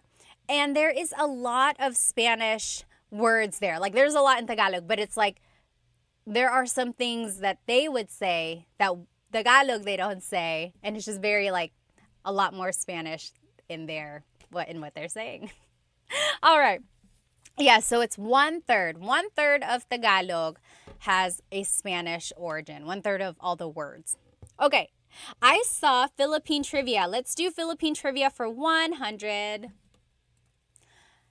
Name 2 countries that colonized the Philippines. Bonus points if you can give a time period. Name 2 countries that colonized the Philippines. Sean said, no way, it's as high as 33%. According to my research, again, the internet never lies. Well, it's 1/3. 1/3. And again, there's some variations because it's like, even though there are Spanish words, sometimes people prefer to use the true authentic Tagalog word for a certain thing. Yes. Oh, very interesting. TMD Texas said Spain and Japan. KFXXO said Spanish and the US. Oh, Japan and Spain. I'm seeing, Spain and India. I've never heard that one before. Yes, I'm seeing a lot here. So Spain, Japan, the US. Oh, let's see here. So E. Christ said Spain from 1800 to 1930. It's actually way before the 1800s. I'll give you that hint. Yes. JB said Spain for 333 years. US from 1989 to 1946. Sure, Spain for 300 years, US after World War II. Yes, very good, very good. Okay, so Spain colonized the Philippines in the 1500s. And the oldest city in the Philippines is Cebu City. So Magellan and his crew all landed in Cebu. Magellan was actually killed by Lapu-Lapu. So Lapu-Lapu and his team kind of kicked Spain out, and Spain kept returning. And it wasn't for a while that Spain actually colonized. So like Lapu-Lapu killed Magellan.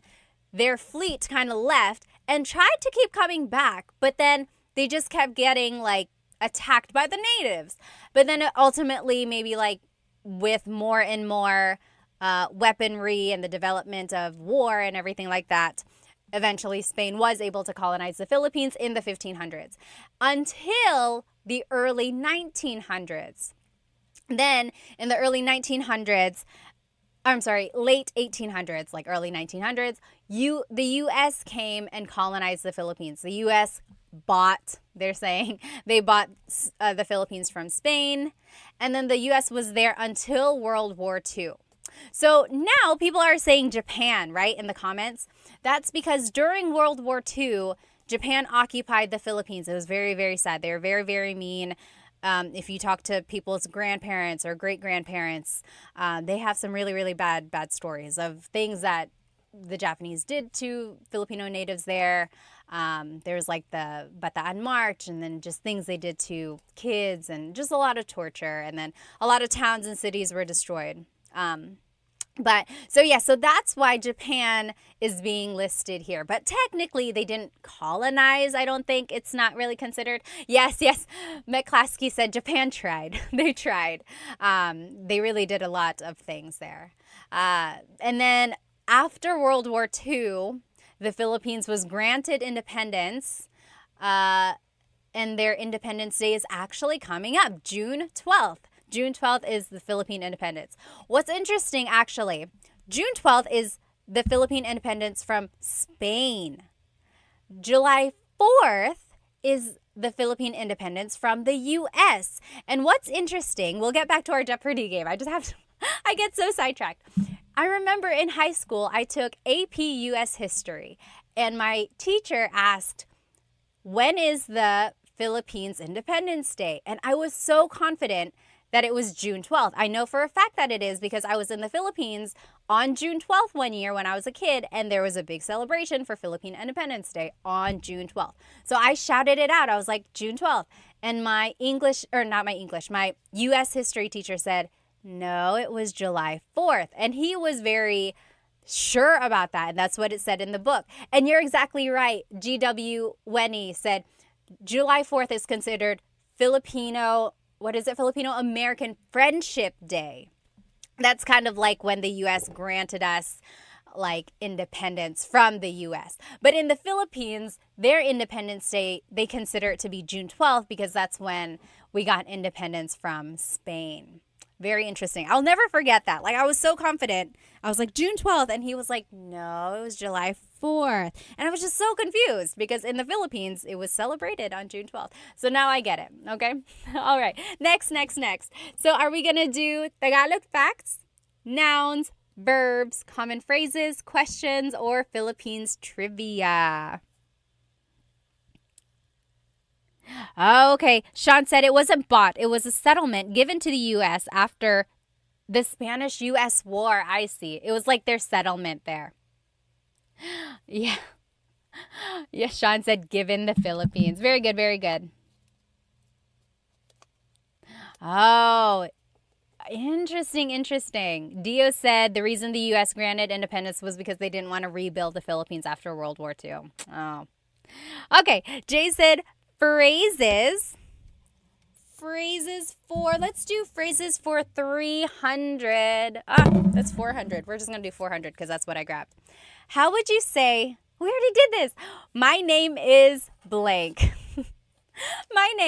Just try it again. How would you say, my name is blank? I didn't realize I made another one for that. So remember, we learned, how do you say, what is your name? Ano ang pangalan mo? And then if you want to say my name is, it would just be ako si blank. Ako si Pat. Very good. Okay. I saw one up here. Let's see. Trivia.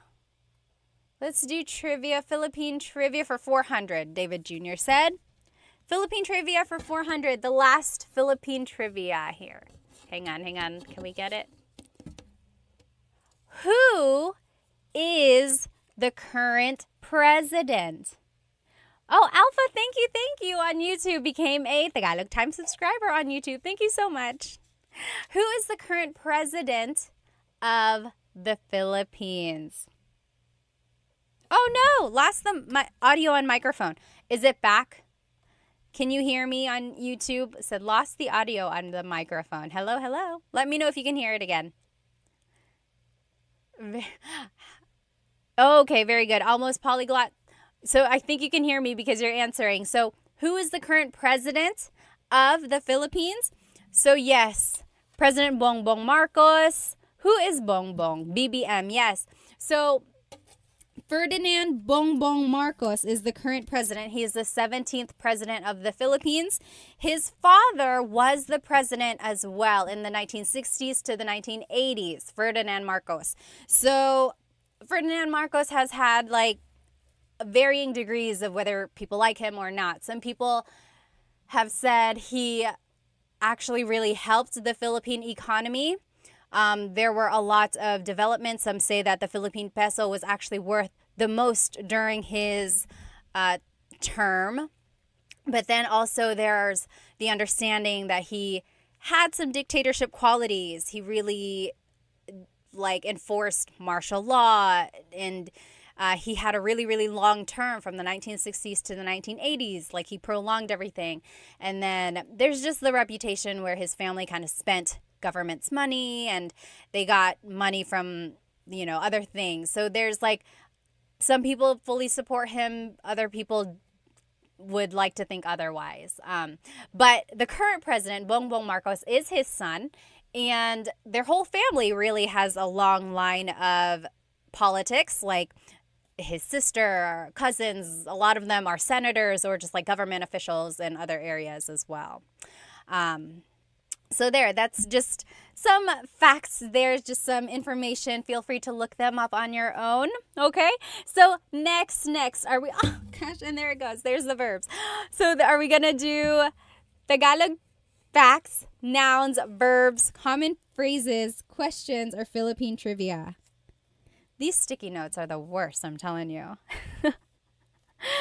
Okay. Hello, guitar. Said hi, Pat. All right. Let's see. Oops. Let's see. Okay, my class Clee said I was in the Philippines when Duterte was elected. Interesting. Yes. Annabis said only 17 presidents. That's wild. When you think about it, so if the Philippines got its independence in the late 1900s or mid 1900s, and now it's to 2024, and then you had a president who had a really long term, that doesn't really leave a lot of time for the other presidents, right? Yeah, so 17 presidents for the Philippines. Okay, nouns 300, Mari said. Nouns for 300. Oh, this might be a word you don't say a lot. Ano ang cloud sa Tagalog? Ano ang cloud sa Tagalog? Ano ang cloud sa Tagalog? Do you know? What is cloud in Tagalog? Valentino said, you're doing great even with those stubborn sticky notes. I know. Next time I'm going to tape them or something. I wanted to do it virtual or on the computer, but then it was hard for me to figure out how to have my camera on and have it big enough to enjoy the actual game. You know what I mean? Oh, remind me to show you the back of this board. It's very interesting. Yes, very good, very good. McClaskey, Urkaz, you got it. Ulap. Ulap. Sure said mug cloud. So the mug prefix only works for verbs, unfortunately. Very good. Almost polyglot. Cloud is ulap. Ulap. Chibis Cheryl said, my husband is Filipino and doesn't even know. Cloud in Tagalog is ulap. Ulap. Yes. Again, it's one of those words you don't say a lot, like unless you have to or unless you like come across it. So ulap is cloud. Ulap. Ulap. All right, next clue. Let's see, where are we at? Let's finish up Tagalog facts for 400. It's the last one in that category. Then we'll take off this sticky note. Ta-da! It's gone. Tagalog facts. I love this fact, you guys. I love this. Where did the name Tagalog come from? Where did the name Tagalog come from? Oh. Ray Patson said, has anyone used sticky notes, like used the method of putting sticky notes around your house for learning Tagalog, and has that worked? So I love that trick as well. Like if you are trying to learn vocabulary words, just put sticky notes on things around your house. Okay. Yes, Christ, you got it. So anyone else know? Yes, Annabus got it. Ballroom. Very good. Yes. Jay, you got it. Yes, Annadelle. So my question was, where does Tagalog get its name? So back in the day when the Spaniards colonized the Philippines, they heard native Tagalog speakers talking near a river. And they were like, what is this language? Ilog in Tagalog is river. So the Spanish called it Taga-ilog, like the people living there, Taga-ilog, from the river. So like river dwellers. So then the people speaking it were considered Taga-ilog, and they just considered their language Tagalog. So it comes from the phrase Taga-ilog, from the river, and then it just kind of became the name of the language spoken there. Tagalog, Taga-ilog. Very good, very good. Oh, Jonathan said try Kahoot for a Jeopardy game. Yeah, I'll try that. I know Kahoot, they use that in schools. Okay, very good. Now, all we have left are nouns, verbs, common phrases, questions. Oh, we're all out of Philippine trivia, so that's gone. Nouns, verbs, common phrases, and questions. What should we do? Let's do... Anyone? Sure said, what a great lesson. I know, right? I love trivia, and I love learning things. Okay, we're gonna do, anyone? Nouns, they are tough, McClaskey said. Okay, so if you joined me, you might hear some thunder. It's thundering hard now. So nouns for 400. Tell me 2 ways to say bed in Tagalog. 2 ways to say bed in Tagalog. So the past couple weeks I've been doing lives and like repeat lessons, and I did a lesson on vocabulary words about the house. Do you remember what the Tagalog word is for bed? Bed. And there are 2 words or 2 ways to say bed. Yes, Going Bananas said kama. Oh, there are 3 ways. So Christ said tulugan. Tulugan. Tulugan means a place to sleep. Yes, that wasn't included in our lesson. So there's kama, which means bed. Christ said tulugan. Tulugan means a place to sleep. There's one more. Yes, McClaskey, you got it. Higaan. Higaan. Higaan is a place to lie down. Very good, very good. Very good. Yes. Sean, Jay, Claudio, you guys all got it. Conan, yes, higaan. Very good, very good. So those are 3 ways to say bed. Kama, tulugan, and higaan. I like that in Tagalog, you can just kind of turn a verb into a noun. So tulog is to sleep. Tulugan is a place to sleep. Higa is to lie down. Higaan is a place to lie down. Yes, Sir David Sir David R, you got it right. Very good. Let's finish off nouns since there's only one left. What is our last noun clue? Oh, this is kind of similar. How do you say chair in Tagalog? How do you say chair in Tagalog? Chair in Tagalog, two ways. I like this second way to say chair. It's not used a lot. Oh, yes. Binyeves said silya. So, okay, we'll say 3. That wasn't on my list. Yes, Mukbak said upuan. Upuan. Christ, you got it right. Oh, Annabis, it's tulog. Tulog means chair. Tulog. Not tulo. Tulog. Very close. Yes. Yes, Mark said upuan. Jay, maupo means, manupo. It's almost like you're saying manupo. It's not quite manupo. Yes, silya, upuan. And then there's another Tagalog word. It's considered like a very deep Tagalog word. What is like a deep Tagalog word for chair? Anyone know? The deep Tagalog word for chair is salumpuet. Salumpuet. Literally, salo means to catch. Salo. Puet is your bottom. So something to catch your bottom. Salumpuet. Salumpuet. That's like the deep Tagalog word for that. Okay? Now, do we want to do verbs, common phrases, or questions? Baku said, is that commonly used day to day? No, absolutely not. So not a lot of people say salumpuet. That's just like a deep Tagalog word, almost like a trivia, good thing to know. But upuan or silya, those are what's used a lot. Okay, so Juan Diego said verbs. Let's do, yes, sure, that's correct. Verbs for, let's do 400. Verbs for 400.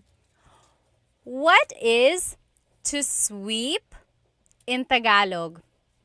What is to sweep in Tagalog?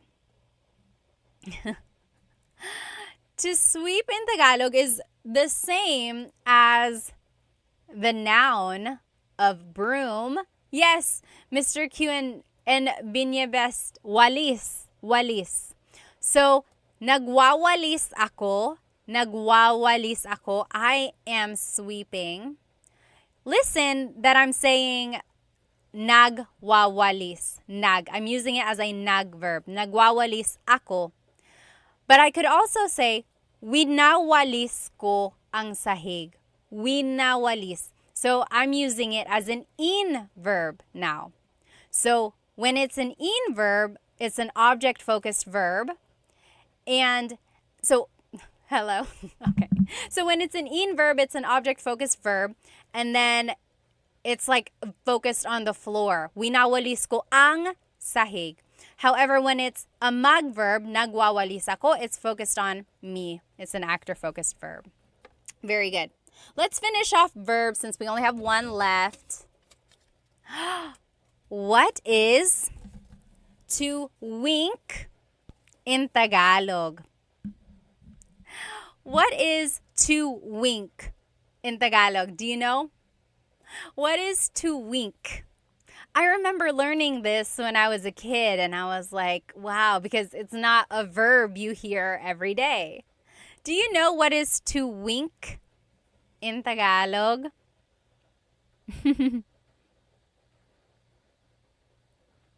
Sean said, why do Filipinos repeat words like walis walis? Sometimes I think it's just to emphasize that they are sweeping. But technically it's just walis. Yes, very good. Going Bananas said kindat. Kindat. Yes, very good. So, kindat. Kindat. Wink. Kindat. So, kumikindat ako, I am winking. Kumikindat ako. Kindat, wink. Okay? Very good, very good. 2 more categories, only 4 more clues. Let's do common phrases for 3. Common phrases for 300. What are 2 ways to say, I don't know? 2 ways to say, I don't know. How can you say, I don't know, 2 different ways?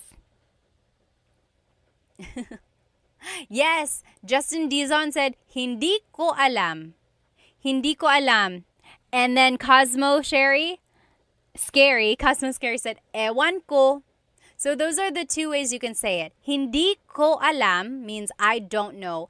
Ewan ko means I don't know either. So they are used interchangeably. Hindi ko alam and ewan ko. Very good. Let's finish off common phrases since we only have 1 left. Common phrases.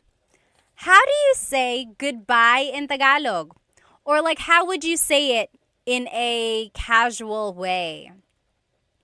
So you might hear me say it at the end of my videos, but that's actually not the common way to say goodbye. I just say it at the end of my videos just to kind of close my videos off. Yes, I know everyone is saying paalam, paalam because I say it. That is technically goodbye in Tagalog, but how would you say it like in a casual way? Yes, E-Cry said, kita kits, kita kits. Kita kits means like, see you later, see you soon. Yes, Micah said, ingat, ingat. Sir David, that's what I was looking for. Sige, sige. So if someone is about to leave, yes, Annabis also said it. David on YouTube. So a lot of people say, sige, ingat. Okay, take care. Sige. So it's like, oh, sige, alis na ako.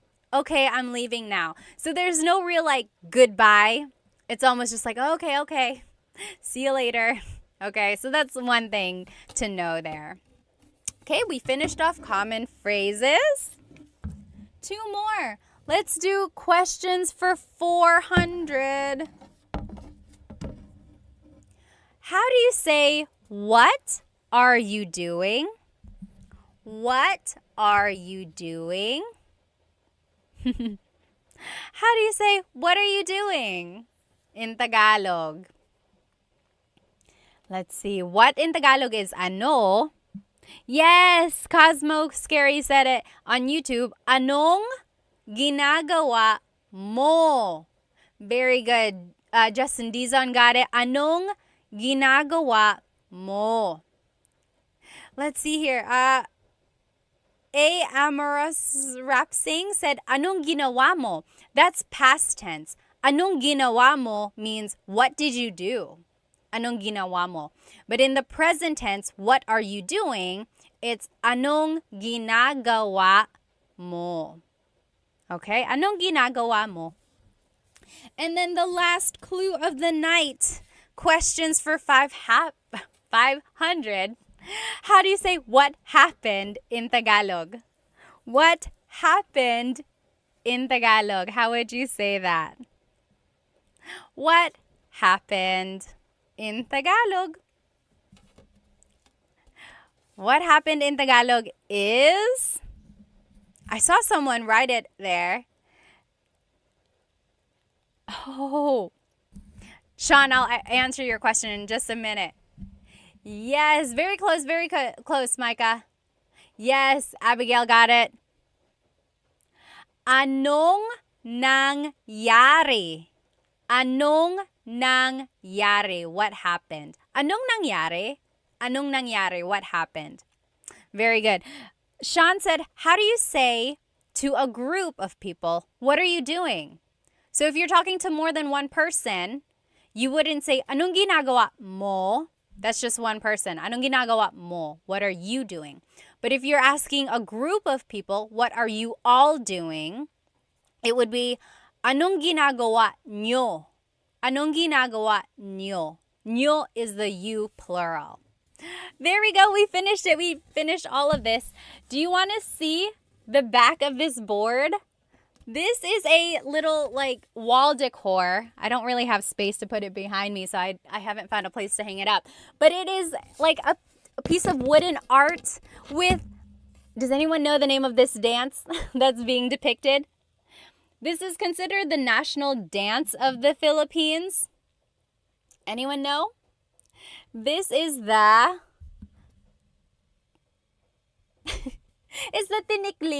tinikling dance.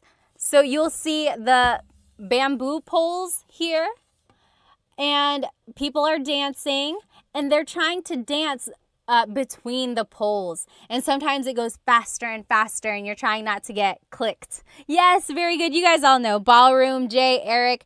Oh, yeah. Ballroom said, it says it on the thing. Tinikling. There it is. This is the tinikling dance.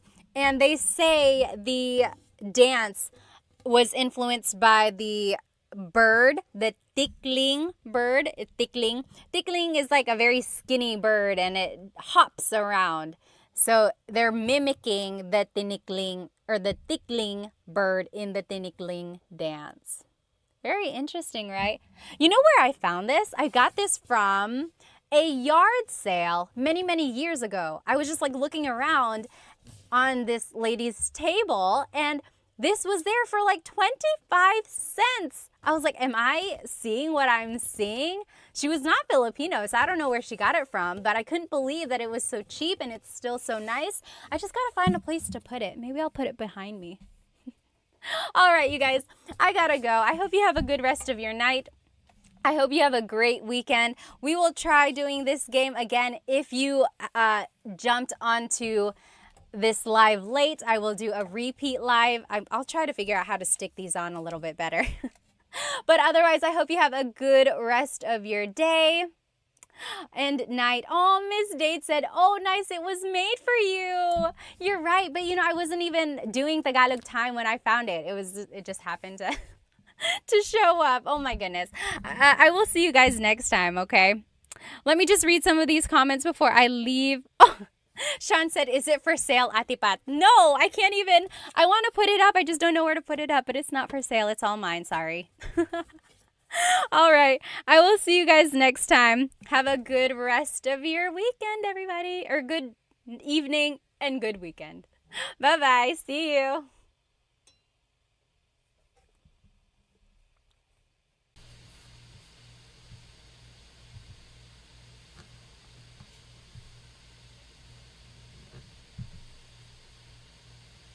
Okay, good.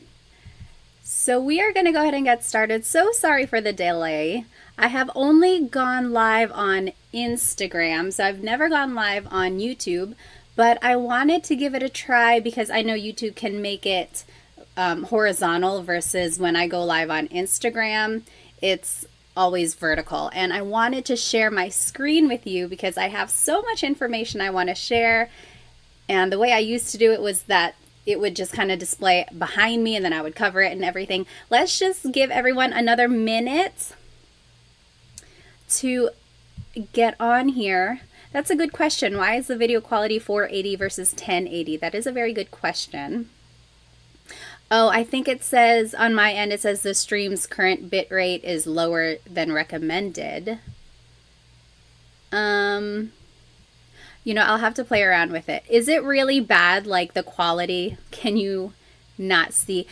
Like if I were to show this, can you see it? Can you read it okay? Okay, it looks like it might be bad. Hang on one sec. So, okay, so some people are saying it's clear, it looks good, it's not bad. Okay.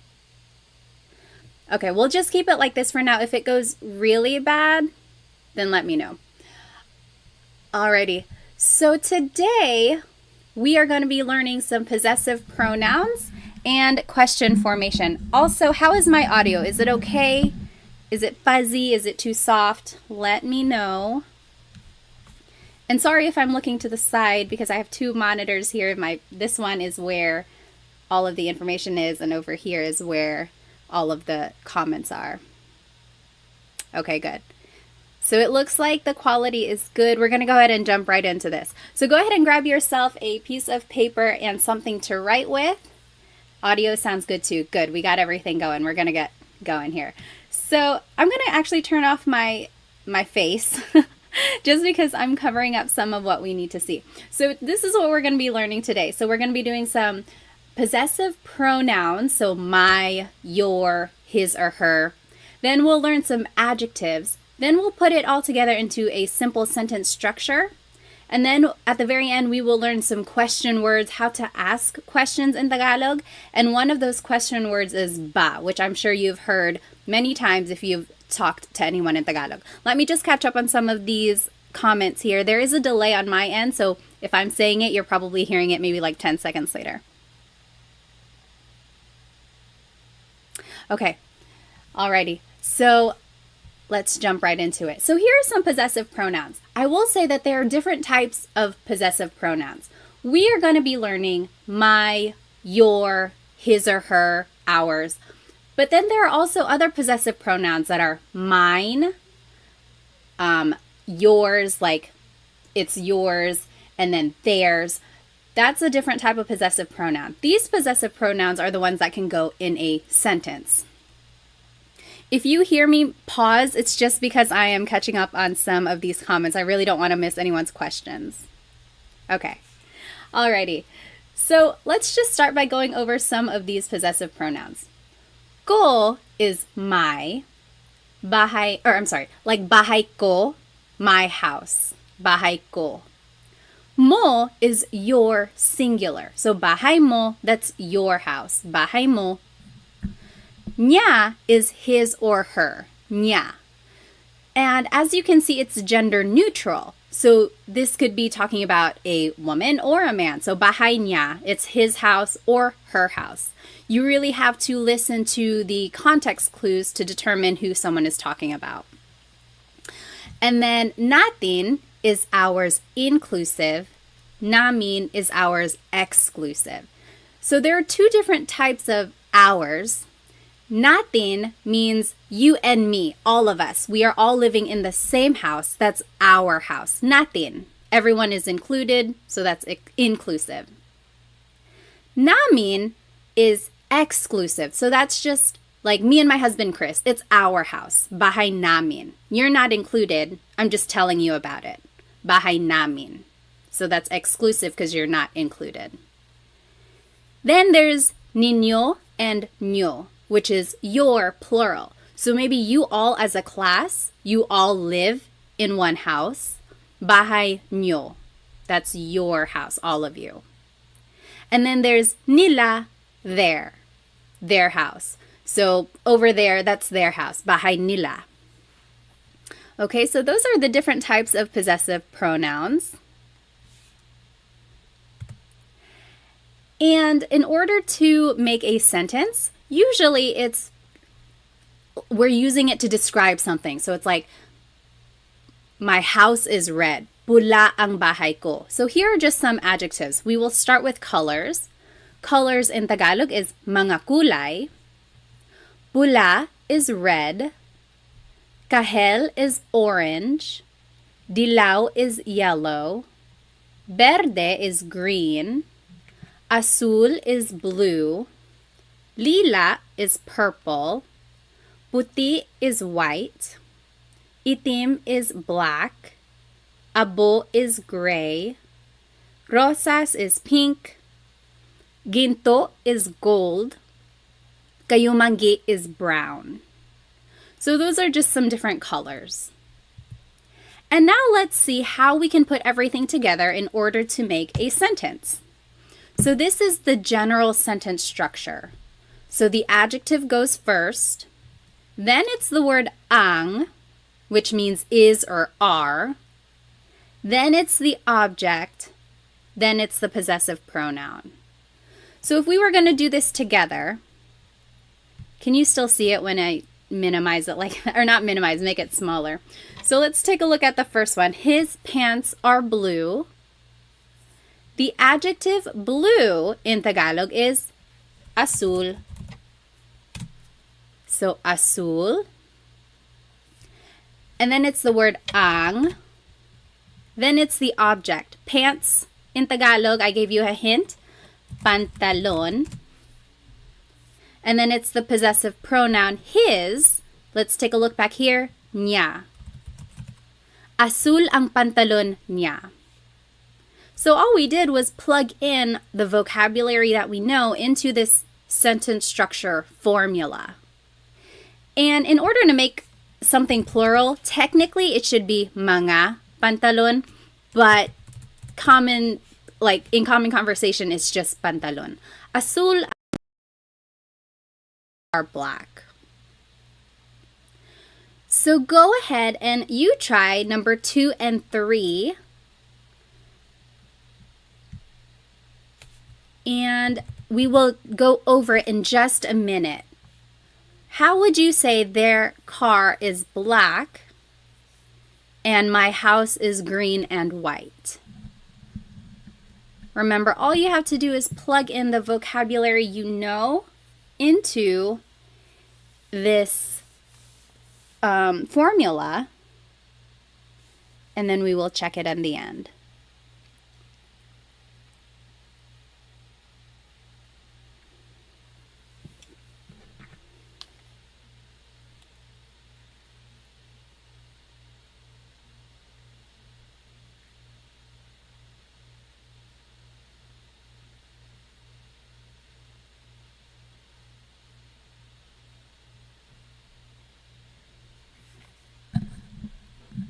Yes, okay, so I am seeing some of the right answers, or one of them is already in the chat. Go ahead and take maybe just another minute or two just to answer or translate what is their car is black and my house is green.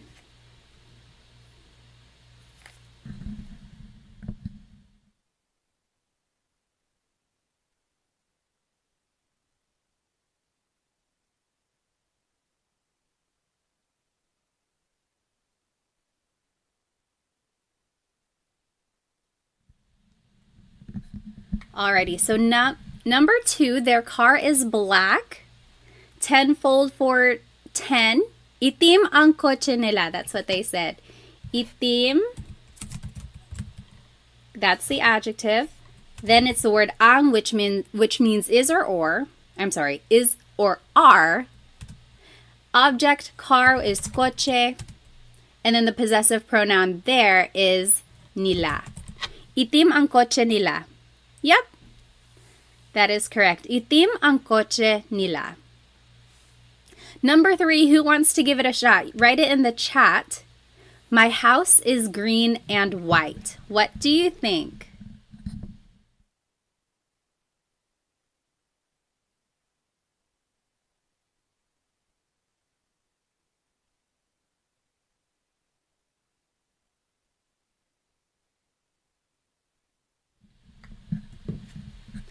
Oh, I see some good answers in the chat here. So let's see. Nellify, Chelsea G, Daniel, Maximilian. Yep, I'm seeing it all right. So green, verde, and in Tagalog is at. At. Verde at, puti is white. Ang, house is bahay, and my is ko. Verde at puti ang bahay ko. Very good.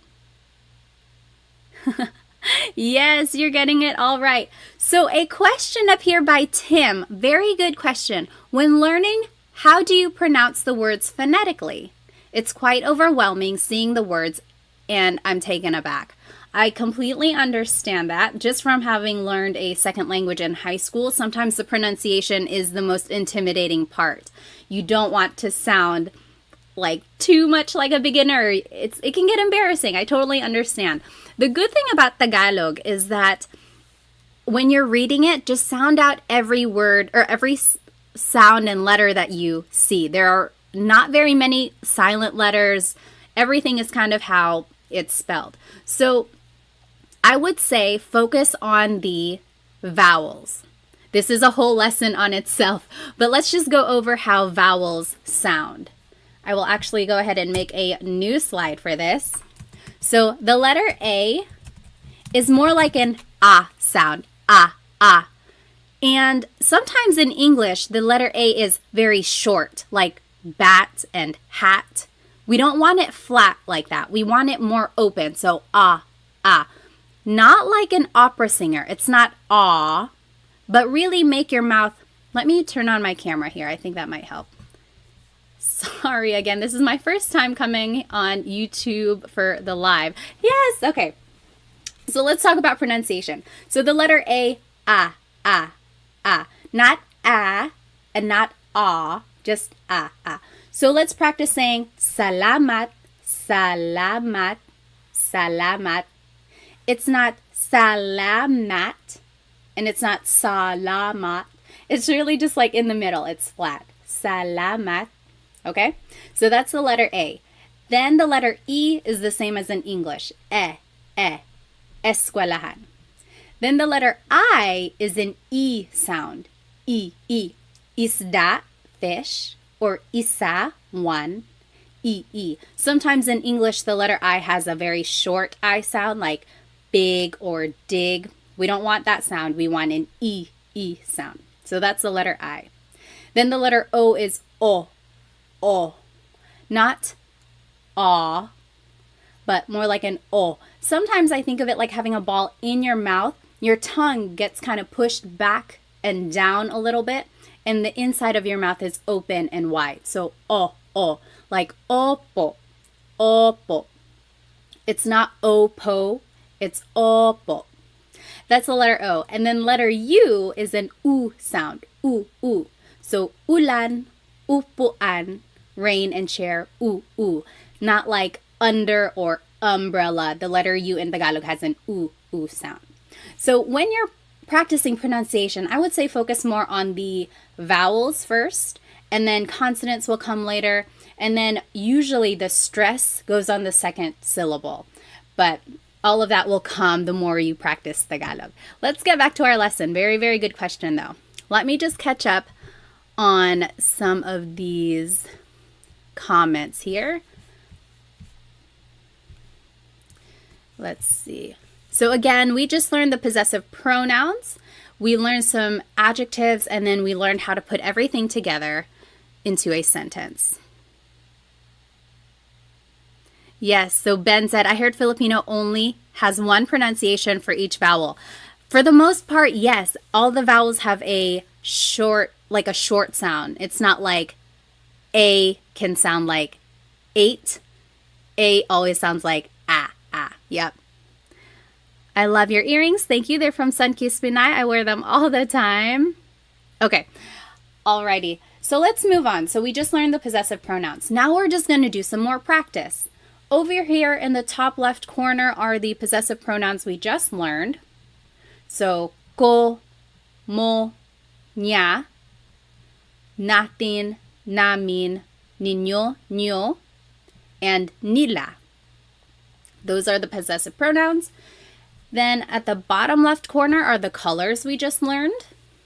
And then in the middle are some vocabulary words that you might use in these examples. So aso is dog. Aso. Pusa, cat. Pusa. Coche, car. Coche.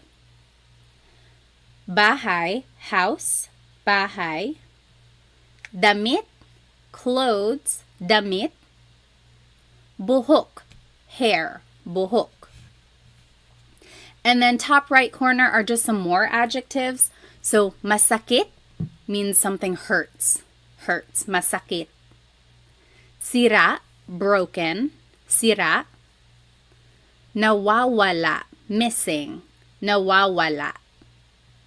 Masaya, happy. Masaya.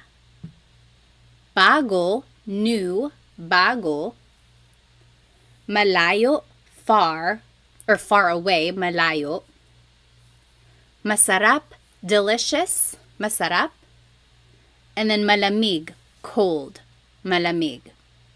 So that was a lot of adjectives, a lot of vocab there. All of those things you might be able to use in these examples coming up. Then just to review, here is the sentence structure that we just practiced. Adjective goes first. Then it's the word ang, which means is or are. Then it's the object. and then it's the possessive pronoun. The possessive pronoun goes at the end. And then here's the example. His pants are blue. Azul ang pantalon niya. Everything just was plugged into this formula that we learned. So let's do the first one together. Your singular hair is black. So remember the adjective goes first. Black in Tagalog is itim. Then it's the word ang. Then it's the object. Hair is buhok. And then it's the possessive pronoun your, which is mo. Itim ang buhok mo. Any questions on that example or anything we've learned so far? If you have a question, just type it into the comments or in the chat. Otherwise, go ahead and do 1 through 5, and then we'll go over it. So just do half of them first, and then we'll go over it. So 1 through 5. Don't write it in the chat yet, just because I want everyone to be able to do it on their own. So go ahead and do 1 through 5, or I'm sorry, 2 through 5, and then we'll check it.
Let's see, is it available for replay? I think it might be recording. As for the rewindable, let me see if I can change that. I'm not sure. Oh, okay. I think I just need to enable this. Okay, I enabled DVR. We'll see if that helps. If you are just joining us, we are doing these examples. So we learned the possessive pronouns and some adjectives, and then we are using this sentence structure to make a simple sentence. We did the first one together. Your hair is black. Itim ang buhok mo. Then you just plug everything into this formula up here. Take about 1 more minute, maybe 1.5. I'll give you some time.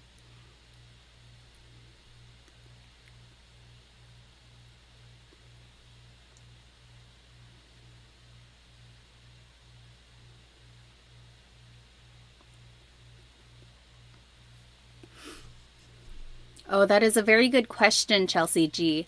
When would you say ma before the color? Like maitim ang buhok ko.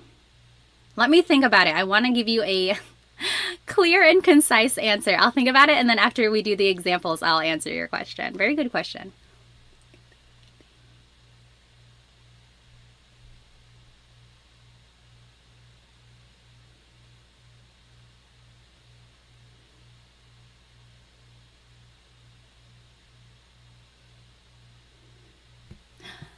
Okay, we'll go ahead and start with number 2. My head hurts. Head is ulo. Oh, Angel, missing in Tagalog in the top right corner, nawawala. Nawawala, missing. Okay, so number 2, you go ahead and write it in the chat. My head hurts. What do you think that is in Tagalog? My head hurts. Whoops, sorry.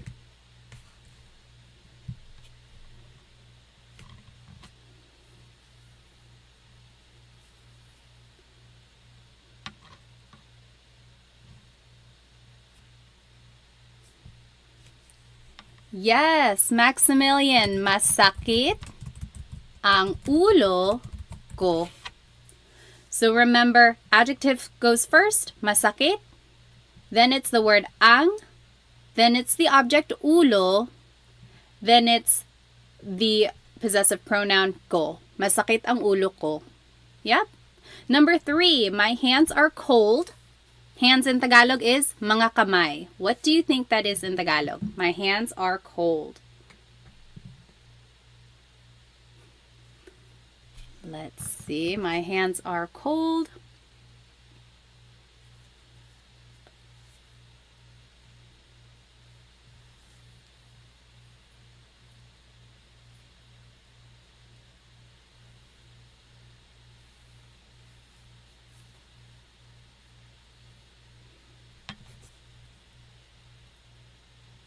Let's see, the adjective cold is malamig. Yes, Bev. Malamig ang. Oh, very close, Bev. Malamig ang mga kamay ko. So malamig is the adjective. Then it's the word ang. Ang means is or are. So my hands are cold. Mga kamay is hands. And then ko is my. Mga is equivalent to adding an S to the end of a word. That's how you make something plural. Mga kamay. Very good. Number 4, our inclusive car is broken. Broken in Tagalog is sira. Then it's the word ang. Then it's the object car, which is kotse. And then the possessive pronoun our inclusive is natin. Sira ang kotse natin. Sira ang kotse natin. So remember the difference between inclusive and exclusive. Inclusive means it's all of ours. We all use the same car. It is our car. So, sira ang kotse natin.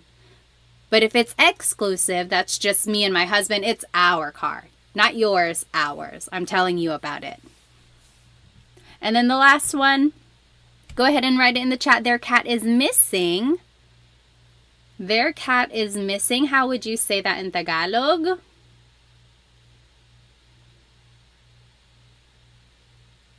Yes.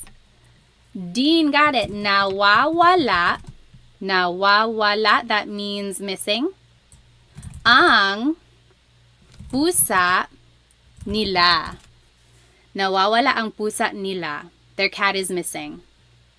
So remember everything, all of the vocab is already here. It's just a matter of plugging it into this sentence structure. Let me catch up on some of these. No, you're not slow. Totally fine, totally fine.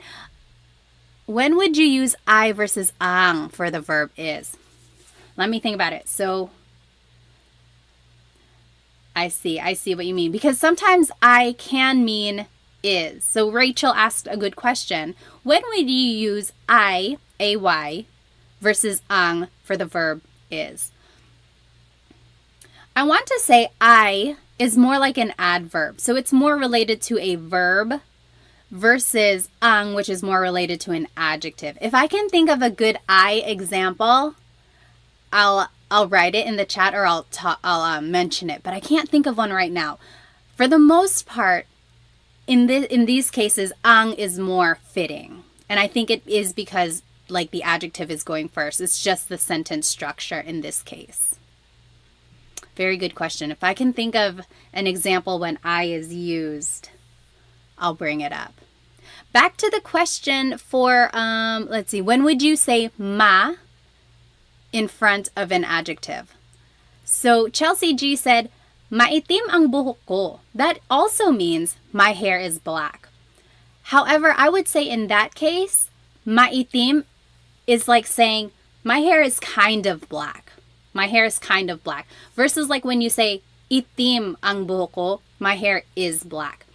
So the ma prefix in that case is kind of making it not unsure, but it's like not as certain for some reason. That's how I've always heard it that way. But usually, yes, a lot of adjectives start with the ma prefix.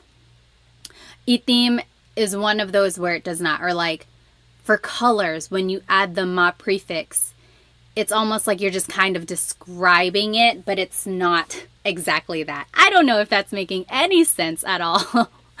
But it's one of those things where it's like, it's almost right. And if you said it in Tagalog, no one's going to be like, oh my gosh, they don't know what they're talking about. But it's just more correct to use itim without the ma.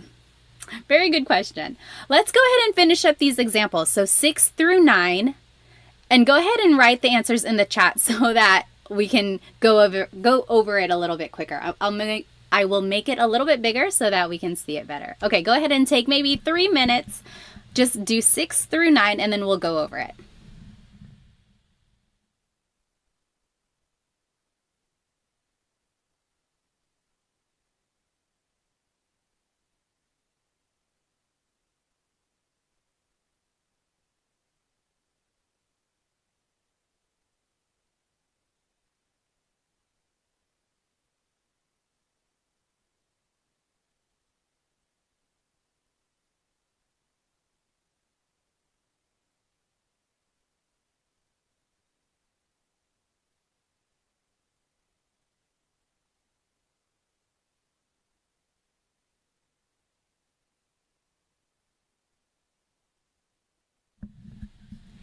If you are just joining us, your audio is not broken.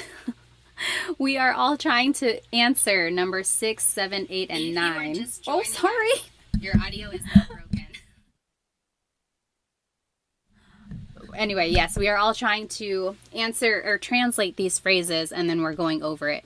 I'll give you about maybe 1 more minute.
Okay, let me go ahead and just read some of these comments. So Dean asked, some adjectives have repeated, I've seen or heard some words like adjectives repeat the first syllable, like sasakit.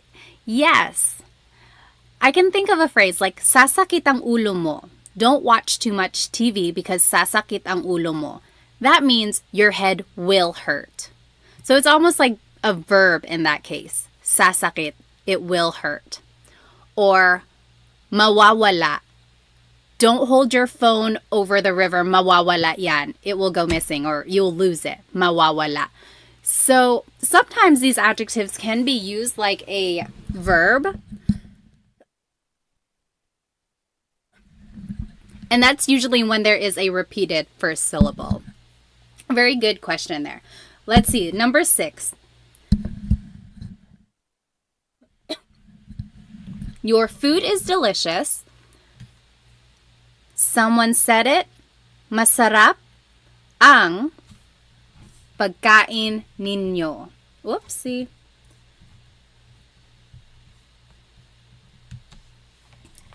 Delicious is masarap. Then it's the word ang. Then pagkain is food. Your, ninyo or nyo.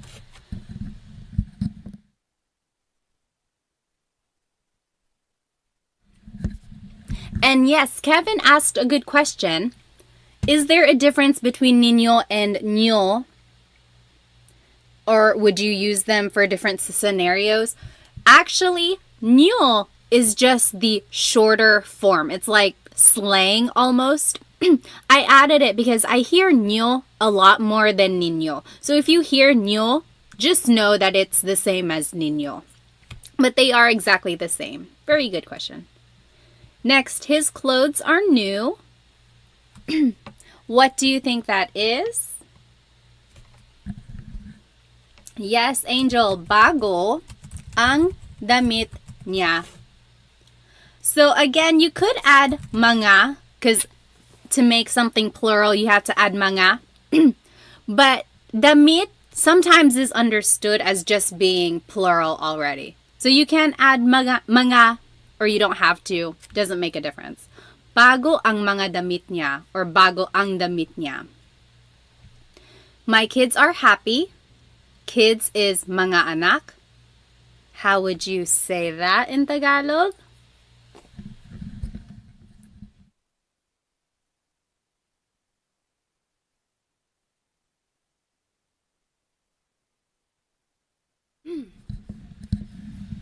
Yes, masaya ang mga anak ko.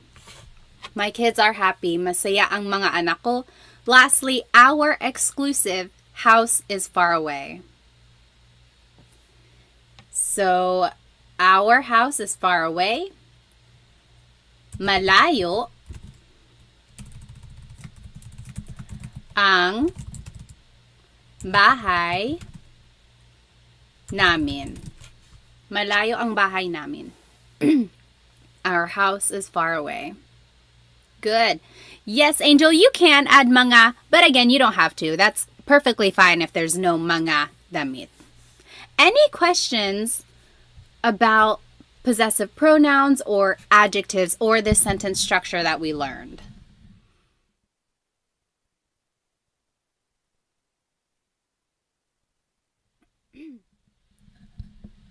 Okay.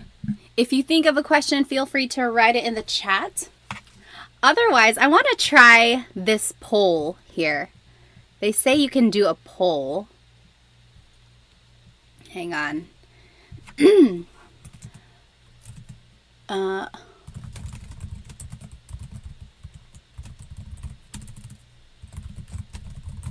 Okay.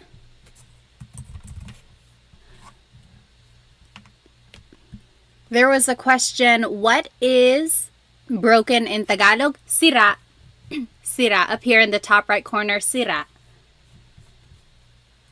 We are going to do this quick poll. Oops.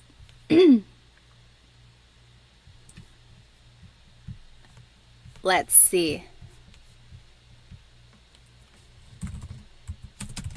Okay. See if that works. We're going to do a little contest to see what our favorite food is. Oh, it's not even showing up on your screen. Hang on one moment.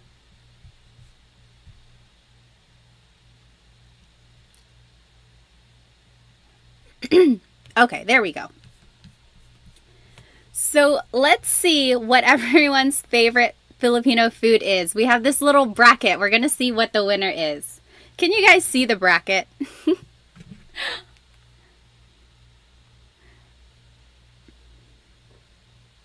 Okay. Oh, I see. It's very small.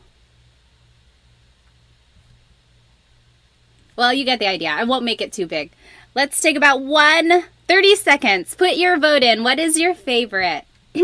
Adobo or kare-kare? Right now, we are answering the poll. What is your favorite, adobo or kare-kare? So adobo is soy sauce and vinegar, bay leaves, lots of garlic. Usually it's chicken, but it can really be anything. Pork adobo or squid, even green beans. Then kare-kare is usually beef, and it's like a peanut butter sauce. So yummy. I would actually choose kare-kare. Sometimes I have too much adobo. It's like my go-to. It's so quick. Okay, let's see. What is the winner? It looks like adobo is the winner. Okay, adobo is gonna move forward. Sorry, kare-kare. And then let's do another one here. Oops. What? Oh, no. Okay. And then, pansit or sinigang, which would you choose? Hang on.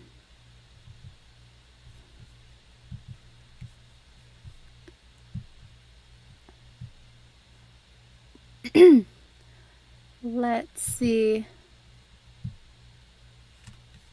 Now I can't do a poll. Whatever. Which would you choose? Pansit or sinigang? Which would you choose? Oh yeah, adobo 1. So 70% by 30%. Por kare-kare. Favorite food. Sinigang or pansit?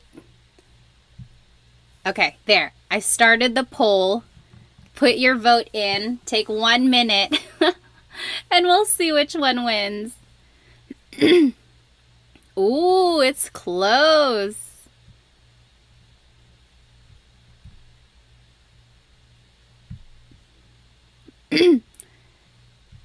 Pansit, again, is like adobo to me. I feel like I have it so much. Or just like at any Filipino farm. Oh my gosh, it's 50-50. Oh no, pansit is winning. Everyone get their votes in. Sinigang or pansit? It's very close. No, it's 50%. What are we going to do? Is there anyone who did not vote? Oh my gosh. Let's see how many people are watching right now versus how many people have not voted. Come on, get your vote in. It's so close. Okay, there are 57 of you and there are only 34 votes. Put your vote in. Pansit or sinigang? It is 50-50. We don't have a winner. Why is it nilaga on there? Well, there's still more choices. Oh, I see. On the bracket. Oh my goodness. There's no winner. Pansit. Okay, unfortunately, pansit is the winner because we have to end the poll. Pansit is moving forward. Poor sinigang. Okay. Let's go back to our studying here. We'll finish up our contest in just a minute. Let me get back to the screen. This one. Okay. Now let's jump into question words. I asked what people were interested in learning. A lot of people said they want to learn more conversational Tagalog. And what is more conversational than questions? It's very good to start any sort of conversation with a question, like how is your day or what are you doing? So these are some good question words to know. Ano means what? Sino means who. Saan means where. Kailan means when. Paano means how. Bakit means why.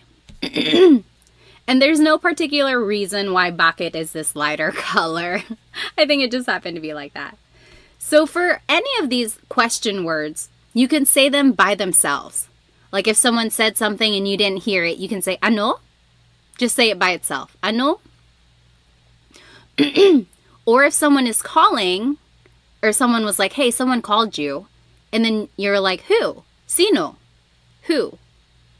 So you can say these question words by themselves. But if you wanted to expand on your question, there are certain prepositions or other types of words, sometimes an article, that has to go after the question before you continue on with the question.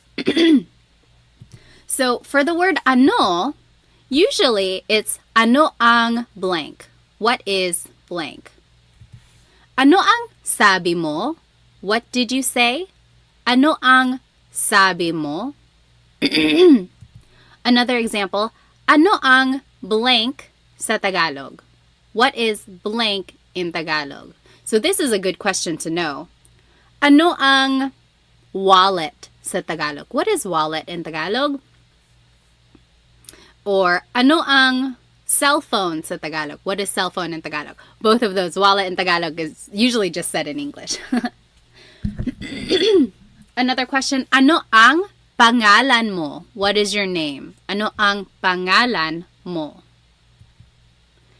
Next, the word sino, who, also uses ang. Ang. Sino ang blank? Sino ang kumakanta? Who is singing? Sino ang kumakanta?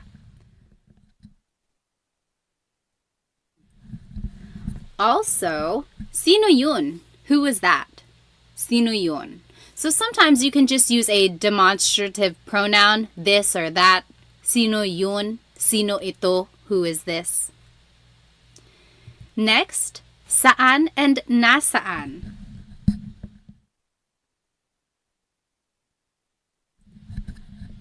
So there are two types of where, saan and nasaan.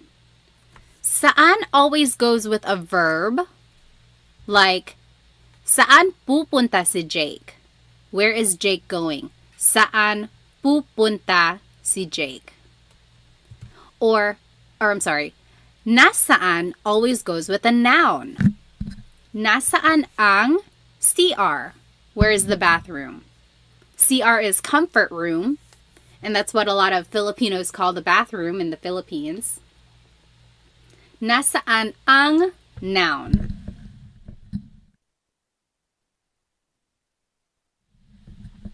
And a good way to remember that are nasaan and noun both start with the letter N, so that's kind of helpful.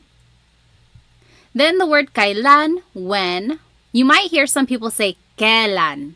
Sounds like an E, but it's technically spelled with an AI.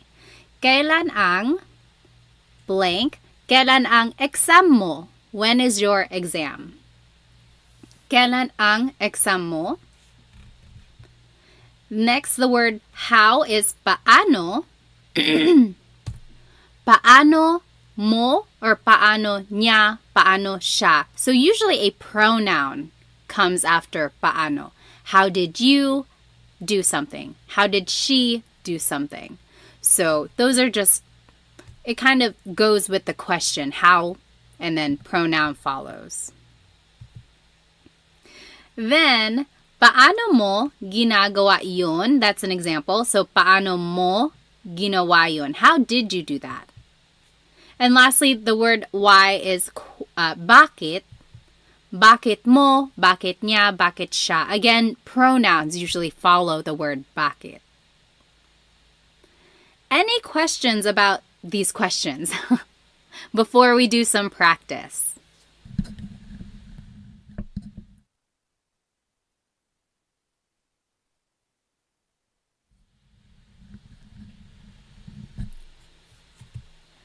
Let's see here. So on this next slide, in the top left corner are the question words we just learned and the usual sentence structure, or the format of the question. Bottom left corner are the possessive pronouns we just learned. And then to the right are the questions that I want you to translate into Tagalog. So let's do the first one together. What is your name? What is your name? So let's take a look at the word ano. Usually it's ano ang blank. And I gave you a hint. Pangalan is name. So what is your name? Ano ang pangalan? Your, take a look at this bottom left corner, mo. Ano ang pangalan mo? Yeah, very good, Dita. Ano ang pangalan mo? You go ahead and do 2 through 6, and we'll go over it.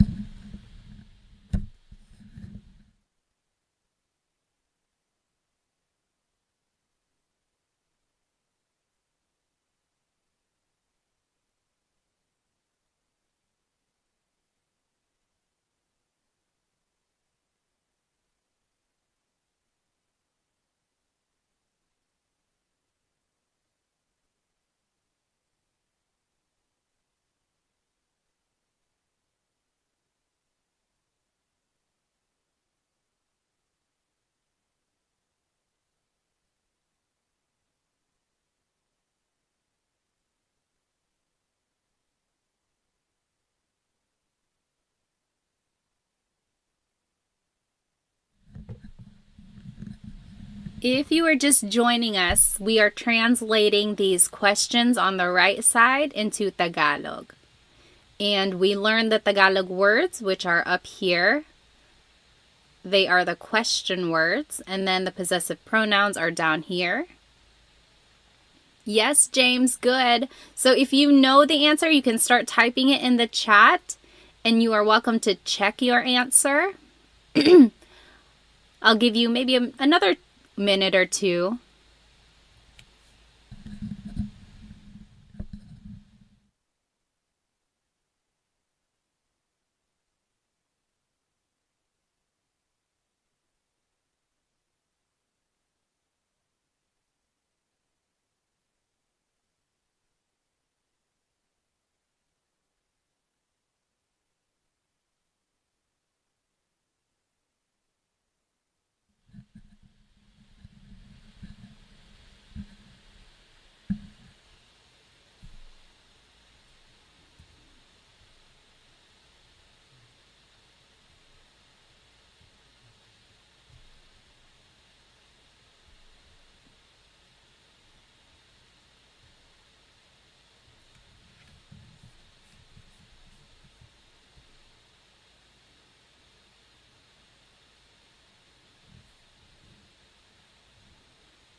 Okay, take 30 more seconds. And if you're not done, no worries. We can all do it together.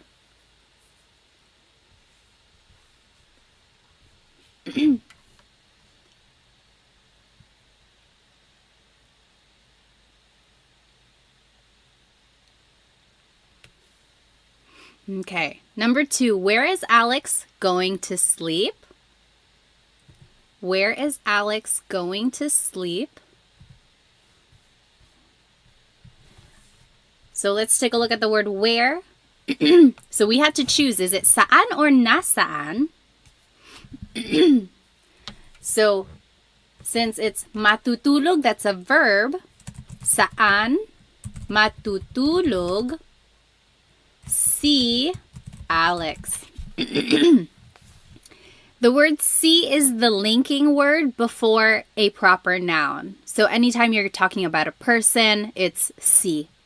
Saan matutulog si Alex? When is your birthday? Birthday in Tagalog is kaarawan. What do you think that is in Tagalog?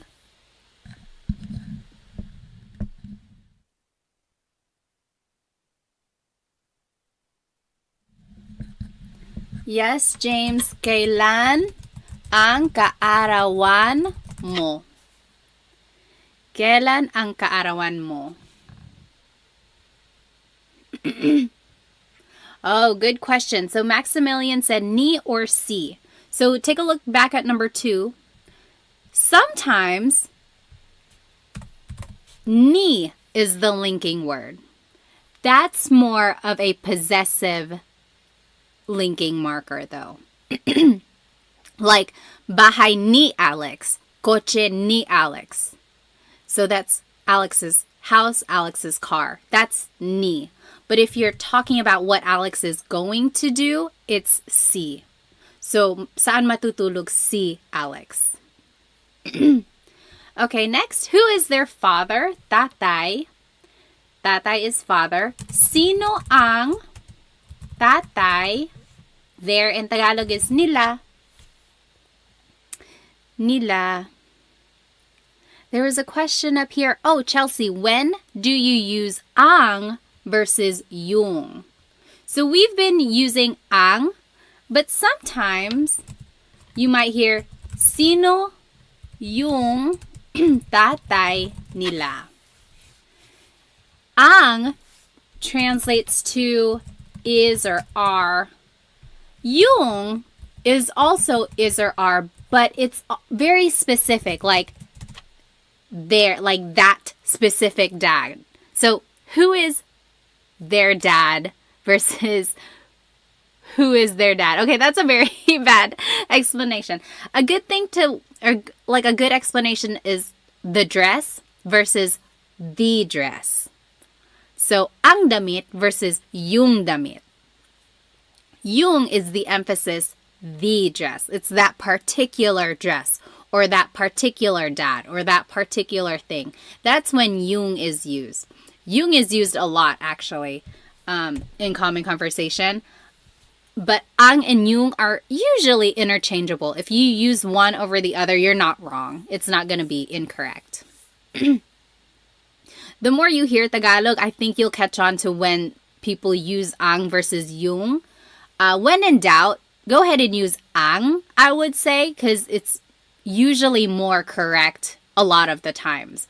But yung is also used a lot. Okay, where is your house?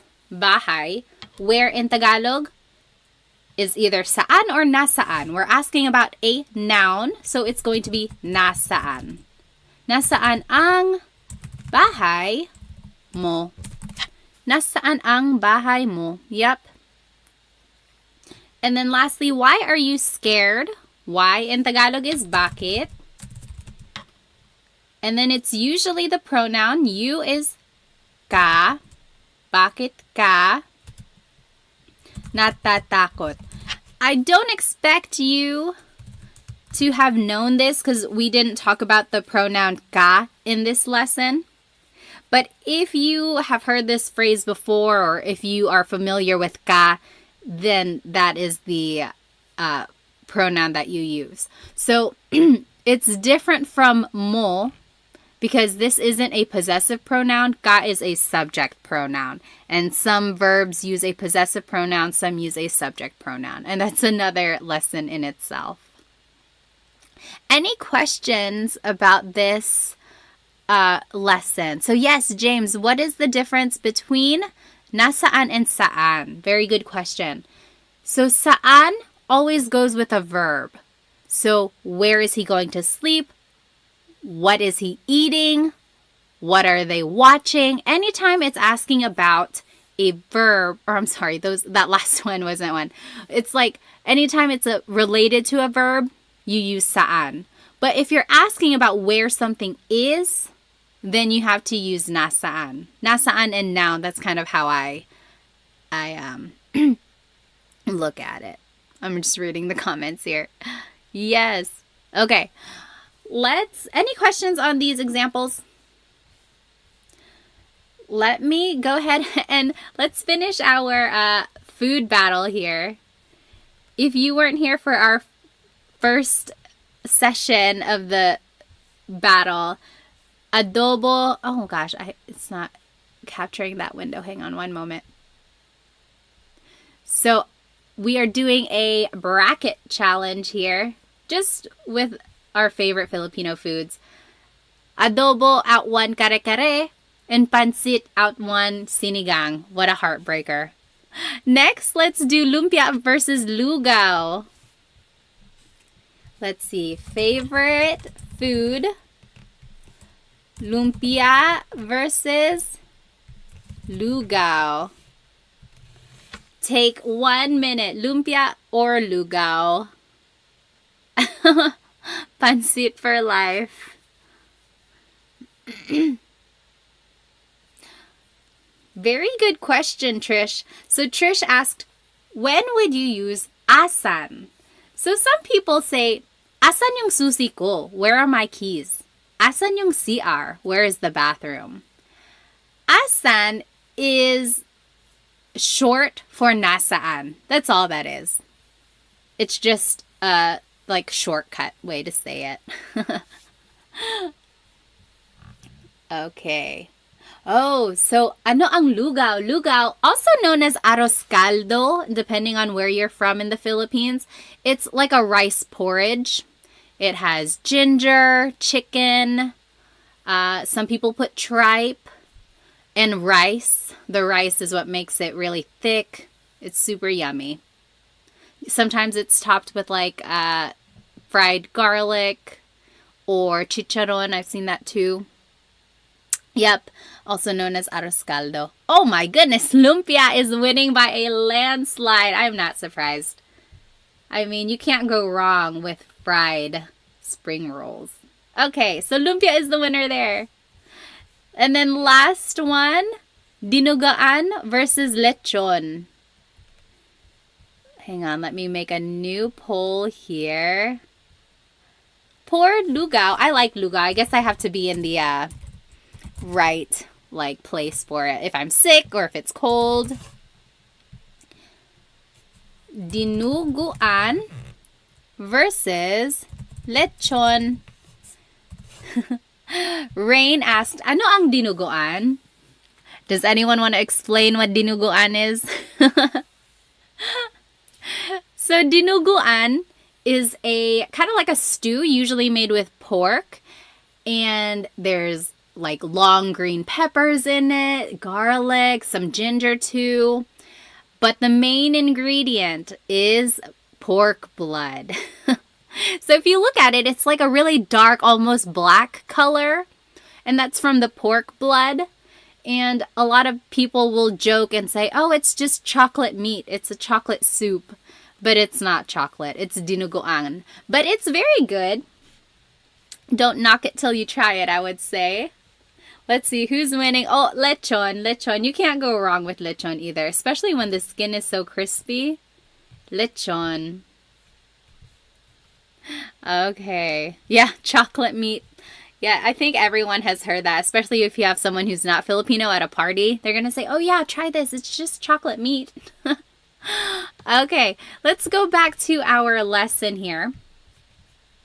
Now, we are going to be learning about this word ba. Let me switch over. Oops. Let me switch over to the other slide. There we go. So, ba. This is a question word. There is no real translation in English, but it's used when the question is asking for a yes or no answer. So, for example, kumain ka na ba? Yes or no. Have you eaten yet? Yes or no.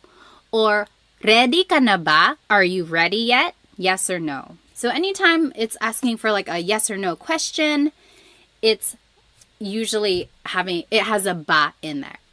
But whenever you want to add ba, there are certain placements of it in the question. It's not like the word po, where you can add po at the end of anything you say to make it respectful.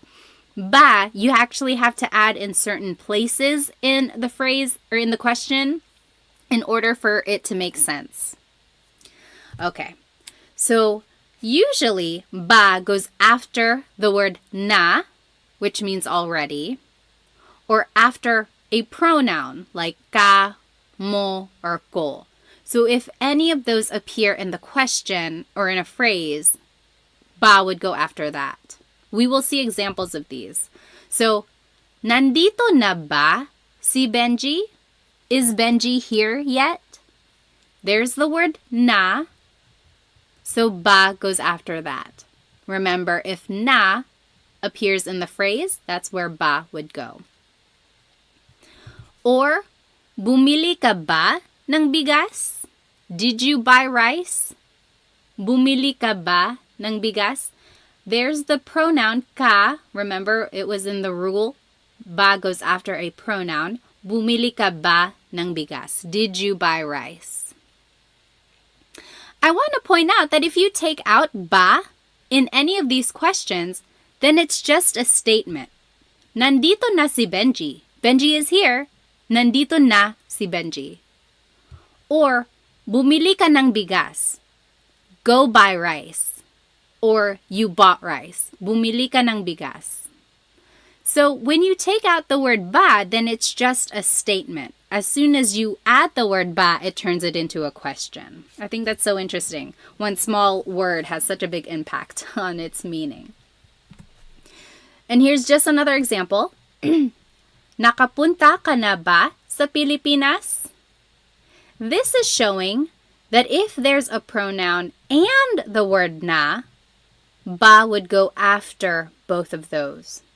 So remember in the rule it said if na and a pronoun are in a phrase, ba would go after that. So if both of them are in a phrase, then ba goes after both of them. Nakapunta ka na ba sa Pilipinas? Have you been to the Philippines yet? All right, so that's rule number 1. Next, ba goes after an adjective or a noun. For example, Kotse ba yan ni Sarah? Is that Sarah's car? So there's the noun kotse. Ba is after that. Mabait ba si Tito Boy? Is Tito Boy nice? Mabait is an adjective meaning nice. Ba goes after that. So it goes after an adjective or a noun. Okay? And then ba goes after a verb. Naligo ba yung mga bata? Did the kids take a shower? Naligo ba yung mga bata? And then magtatrabaho ba si Mark bukas? Will Mark go to work tomorrow? So there's the verb magtatrabaho, meaning to go to work, will go to work. Ba goes after that. So for the most part, ba goes after the first word. It's usually the second word. If you see these last 4 examples, it's the second word in the question. However, you have to watch out for na or a pronoun because it would go after that. Let's take a look at some examples. I think it will kind of put everything in make it more sense. So turn these into a question. The first one, kumain ka ng almusal. You ate breakfast. Kumain ka ng almusal. Let's do that one together. Remember our rules. Let's just go word by word. So kumain ka ng almusal. Usually ba goes as the second word. Kumain ba? But, you got to keep reading. There's ka. That's a pronoun. Remember rule number 1. Ba has to go after that. So it would go after the word ka. Kumain ka ba ng almusal? Kumain ka ba ng almusal? Because remember, technically it goes after a verb, like in rule number 3. But you got to keep reading and you'll see that there's a pronoun and it goes after pronouns. So I want you to go word by word throughout these examples and see if you can figure out where ba would go. So for number 2, nasa eskwelahan na ang mga bata. The kids are at school already. Where do you think ba would go? You can type it into the chat. Nasa eskwelahan na ang mga bata. Where would ba go?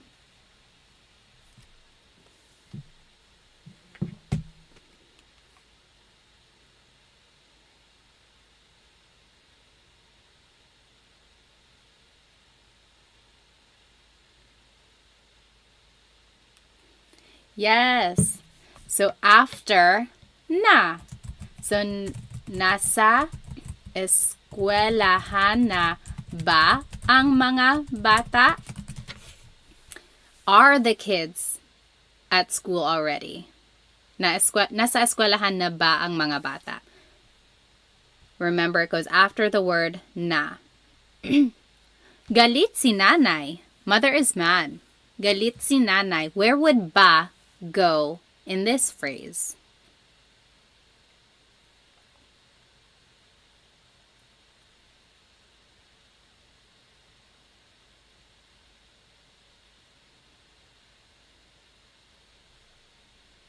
Galit si nanay. Mother is mad. Where would ba go? Yes, Maximilian. So after an adjective, so galit is an adjective meaning mad. So galit ba si nanay? Is mother mad? Galit ba si nanay? Yep. Up here, that should be number 4. Bahay yan ni Ate Mary. Bahay yan ni Ate Mary, where would ba go? Bahay yan ni Ate Mary.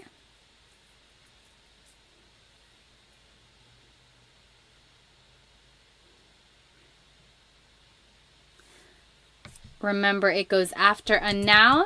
So, bahay ba yan ni Ate Mary. Yeah, very good. Number 4, aso mo yan. That is your dog. Aso mo yan. Where would ba go there?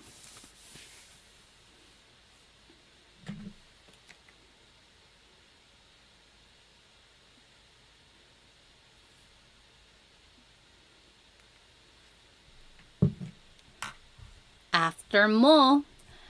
Aso mo ba yan? Yep. Aso mo ba yan? Very good. And then last one, pupunta dito si Luke bukas. Luke is coming here tomorrow. Pupunta dito si Luke bukas. Where would ba go?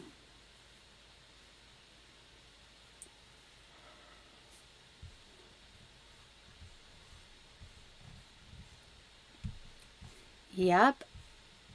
After pupunta. So, pupunta ba dito si Luke bukas. So, after a verb, that was rule number 3. Pupunta ba dito si Luke bukas. Any questions about ba placement? Usually, it's the second word in the question. You just have to watch out for na or any pronouns because ba would go after that. All right. Last thing here before I let you go.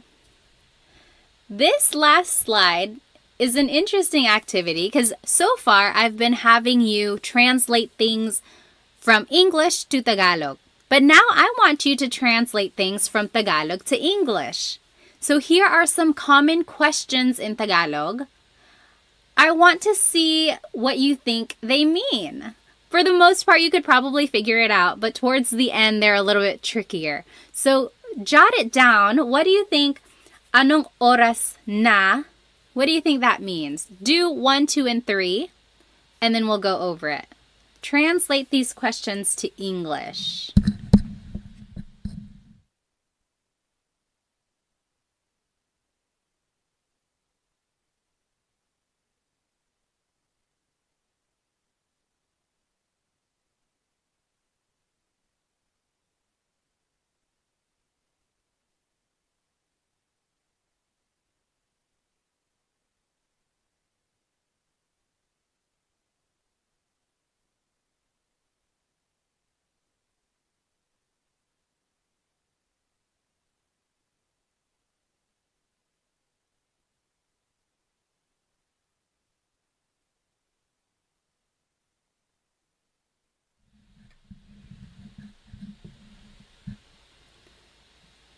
Okay. Let's go ahead and do 1, 2, and 3. Anong oras na? Oras means time. What time is it? Yep. What time is it? Saan ka? Yep, John got it. Where are you? Saan ka? Number 3, anong sabi mo? Sabi means to say. Anong sabi mo? Yep, Jimmy got it. What did you say? Let's do the rest together. Sino ka? Sino ka? John got it. Sino ka? Who are you? Remember, sino means who. Saan ka pupunta? Saan ka pupunta? What do you think? Oh, good question. So Max said, why did you add ng to ano? Technically, this is ano ang sabi mo. And then you put it together and it's anong. That's all that is. Saan ka pupunta? Where are you going? Yes, Chelsea G, where are you going? Number 6, kailan ka uuwi? Uwi means to go home.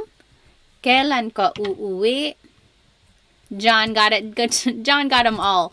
When are you going home? This one is interesting because it can mean when are you going home or when are you coming home. So if you're at a party and you're giving your friend a ride, you could say, oh, kailan ka uuwi? Can I ride home with you? When are you going home? Can I get a ride? But if your mom is calling you and she's like, hey, kailan ka uuwi? When are you coming home? It would be the same thing as well. So it's either going or coming. You just got to listen to the context. Sino ang kasama mo? Kasama means to be with. Tony got it. Who are you with? Sino ang kasama mo? Number 8, bakit ka umiiyak? Umiiyak means crying. Yes, Dita, why are you crying? And bakit ganito? These last two are tricky. Bakit ganito? So bakit means why. Ganito means like this. So it's technically asking like, oh, why is it like this? Why is it happening? Why is it happening? Why is it like this? So it's like, oh no, I got a flat tire. Bakit ganito? It's more rhetorical. And then number 10, paano na ngayon? Paano means how. Na means already. Or like an emphasis sometimes. And then ngayon means now. So it doesn't translate directly, but it means like, what am I going to do now? What now? So these last two are just rhetorical. They're not like literal. So if you hear anyone say these last two, that's just what they mean. Bakit ganito? Paano na ngayon? Those are things that you say when things go wrong. You're like, oh no, why is this happening? What now? Alrighty. So those are the questions that you might hear in Tagalog. And then now you know how to use ba. You know some question words as well. Let's see, does anyone have any questions before we finish our food contest? Any questions about anything we learned today? We learned so much. Hopefully you can use some of these questions the next time you are talking to someone. Let's go back to this last contest here. Let's see. Okay, final poll of the night. Oh wait, am I missing? Oh, no. Now we got to do adobo versus pancit.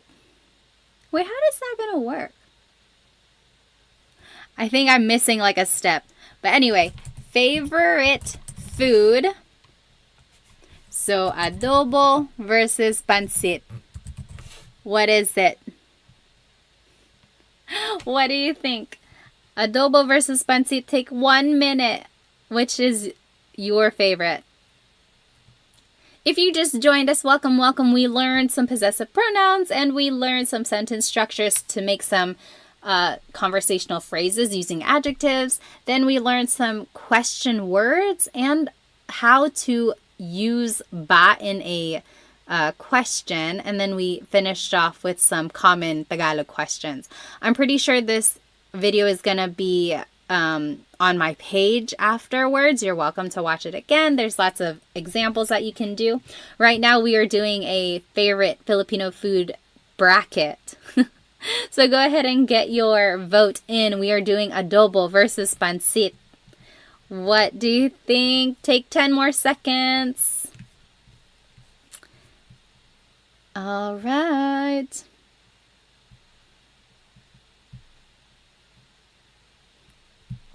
Okay, let's see. Oh, adobo is the winner. Adobo with lots and lots of rice, of course. Okay. And then last one. Or I guess we would have another one after this. Let's see. Lumpia versus lechon. Favorite food. Lumpia versus lechon.